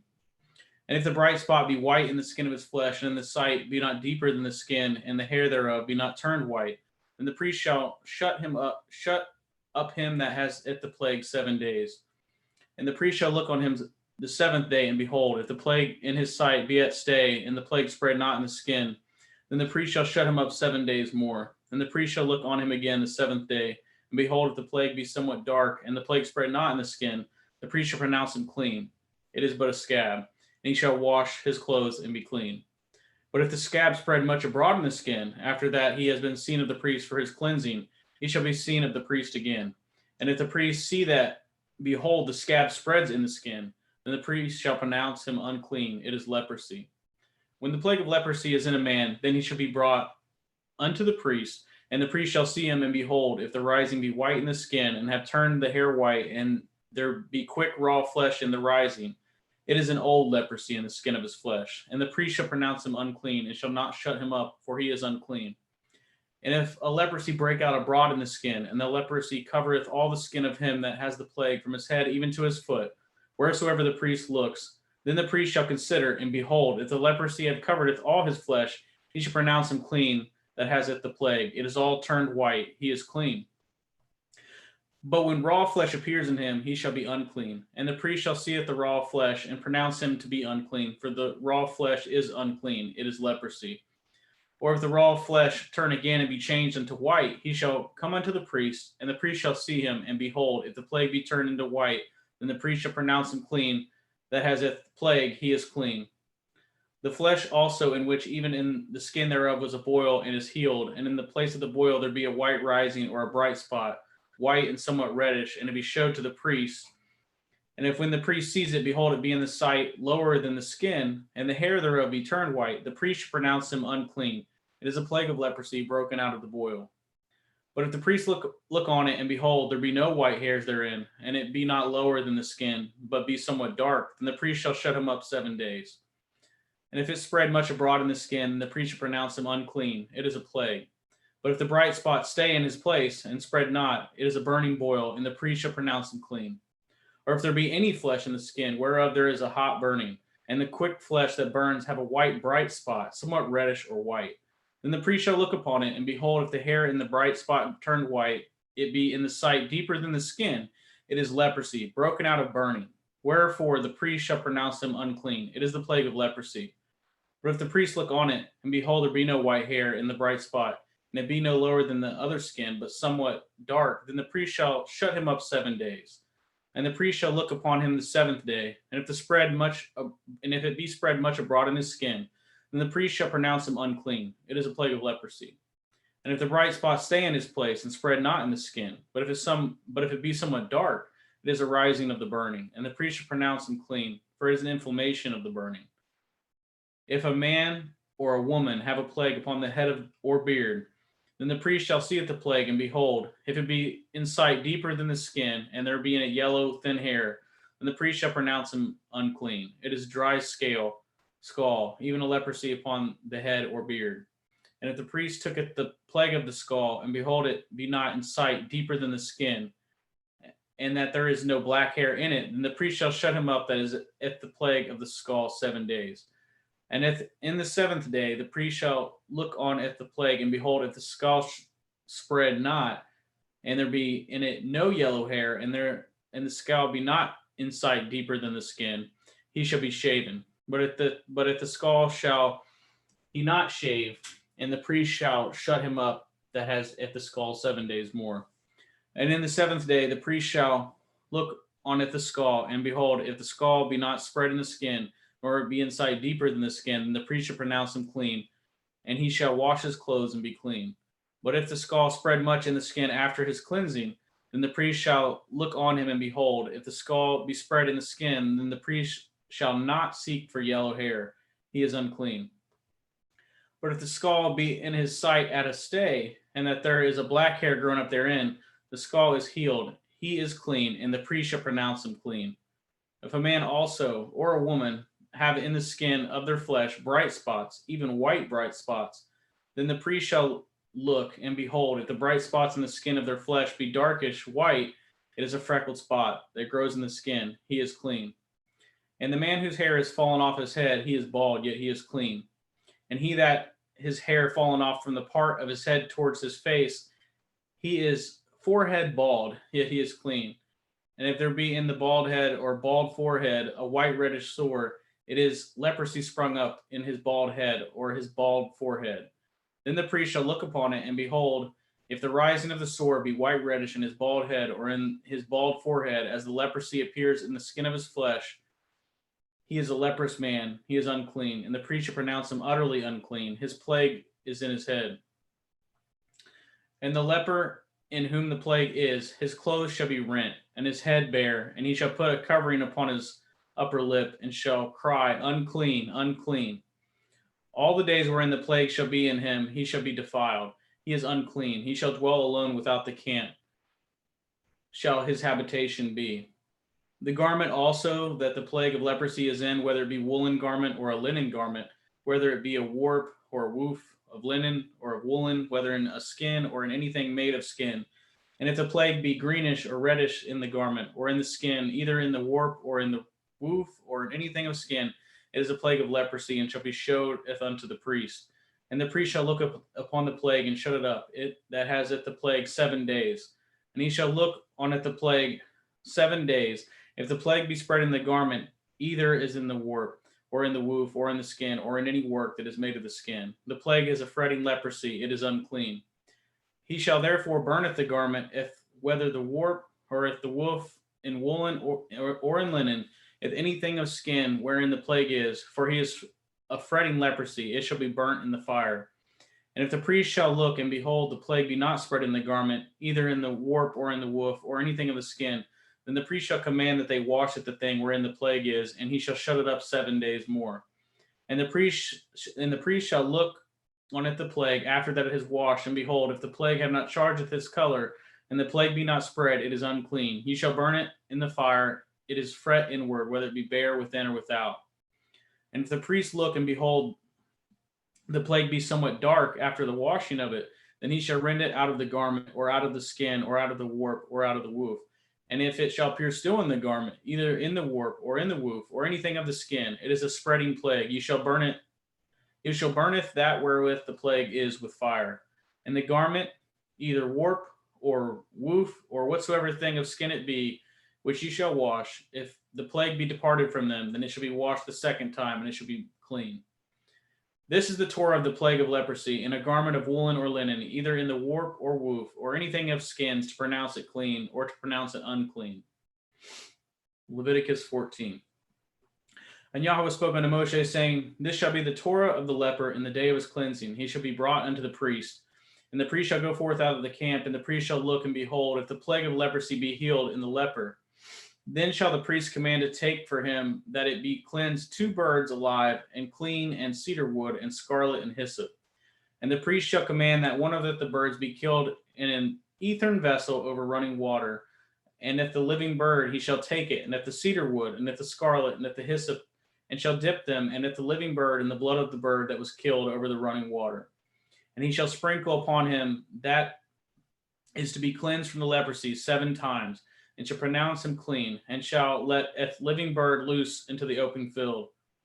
And he that is to be cleansed shall washeth his clothes, and shave off all his hair, and wash himself in water, that he may be clean. And after that he shall come into the camp, and shall tarry abroad out of his tent 7 days. But it shall be on the 7th day that he shall shaveth all his hair off of his head, and if his beard, and if his eyebrows, even if all the hair he shall have, shave off. And he shall washeth his clothes, also he shall washeth his flesh in water, and he shall be clean. And on the 8th day he shall take 2 lambs without blemish, and 1 ewe lamb of the first year without blemish, and 3/10 deals of fine flour for a meat offering, mingled with oil, and 1 log of oil.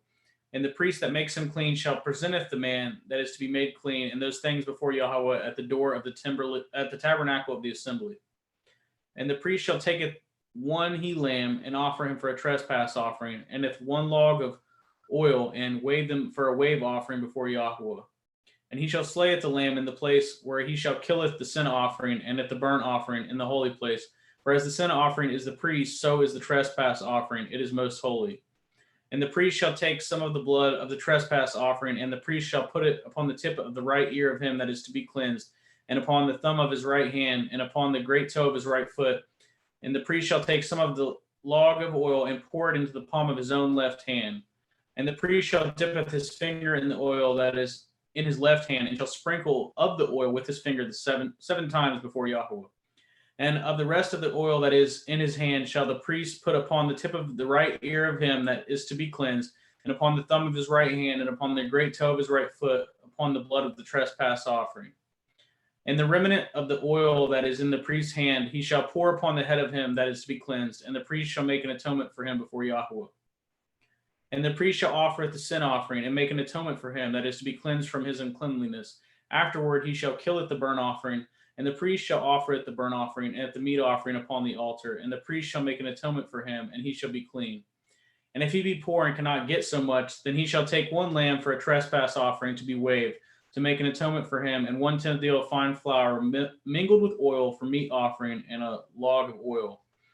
And 2 turtle doves, or 2 young pigeons, such as he is able to get, and the one shall be a sin offering, and the other a burnt offering. And he shall bring them on the 8th day for his cleansing unto the priest, unto the door of the tabernacle of the assembly before Yahweh.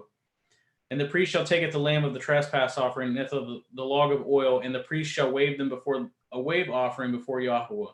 And he shall kill the lamb of the trespass offering, and the priest shall take some of the blood of the trespass offering, and put it upon the tip of the right ear of him that is to be cleansed, and upon the thumb of the right hand, and upon the great toe of his right foot.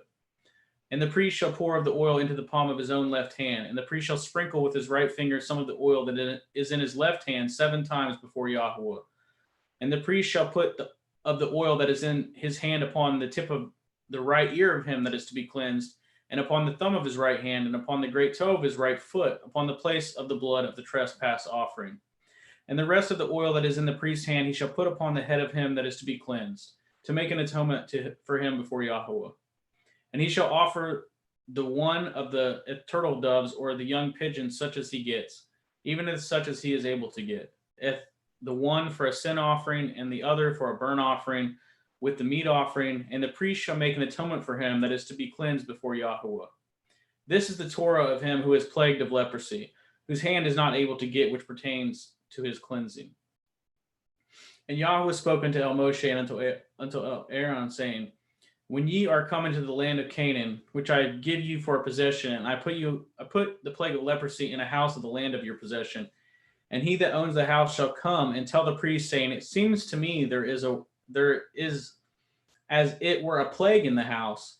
Then the priest shall command that they emptieth the house before the priest, go in unto the sea at the plague, that all that is in the house be not made unclean. And afterward the priest shall go in to see at the house. And he shall look on it the plague, and behold, if the plague be in the walls of the house with hollow stakes, greenish or reddish, which in the sight are lower than the wall, then the priest shall go out of the house to the door of the house, and shut up the house 7 days. And the priest shall come again the 7th day, and shall look, and behold, if the plague be spread in the walls of the house, then the priest shall command that they take away the stones in which the plague is, and they shall cast them in the unclean place without the city. And he shall cause the house to be scrapped within round about, and they shall pour out the dust that they scrape off without the city into an unclean place. And they shall take other stones and put them in the place of those stones. And he shall take other mortar, and he shall plaister at the house.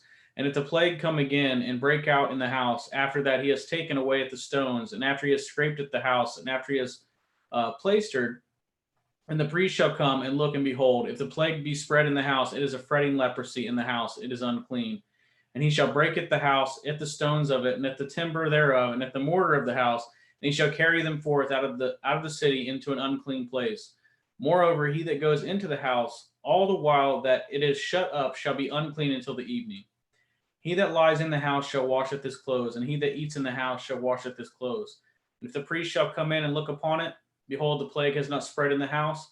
After the house was plaistered, then the priest shall pronounce that the house clean, because the plague is healed. And he shall take to cleanse at the house 2 birds, and cedar wood, and scarlet, and hyssop. And he shall killeth one of the birds in an earthen vessel over running water. And he shall take at the cedar wood, and at the hyssop, and at the scarlet, and at the living bird, and dip them in the blood of the slain bird, and in the running water, and sprinkle the house 7 times. And he shall cleanse at the house with the blood of the bird, and the running water, and with the living bird, and with the cedar wood, and with the hyssop, and with the scarlet. But he shall let go at the living bird out of the city into the open fields, and make an atonement for the house, and it shall be clean. This is the Torah for all manner of plague of leprosy and scall, and for the leprosy of a garment, and of a house, and for a rising, and for a scab, and for a bright spot, to teach when it is unclean and when it is clean. This is the Torah of leprosy. Leviticus 15. And Yahweh spoke unto Moshe and unto Aaron, saying, speak unto the children of Israel, and say unto them, when any man has a running issue out of his flesh, because of his issue, he is unclean. And this shall be his uncleanliness if in his issue, whether his flesh run with his issue, or his flesh be stopped from his issue, it is his uncleanliness. Every bed whereon he lies that has the issue is unclean, and everything whereon he sits shall be unclean.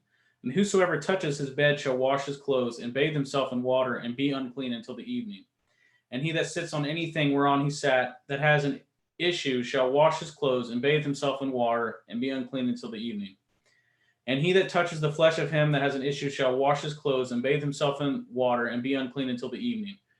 And if he that has the issue spit upon him that is clean, then he shall wash his clothes, and bathe himself in water, and be unclean until the evening. And whatsoever he rides upon that has the issue shall be unclean. And whosoever touches anything that was under him shall be unclean until the evening. And he that bears any of those things shall wash his clothes, and bathe himself in water, and be unclean until the evening. And whomsoever he touches that has the issue, and has not rinsed his hands in the water, he shall wash his clothes, and bathe himself in water, and be unclean until the evening. And the vessel of earth that he touches, which has the issue, shall be broken, and every vessel of wood shall be rinsed in water. And when he that has an issue is cleansed of his issue, then he shall number to himself 7 days for his cleansing, and wash his clothes, and bathe his flesh in running water, and shall be clean. And on the 8th day he shall take to him 2 turtle doves and 2 young pigeons, and come before Yahweh unto the door of the tabernacle of the assembly, and give them unto the priests. And the priest shall offer them, the one for a sin offering, and the other for a burnt offering. And the priest shall make an atonement for him before Yahweh for his issue. And if any man's seed of copulation go out from him, then he shall washeth all his flesh in water, and be unclean until the evening. And every garment and every skin whereon is the seed of copulation shall be washed with water, and be unclean until the evening. The woman also with whom man shall lie with seed of copulation, they shall both bathe themselves in water, and be unclean until the evening. And if a woman have an issue, and her issue in her flesh be blood, she shall be put apart 7 days, and whosoever touches her shall be unclean until the evening. And everything that she lies upon in her separation shall be unclean. Everything also that she sits upon shall be unclean. And whosoever touches her bed shall wash his clothes, and bathe himself in water, and be unclean until the evening. And whosoever touches anything that she sat upon shall wash his clothes, and bathe himself in water, and be unclean until the evening. And if it be on her bed, or anything whereon she sits, when he touches it, he shall be unclean until the evening. And if any man lie with her at all, and her flowers be upon him, he shall be unclean 7 days, and all the bed whereon he lies shall be unclean. And if a woman have an issue of her blood many days out of the time of her separation, or if it run beyond the time of her separation, all the days of the issue of her uncleanliness shall be as the days of her separation. So she shall be unclean. Every bed whereon she lies, all the days of her issue shall be unto her as the bed of her separation, and whatsoever she sits upon shall be unclean, as the uncleanliness of her separation.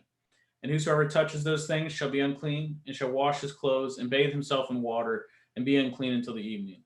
But if she be cleansed of her issue, then shall she number to herself 7 days, and after that she shall be clean. And on the 8th day she shall take unto her 2 turtle doves and 2 young pigeons, and bring them unto the priest to the door of the tabernacle of the assembly. And the priest shall offereth one for a sin offering, and the other for a burnt offering. And the priest shall make an atonement for her before Yahweh for the issue of her uncleanliness. Thus shall you separate the children of Yashrael from their uncleanliness, that they die not in their uncleanliness when they defile with my tabernacle that is among them. This is the Torah of him that has an issue, and of him whose seed goes from him, and is defiled therewith. And of her that is sick of her flowers, and of him that haseth an issue, of the man and of the woman, and of him that lies with her, that is unclean. Thank you, brother. Brother Jeremy, you ready? Yes, sir. Yes, sir. Where's my buttons? There we go. Leviticus 16. And Yahweh spoke unto Moshe after the death of the 2 sons of Aharon when they offered before Yahweh and died. And Yahweh said unto El Moshe, speak unto El Aharon your brother, that he come not at all times into the holy place within the veil before the mercy seat, which is upon the ark, that he die not. For I will appear in the cloud upon the mercy seat. Thus shall Aharon come into the holy place with a young bullock for a sin offering, and a ram for a burnt offering. And he shall put on the holy linen coat, and he shall have the linen breeches upon his flesh, and he shall be girded in a linen belt with linen turban shall he be attired.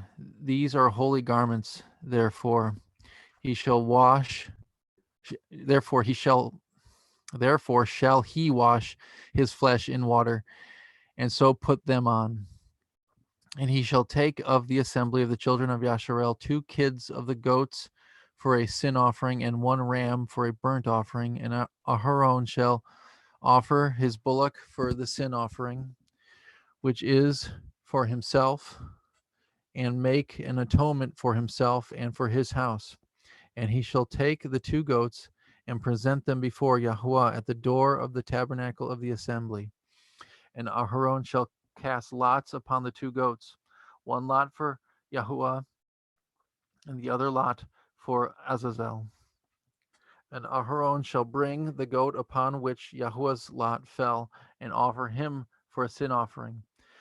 But the goat on which the lot fell to be for Azazel shall be presented alive before Yahuwah to make an atonement with him and to let him go for Azazel into the wilderness.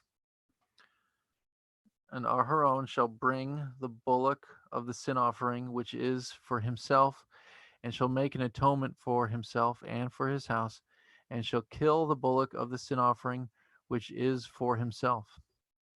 And he shall take a censer full of burning coals of fire from off the altar before Yahuwah, in his hands full of sweet incense beaten small, and bring it within the veil. And he shall put the incense upon the fire before Yahuwah, that the cloud of the incense may cover the mercy seat that is upon the testimony, that he die not. And he shall take of the blood of the bullock and sprinkle it with his finger upon the mercy seat eastward. Before the mercy seat shall he sprinkle the blood with his finger 7 times.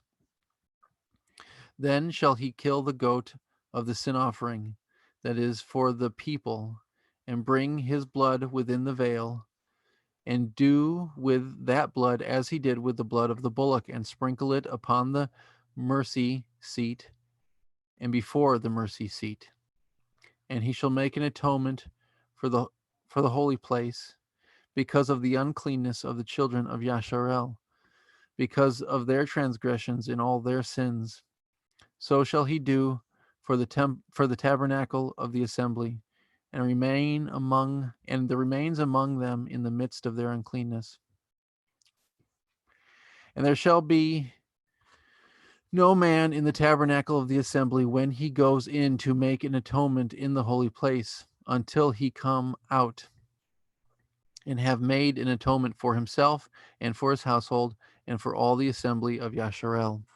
And he shall go out unto the altar that is before Yahuwah, and make an atonement for it, and shall take of the blood of the bullock and of the blood of the goat, and put it upon the horns of the altar round about. And he shall sprinkle of the blood upon it with his finger 7 times, and cleanse it, and hallow it from the uncleanness of the children of Yasharel.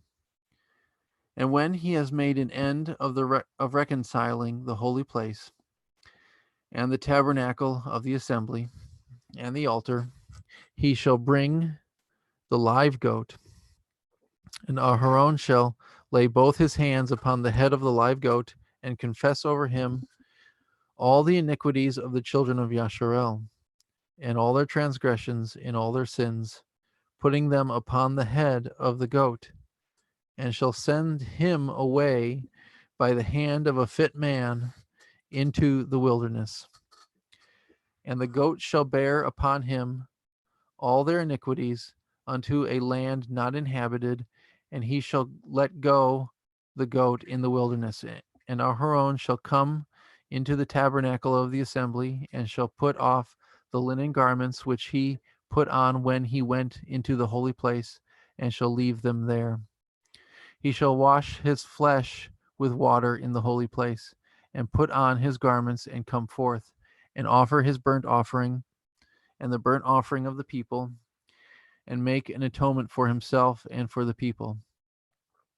And the fat of the sin offering shall he burn upon the altar.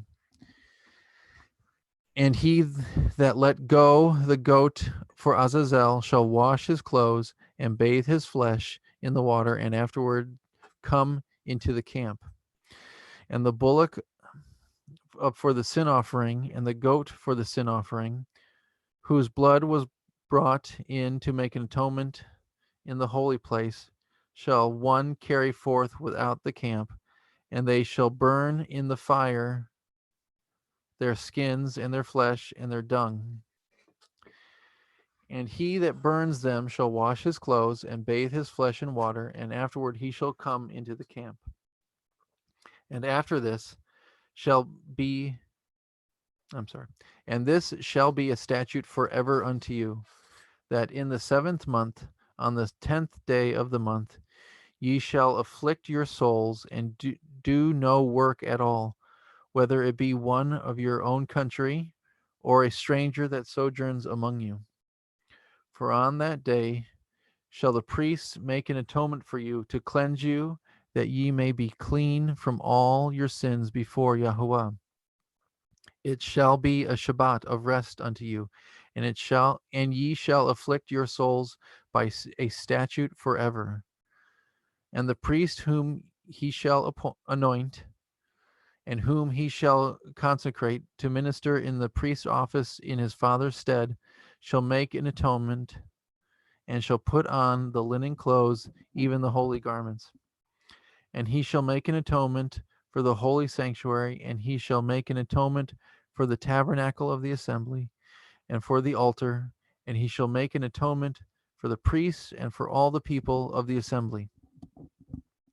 And this shall be an everlasting statute unto you, to make an atonement for the children of Yasharel for all their sins once a year. And he did as YHWH commanded Moshe. Leviticus 17. And YHWH spoke unto Moshe, saying, Speak unto Aharon and his sons, and unto all the children of Yasharel, and say unto them, This is the thing which YHWH has commanded, saying, What man soever there be of the house of Yasharel that kills an ox, or a lamb, or a goat in the camp, or that kills it out of the camp, and brings it not unto the door of the tabernacle of the assembly, to offer an offering unto YHWH, before the tabernacle of YHWH, blood shall be imputed unto that man. He has shed blood, and that man shall be cut off from among his people. To the end that the children of Yasharel may bring their sacrifices, which they offer in the open field, even that they may bring them unto YHWH, unto the door of the tabernacle of the assembly, unto the priest, and offer them for peace offerings unto YHWH. And the priest shall sprinkle the blood upon the altar of YHWH at the door of the tabernacle of the assembly, and burn the fat for a sweet savor unto YHWH. And they shall no more offer their sacrifices unto devils, after whom they have gone a whoring. This shall be a statute forever unto them throughout their generations. And you shall say unto them, Whatsoever man there be in the house of Yasharel, or of strangers which sojourn among you, that offers a burnt offering or sacrifice, and brings it not unto the door of the tabernacle of the assembly to offer it unto YHWH, even that man shall be cut off from among his people. And whatsoever man there be of the house of Yasharel, or of the strangers that sojourn among you, that eats any manner of blood, I will even set my face against that soul that eats the blood, and will cut him off from among his people. For the soul of the flesh is in the blood. He and I have given it to you upon the altar to make an atonement for your souls, for it is the blood of him that makes an atonement in the soul. Therefore I said unto the children of Yasharel, No soul of you shall eat blood, neither shall any stranger that sojourns among you eat blood. And whatsoever man there be of the children of Yasharel, or of the strangers that sojourn among you, which hunts and catches any beast or fowl that may be eaten, he shall even pour out the blood thereof and cover it with dust. for it is the life of all flesh. The blood of it is the blood of it is for the life thereof. Therefore I said unto the children of Yasharel, ye shall eat the blood of no manner of flesh, for the life of all flesh is the blood thereof. Whosoever eats it shall be cut off. And every soul that eats that which died of itself, or that which was torn with beasts, whether it be one of your own country or a stranger, he shall both wash his clothes and bathe himself in water, and be unclean until the evening. Then shall he be clean. But if he wash them not, nor bathe his flesh, then he shall bear his iniquity.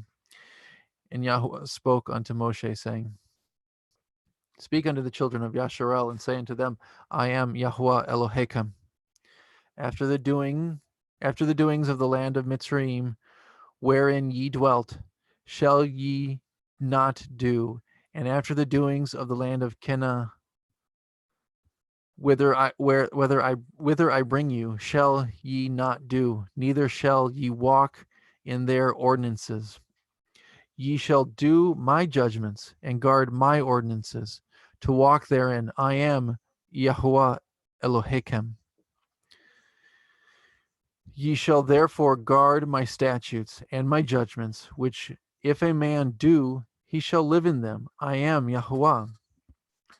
None of you shall approach to any that is near of kin to him to uncover their nakedness. I am Yahuwah.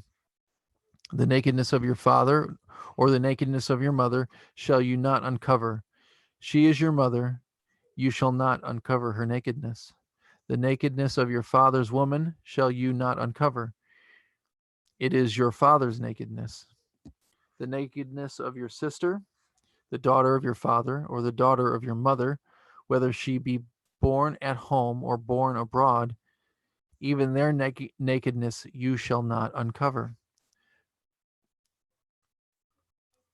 The nakedness of your son's daughter, or of your daughter's daughter, even their nakedness you shall not uncover, for theirs is your own nakedness. The nakedness of your father's woman's daughter, begotten of your father, she is your sister. You shall not uncover her nakedness. You shall not uncover the nakedness of your father's sister, for she is your father's near kinswoman. You shall not uncover the nakedness of your mother's sister, for she is your mother's near kinswoman. You shall not uncover the nakedness of your father's brother. You shall not approach his woman. She is your aunt. You shall not uncover the nakedness of your daughter-in-law. She is your son's woman. You shall not uncover her nakedness. You shall not uncover the nakedness of your brother's woman, for it is your brother's nakedness. You shall not uncover the nakedness of a woman and her daughter, neither shall you take her son's daughter or her daughter's daughter to uncover her nakedness, for they are her near kinswoman. It is wickedness. Neither shall you take a woman to her sister to vex her. Neither shall you take a woman to her sister to vex her, to uncover her nakedness besides the other in her lifetime. Also you shall not approach unto a woman to uncover her nakedness, as long as she is apart for her uncleanness. Moreover, you shall not lie carnally with your neighbor's woman to defile yourself with her. You shall not let any of your seed pass through the fire to Molech. Neither shall you profane the name of your Elohim. I am Yahuwah. You shall not lie with mankind as with womankind. It is an abomination. Neither shall you lie with any beast to defile yourself therewith. Neither shall any woman stand before a beast to lie down there too. It is confusion. Defile not ye yourselves in any of these things, for in these the nations are defiled, which I cast out before you. The land is defiled, Therefore I do visit the iniquity thereof upon it, and the land itself vomits out her inhabitants. Ye shall therefore guard my statutes and my judgments, and shall not commit any of these abominations, neither any of your own nation, nor any stranger that sojourns among you. For all these abominations have the men of the land done, which were up before you, and the land is defiled. That the land spew not you out also, when ye defile it, as it spewed out the nations that were before you. For whosoever shall commit any of these abominations, even the souls that commit them, shall be cut off from among their people. Therefore shall ye guard my ordinance, that ye keep not any one of these abominable customs which are committed before you, that ye defile not yourselves therein. I am YHWH Elohim. 19. And Yahuwah spoke unto Moshe, saying, Speak unto all the assembly of the children of Yasharel, and say to them, Ye shall be holy, for I, Yahuwah Elohim, am holy. Ye shall fear every man his mother and his father, and guard my Shabbat. I am Yahuwah Elohim. Turn ye not unto idols, nor make to yourselves molten Elohim. I am Yahuwah Elohim. And if ye offer a sacrifice of peace offerings unto Yahuwah, ye shall offer it at your own will. It shall be eaten the same day ye offer it. And on the morrow, if aught remain until the third day, it shall be burned in the fire. And if be eaten at all on the third day, it is abominable. It shall not be accepted. Therefore, anyone that eats it shall bear his iniquity, because he has profaned the hallowed thing of Yahuwah, and that soul shall be cut off from among his people. When ye reap the harvest of your land, ye shall not wholly reap the corners of your field, neither shall you gather the gleanings of your harvest. You shall not glean your vineyard, neither shall you gather every grape of your vineyard. You shall leave them for the poor and the stranger. I am Yahuwah Elohim.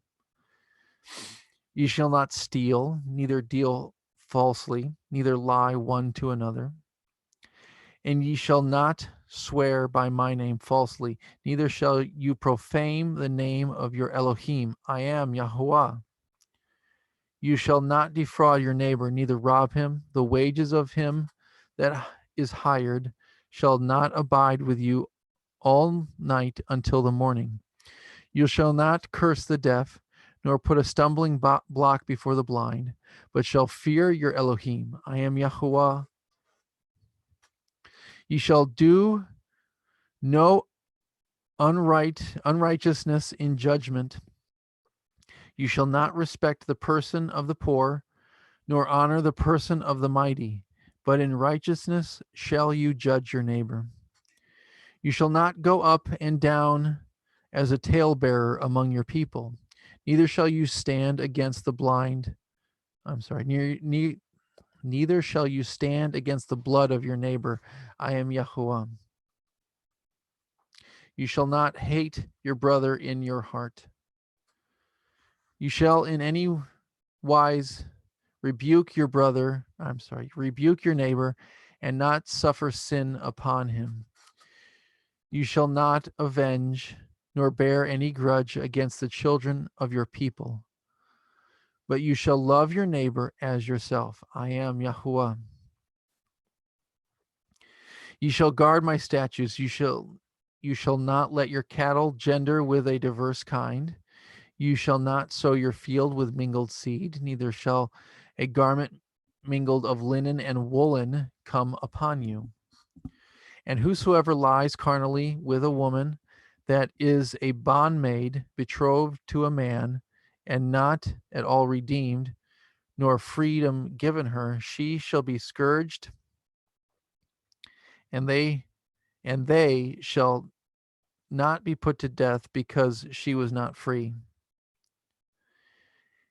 And he shall bring his trespass offering unto Yahweh, unto the door of the tabernacle of the assembly, even a ram for a trespass offering. And the priest shall make an atonement for him with the ram of the trespass offering before Yahweh for his sin which he has done, and the sin which he has done shall be forgiven him. And when ye shall come into the land, and shall have planted all manner of trees for food, then ye shall count the fruit thereof as uncircumcised. 3 years shall it be uncircumcised unto you. It shall not be eaten of. But in the 4th year, all the fruit thereof shall be holy to praise Yahweh withal. And in the 5th year shall ye eat the fruit thereof, that it may yield unto you the increase thereof. I am Yahweh Elohim. Ye shall not eat anything with the blood, neither shall ye use enchantment, nor practice sorcery. Ye shall not round the corners of your heads, neither shall you mar the corners of your beard.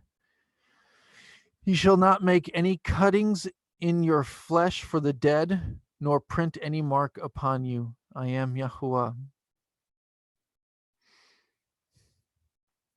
Do not prostitute your daughter to cause her to be a whore, lest the land fall into whoredom, and the land become full of wickedness.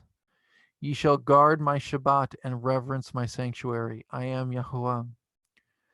Regard not them that have familiar spirits, neither seek after wizards to be defiled by them. I am Yahweh Elohim.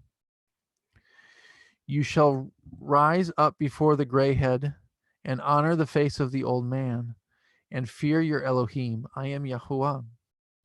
And if a stranger sojourn with you in your land, ye shall not vex him. But the stranger that dwells with you, shall be unto you as one born among you, and you shall love him as yourself. For ye were strangers in the land of Mitzrayim. I am Yahuwah Elohim. Ye shall do no unrighteousness in judgment, in meat yard, in weight, in measure, just balances, just weights, a just ephah, a just hin shall ye have. I am Yahuwah Elohim, which brought you out of the land of Mitzrayim. Therefore shall ye guard all my statutes and all my judgments, and do them. I am Yahuwah. 20, Leviticus 20. And Yahuwah spoke unto Moshe, saying, Again, you shall say to the children of Yasharel, whosoever he be of the children of Yasharel, or of the strangers that sojourn in Yasharel, that gives any of his seed unto Molech, he shall surely be put to death. The people of the land shall stone him with stones. And I will set my face against that man, and will cut him off from among his people, because he has given his seed unto Molech, to defile my sanctuary, and to profane my holy name. And if the people of the land do any ways hide their eyes from the man, when he gives his seed unto Molech, and kill him not, then I will set my face against that man, and against his family, and will cut him off, and all that go a whoring after him, to commit whoredom with Molech, from among their people. And the soul that turns after such as have familiar spirits, and after wizards, to go a whoring after them, I will even set my face against that soul, and will cut him off from among his people. Sanctify yourselves, therefore, and be ye holy, for I am Yahuwah Elohim. And ye shall guard my statutes and do them. I am Yahuwah Mikodeshkim.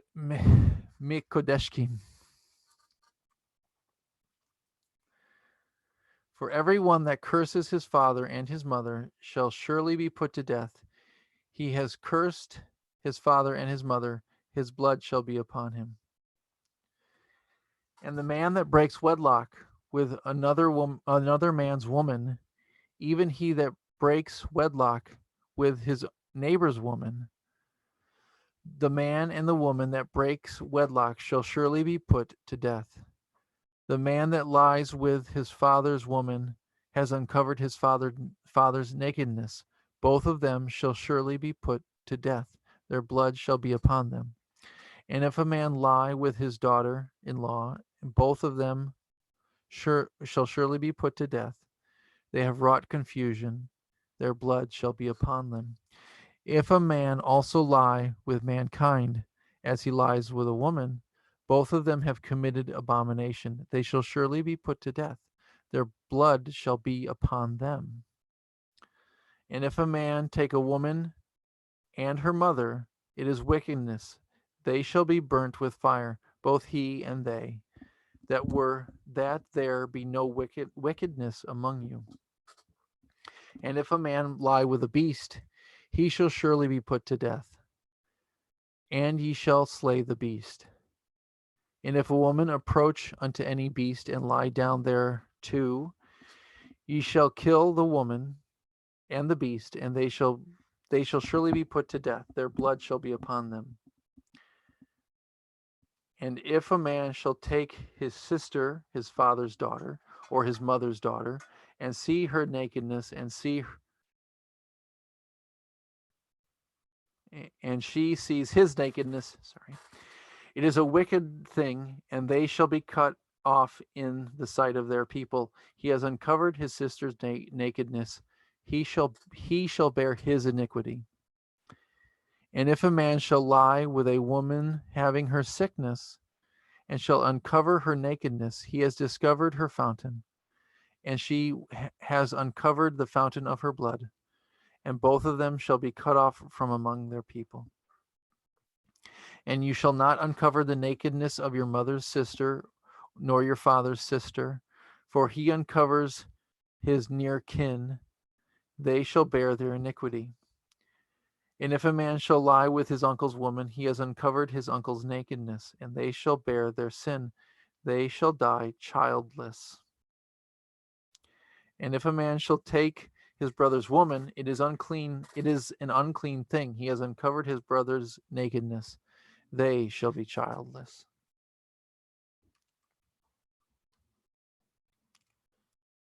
Ye shall therefore guard all my statutes and all my judgments, and do them, that the land whither I bring you to dwell therein spew you not out. And ye shall not walk in the manner of the nations which I cast out before you, for they committed all these things, and therefore I abhorred them. But I said unto you, ye shall inherit their land, and I will give it unto you to possess it, a land that flows with milk and honey. I am YHWH Elohechem, which have separated you from other people. Ye shall therefore put difference between clean beasts and unclean, and between unclean fowls and clean. Ye shall not make your souls abominable by beast, or by fowl, or by any manner of living thing that creeps on the ground, which I have separated from you as unclean. And ye shall be holy unto me, for I am YHWH. For I, YHWH, am holy, and have served you, and have severed you from other people, that ye should be mine. A man also a woman that has a familiar spirit, or that is a wizard, shall surely be put to death. They shall stone them with stones. Their blood shall be upon them.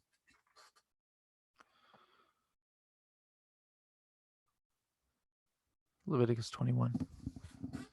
And YHWH said unto Moshe, speak unto the priests, the sons of Aharon, and say unto them, there shall none be defiled for the dead among his people, but for his kin that is near unto him, that is, for his mother and his father, and for his son, and for his daughter, and for his brother, and for his sister a virgin that is nigh unto him, which has had no man, for her may he be defiled. But he shall not defile himself, being a chief man among his people, to profane himself. They shall not make baldness upon their head, neither shall they shave off the corner of their beard, nor make any cuttings in their flesh. They shall be holy unto their Elohim, and not profane the name of their Elohim, for the offerings of Yahweh made by fire, and the bread of their Elohim they do offer. Therefore they shall be holy. They shall not take a woman that is a whore, or profane, neither shall they take a woman put away from her man, for he is holy unto him, his Elohim. You shall not sanctify him therefore. You shall sanctify him therefore, for he offers the bread of your Elohim. He shall be holy unto you. For I, Yahuwah, which sanctify you, am holy. And the daughter of any priest, if she profane herself by playing the whore, she profanes her father, she shall be burnt with fire. And he that is the high priest among his brethren, upon whose head the anointing oil was poured, and that is consecrated to put on the garments, shall not uncover his head, nor rend his clothes. Neither shall he go into any dead body, nor defile himself for his father or for his mother.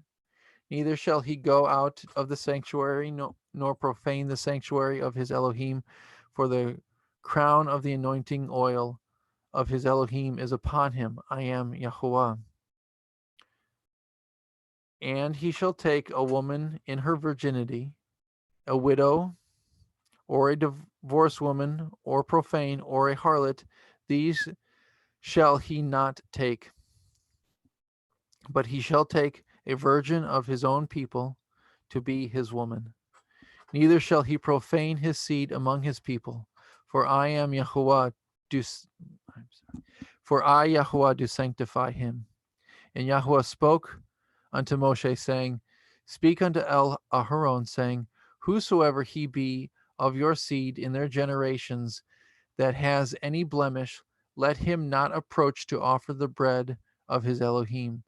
For whosoever man he be that has a blemish, he shall not approach, a blind man, or a lame, or he that has a flat nose, or anything I'm sorry, I can't say this word. Superfluous. Thanks. Okay, I'm moving on. Or a man that is broken-footed, or broken-handed, or crooked-backed, or a dwarf, or that has a blemish in his eye, or be scurvy, or scabbed, or has his stones broken.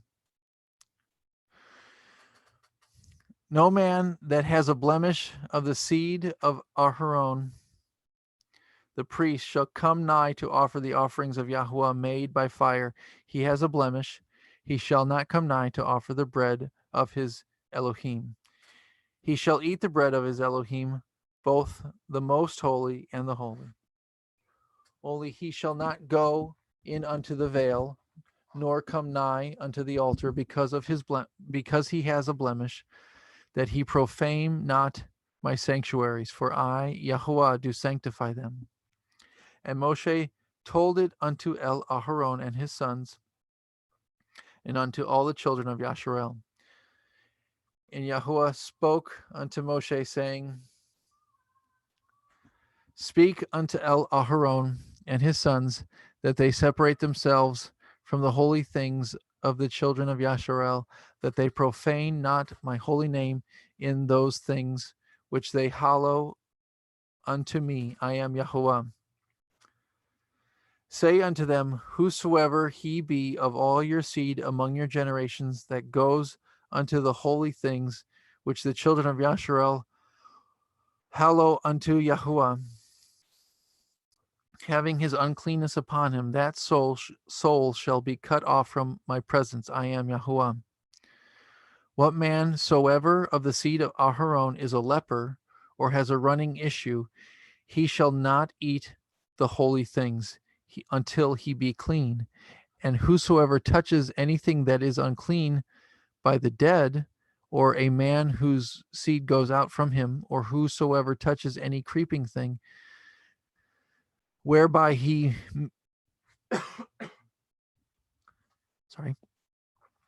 whereby he may be made unclean, or a man of whom he take uncleanness,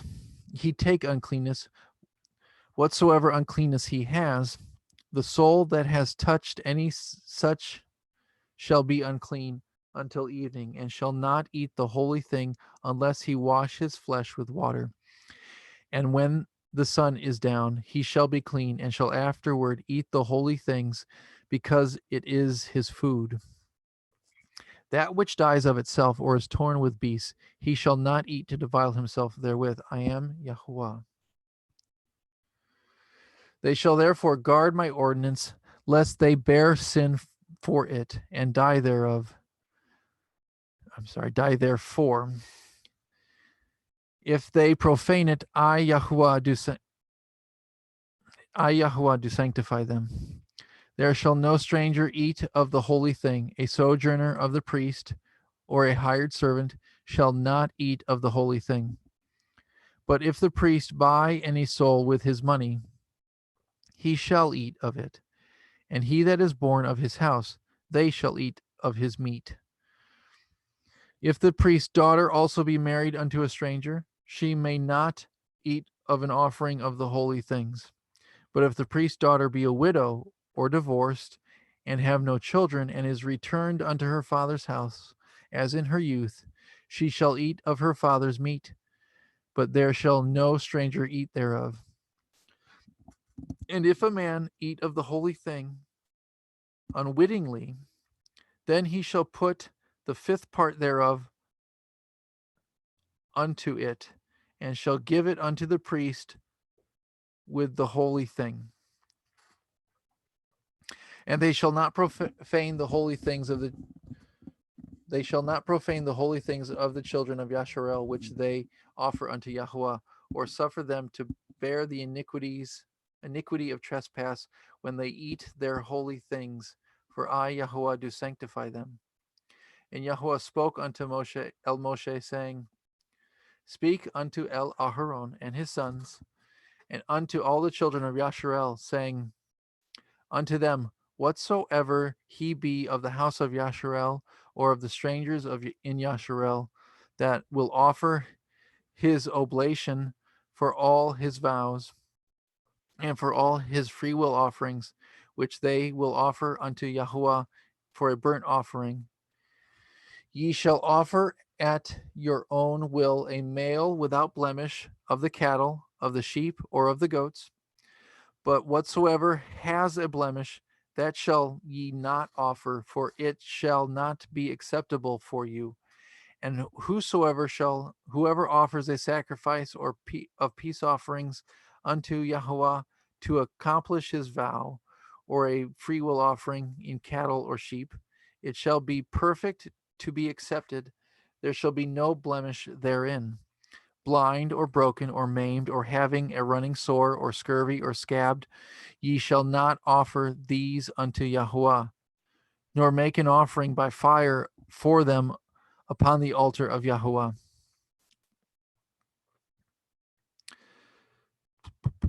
Either a bullock or a lamb that has anything superfluous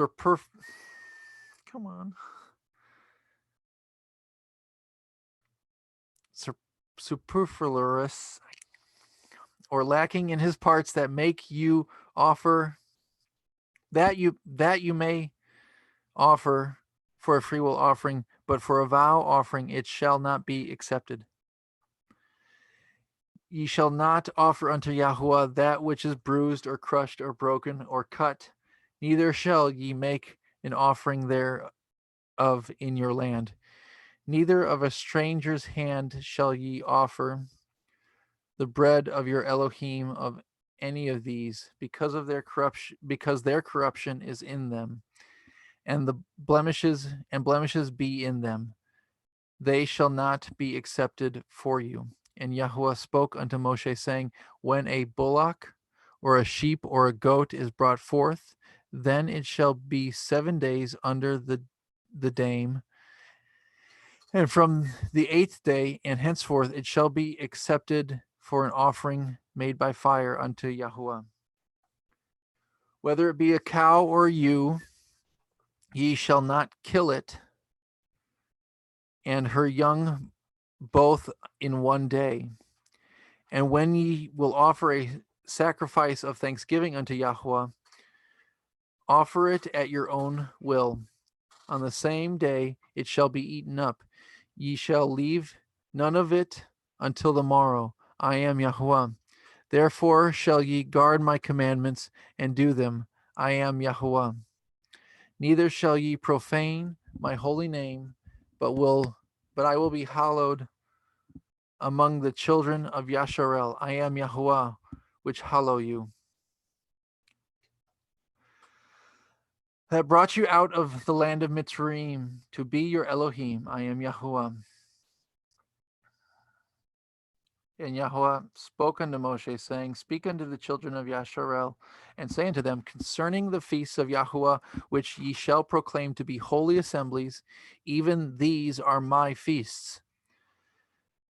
6 days shall work be done, but the 7th day is the Shabbat of rest, a holy assembly. Ye shall do no work therein. It is the Shabbat of Yahuwah in all your dwellings. These are the feasts of Yahuwah, even holy assemblies, which ye shall proclaim in their appointed times.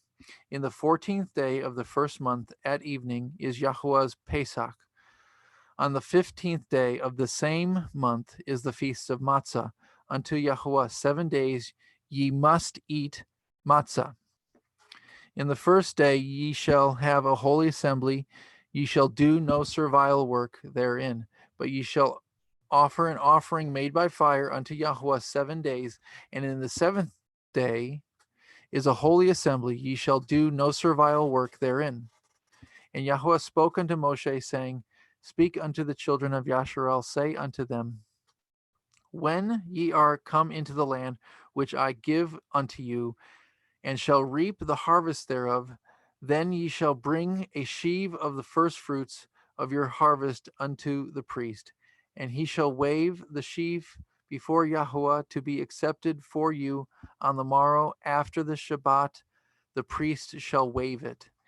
And ye shall offer that day, when ye wave the sheaf, a he lamb without blemish of the first year for a burnt offering unto Yahuwah. And the meat offering thereof shall be of 2/10 deals of fine flour mingled with oil, an offering made by fire unto Yahuwah for a sweet savor, and the drink offering thereof shall be of wine, the 4th part of a hin. And ye shall eat neither bread, nor parched grain, nor green ears, until the selfsame day that ye have brought at the offering, an offering unto your Elohim, and it shall be a statute for you throughout your generations in all your dwellings. And ye shall count unto you from the morrow of after the Shabbat, from that day that ye brought the sheaf of the wave offering, 7 Shabbathot shall be complete. Even unto the morrow after the 7th Shabbat shall ye number 50 days. Ye shall offer a new meat offering unto Yahuwah. Ye shall bring out of your habitations 2 wave loaves of 2/10 deals. They shall be of fine flour, and they shall be baken with leaven. They are the first fruits of unto Yahuwah. And ye shall offer the bread with 7 lambs without blemish of the first year, and 1 bullock and 2 rams, and they shall be for a burnt offering unto Yahuwah with their meat offering and their drink offering, even an offering made by fire of sweet savor unto Yahuwah. Then ye shall sacrifice 1 kid of the goats for a sin offering, and 2 lambs of the first year for a sacrifice of peace offerings. The priest shall wave them with the bread of the first fruits for a wave offering before Yahuwah. And the 2 lambs, they shall be holy to Yahuwah for the priest.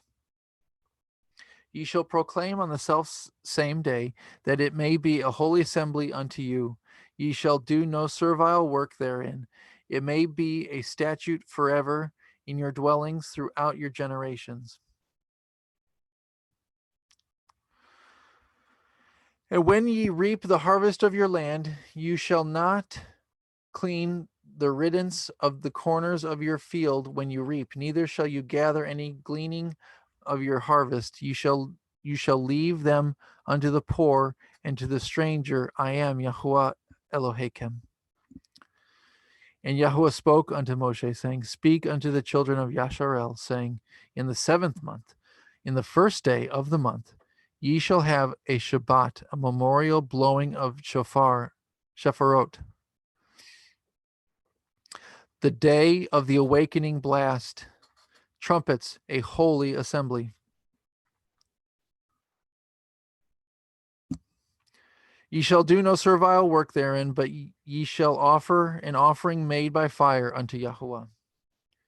And Yahuwah spoke unto Moshe, saying, Also on the also on the 10th day of this month, on the 10th day of this 7th month is Yom Kippurim. And it shall be a holy assembly unto you, and ye shall afflict your souls and offer an offering made by fire unto Yahuwah, and ye shall do no work in the same day, for it is Yom Kippurim, to make an atonement for you before Yahuwah Elohim. For whatsoever soul it be that shall not be afflicted in that same day, he shall be cut off from among his people. And whatsoever soul it be that does any work in that same day, that the same soul will I destroy from among his people. Ye shall do no manner of work. It shall be a statute forever throughout your generations in all your dwellings. It shall be unto you a Shabbat of rest.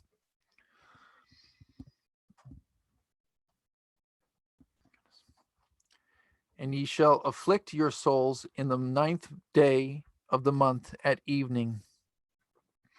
From evening unto evening shall ye celebrate your Shabbat. And Yahuwah spoke unto Moshe, saying, Speak unto the children of Yasharel, saying, The 15th day of this 7th month shall be the feast of Sukkot, for 7 days unto Yahuwah. On the 1st day shall be a holy assembly. Ye shall do no servile work therein. 7 days shall ye offer an offering made by fire unto Yahuwah. On the 8th day shall be a holy assembly unto you, and ye shall offer an offering made by fire unto Yahuwah as a holy assembly, and ye shall do no servile work therein.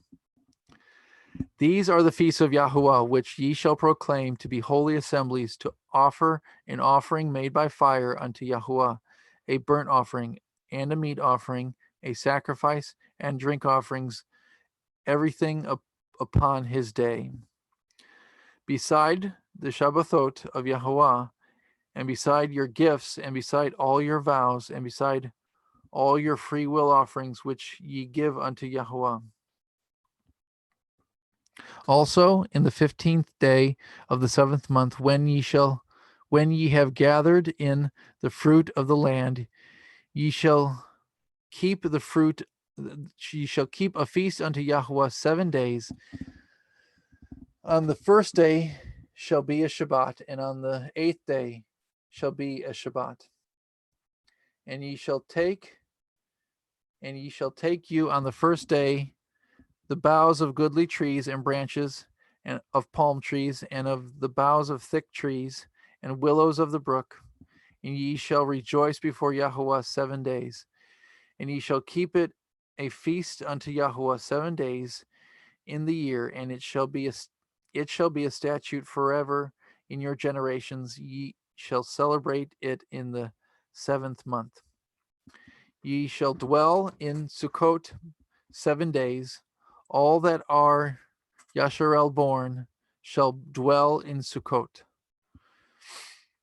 that your generation may know that I made the children of Yasharel to dwell in Sukkot when I brought them out of the land of Mitzrayim. I am Yahuwah Elohim.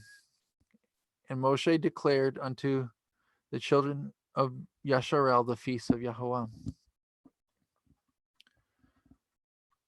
24.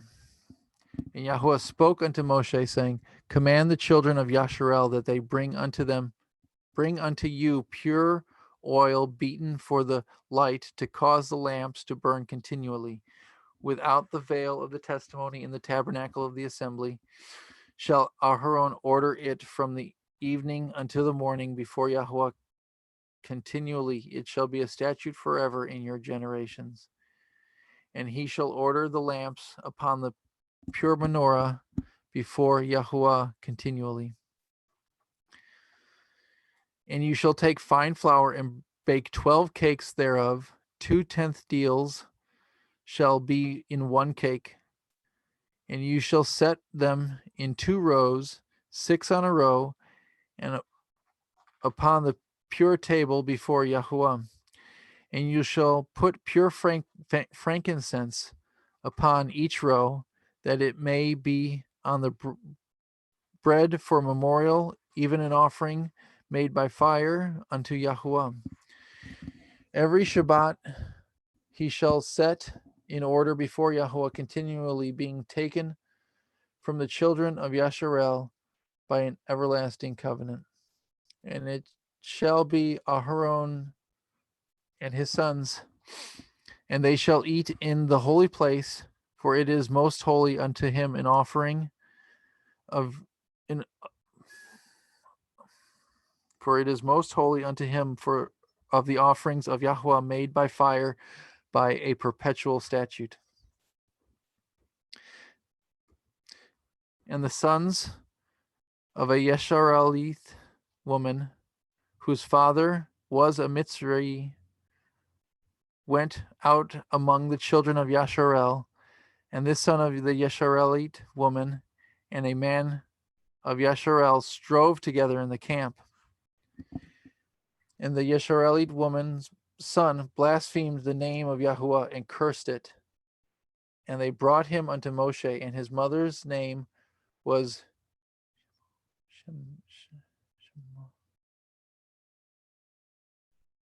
Shemalit, the daughter of Divri of the tribe of Dan. And they put him in word, that the mind of Yahuwah might be showed them. And Yahuwah spoke unto Moshe, saying, bring forth him that has cursed without the camp, and let all that hear him all that heard him lay their hands upon his head, and let all the assembly stone him. And you shall speak unto the children of Yasharel, saying, whosoever curses his Elohim shall bear his sin. And he that blasphemes the name of Yahuwah shall be put to death, and all the assembly shall certainly stone him, as well as the stranger, as that he is born in the land, when he blasphemes the name of Yahuwah shall be put to death. He that kills any man shall surely be put to death. He that kills a beast shall make it good, beast for beast.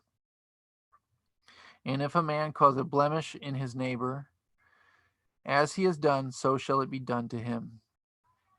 Breach for breach, eye for eye, tooth for tooth. As he has caused a blemish in a man, so shall it be done against him. And he that kills a beast, he shall restore it. and he that kills a man, he shall be put to death. Ye shall have one manner of law, as well for the stranger as for the one of your own country, for I am YHWH Elohim. And Moshe spoke to the children of Yasharel that they should bring forth him that had cursed out of the camp and stone him with stones. And the children of Yasharel did as Yahuwah commanded Moshe. And Yahuwah spoke unto Moshe in Mount Sinai, saying, Speak unto the children of Yasharel, and say unto them, When ye have come into the land which I give you, then shall the land keep a Shabbat unto Yahuwah. 6 years you shall sow your field, 6 years shall you prune your vineyard, and gather in the fruit thereof. But in the 7th year shall be a Shabbat of rest unto the land, a Shabbat for Yahuwah. You shall neither sow your field nor prune your vineyard. And that which grows of its own accord of your harvest you shall not reap, neither gather the grapes of your vine undressed, for it is a year of rest unto the Lord, unto the land.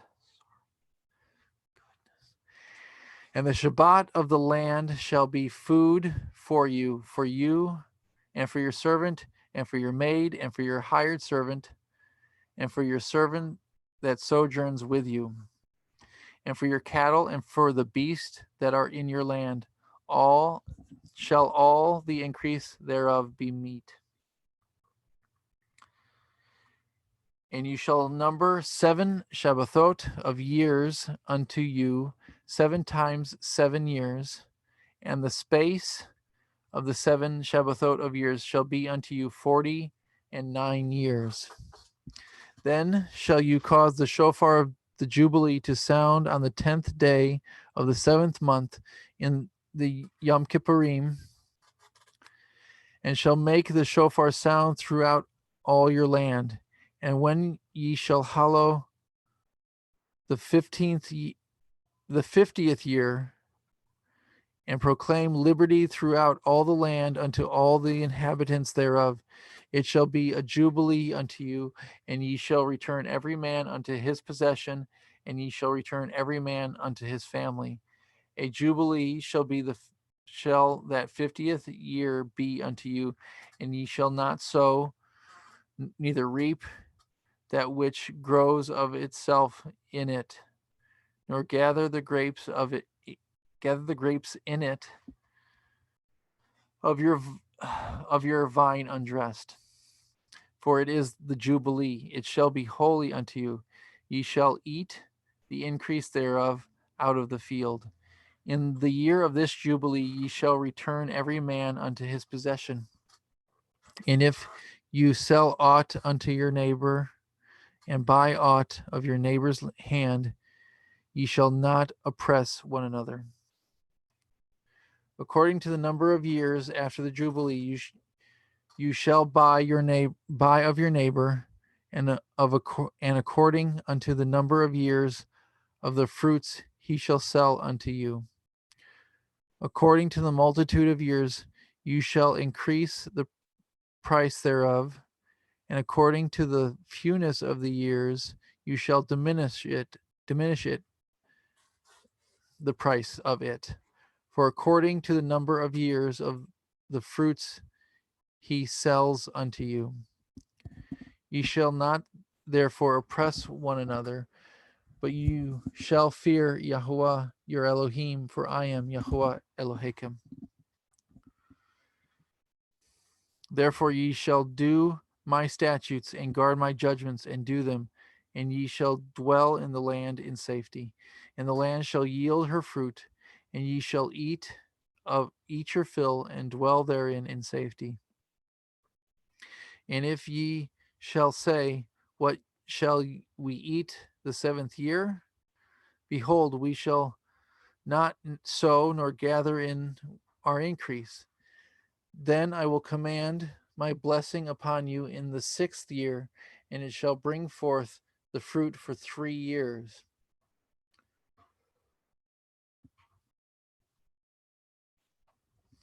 And ye shall sow in the 8th year, and eat yet the old fruit until the 9th year, until her fruit comes in. Ye shall eat of the old store. The land shall not be sold forever, for the land is mine. For ye are strangers and sojourners with me. In all the land of your possession, ye shall grant a redemption for the land.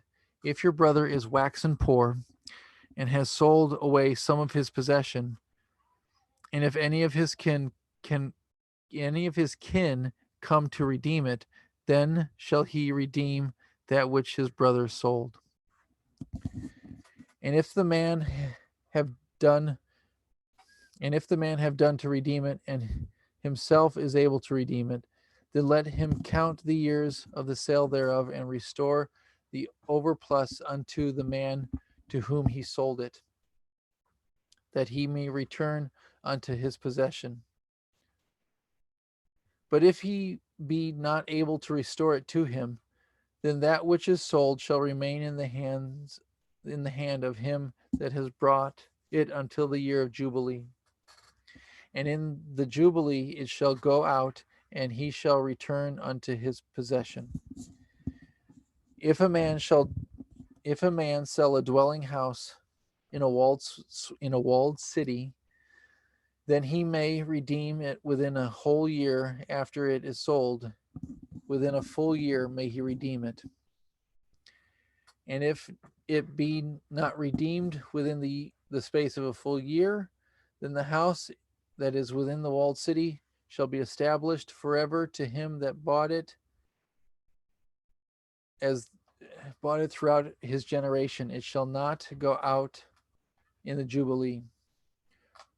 But the houses of the villages, which have no wall or about them,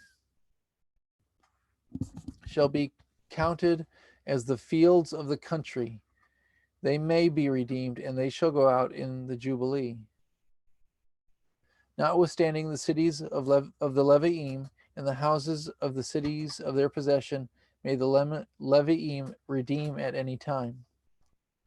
And if a man purchase of the Leviim, then the house that was sold and the city of his possession shall go out in the year of Jubilee. For the houses of the cities are the Leviim. Houses of the city of the Leviim are their possession among the children of Yasharel.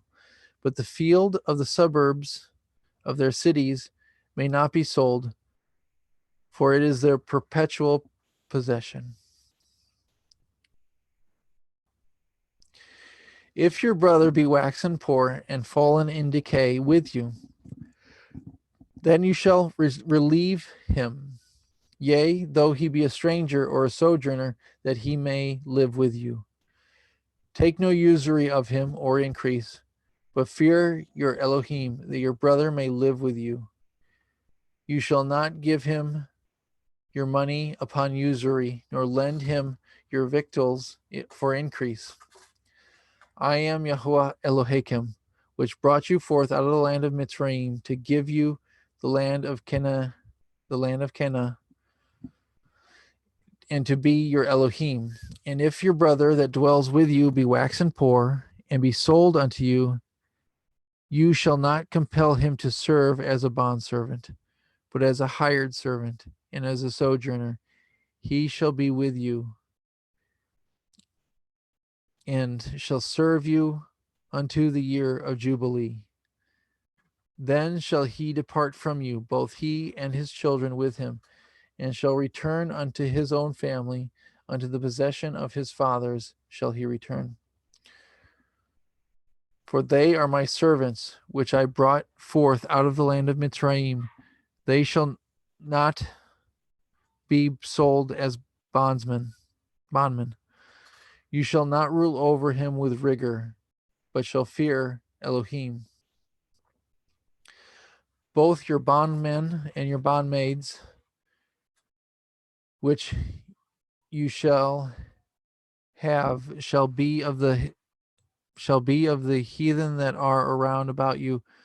Of them shall ye buy bondmen and bondmaids.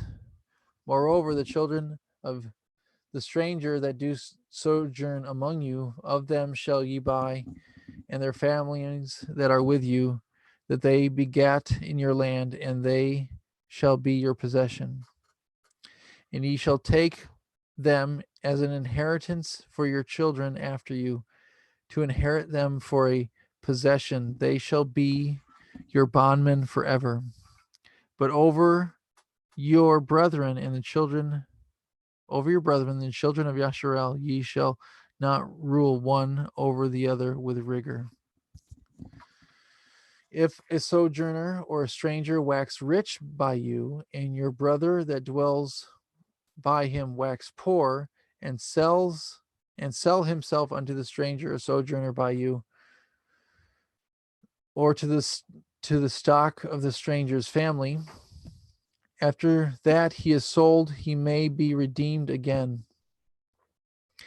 One of your brethren may redeem him, either his uncle or his uncle's son may redeem him, or any that is nigh of kin unto him of his family may redeem him, or if he be able, he may redeem himself. He shall reckon with him that bought him from the year that he was sold to him unto the year of Jubilee, and the price of his sale shall be according to the number of years, according to the time of a hired servant shall it be with him. If there be yet many years behind, according unto them, he shall give again the price of his redemption out of the money that he was bought for. And if there remain but a few years unto the year of Jubilee, then he shall count with him, and according unto the years he shall give him again the price of his redemption. And as a yearly hired servant shall he be with him, and the others shall not rule with rigor over him in your sight. And if he be not redeemed in those years, then shall he go out in the year of Jubilee, both he and his children with him. For unto me the children of Yasharel are servants. They are my servants, whom I brought forth out of the land of Mitzrayim. I am Yahuwah Elohim. Ye shall make no idols or graven images, neither rear you up a standing image, neither shall ye set up an image of stone in your land to bow down unto it, for I am Yahuwah Elohim. Ye shall guard my Shabbatot,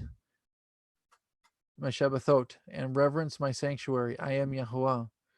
If ye walk in my statutes and guard my commandments and do them, then I will give you rain in due season, and the land shall yield her increase, and the trees of the field shall yield her fruit.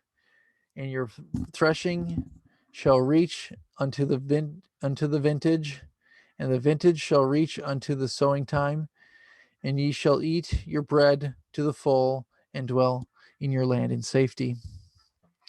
And I will give peace in the land, lying down with nothing to fear, and the Shabbat of life. Though evil be a part of the land, there is no sword to bring in the land. And ye shall chase your enemies, and they shall fall before you by the sword. And 5 of you shall chase 100, and 100 shall put 10,000 to flight. And your enemies shall fall before you by the sword. For I will have respect unto you, and make you fruitful, and multiply you, and establish my covenant with you. Ye shall eat old store, and ye shall eat old store, and bring forth the old because of the new. I will set my tabernacle among you, and my soul shall not abhor you. I will walk among you, and will be your Elohim, and ye shall be my people. I am Yahuwah Elohim, which brought you forth out of the land of Mitzrayim, that ye should not be their bondmen, and I have broken the bonds of your yoke and made you go upright. But if ye will not hearken unto me, and will not do all these commandments, and if ye shall despise my statutes, or if your soul abhor my judgments, so that ye will not do all my commandments, but that ye shall break my covenant, I will do this unto you. I will even appoint over you terror, consumption, and the burning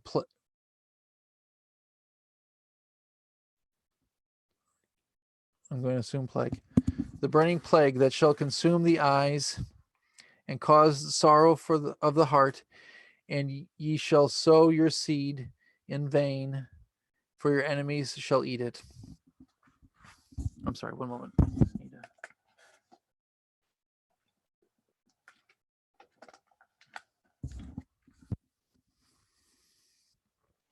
And I will set my face against you, and ye shall be slain before your enemies, and they that hate you will reign over you, and they shall flee and ye shall flee when none pursues you.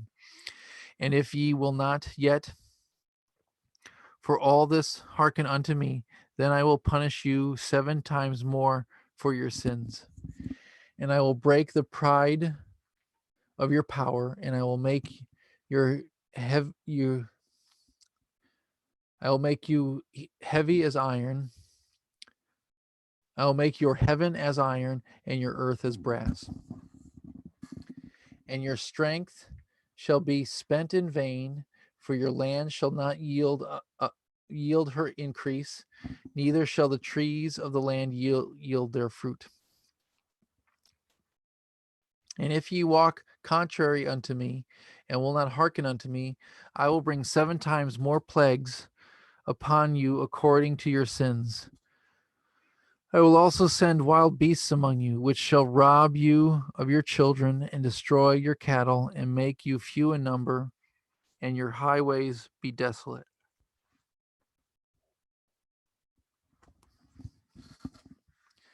And if ye will not reform by me by these things, but will walk contrary unto me, then will I also walk contrary unto you, and will punish you yet 7 times for your sins. And I will bring a sword upon you that shall avenge the quarrel of my covenant. And when ye are gathered together within your cities, I will send pestilence among you, and ye shall be delivered into the hand of the enemy.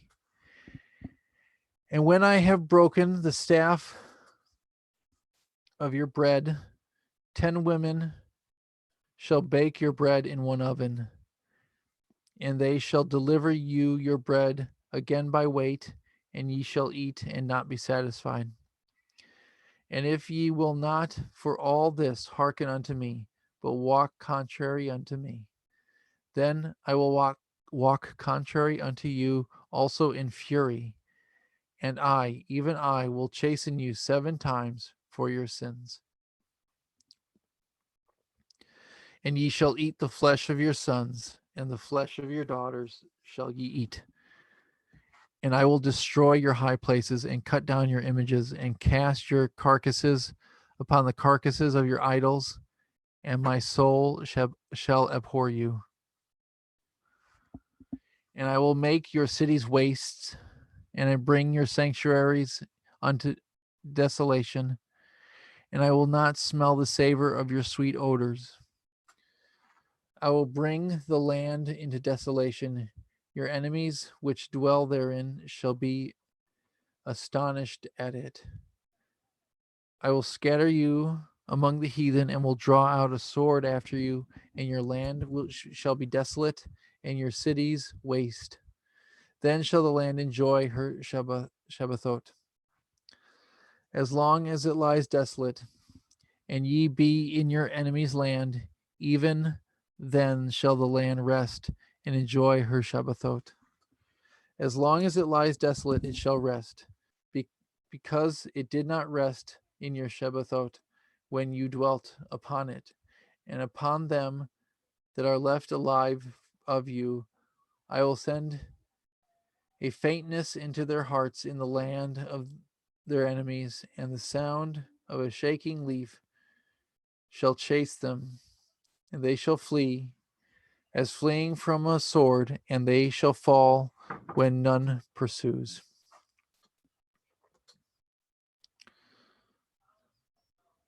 And they too far. Sorry. And they shall fall one after another, as it were before a sword, when none pursues, and ye shall have no power to stand before your enemies. And ye shall perish among the heathen, and the land of your enemies shall eat you up. And they that are left of you shall pine away in their iniquity in your enemies' lands, and also in the iniquities of their fathers shall they pine away. If they confess their iniquity and the iniquity of their fathers with their transgressions which they transgressed against me, that also they have walked contrary unto me, and that I also have walked contrary unto them, and have brought them into the land of their enemies. If then their uncircumcised hearts be humbled, they then accept of the punishment of their iniquity. Then I will remember my covenant with Yaakov, and also my covenant with Yitzhak, and also my covenant with Abraham will I remember, and I will remember the land, and the land also shall be left of them, and shall enjoy her Shabbathot while she lies desolate without them. And they shall accept the punishment and their iniquity, because they despise my judgments, and because their souls abhorred my statutes. And yet, for all that, when they be in the land of their enemies, I will not chase them away, neither will I abhor them, to destroy them utterly and to break my covenant with them. For I am Yahuwah Elohechem. But I will, for their sakes, remember the covenant of their ancestors, whom I brought forth out of the land of Mitzrayim in the sight of the heathen, that I might be their Elohim. I am Yahuwah. These are the commandments and the judgments and Torah which Yahuwah made between him and the children of Yasharel in Mount Sinai by the hand of Moshe. And Yahuwah spoke unto Moshe, saying, Speak unto the children of Yasharel, and say unto them, When a man shall make a singular vow, that person shall be for Yahuwah by your estimation. And your estimation shall be of the male from 21 years even unto 60 years old. Even your estimation shall be 50 shekels of silver, after the shekel of the sanctuary. And if it be a female, your estimation shall be 30 shekels. And if it be from 5 years old even unto 20 years old, your estimation shall be of the male 20 shekels, and of the female 10 shekels. And if it be excuse me and if it be from a month old, even unto 5 years old, then your estimation shall be of the male 5 shekels of silver, and for the female your estimation shall be 3 shekels of silver. And if it be from 60 years old and above, if it be a male, your estimation shall be 15 shekels, and for the female 10 shekels. But if he be poorer than your estimation, then he shall present himself before the priest, and the priest shall value him according to his value, according to his ability that vowed shall the priest value him. And if it be a beast thereof, men bring an offering unto Yahuwah. All that any man gives of such unto Yahuwah shall be holy. He shall not alter it, nor change it, a good for a bad, or a bad for a good. If he shall at all change beast for beast, then it and the exchange thereof shall be holy.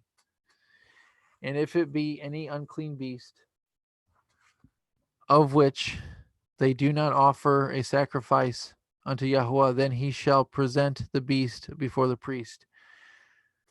And the priest shall value it, whether it be good or bad, as you value it, who are the priest, so shall it be.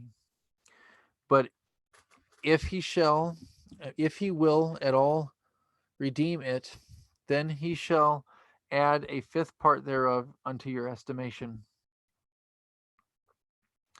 Then a man shall sanctify his house to be holy unto Yahweh.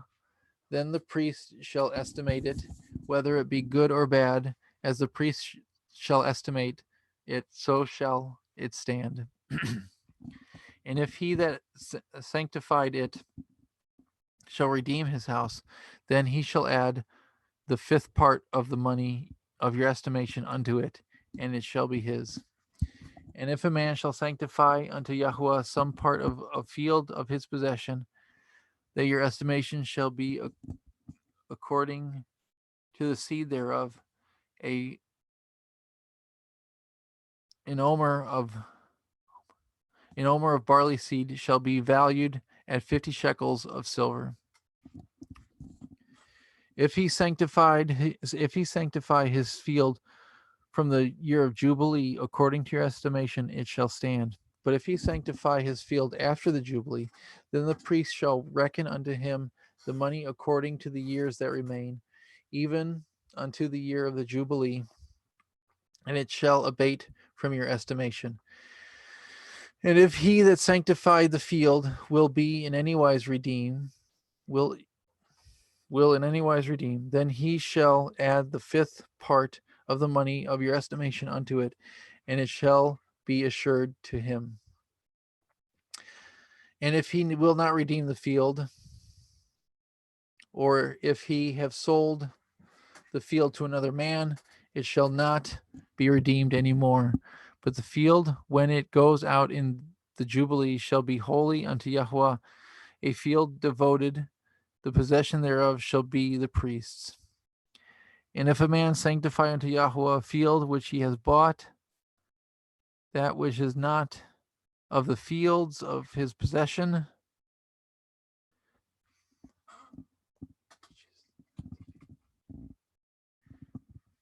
then the priest shall reckon unto him the worth of your estimation, even unto the year of Jubilee, and he shall give your estimation in that day as a holy thing unto Yahweh. In the year of Jubilee, the field shall return unto him of whom it was bought, even to him whom the possession of the land did belong. And all your estimations shall be according to the shekel of the sanctuary. 20 gerahs shall be the shekel.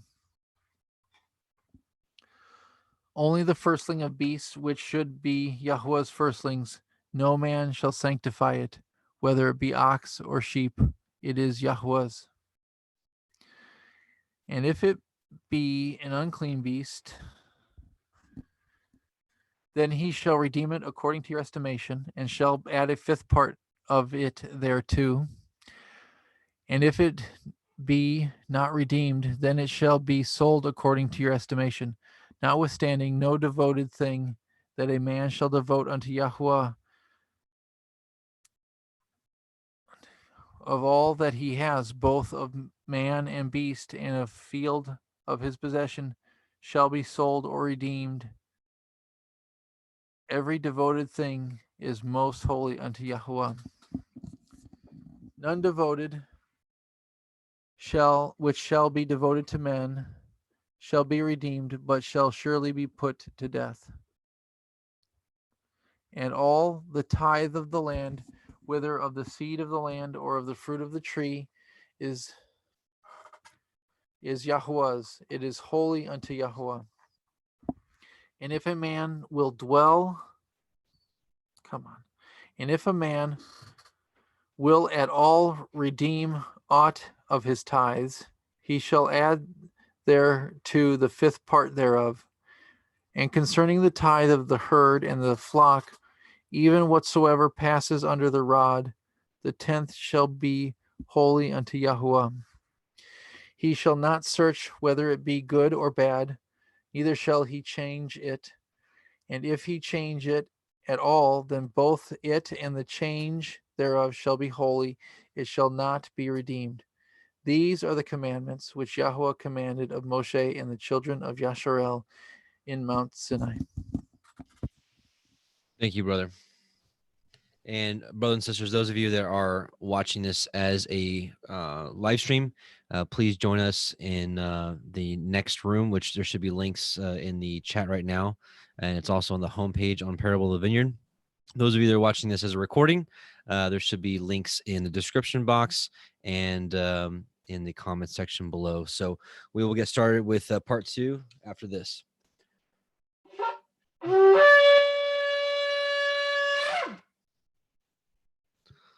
All right, so we're going to close this, and we will see you in the part 2. Shalom, brothers and sisters.